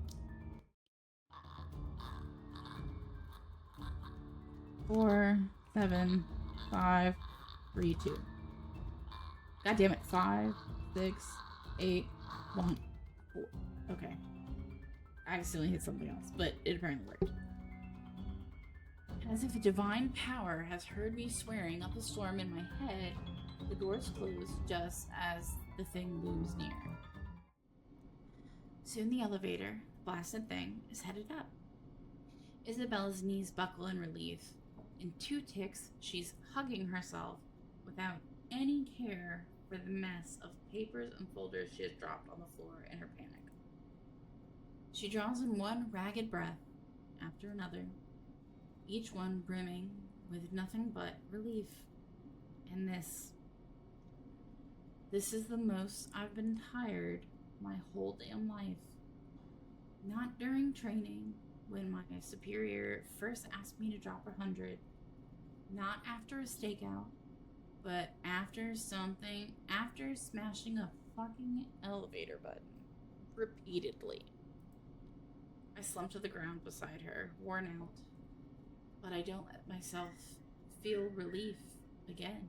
Not until we're out of here. Isabella seems to be of the same mind as she looks at me. Alright, we're gonna save because I can't stand listening to her anymore. And we're at almost 2 hours, so I think that's pretty fair. Alright guys, well, thank you so much for watching. If there's anyone watching now, or for anyone watching later on YouTube, thank you for watching. And if nobody's watching, I'm enjoying this game more than you. Okay, thanks, bye! Guys, and good morning. I am very tired and up earlier than I want to be. It is 8:36. And I've been up since, on and off, since 5:20. Because my fire alarm of a dog decided that it wanted to wake up that early. So I let the dogs out, went back to bed, kind of. And then she's been going off since 7 something, and I refused to get up. So then I eventually woke up at 8, 20 something around there. Then I fed them. So we have an hour and a half before she decides to go off again because she's a clock. Like she's got an inner clock. I'm really tired, but I'm gonna play instead of go back to sleep because I feel like we're so close to being finished. So we're gonna play. I'm gonna be unenthusiastic. And yeah, that's the gist of it. So good morning, guys. I'm here with hot cocoa and water. My hot cocoa is still too hot to drink. So let's get into the letter. We had Ashton and Isabella in the elevator that wouldn't work. And the thing, she came to get them. But 2 people saw her this time, which is really cool. So, we are literally just past that. Isabella seems to be of the same mind as she looks to me. Still, I find myself sharing a shaky laughter with her. We're okay. We're fine. Right? Yeah, we're good. Alive. I don't hear a shaky laughter, but okay. Fuck, we should have taken the goddamn stairs. I don't know, man. I think that might be worse. Like, imagine that coming at you. Stairs. Twice I've seen it. Thrice, if I include the party. Unless I'm tripping balls without realizing it. There's no doubt in my mind that this is actually happening. Can you imagine being Ashton, though? Like, you saw it at the party. Easy confusion, I guess. But, like, you went back to back. The bitch Samaraing out of the TV. And then, like, 2 seconds later, this shit with the elevator. Can you just imagine that? Everybody else has seen her, like, sparsely. I don't want to believe it. Oh my god, she's already starting.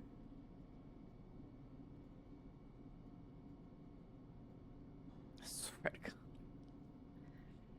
I might just let her come sit in here. I don't want to believe it. But with the truth staring at me in the face, it'll be stupidity to deny the reality of the matter. As soon as the lift hits the ground floor, we hightail out of the building. Seb's sound asleep when we pass by his station. However, in the face of what we've seen, I just woke up. It's an excuse that I can't read. Everything I face tonight, we really can't care less who still sees us on our way out.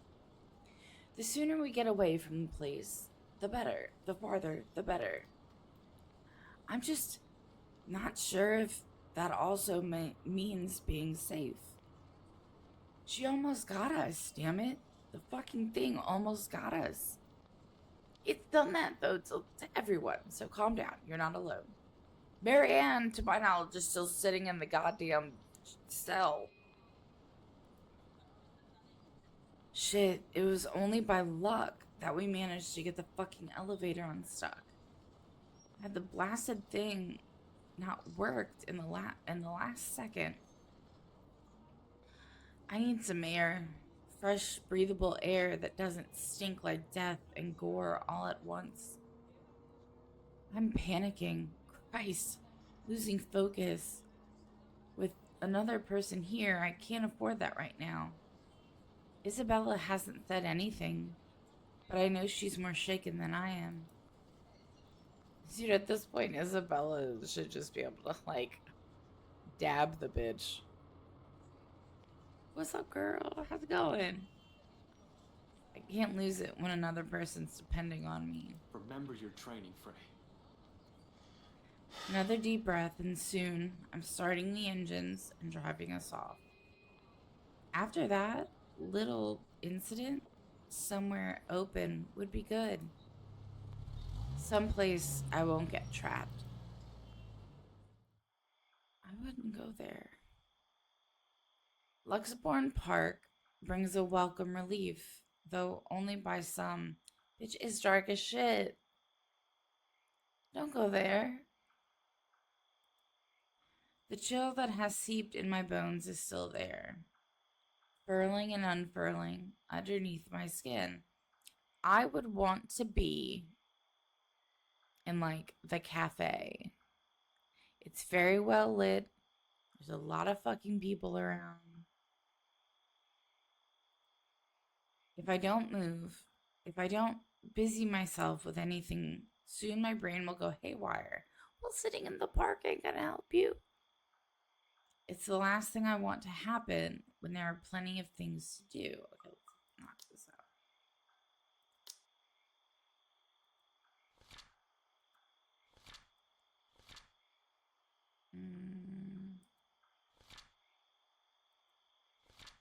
Elevator. Cool. That's what happened. Got it. I don't know why this keeps lighting. I don't know why this keeps lighting up because it's not showing anything. Like anything new. I read that already. But this already answers all of it, doesn't it? Those deaths. Just how many copies of the letter are out there? Isabella can't have the only one if other people are also getting cursed. Could it be that the one she has shown us is just one of 5? Maybe even more? That whole pass this to 5 people business is ridiculous. But at this point, is it still... All in all, we found 21 people who might have read the letter. 7 of them deceased. 8 if we count Cooper. And that's only with what we can find right now. We have no idea how the contractors and specialists hired from outside the company are doing. If we are in any way affected. How many people are suffering? How many are missing? How many are dead? Can I still even blame the rights for this? If anything, they might be in danger as well. I don't think I can wish a curse upon anyone, no matter how big of a douchebag Luke Wright is. There's also that woman. How do we get out of this mess? How do we get away from her? Shit. Still, so many things we need to look into. Yet, all my body wants to do is pace. Burn out whatever excess energy there is in me. Ashton, I'm getting dizzy. Will you sit down? It's the first time Isabella has said anything. She's been sitting quietly once we dropped here. Better and less distracting than watching her nervous habits, I suppose. She certainly seems calm now. Too calm, in fact, for someone who has just seen something terrible. I told you, man, they're like BFFs now. But it's been more than a week for her already. People do get desensitized to things at some point. Even someone like Isabella. Who knows what's going on inside her head, though? Inside mine, there are too many, and none of them would sit still. I'm not going crazy, am I? I saw that. I'm pretty sure I saw that. I didn't inhale anything weird. Jeez, shit. Shit. Isabella, please tell me that wasn't... What I'm not expecting when I turn to her is mirth. I don't know what mirth is. One that she could barely contain. You're laughing. Oh. You're laughing. Why are you laughing? I'm not quite sure what she sees in my face, but in the next second, a laugh suddenly bursts out from her. I'm so sorry. It's just that you should have seen the look on your face back there. Are you fucking kidding me? Yes, right. Sure. I'm not the one who's panicked. You almost ripped my arm off. Yeah, but... Isabella, this isn't funny. We could have ended up dead. You forgot a whole sentence, but okay, there, bud. I know, I'm really sorry. But this is just too precious to miss. You really lost your shit for a moment there. You're trying to get back at me, aren't you? Yes. Well, I'm not the one who kept calling someone scaredy cat for years. How does it feel? I'm not scared. You're not, you say? Really? Because it doesn't seem that way to me. At all. I'm not, all right? I'm just... I just don't know what to do right now. Immediately, after the moment passes, replaced by another tense silence. Laughter dies in her lips as everything sinks in.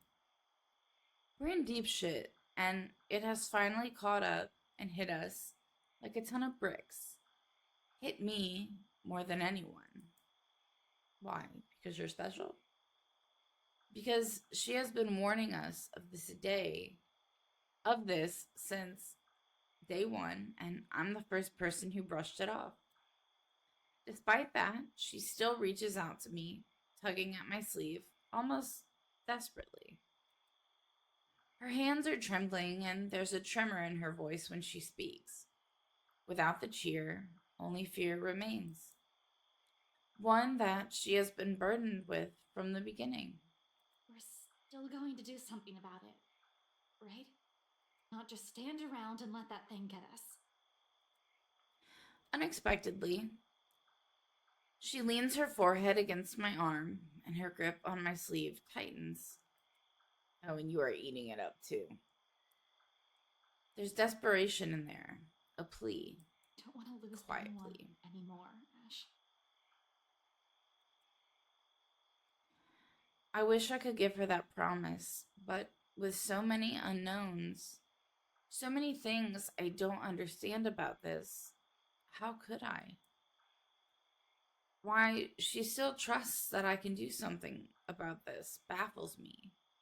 It all feels wholly undeserved, considering the way I've treated her. Yet, despite my reluctance, I find myself returning her hold in kind. A grasp, warm and light enough for comfort. Not a promise, but the closest thing to it.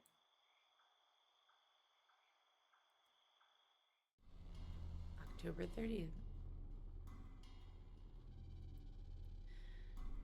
Darkness blurs the edges of my vision. Black tendrils twist and coil around my limbs. Soft footfalls echo from their far distance.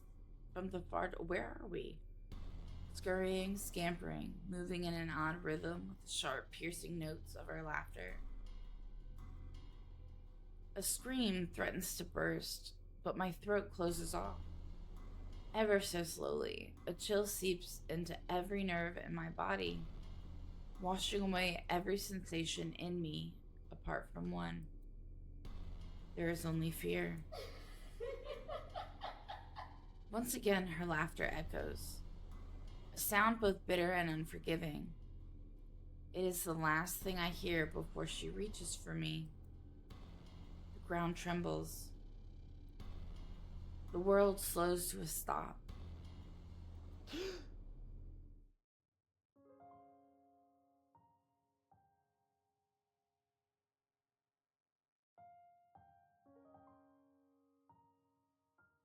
Did we sleep at Isabella's? Morning breaks in a blurry mess of vivid shapes and colors. Oddly, there's no feeling of terror or confusion gripping me despite the vague images that has driven me from sleep. Awareness kicks in shortly, though slow and sluggish as I blink away the last remnants of unconsciousness from my eyes. The early morning light already streams from the open windows when the memory sets in and the room finally comes into focus. Isabella's apartment. Pushing myself upright, my eyes wander idly towards her prone form. She's hunched over the coffee table, both her arms under her head while she continues to rest. Then, to the chaos of papers and folders we've left scattered over it before sleep has claimed both of us. We've bunkered down here last night after both our nerves have calmed down. Mine for the most part. Staying together was an unspoken invitation. And anyway, I'm pretty sure neither of us wants to remain alone when there's that woman. I doubt anyone wants to fucking be alone after that. Zach had to be alone. Rebecca had to be alone. I mean, is she still one in the first place? Is she still one in the first one that we'd normally call a human? Oh, okay. Got it. I have an excuse. I just woke up. Can it still feel guilt? Does it understand pain? Fuck. I'd rather get charged for breaking and entering than mess with whatever that thing was any day. Not that thinking about this still matters when all our lives are in her hands. She's dangerous. If we don't do anything about her and this curse, we'll definitely be punished, pushing daisies soon. I can't let that happen. I've dallied on this long enough, left all my friends in harm's way after the warnings they've all given me.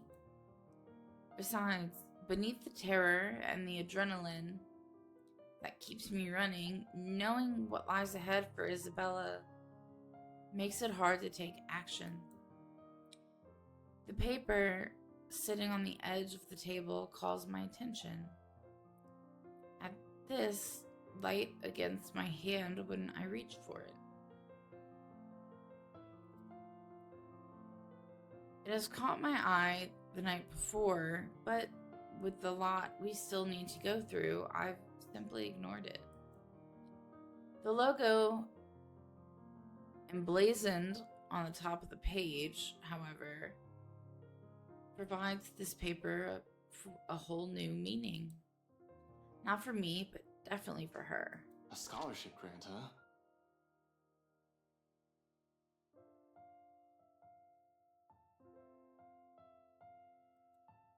I've only ever heard her talk about this once or twice. Completing her degree, that is. She rarely goes about it in great detail, preferred to keep it to herself.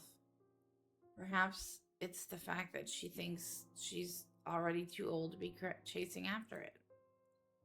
It has been 5 years, after all, but I've caught enough snippets of conversation between her and Zach to know she has never given up on it. Despite how things have panned out with her father, she's one step closer to this part of her life. As silly as this may sound, coming from a friend, I'd like to give her the chance to have this. Whether this means stepping out of my comfort zone and figuring what the deal with the curse is, I'll do so. If only to see that same smile on her face from that time again. These days, the only moment she seems to show it is when she's asleep, like right now, no matter how uncomfortable she appears. A smile of my own forms, despite this, when I glance at her sleeping form again. She hasn't moved since her shoulders rising and falling in a slow, even rhythm with her breathing. You won't think she has any problems this way. If only that were true. Sighing, I place the paper back where I've gotten it, carefully, so I won't accidentally wrinkle or damage it in some way, and finally push myself off my makeshift bed. Isabella shifts when I carry her off from the floor and over to her bed, but she doesn't wake. Simply tucks herself comfortably under the covers I pull over her. Briefly, though, she mumbles something to herself and draws in another deep breath. Becca, Ashton's being dumb again.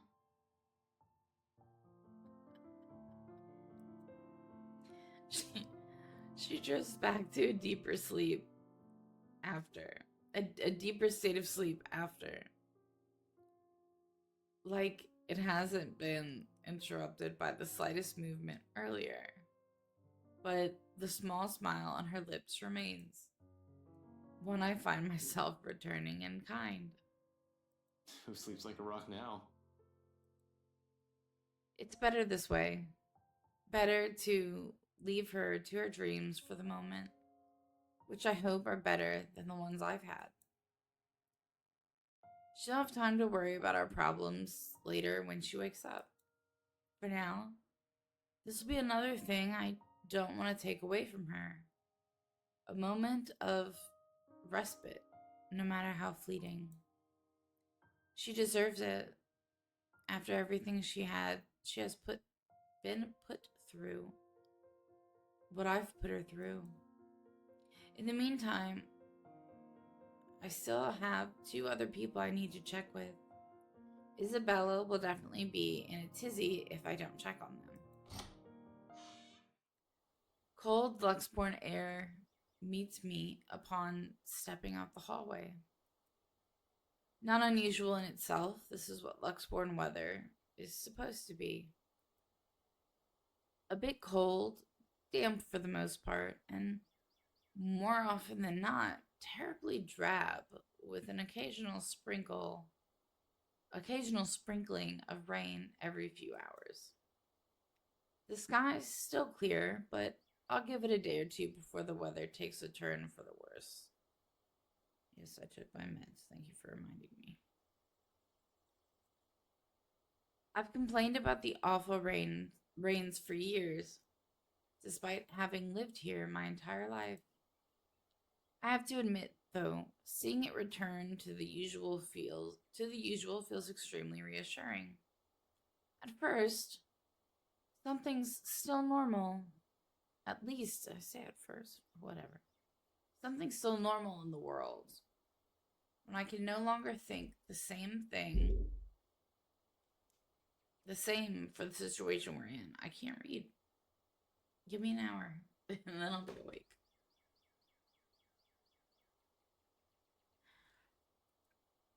A nightmare.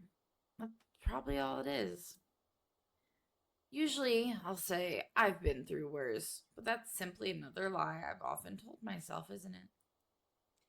And I've fed myself a great deal of lies through the years, just so I wouldn't have to think about it the next day. Maybe we won't even have this problem if I haven't been running away and ignoring things,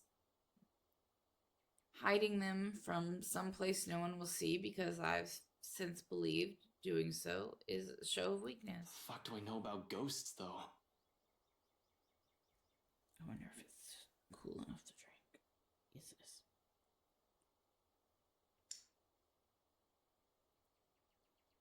What does Zach and what does Rebecca?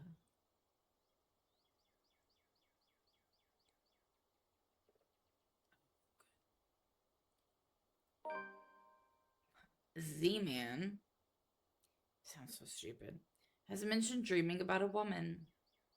Whether it's the same one we've been seeing. Oh my god, I need to wake up. I've yet to ask. Bottom line, he likely knows as much about about this as I do. Hell, Rebecca's probably in the same boat, grasping for anything that might provide an answer, a way out of this. Bruh, I want to know the shit Rebecca got. Like, I want to know.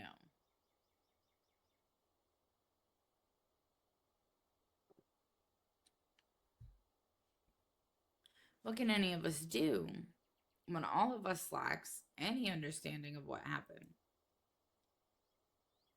One thing's clear about this, however. That thing is after us because of the letter.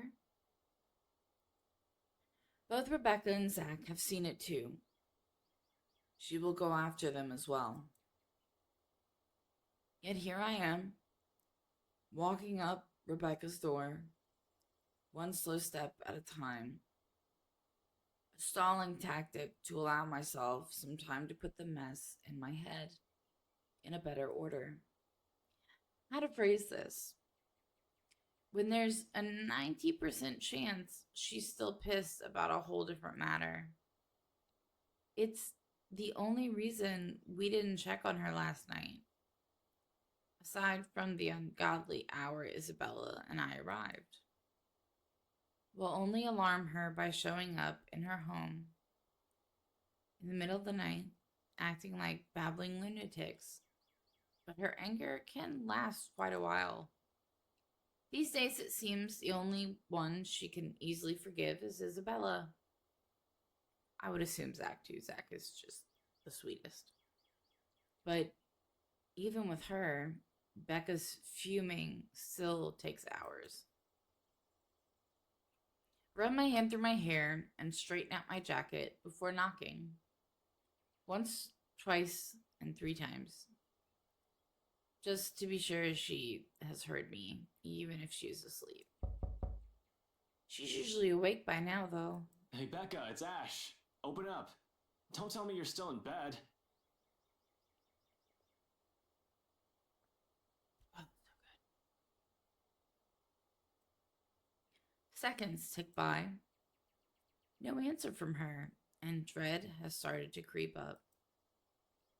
I've been trained to handle dire situations, but the feeling has been doing that quite frequently since last night. My mind begins to anticipate the worst, and in the next minute, concern has mixed in with my thoughts, and I bang my fist on the door, louder this time. She'll definitely be livid, but I'd rather face her wrath than a dead body. Becca, it's Ash. There's something we need to talk about right away. Open up. I know you're... Your girlfriend left early this morning, pretty boy. So, if you could do us a bloody favor and shut up, that'd be real fucking polite! My hand pauses short of landing another heavy knock. From the other unit, Rebecca's other neighbor peeks I would assume out through his door, though I see nothing but a bundle of blankets. I'll say they need help from being devoured by their sheets, but it sounds like he's just fine. He's a huge asshole too, in course of action, so people like him won't ruin your day. I read that wrong. Act like the nicest person on the planet. He's done me wonders when I was a rookie patrolling the streets. No need to match his temper. What? So you know the guy? I have confusion in my brain right now. Oh, did she say where she was going? I don't know. She said something about meeting someone or something, in case Filipina girl over there asks. Well, what am I, her keeper? You know some people want to sleep in on a bloody Sunday, so keep it down. Oops.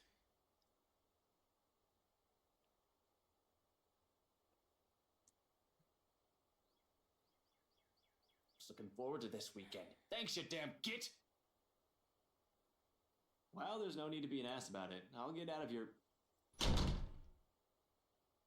He slams his door shut without warning, but not before muttering a string of very colorful words about me.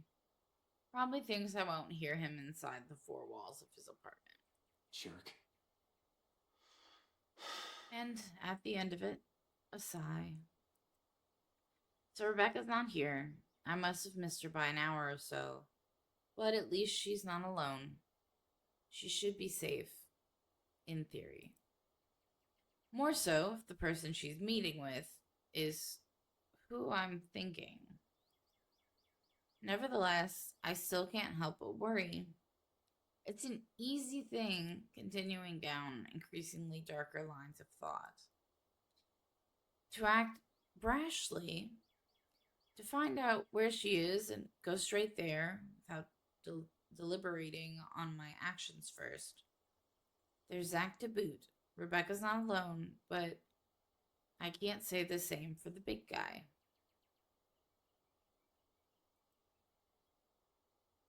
A simple phone call to both of them should do the trick. It'll ease my nerves at any rate. It's better than rushing over to Zach's place, or assuming Rebecca's whereabouts and finding out they're not where I've guessed they should be. Assuming the worst will come next, which I'd rather avoid this early. Any other reason, I won't bother them, but an emergency begs for urgency. This is one, right? Even if it isn't, anxiety from concern dulls judgment. Something I most certainly can't afford to lose at any given time, especially right now. At any means, to calm it will do wonders for the muddled mess my mind is already in. Pulling up my phone, I thumb through the screen until it ends up on a group with only Zach, Rebecca's, and Isabella's numbers listed. Other people will probably say I keep too few friends when they chance on this. To some extent, it's true. I can easily calm myself. I don't know what I'm saying. I can easily name about 100 people I've been acquainted with through the years. Colleagues, blockmates from uni, neighbors, those sort of people. They all come and go. What the fuck is this face?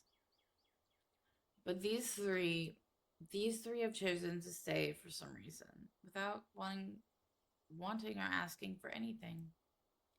Unlike the others, none has Zach's kindness, Rebecca's patience, nor the sincerity in Isabella's eyes. One day, these guys are just there. The next thing I know, being with him eases it.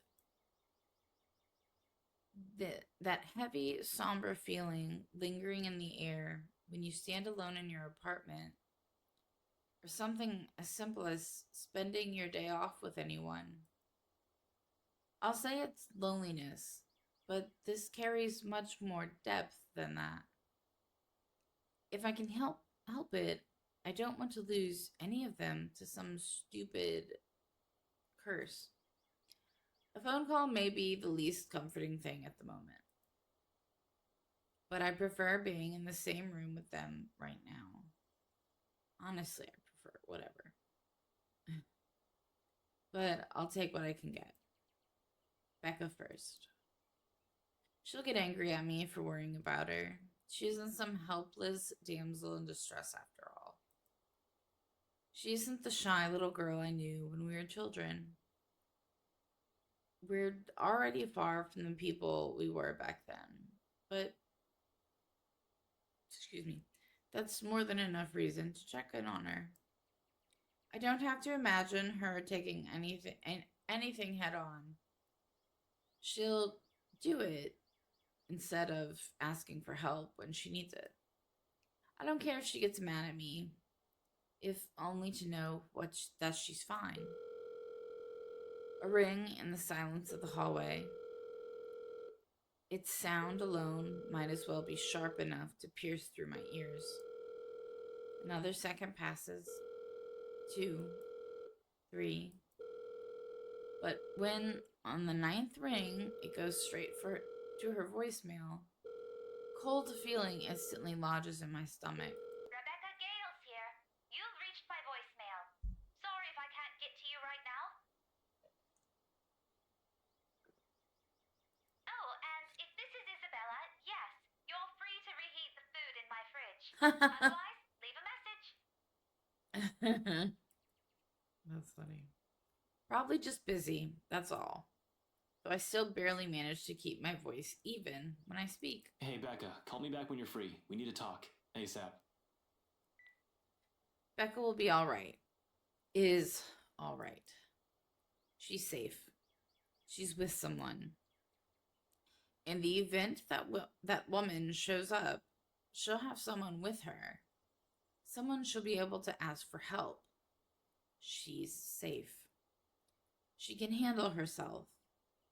Becca might have a fiery temper, but she knows when she's faced with something she can't handle herself. I don't know, man. That bitch was ready to throw hands when she saw that thing. Rebecca will see my missed call and she'll call me back. Though I don't express it enough, Rebecca is someone I consider important to me. What is with the kids and the giant heads? She's been my friend for the longest. Anybody else would have been fed up with me and left. The girl stuck by me, no matter how big of a jerk I've been. There's Zach, and Isabella too, and Isabella now, too, of course. I'll always be thankful for having them around. The worst times before, however, Becca was there. No one believes it when I say it, but I've surely had my awful moments as a bratty kid and as a horrible teen. Issues. I've had too many of them to count and refused to deal with them for a time. At least, that's what Andrew likes to tell me, as the professor. I tend to think nothing of it. It has mellowed down over the years, thanks to the professor mostly. But at times, I do wonder if it still burdens me the way it did all those years ago. After all, I was terrible, especially around the time of my parents' separation. Looking back at it now, I had no reason to direct all my frustration towards everyone else. While I wasn't a kid who lashed out at anyone, preferred to keep it to myself and turning those negative feelings into more productive things. I've grown distant from a lot of people because of it. From my old friends back in my old school, and the neighbors I've hung out with before moving. A habit I've likely brought with me into adulthood. I was just so angry with everyone and everything.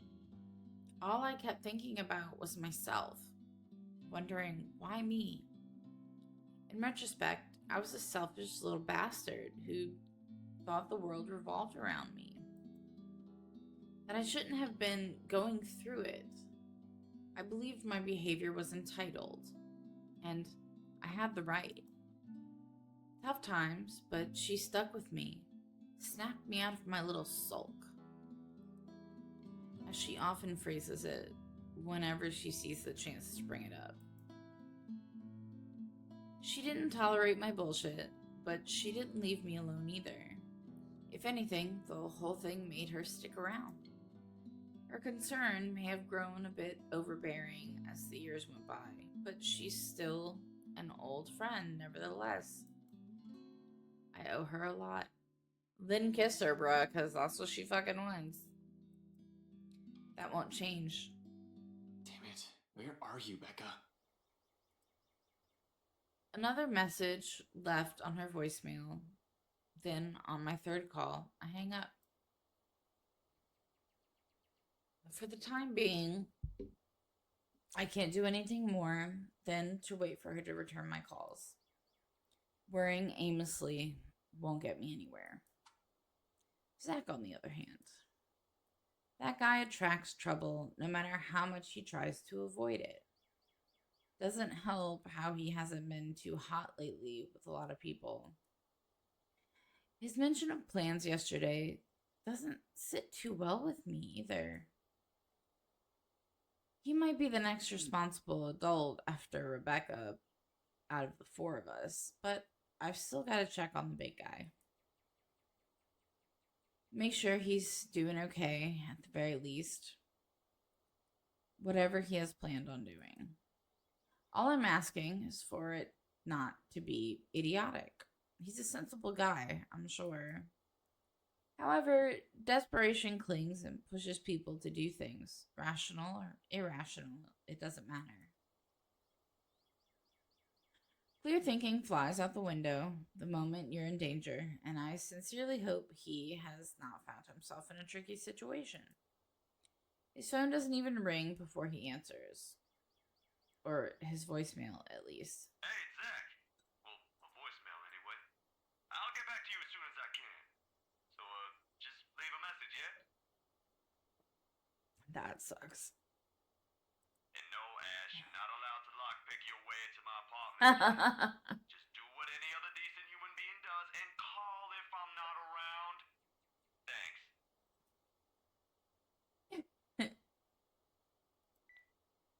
Did he turn it off? Why? I don't want to assume the worst yet. Maybe he has forgotten to charge it. Can't be. The guy can be a bit of a Boy Scout, even more than I am as a cop. He's the type who has an extra battery or a power bank in his bag if he ever needs it. And he always does. He won't say anything or brag about it, but he's got a quite roster of VIP freelance clients. I feel like that should say quite a roster. Creator. Fix the grammar issues. He won't just leave his phone dead in case he's on the field, particularly when people will likely be looking for him. He always leaves his connection open whenever clients or his friends need him. Zach is reliable like that. Why isn't anyone answering?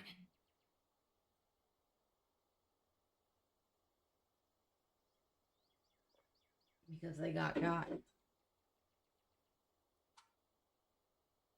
His mobile is an out-of-range area sounds more plausible.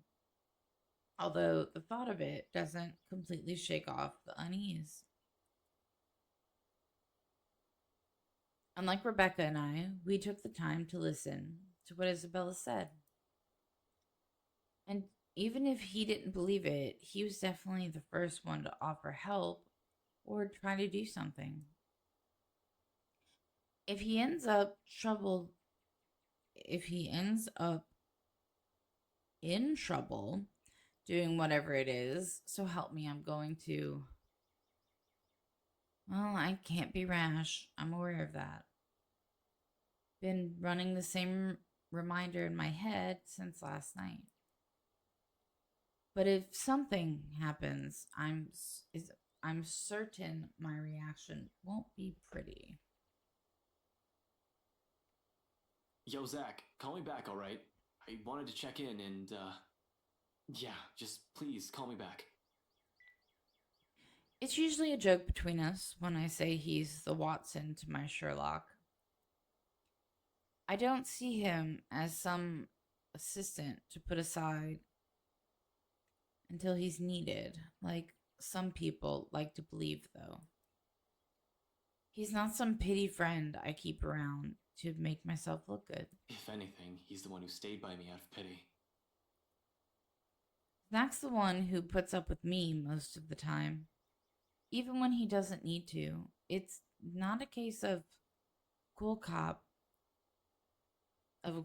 who helped me out of helped out a minority. Oh.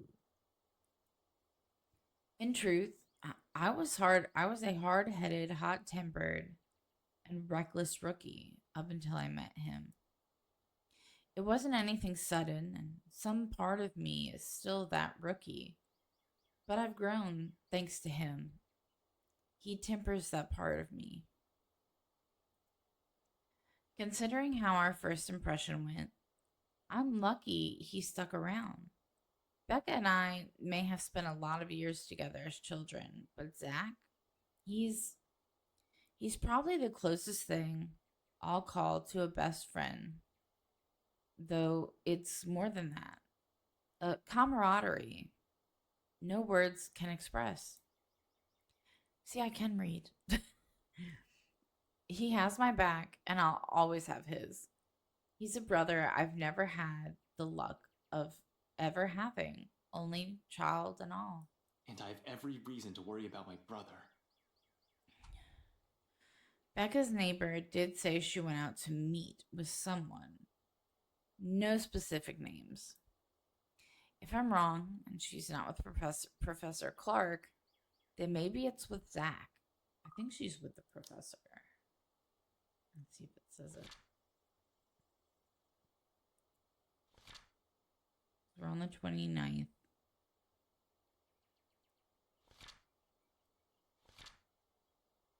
We don't know.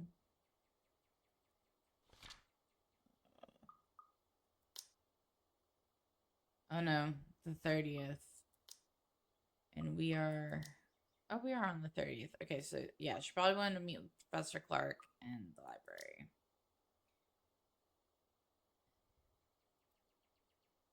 They've never been close, but it's not the kind of awkward friendship where meeting together remains out of the question. Regardless, I continue dialing for his phone another 3 times like I've done with Becca's. In the end, after the 3rd attempt with no one answering, I stop and cut the call with a ragged exhale. Waiting game it is then.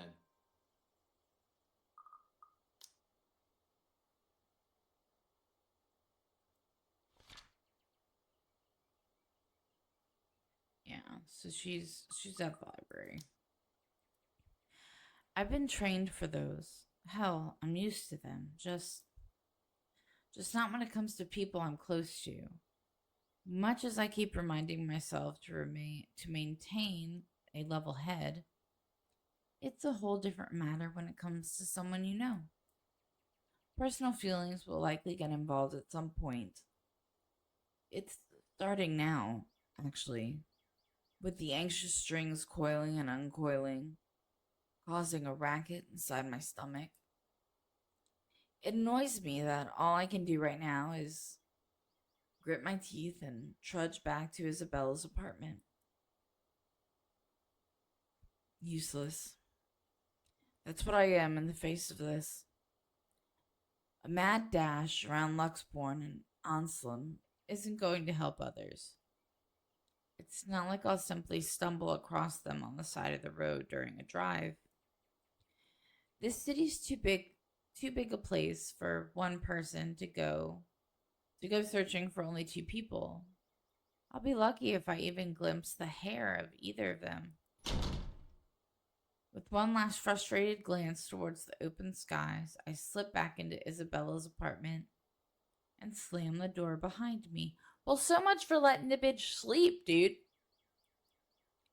I might have already grown used to this, but the waiting will always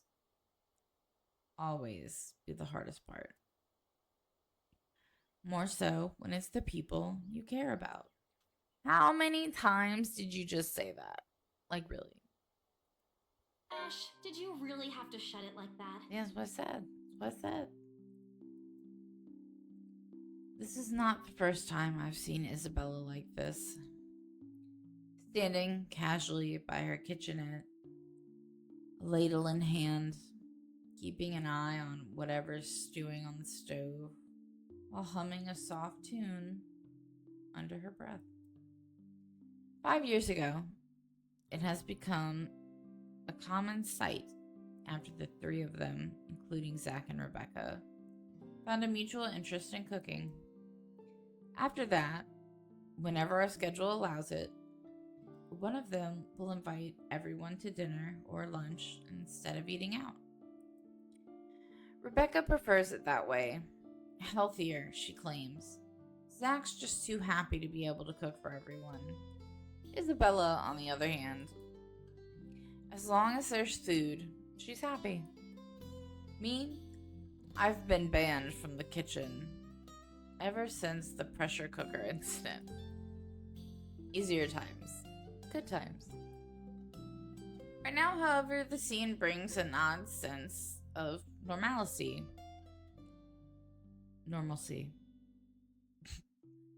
A strange fit with all of the things going on around us. Not unwelcome, only bizarre, I suppose. Isabella doesn't follow up on her question earlier, but she does raise an eyebrow my way when I take too long to answer. For that, I only offer a casual shrug in response and a short answer. I've checked with Zach and Rebecca. I'm just waiting to hear back from them. I'll add an a quip or two for her if the timing for a joke isn't off, or doing so won't be inappropriate. I don't want to alarm her either. There's no reason to yet. Until I've received an answer from Rebecca or Zach, whichever comes first. Where is Zach right now? Because I don't think the...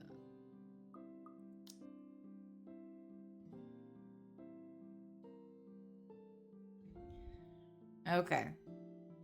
So Zach went to the mansion in the morning. Oh, and then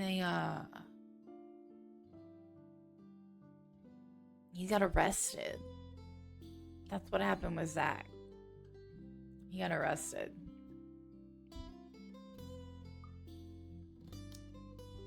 Forgot about that. Nevertheless, it's clear, and she has plenty of questions. It's right there in the subtle crease between her eyebrows and the inquisitive gleam in her eyes. Curious as she is, though, she decides against voicing all of her questions. Okay, so today, Zach got arrested, and the bitch was in the cell with him. I remember that now. She was in the cell with him, and he kept calling for the cops, and no one answered. They were like in another room, just chatting and telling him to shut up. And Becca went to the library, and the bitch got her there. Now, Becca got away. But as far as we know, I mean, Zach was stuck in a cell with her. So, like, what was he going to do? That I remember. Curious as she is, though, she decides against voicing all of her questions out. Instead, she shifts her attention back to the stove and gestures vaguely with her hand in the couch's direction. Well, if we're going to wait for them, don't stand around there. It's getting distracting. You're just cooking. How am I distracting? I don't know.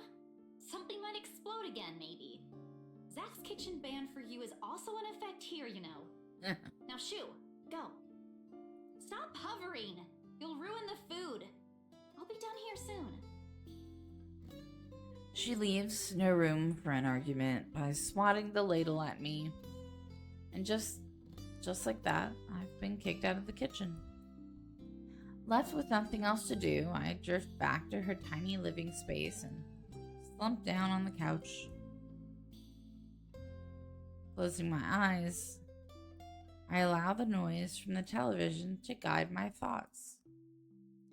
The ones I've been keeping at bay, freeing from the cage I've built around them, so I won't have to think. One by one, they trickle back into my consciousness, each more frightening and unnerving than the other. So many things going on. many things happening. The papers we've gotten from BRC doesn't provide any comfort either. Seriously, is there even a point to those after last night? What will asking those people do? If anything, this only proved there might be more copies of that dumb piece of paper. We have one here, but how many exactly is there out there? More importantly, how do we get out of this stupid mess? Damn it, I haven't felt this kind of bone-weary exhaustion in years. I don't want to think what might happen next in case I miss something.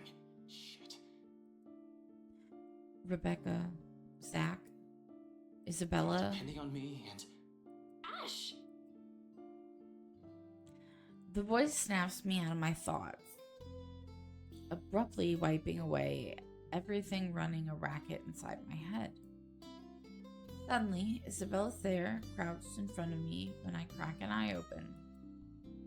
I haven't even noticed the exact moment when I've bent over and buried my head in my hands. Figures why she's staring at me like I fainted or something.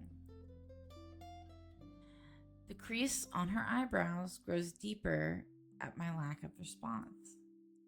Although she's merely staring at me, without saying a word, her expression says everything. So much for trying not to alarm her with bad news. Sorry, I just spaced out for a moment. Don't mind me. For a brief moment, she seems to accept that.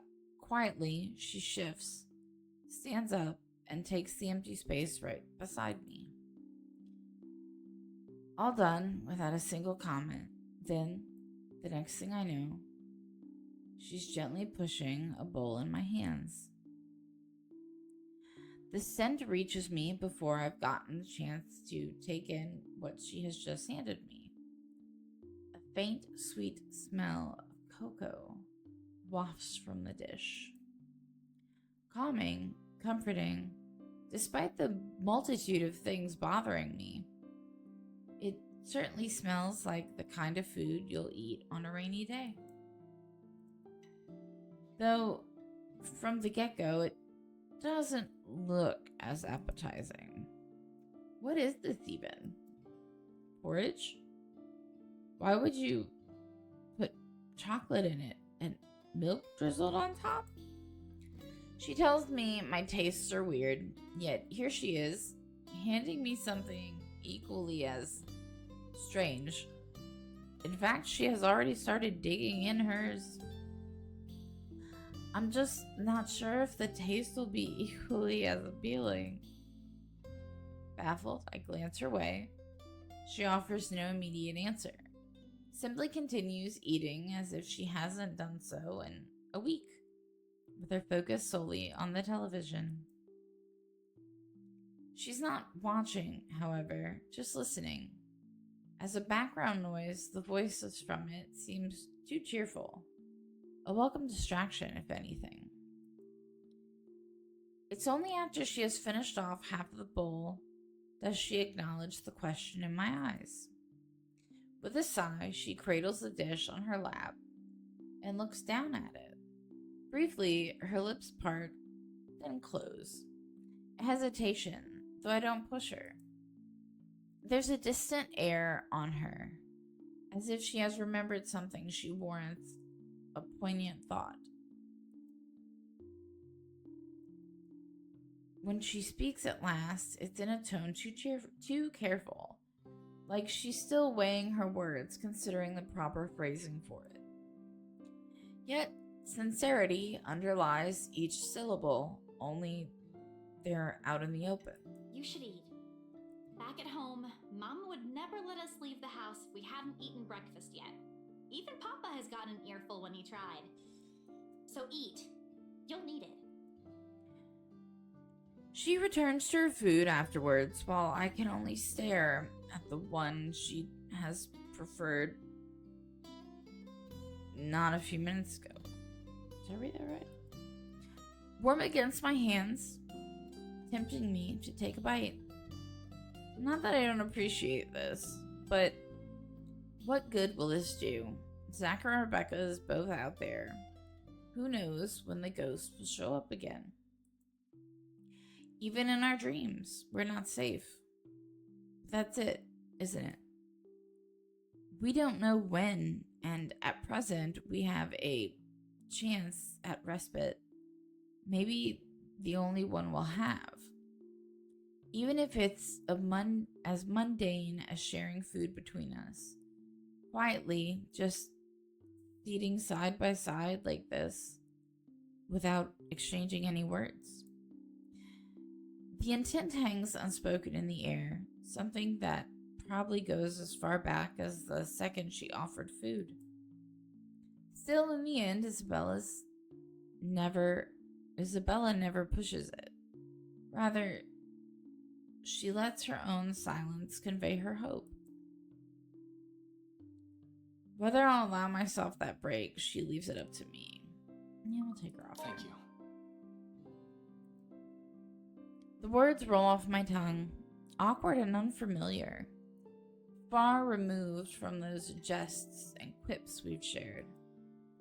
Yet, she accepts this with a smile and nothing more. Regardless of everything left unsaid, the sight of it brings comfort. More so than any generous offer of food can give. Though we both lapse into silence after. As we finish our food, there's ease in it. In the muffled sound of Luxborn filtering into the room. In the light streaming from her windows. And the faint draft occasionally drifting in, catching the loose tendrils of her hair. In the way her voice falters when she tries to form words. And despite the horror looming over us, I find myself wishing for the minutes to slow, for the seconds to last. But ultimately, she's the one who breaks it. Softly, after a minute's pause, in words mumbled under her breath. Sometimes silence simply compels us to speak. I've been wondering, before last night, before Mama told me the news. What if Papa passes away, despite everything? That sort of thing. I know it's not good to think about, but I also knew it was getting worse. Mama won't say anything, but I've always known that one day he'll eventually... She releases a sigh as her grip on the bowl she still holds tightens. There are no tears, but she might as well have them with how weak her voice falls. Are there even any left? I don't know what I'm going to do. Before, I can easily say it's because of Papa. Now... I still think it was too soon when that thing came after us. After Isabella fell apart. Oh, that broke me. I don't have anything. You have that scholarship from LuxU. Were you going through my personal papers while I was sleeping last night? No. I don't really have to. You left it sitting in the open, right there on the table. Like there's still anything to hide. She snatches it away from where I've placed it back earlier. Except there's no anger or annoyance in her voice when she looks at it and rereads every line with a pensive expression. After a short while, she folds it neatly along the creases and sets it back. I don't even know if this will work out. Well, if it doesn't, what about that exhibit you've been planning with Zach? Do I even have to ask where you got that? Zach sucks at lying. You have no idea how easy he is to read. It was all in his face when I asked about it. And anyway, if that doesn't pan out too... I trail off, hesitating, merely measuring the weight of my next words. Genuine as they are, a part of me believes they're a burden, too heavy to impose upon her. Because no matter how much I want her to stay, we are not what ties her here. It'll be selfish to ask that of her. More than anything, her family will always come first. I say it, nevertheless, if only to let her know that no matter what her choice will be, there will be people here whose lives here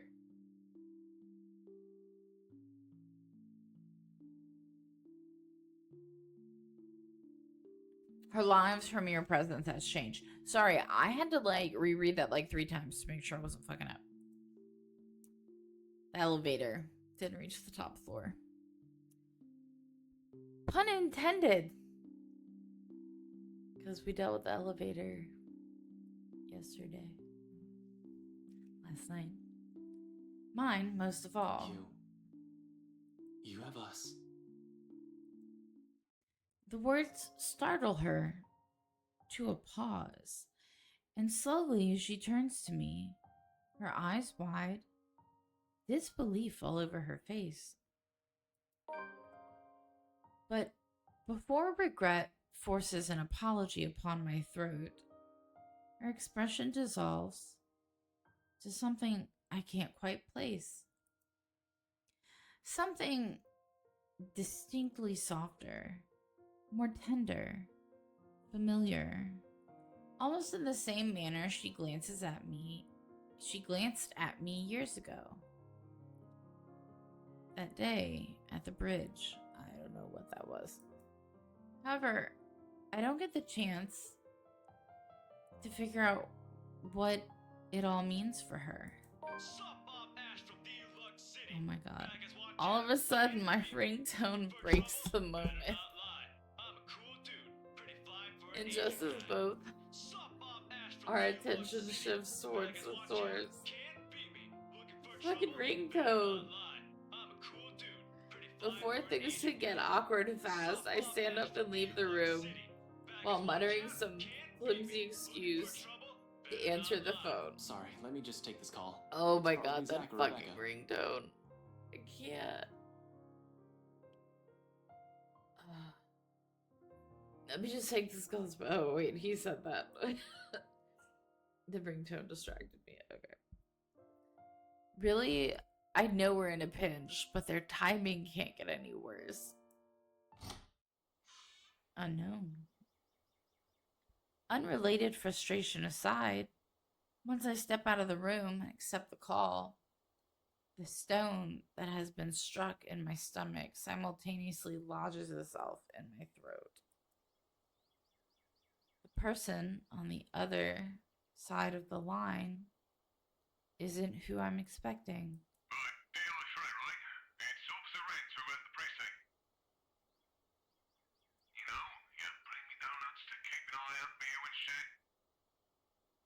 Oh, yeah, right, Renz, what's up?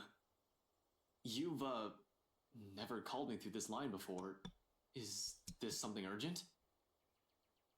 Yeah, kinda. Something came up this morning. You know the big guy? Your, buddy? Zach. Big guy. Around 6 feet tall. Zach? I don't feel too good about this. Yeah, him. Zachary Steele, I think. What about him? He's been detained. Wait, what? What do you mean he's been detained? They brought them in this morning. That's not what I asked. What are the charges? I don't know. Not my division. I'm not really supposed to be on the phone right now, but I thought you want to know. Anyway, I gotta go. If you want to see him, just drop by. Not sure how that'll work, though. The chief has a standing order not to let you into precinct until Monday. Yeah. Thanks for the heads up. I'll bring you some coffee to go with those donuts, too, next time. The call ends with a click while I'm left here reeling staring blankly at my phone. It's just my luck that in this exact moment, Isabella chooses to peek out from her apartment. Was that Zach? Is he gonna drop by? I have no idea how I look right now, but it must be far from anything pleasant. The curious expression on Isabella's face quickly melts away as soon as she chances a closer glance at me. What's wrong, Ash? I'm left with no other choice then. I'll tell her exactly as Officer Wrens have said, and the more I spill, the more grim her countenance becomes. Stay here. I'll go check on him. See what I can do. No, I'll go with you. Belle, I'm not going in there for a casual visit. Zach's in trouble and... I know, but he's not the kind of person who'd do something that'll land him in prison. There must be a mistake. Believe me, I'm on the same page as you, but... I want to see him, all right? And there it is again, that same sharp gleam that has been present in her eyes since yesterday. Little by little, I'm finding it difficult to say no to it. What other choice do I have?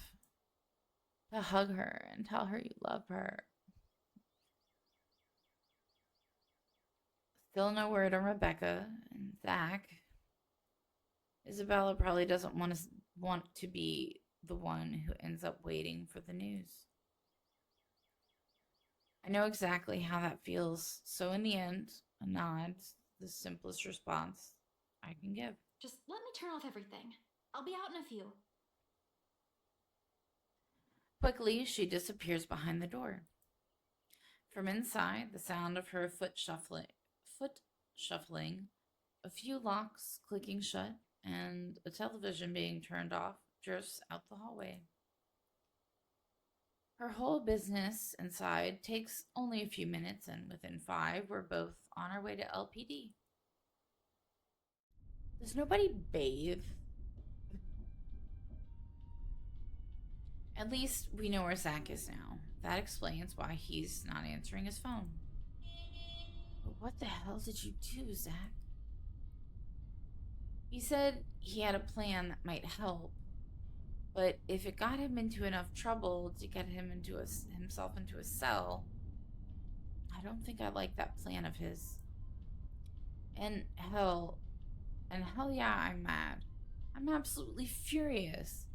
It's just, as Isabella said, I doubt Zach will get himself arrested because of an actual crime. But whatever stupid stunt he pulled to get there isn't any better. And I wonder if, because we were hearing like screaming and crying in the house with the window open, and he went in. And we had the option to go in or continue to look and see if Ash was there. So like, if we would have continued to look for Ash, would we have still landed, ended up in jail? The only good thing today so far is the fact that the streets are nearly empty so early on a Sunday morning. That doesn't look empty, just saying. Very few pedestrians and virtually no other car on the road to get in the way of us rushing to the precinct. Within the speed limit, of course. A whirlwind of activity welcomes us as soon as we waltz into LPD headquarters. Fellow officers running here and there, pushing around paperwork and answering calls. It's almost Halloween and troublemakers are around. Calls about pranks gone wrong make up most of it this time of the year, along with the occasional altercation of a missing dog. That's interesting. That's not a thing we do here in the States. We don't call because of a missing dog. Some of the other officers who work with me, look up from their desks and wave. though none of them moves to stop us like I'm expecting. Standing order, my ass. It probably didn't last a whole day. Although I'd like to have a chat with them sooner or later about official matters. I'm not here for them right now. Of course, it never hurts to see what they have for me. And the best person to ask for details in this precinct is the guy behind the booking window. He glances at me once when I approach, then immediately returns to his task indifferent. Not that I need his full attention. As long as he talks, I'm good. Next to me, Isabella stands wordlessly, clearly uncomfortable, waiting in anticipation from how close she's sticking to me. But that's probably because she's been in the same position so many times in her life. Her drunkard brother, the eldest, a repeat offender. Mostly minor cases, but she had to be the one to bail him out every time, from what I've gathered. I can't imagine what's going on inside her head now that it has happened to a close friend. Hearing the way these guys talk about him must be worse. Hey, I heard there's a new guy in the holding cells. Not many here know Zach, and if they've seen him, they don't pay too much attention. I try to keep my work and personal life as far away from each other as I possibly can. Each one of them is quick to chat, gossip, be the one to talk about the new detainee, and have everyone's attention. News flies fast, huh? They just brought him in this morning. Any info on him? Got his ass handed by some rich bloke's bodyguard. Or butler, whatever. When we got to the scene, he's already been strung up and ready for pickup. Hard to imagine how a guy like him could have been taken down, but the butler has this creepy air to him. I'd rather not ask. Feel sorry for the bloke, he could have fought back. That's because Zach wouldn't hurt a fly. All said under her breath, but her grip on her bag grows rigid. Unlike me, she's not frustrated at Zach. The ire is directed at the person who put our friend in this predicament. It's true, though. Zach's not that kind of person, and knowing he might be in a bad state, whatever little anger I've built for him on the way. That just sounds weird. Whatever little anger I've built for him on the way here dissolves into thin air. Has he been booked yet? No, still sleeping. Creepy butler probably hit him hard. Which is a good thing. If they slip up and forget, we get him a writ of habeas corpus and take him out of there. Depending on what he's actually being charged with. But at the same time, it's bad. How long is he going to be unconscious? Your friend was caught on right property, and you better believe I'm not happy about this. Not it's one Lee. bit. I want to say that there must be some sort of misunderstanding. Zach isn't the type to do such a thing, unless it was his plan all along. In that case, I couldn't just charge blindly into this without all the details, no matter how much I want to believe my friend's innocent. Right? Luke, right? What on earth was Zach thinking? In any case, it doesn't look like Chief is happy, even if I don't protest and give him a salute. Not pleased at all if the fact that he grabs me and pulls me aside is any indication.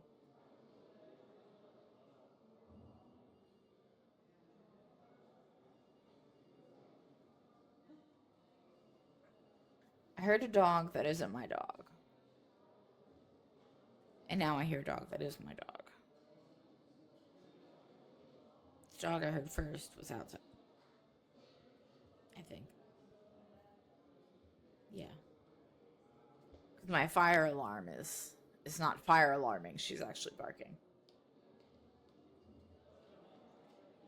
Not pleased at all if the fact that he grabs me and pulls me aside is any indication.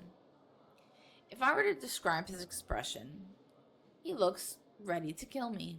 I swear, Frey, if you're behind this, if you told Steele to sort the rights because you were taken off the case, I'm not stupid enough to ignore chain of command and go against official orders. Give me some credit, Chief. And you better be sure you didn't.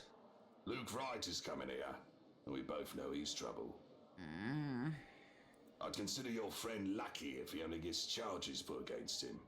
Maybe if we can make sure he's in a good mood, he won't escalate the situation.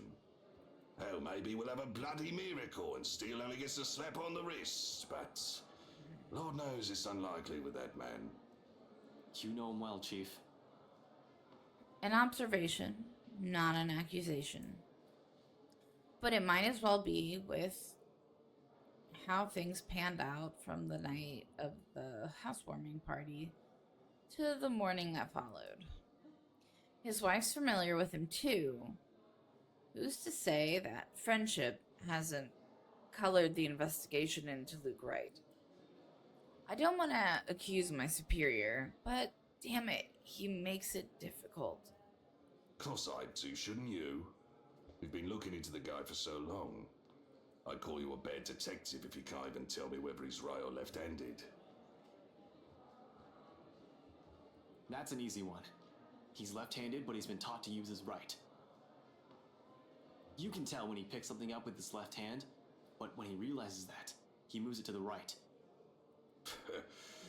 Well, at least I don't have to question your ability. Yeah, because I'm good at it and you're not. Anyway, if I were you, I'd either go and make myself scarce or sit down and shut up. Don't go aggravating people, basically. Because you have a knack for that at the worst of times.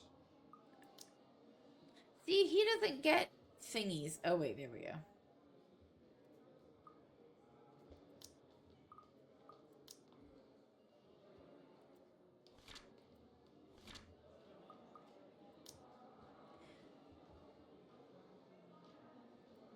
As much as I hate to say it, but he's right.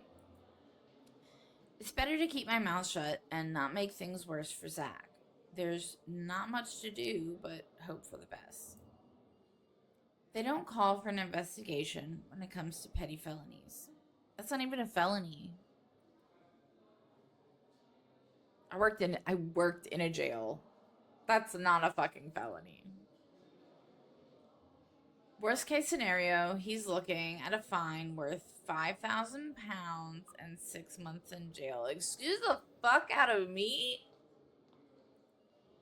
Best case scenario, we get the charges bumped down to trespassing, which is what it was. A misdemeanor and juvenile offense. And he'll be given probation and will be charged for restitution. At this point, those seem to be the most likely outcome. I don't see how he could have been framed for breaking and entering unless he was taken into somebody's property against his will. Even in my head, that sounds unlikely. I don't know what you're talking about, sir. I think I'm a delight to be around. Tell that to my blood pressure pills. Anyway, let me handle him, alright? Right on cue, the moment Chief says that, you know who arrives. Voldemort. And like the arrogant show-off that he is, he makes sure his arrival is well noticed by everyone within the immediate vicinity. Behind me, Isabella gasps. She has no idea how much of a trash his previous client is. Now, she's going to get a frontline view of it. The guy ignores the front desk even when Benjamin tries to greet him. He just blows past him, walks in all high and mighty, as if he owns the place. Meanwhile, that creepy butler of his trails behind like a tamed dog on a leash. We hate him. How many times have I had to say that? We hate him.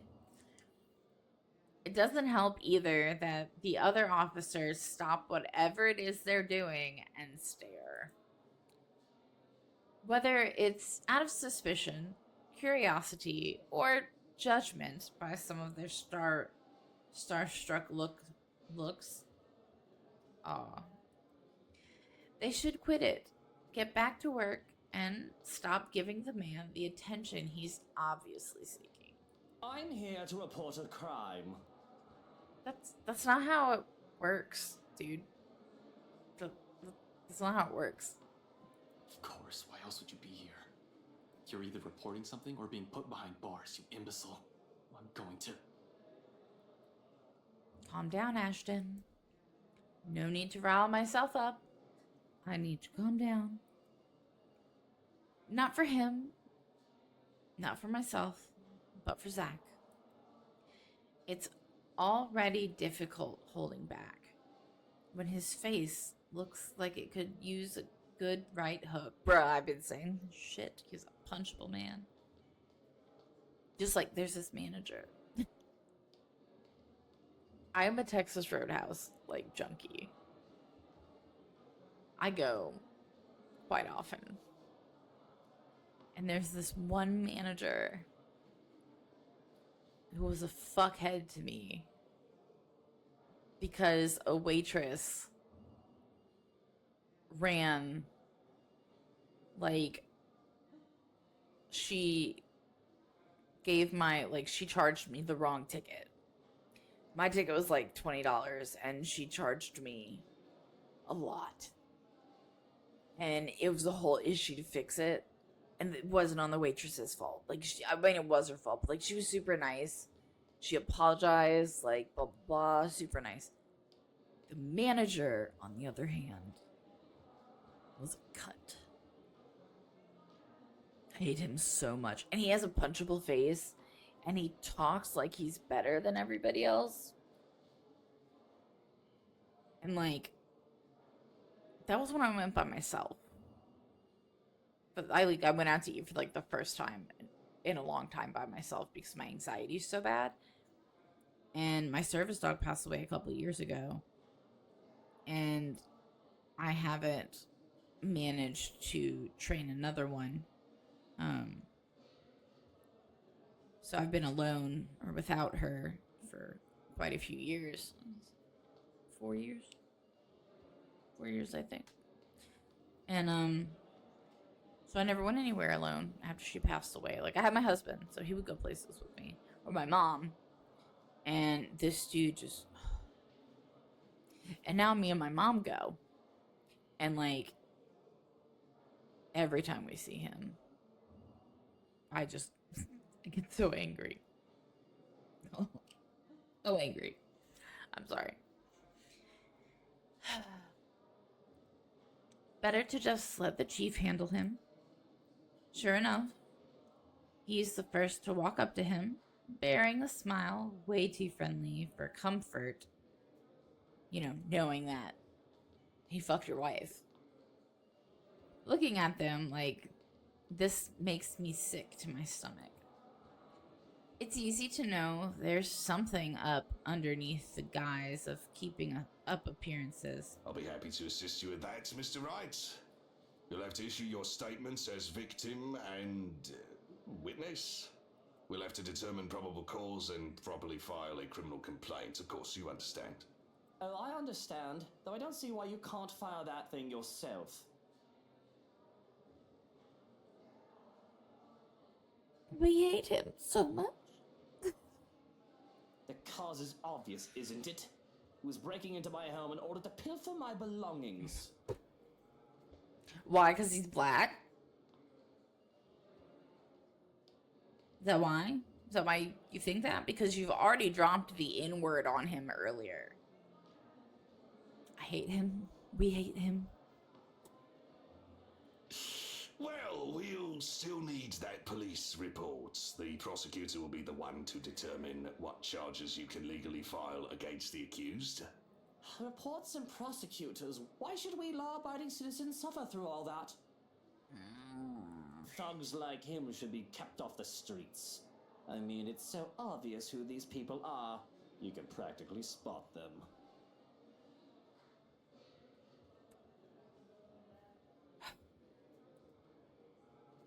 Wait.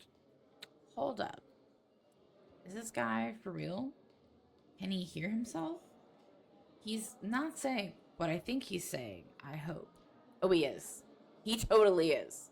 We come here to our country, take advantage of our wealth and generosity, while we proper Brits work hard and pay our taxes. All the while they break our laws and ruin our civilized community.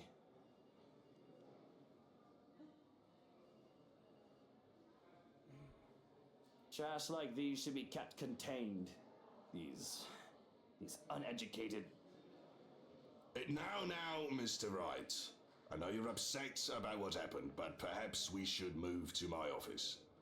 Of course. The sooner we can deal with the petty criminal, the better. I can't believe the audacity of this guy. Did he really think himself better just because he was born rich? I swear they should just ship these peasants back to where they came from. They're all criminals. It can't be helped. It's in their genes.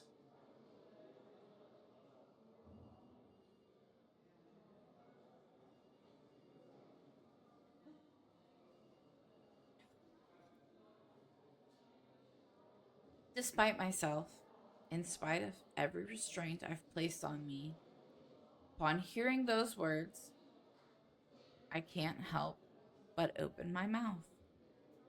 Chief's warning be damned.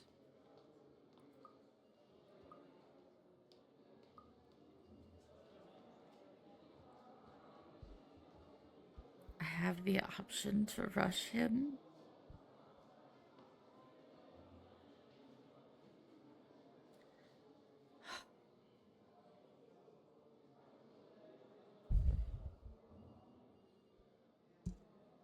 It's an option.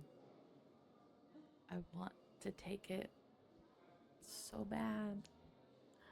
But I know that that's stupid. I know that that's stupid.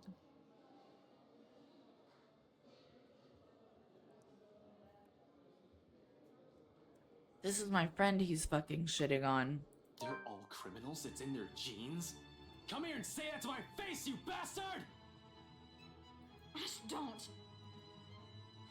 I realize my mistake only after her whispered plea reaches my ears. Isabella's fingers dig deep through the fabric of my jacket as she tries to hold me back. True, I shouldn't have put myself out on the spot like that. But this fucking guy. I don't know if any of you watched What We Do in the Shadows.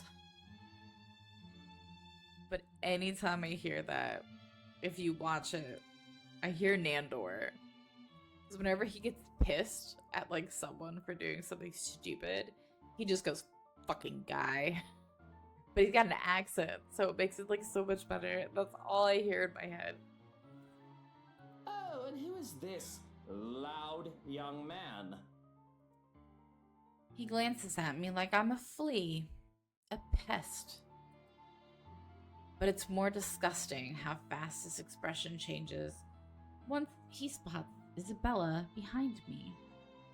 Recognition flashes in his eyes the moment his attention turns to her. I do recognize little Lily over there, though. Hello, long time no see. Is Pipsqueak your friend? Yes, sir. I'm sorry. He didn't...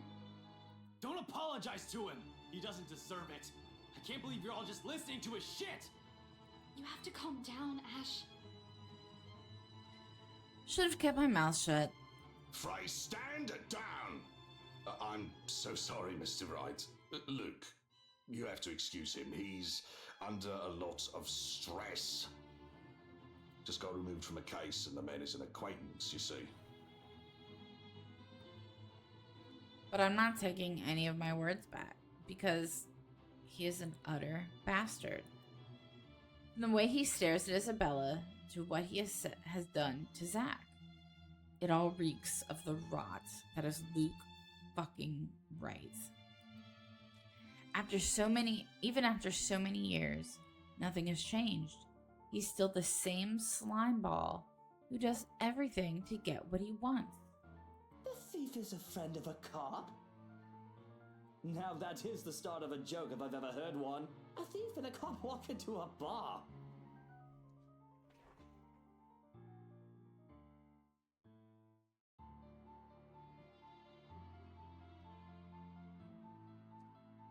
He's not a thief!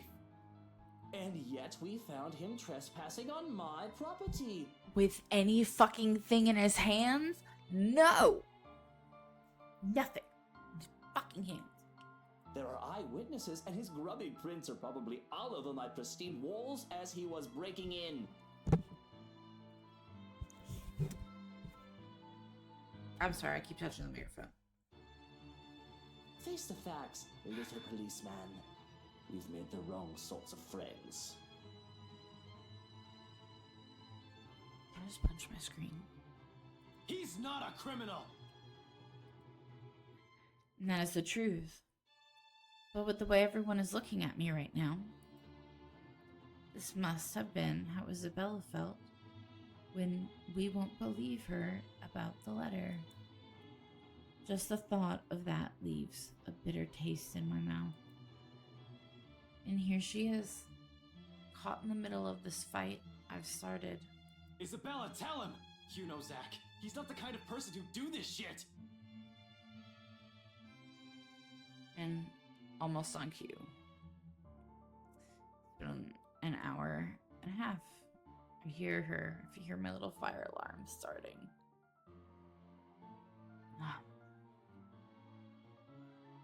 Ash, we both know that. But yelling at him won't help Zach at all. Please. Calm yourself, Frey. Unless you want me to throw you in a cell myself. Oh my god. I understand you're upset that your friend is locked up, but the law is the law. Oh my god. And don't you worry, I won't be pressing charges against you. I don't know what charge, but I'm sure I can think of something if I need to. Oh my god. Do put a leash on your boyfriend, Lily. He might hurt himself. Being that angry can't be that good for his health. I'm livid. Fists clenched and jaws tight. I'm nearly ready to just sock this guy good and make do on that promise of a right hook. My frustration about it all must have shown, because only now do I realize that, aside from Isabella, the other officers have also jumped in to hold me back all this time. They don't even let go of me. Not until I've put a good distance away between me and the scumbag. And it's awkward going on from there. The precinct is quiet, though. The usual hustle and bustle of activity stayed. Everybody is making a concerted effort to shut their mouths about the whole scene. I wish they made the same effort to keep themselves from staring at me, though. They all want to talk about what just happened. Yep, there goes the fire alarm. But at the same time, they don't want to acknowledge that it did happen and refuse to even make eye contact with me. All of it changes in the next second, though. It doesn't even register to me until it has already occurred. Before I have the chance to leave, ready to march out the precinct, still angry and frustrated, all of a sudden, Isabella, who has been standing close to me not a second ago, grabs a half-full glass of water off one of the officers' tables and dumps the entirety of its contents on Scumbag.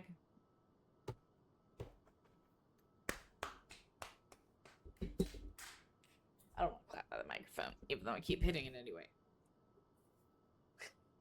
Oh, it is getting so good. And the expression on her, it's nothing short of seething. You bloody... It's been a pleasure doing business with you, sir.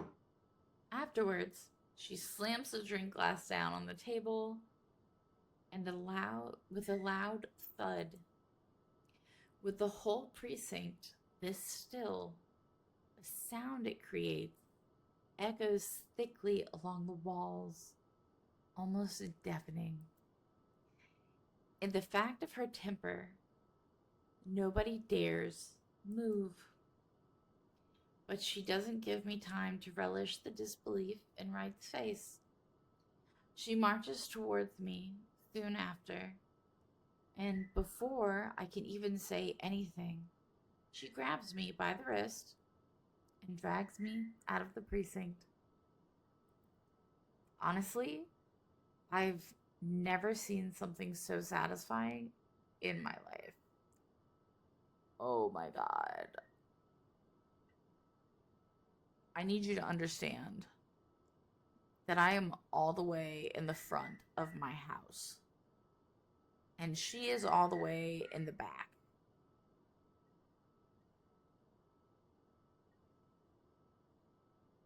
I don't know if you can hear it. The mic doesn't look like it's picking it up, but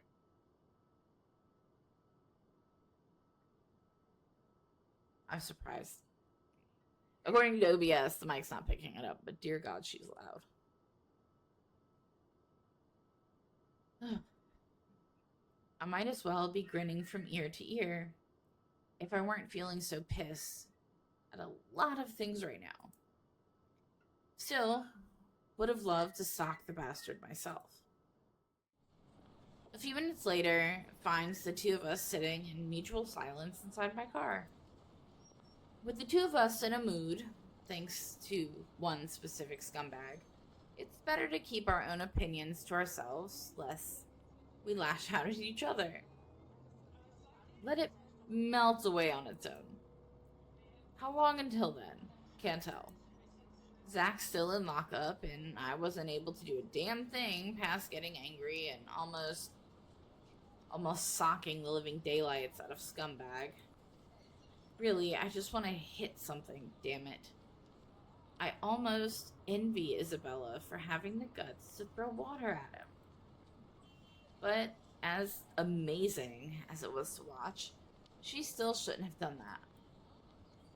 This is right we're talking about. No matter how much he hits on any woman he sees on the street, the moment you piss him off, you better watch your back. It might have just been water, but she'll still be living in the same city as him. Who knows when they'll meet again.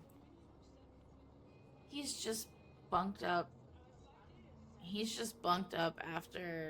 over at Anselm. I shudder to think how he can easily make her life hell with just a flick of his finger.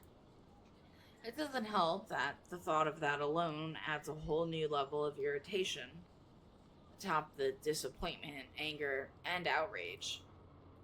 And in my frustration, I slam a hard fist down the steering wheel. Oddly, it's what finally piques a reaction from her. You know what? You would have ended up in an even bigger problem if you did hit him. You threw water at him. It won't leave a mark, though. He'll live.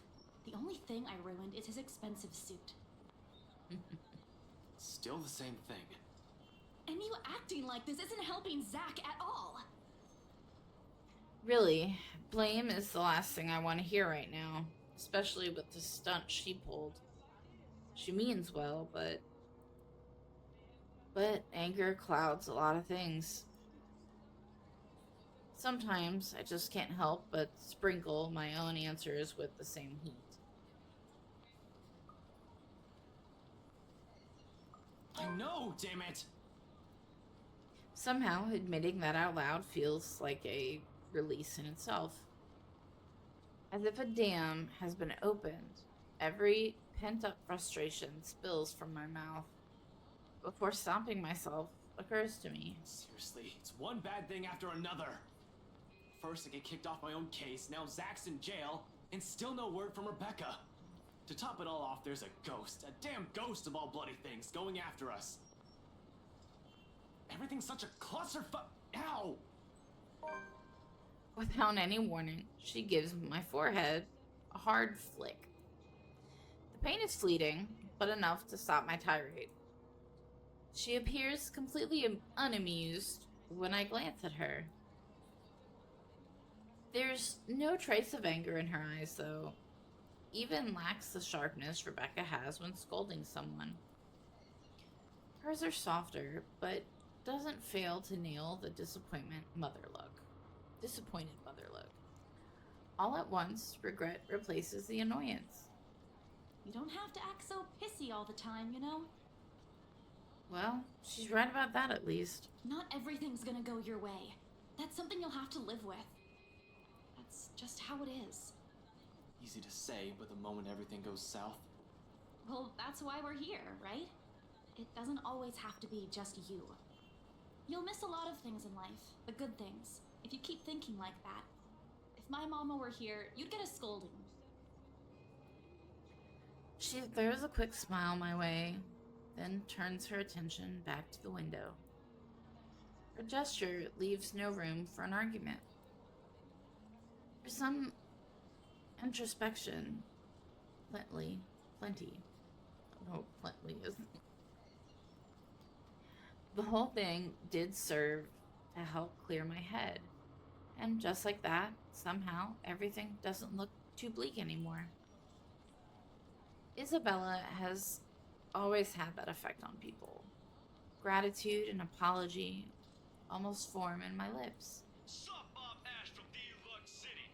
Back as watch out. Fucking ringtone. Can't beat me. Looking for trouble? Better not lie. Though before the I'm words Trojan, even fail, for an Asian guy. fall, my Sup, phone I'm rings, Ash from Deluxe City. effectively Back as watch cutting out. through Can't beat me. conversation. Looking for Of trouble? course it is. Better not lie. I'm a cool A quick dude. glance at the caller ID 35 for an shows Asian Rebecca's guy. name blinking on the Sup, screen. I'm Ash from Deluxe City. Beside me, Back as watch out. Isabella Can't stares, beat me. waiting. It's Becca. I'll tell her to meet us at Salem Well as soon as she can. Excuse me. Without another word, I slip out of the car and answer the call. However, the tone she assumes isn't what I'm hoping to hear. Are you there? Ragged, a bit out of breath, there's a tinge of urgency in it. Listening to her from my side of the line makes it seem like she has just run a marathon prior to this call. Becca, where? I got your message. What happened? Nothing. Well, Zach's in a bit of a tight spot right now. Define tight spot in this context, Ash. I'll tell you about it later. There's nothing we can do about it now. Where are you, by the way? Home, I had to make a quick visit to the library.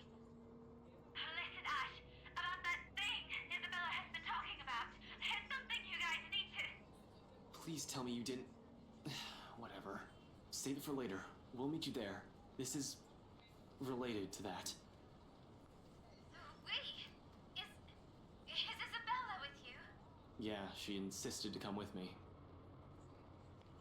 With a quick press of the button, I switch on the loudspeaker and step closer to the window so Isabella's on Isabella's side. I hold out the phone towards her, giving it 2 shakes, urging her to speak. She's still carrying a curious look on her face. It's already bordering on worried, actually. This should ease that. Rebecca's asking for you. Becca? Is she okay? Hey, Becca! Hey, Belle, what's happening over there? Is there something I should be worried about? Becca, it's Zach! He's... We'll tell you once we get there. It's not something we should discuss over the phone. I don't like the sound of that, Ash. But, alright. And please, us a few minutes. She mumbles a goodbye, then hangs up. Becca's the last person I need to account for, yet that call left something strained in the air. So we got some more with Isabella. This is just gonna say that we went to the jail and we yell. Oh, there we go.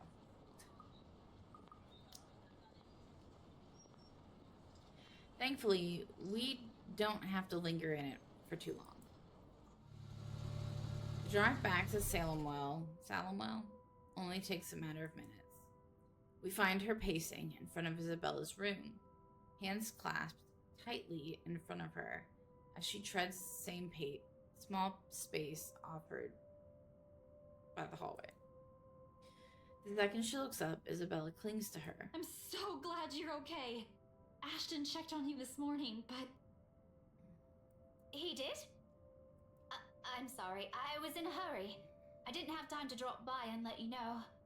It doesn't matter. What's important is you're here. Not burnt to a crisp or brutally murdered somewhere. Whole, alive. Although she seems a bit shaken, it doesn't really matter in the grand scheme of things. At least now I can relax. Ease the pressure of my shoulders, if only by some. There's still that problem with Zach. But the minute Isabella pulls away from her, she winces. A small reaction. The younger woman doesn't even catch it. It sets a precedence for careful observation, nevertheless. A closer look at her reveals a much more disheveled than usual. Hair in a bit of a mess, probably flattened in a hurry. The back of her dress also shows stains of dirt in places. In places it rarely gets into. She's also leaning more on using her left arm. She's right-handed. Perhaps the most telling is the slight limp she has, noticeable once Isabella leans up into her apartment. Leads up, not leans. It all sprouts a hat full of questions. What exactly happened and how she ended up in that state? I'm pretty sure a simple trip to the library won't do that. But she never gives me a chance to bring it up. The second we're seated in the tiny living room, she gets straight to the point and asks about Zach. Typical Rebecca. All right, no more suspense. What happened to Zachary? And I don't want the two of you to mince words. Tell everything as it is. They arrested him, Becca. Arrested? As in the police? Who the fuck else arrests people? Yeah. Ashton just heard about it this morning. Her eyes quickly zero in on me, and at the raise of her eyebrow in question, I quickly fill her in on what happened. From the moment I've gotten the news down to the very person at the root of this trouble. The very person she's been friendly with from the start. She falters the second I drop Scumbag's name, disbelief all over her features. Are you sure it's him? This must be a mistake. It's not. Yup, quite sure it's the bastard we saw at the precinct, in all his pompous glory. What was Zachary even doing in the mansion? Breaking and entering? Are you kidding me? I mean, technically it was just entering. The window was open. I know Zachary can look a bit intimidating at first glance, but he's not the kind of person who will do those things. Isabella, you were there when he dropped the N-bomb. That's exactly what we told the police, but they won't listen. Apparently they caught him in the act. Of course they won't. They're up against Wright's smug face, for fuck's sake. He's the one who has the money. There must be something we can do to help him. I'm still up for kicking his ass if anyone's asking. Not that. Anything but that. Oh, come on, you threw water at him. At least let me score. We need something that'll help, Zach.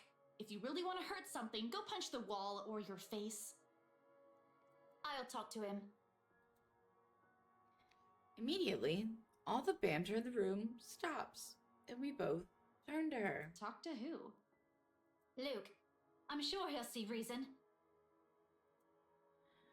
She wastes no time. Ignoring her limp, she gathers her things and stands up, ready to leave. I grab for her arm before she can walk past. What time is it?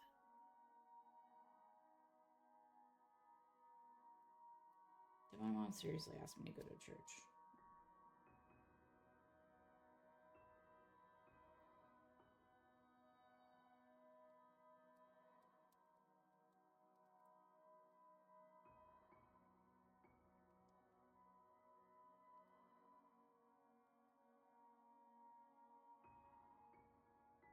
Yep, my mom asked me to go to church.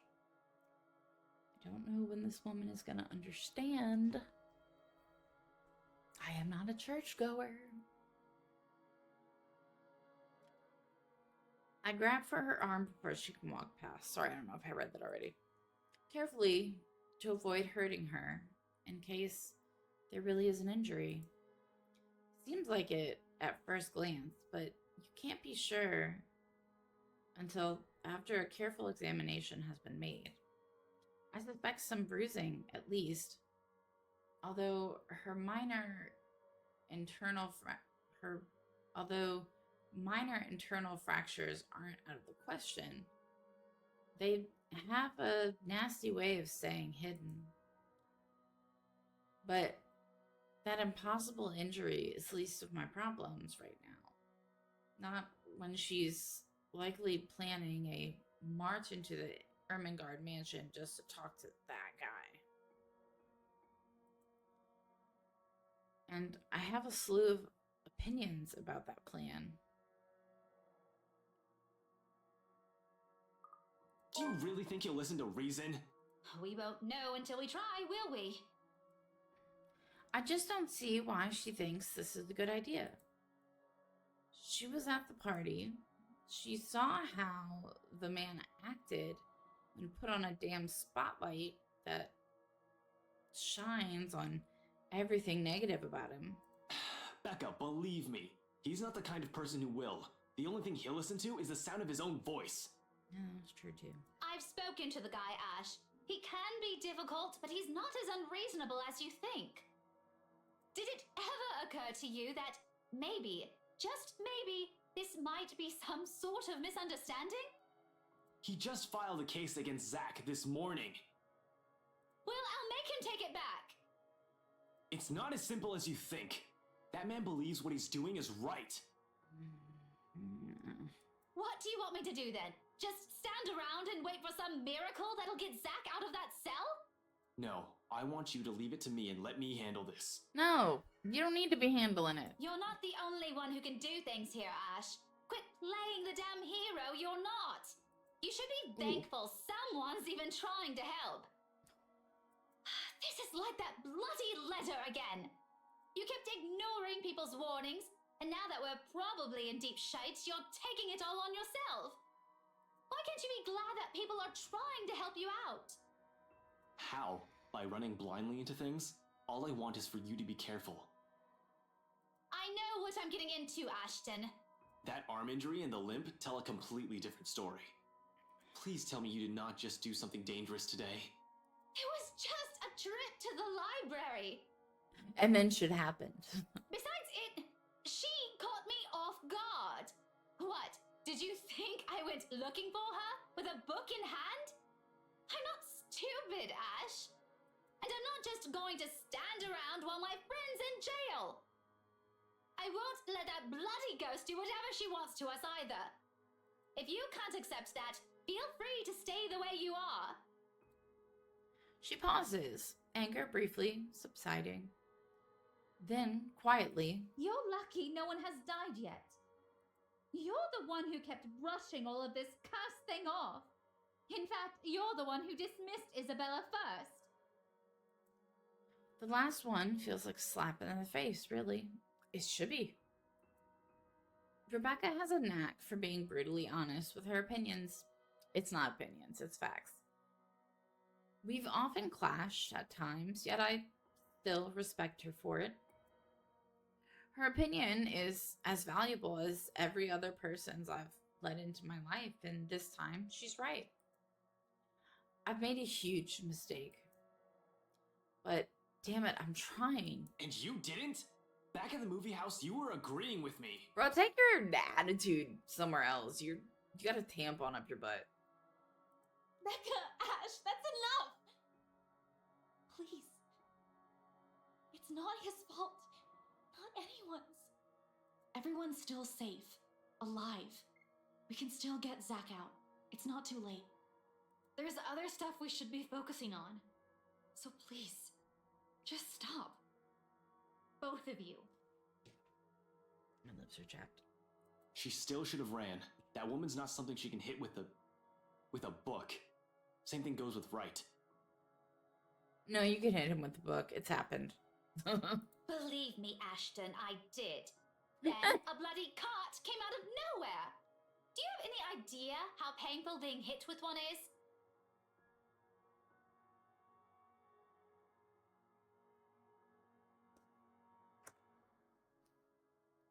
But you know what? If it weren't for a damn book, you wouldn't be yelling at me right now.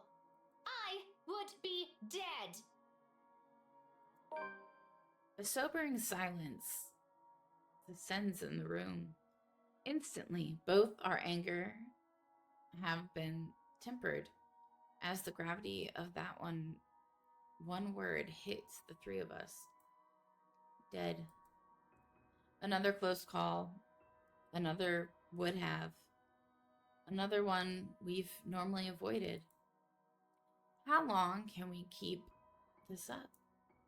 We're bound to break at one point. No normal human being with a sane mind can last like this. It's a miracle Isabella hasn't cracked yet. After all, she was the one who found that letter. I've expected her to have caved in by now, yet her voice, calm and composed in the face of this, is what cuts through the thick air. I'll go get a cold compress for that arm. You guys take a seat first. Ashton and I, we have a lot of things to talk about. But no more fighting, okay? If one of you starts another round of it, I'm going to drag the two of you out by your ears. That marks the end of it. At least for the time being. And as soon as Isabella returns and hands Rebecca the cold compress she promised, we get straight down to business. Surprisingly easy, considering the rigid air in the room. Although there's some tense fumbling for words at first, the whole conversation gains steam once what we found last night at BRC has been put on the table. All at once, everything we've brushed off, carelessly ignored, and rudely dismissed have been laid out for close scrutiny. Our own encounters with the woman, Rebecca's close brush with death, every time she appears, the dread, the fear, the terror she brings out even in the bravest of us, everything. Because no matter how bleak this all seems, there must still be a way out of this. There has to be. Logic be damned. She's gonna burn herself out at some point.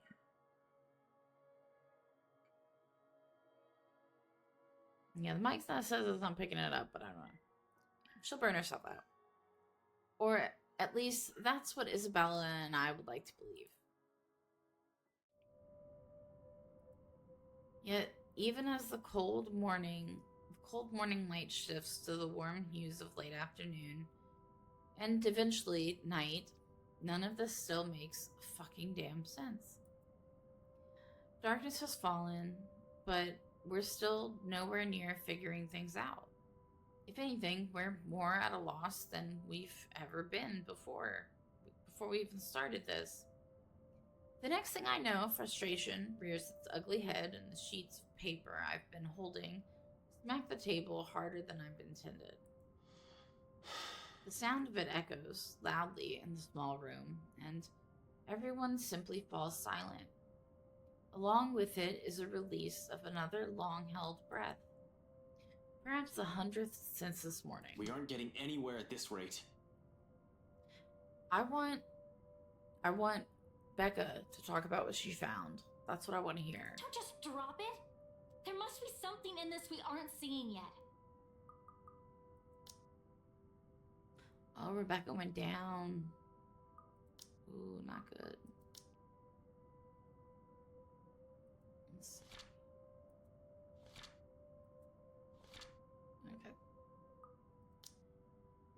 Okay. Ash, please. Zach wouldn't want us to give up on this. It's an odd thing to hear from her. The very words I've been telling myself every single time I find myself facing a dead end. We can use a little of the optimism right now, I guess. Too bad Z-Man's better at it than me. I know, but what are we supposed to be looking at here in the first place? Well, we already looked through those files. You're the one that picked them out last night, right? All of them? I'm pretty sure every person we've checked in there isn't necessarily involved. One client possibly died of old age. Remember, you found that dumb paper right before the open house. No one was allowed inside that place for a time that day. It's too broad of a scope if we include every single person. In fact, the only notable ones are C and Jean Marie. But if we're going to include them in the count, shouldn't there have been more than enough people to end this fucking curse already? How does this thing even work? Yeah, okay. They went in and out of this place. But no, you still don't get it. What I'm trying to say about those clients is...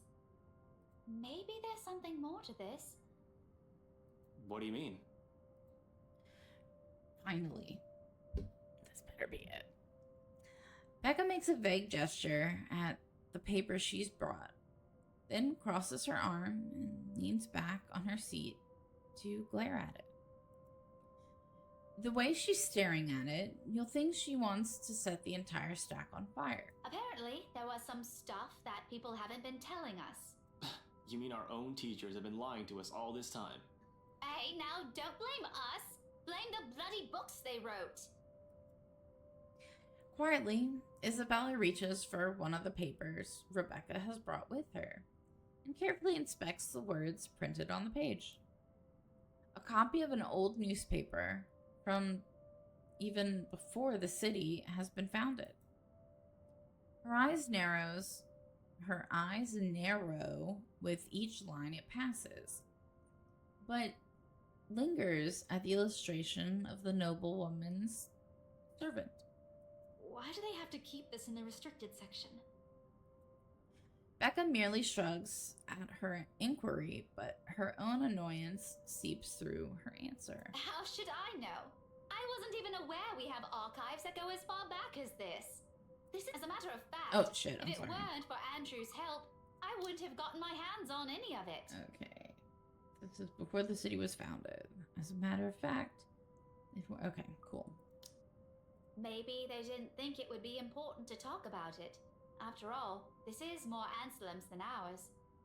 That or some old bugger's hiding something. Why else would these tell a completely different story?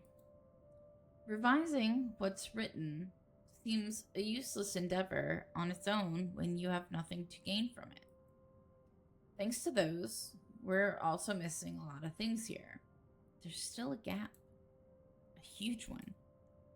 Even with the information we currently have right now, it still feels like there's something we're overlooking. All we have to go with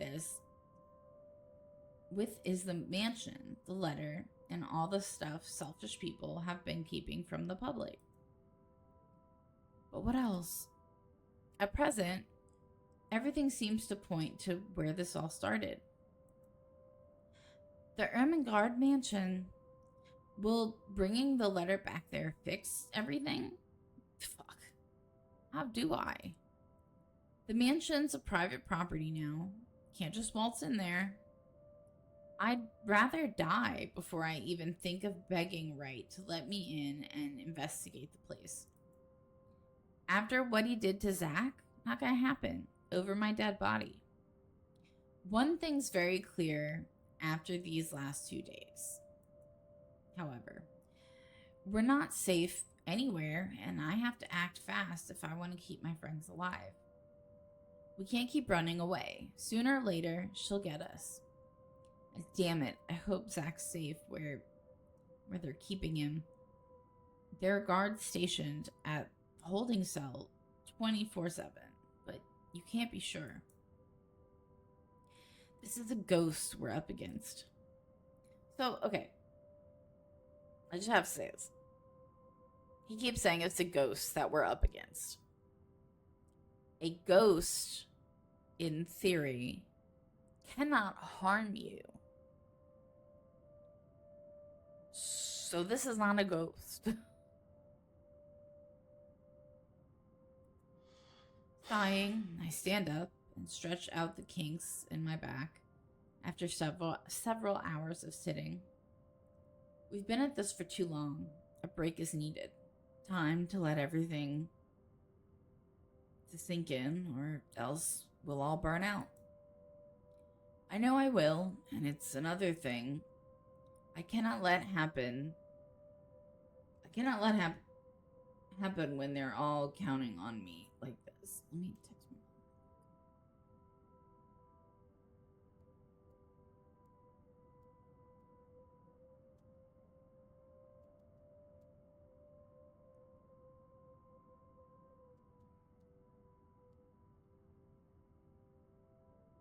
My mom wants to go to Cane's. I don't want to go to Cane's.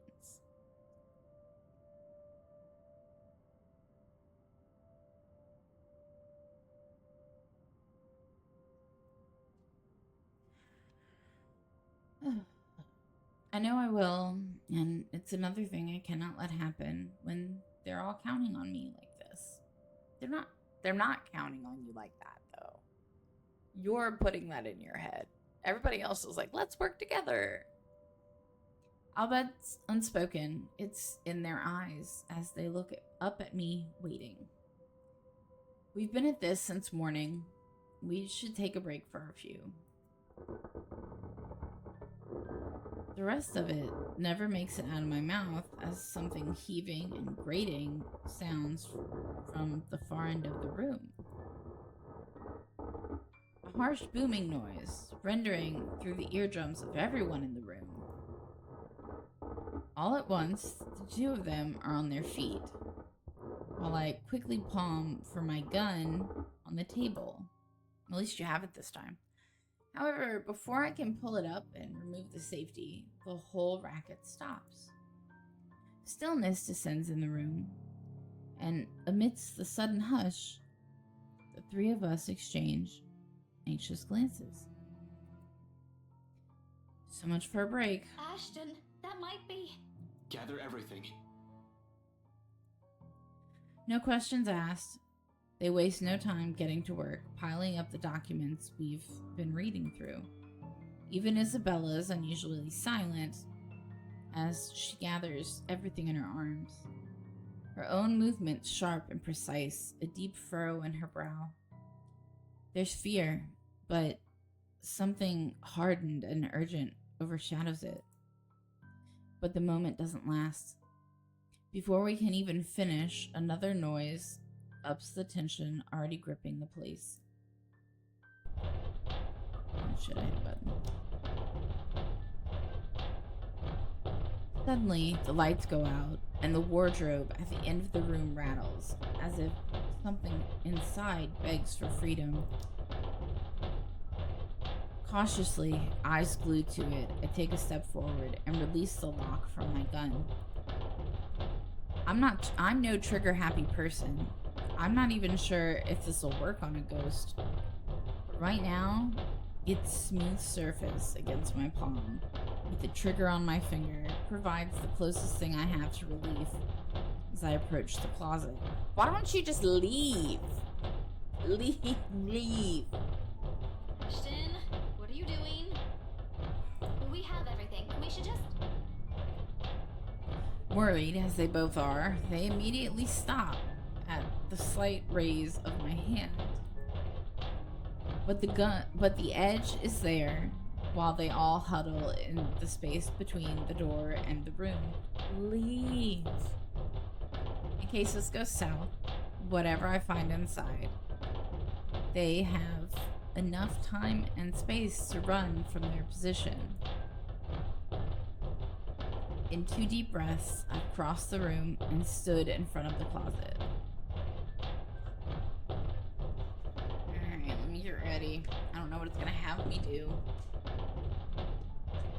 Whatever's inside has yet to stop thrashing. Instead, it has now moved to banging at the door. Louder and louder the longer I dally. Another shallow breath. I glance at my companions. A nod. Something creaks. It's in there. We know it's in there. Then in the next moment, I'm grasping at the handles and swinging the doors wide open to reveal nothing. I didn't expect that. She's gonna come from somewhere. She's gonna come from the top, like that bitch in the fucking Conjuring. Right away, I part the clothes, hanging on it, and still none. No ghost. No woman. Not a single trace of whoever's inside. Now she's gonna be behind the door when he closes it. Confused, I glance backwards. I glance back towards Rebecca and Isabella, only to see them mirroring the same expression on my face. The noise, it has finally stopped, but I'm quite sure it isn't my imagination. Or maybe it is, and I'm just too strung up that my head's now making things up. Whatever the case, we need to get out of here as soon as possible. This only confirms we aren't safe anywhere. Without bothering to close it, I move back, ready to leave, adrenaline now coursing through every vein in my body. In the next second, I'm barking orders, and... We should go. You two, we need to... Ah! I'm sent sprawling on my back as something cold catches my ankles and yanks.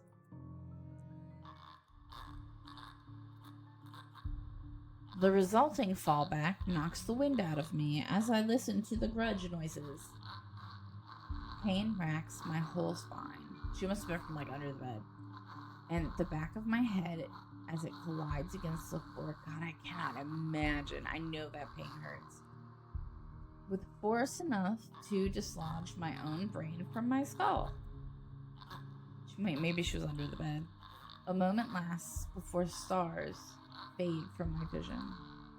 And then I sense it. Cold tendrils twisting around my ankles. The smell of vile rot assaulting my lungs. Nauseating, sickening, foul smell draining every feeling in my body. The moment her horrid laughter, still as unpleasant and vicious as the last time I've heard it, reaches my ears, my eyes snap open. Yep, under the bed. Dude, she looks so cool right there. Perhaps it's just an experience. Or maybe my mind still attempting to comprehend this. Regardless, the minute my eyes land on her, the whole of my body freezes. The gun in my hand turns useless as my grip on it slackens. It's in the manner her gaze pours at me, I'll say. Dude, she looks so cool right there. I love it. I love her design. The look of utter hatred and malice. I've seen it loads of times from suspects, mostly murderers, who never regretted their actions despite being caught. Dude. Leave it for a minute. When I worked in the jail and I was in intake booking, we had a guy that shot a dude like right in the head in the middle of the mall outside of a Foot Locker. I think it was a Foot Locker store. But anyway, when they brought him in, he had like nothing to say like the whole time he was there. And his bail was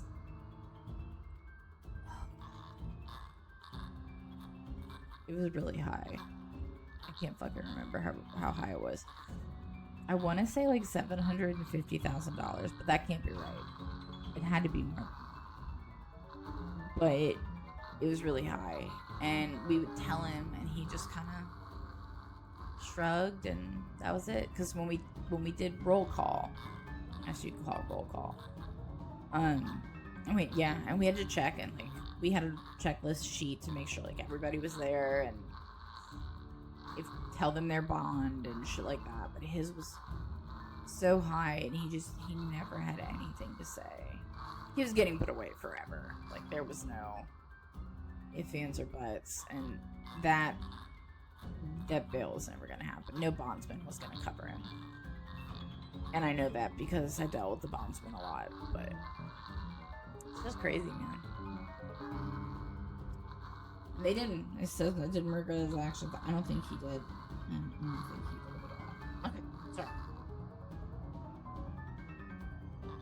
This is a face of someone you can no longer reason with. And I know the moment she laughs again and starts dragging me towards her, it's already going to be a... Ashton! Snap out of it! No, I cannot die here. Not yet. The haze fades from my mind, and instincts kick in, then and there. Everyone out! Get out! Get out of here! With one powerful tug, I yank my foot out from her grip and scramble back to my feet, ignoring the piercing wails she fills the room with. Within the span of seconds, I'm gunning for the door, grabbing the wrist of the first person my hand can reach, and leading the two of them out. Into the hallway, down the flight of steps, and right inside my car. I waste no time, flooring on the gas pedal, the second the last person closes the door behind them, and in a short while I'm driving us to Salamwell. I thought that's where the apartment was. I don't even entertain the thought of winding down just yet. Even as the last of the woman's painful cries fade into the night.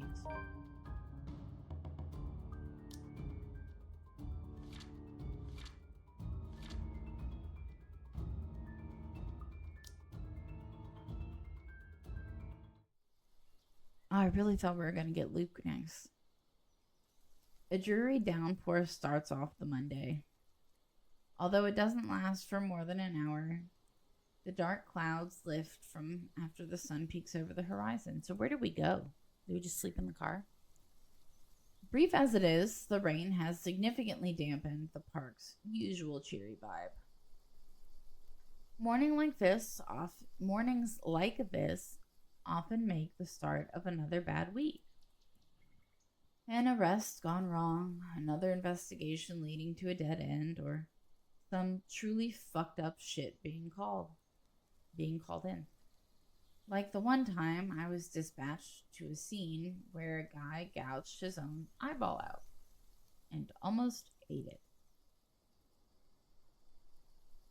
Never had something like that happen, but we did have two that I'm aware of We had women that like to paint their cells with their shit. Yeah. Yeah, that happened. And one of them made me really sad because she was batshit, but when I went to go do roll call one time, thankfully she had not painted with her shit that day, or at that moment. But I went to go check on her, and she shows me a picture that I guess she drew at some point. It was a little scrap of paper, and it was stick people of a woman, a kid, and a man. And she was like, "Can I show you something?" And I was like, "Yeah, what's up?" And she goes, "This is a picture of my family." And like, she was dead serious. This was not like a, I mean, she was, like I said, she was not well in the head. And she showed it to me, and she was, in all serious thought, believed that that's what that was. My heart shattered. I don't even know what she was in for. Couldn't tell you. I don't remember. But like, she showed me that, and she was so serious, and I was like my heart just broke for her. No idea what she was in for. But yeah. Was a few chews away from swallowing it, in fact. Lost my dinner that day. Fun times. Of course, I doubt anything can top getting cursed by a damn chain letter, of all things. This is the sort of stupid thing people pass along as a prank through emails and text messages, for fuck's sake. A ghost chasing after you just puts the icing on the cake. So far, all we've done is run, snoop about, read stuff, and run again. It frustrates me to no end now how we're still no closer to an answer. Even my car reflects the state my mind is in. Photocopies of documents litter every available surface. Scattered all over the place, spilling from the passenger side and into the back seat, making an entire mess of what little space there is. Not that I'm any better. My last shower was 24 hours ago. I haven't slept at all, and my last meal was that chocolate porridge thing Isabella offered. The way I am now, I'll definitely get a scolding. Rebecca will definitely give me an earful and tell me to take care of myself better. Say that I'm killing myself on the job. I can already hear Isabella complaining how dark the bags under my eyes are getting, and how I reek, and how I need to shower pronto. I can rest easy when this is all over. It's not that I can't feel the pang of hunger. With that woman chasing you, it's difficult not to feel anything other than horror. The rush of adrenaline coursing through my veins is in my desperation to survive. In fact, I can still sense the ghost of her touch from last night. Her bony digits wound tightly around my ankles, and that horrid smile she has on her as she pulls me closer. The memory is enough to send a shiver up my spine and make me antsy. Perhaps the only thing comforting about this is the sight of my gun nearby. From my dashboard, sunlight glints off Ophelia's surface. Oh my god, he named his gun too. I mean, I can't say anything. I love Devil May Cry, and his guns are named. So it's the sword, I think. Normally, I keep it hidden in a compartment. Luxborn police regulations only allows authorized people to carry firearms, and even those are limited. I do have that authorization. But I never really saw the need for its use, when the standard issue tasers are more than good enough to incapacitate anyone. That's bullshit. I've seen many a person, like, the taser does nothing. If not, I can always throw them on their back. Those judo lessons Dad forced me to get as a kid has its uses too. On a ghost, though, all of those will probably yield the same result. They're all useless. I might as well use a stick. However, it's the feeling of ease I'm after, or what little of it I can gather from it.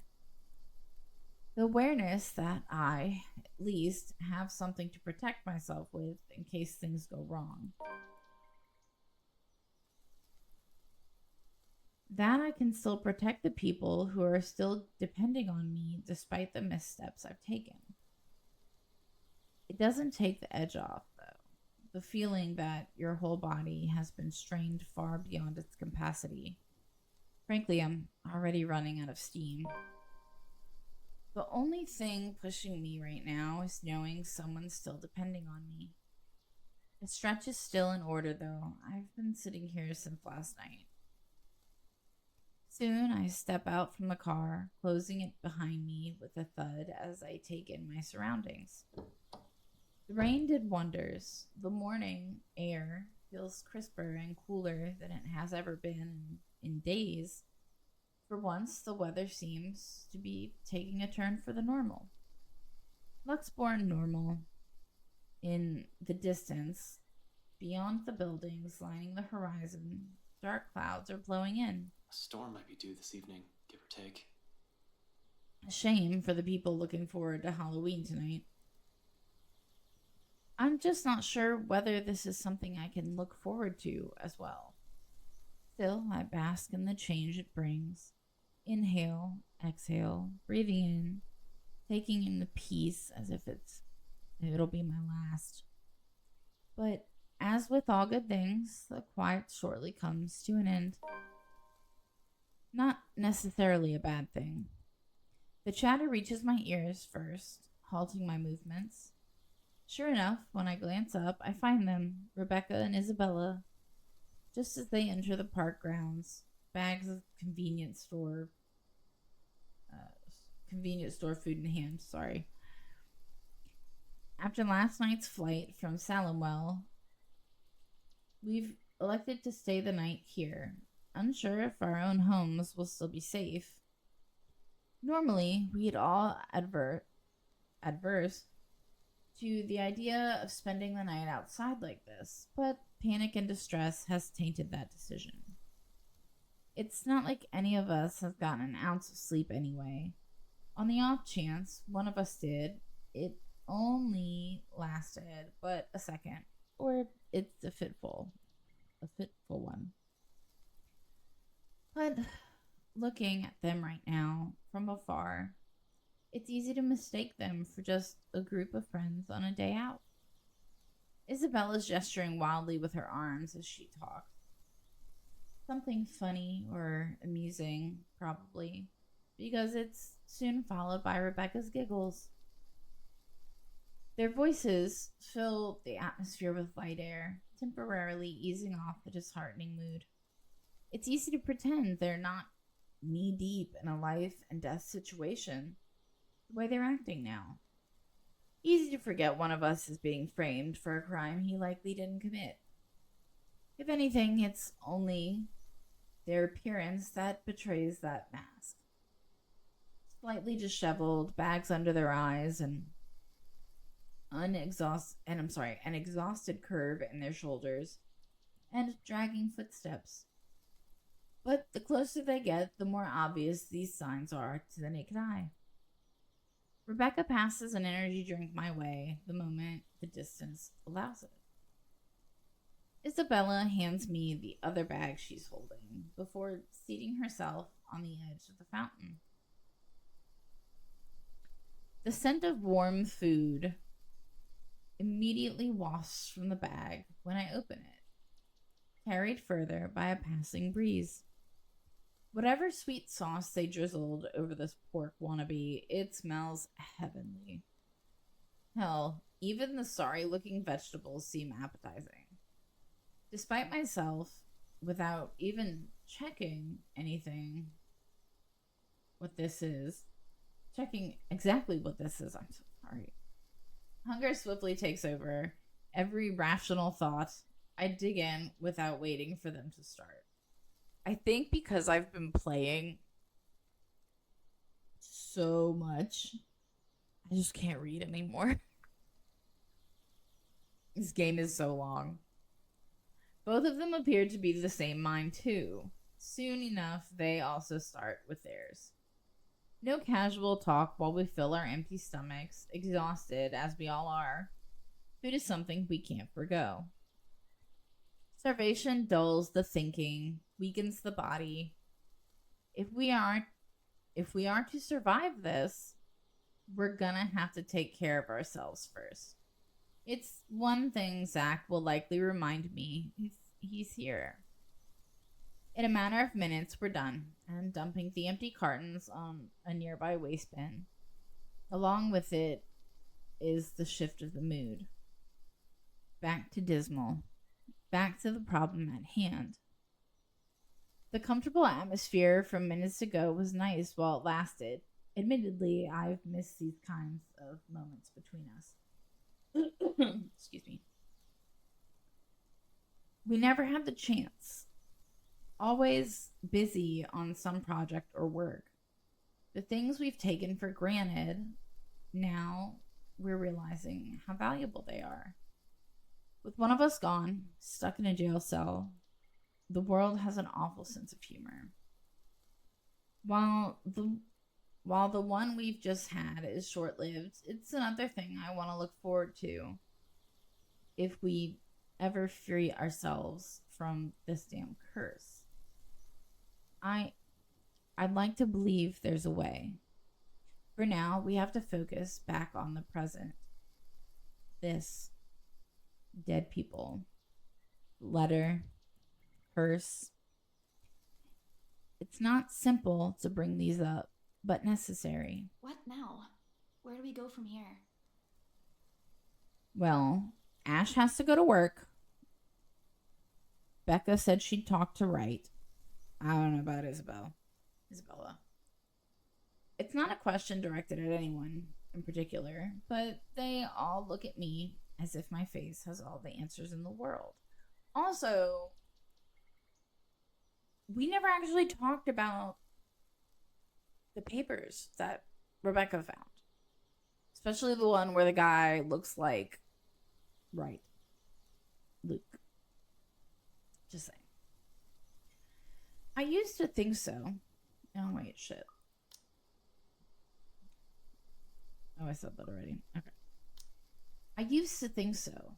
Back when I was at the top of my game, and I'm still sure of everything. Now there's just uncertainty sullying whatever decision I came up with. At some point, logic has simply stopped working here, and we've started grasping at straws. Along with exhaustion, fatigue, and stress, we have enough kindling to get a fire burning. The not so pleasant kind of fire. Well, first, we can't just stay here. That much is obvious. But we can't just keep running like this either, Becca. Sooner or later, she'll... As if we have a choice. We can't even go back to our own homes because that thing might get us. Nowhere safe. But dying is the last thing I want to do right now, Isabella. Not to a stupid chain letter you were too gullible to pick up, bring with you, and show to everyone. Okay. No. Nay, Rebecca. Yes, she picked it up. Okay. Ash is the one who took it out of her bag. Then when he opened it to read it, you and Zach decided to stand behind Ash to look at. Just saying. I didn't do it on purpose. Becca, had I known, I wouldn't have. Ash took it out your bag. You two. Now's not really the time to be shouting at each other. I'm already getting a headache, so if you guys could calm down, that'd be really great. Well, isn't that rich coming from you? Whose side are you on, Ash? Oh, God. Why does anyone have to pick a side?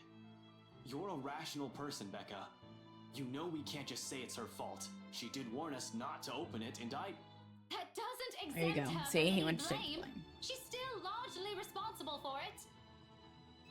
And you're not? I didn't say that! Do you really think I don't blame myself for this as well? I tried to warn all of you. None of you listened.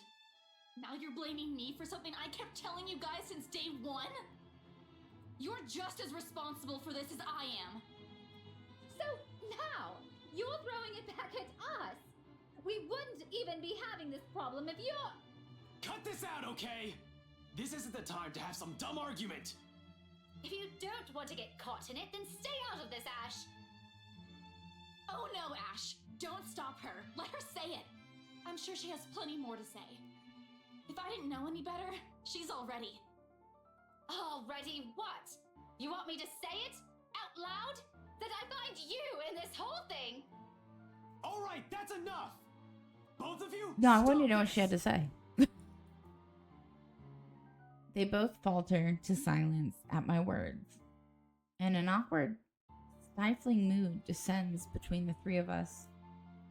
I do not mean to shout, to snap at them, to add to that kindling, not in a moment where something...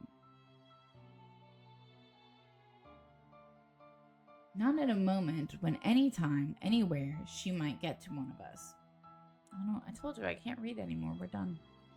And we still got a loop to go. We're all in the same boat, yet here we are playing the blame game. Little by little, we're falling apart, caving into the pressure, to the bleak situation we're trapped in. Did that ghost mean for this to happen? To divide each of us so she can pick us off one by one right after? Who knows? Anything's possible now if her kind can exist. With the fire burning between us, rising as high as it does now, I'm afraid, deathly afraid, that the possibility might come sooner than I can figure all of this out. And this is where we're gonna stop, because I apparently have to go get ready to eat with my mom. So, I'll see you guys in the next video. Bye!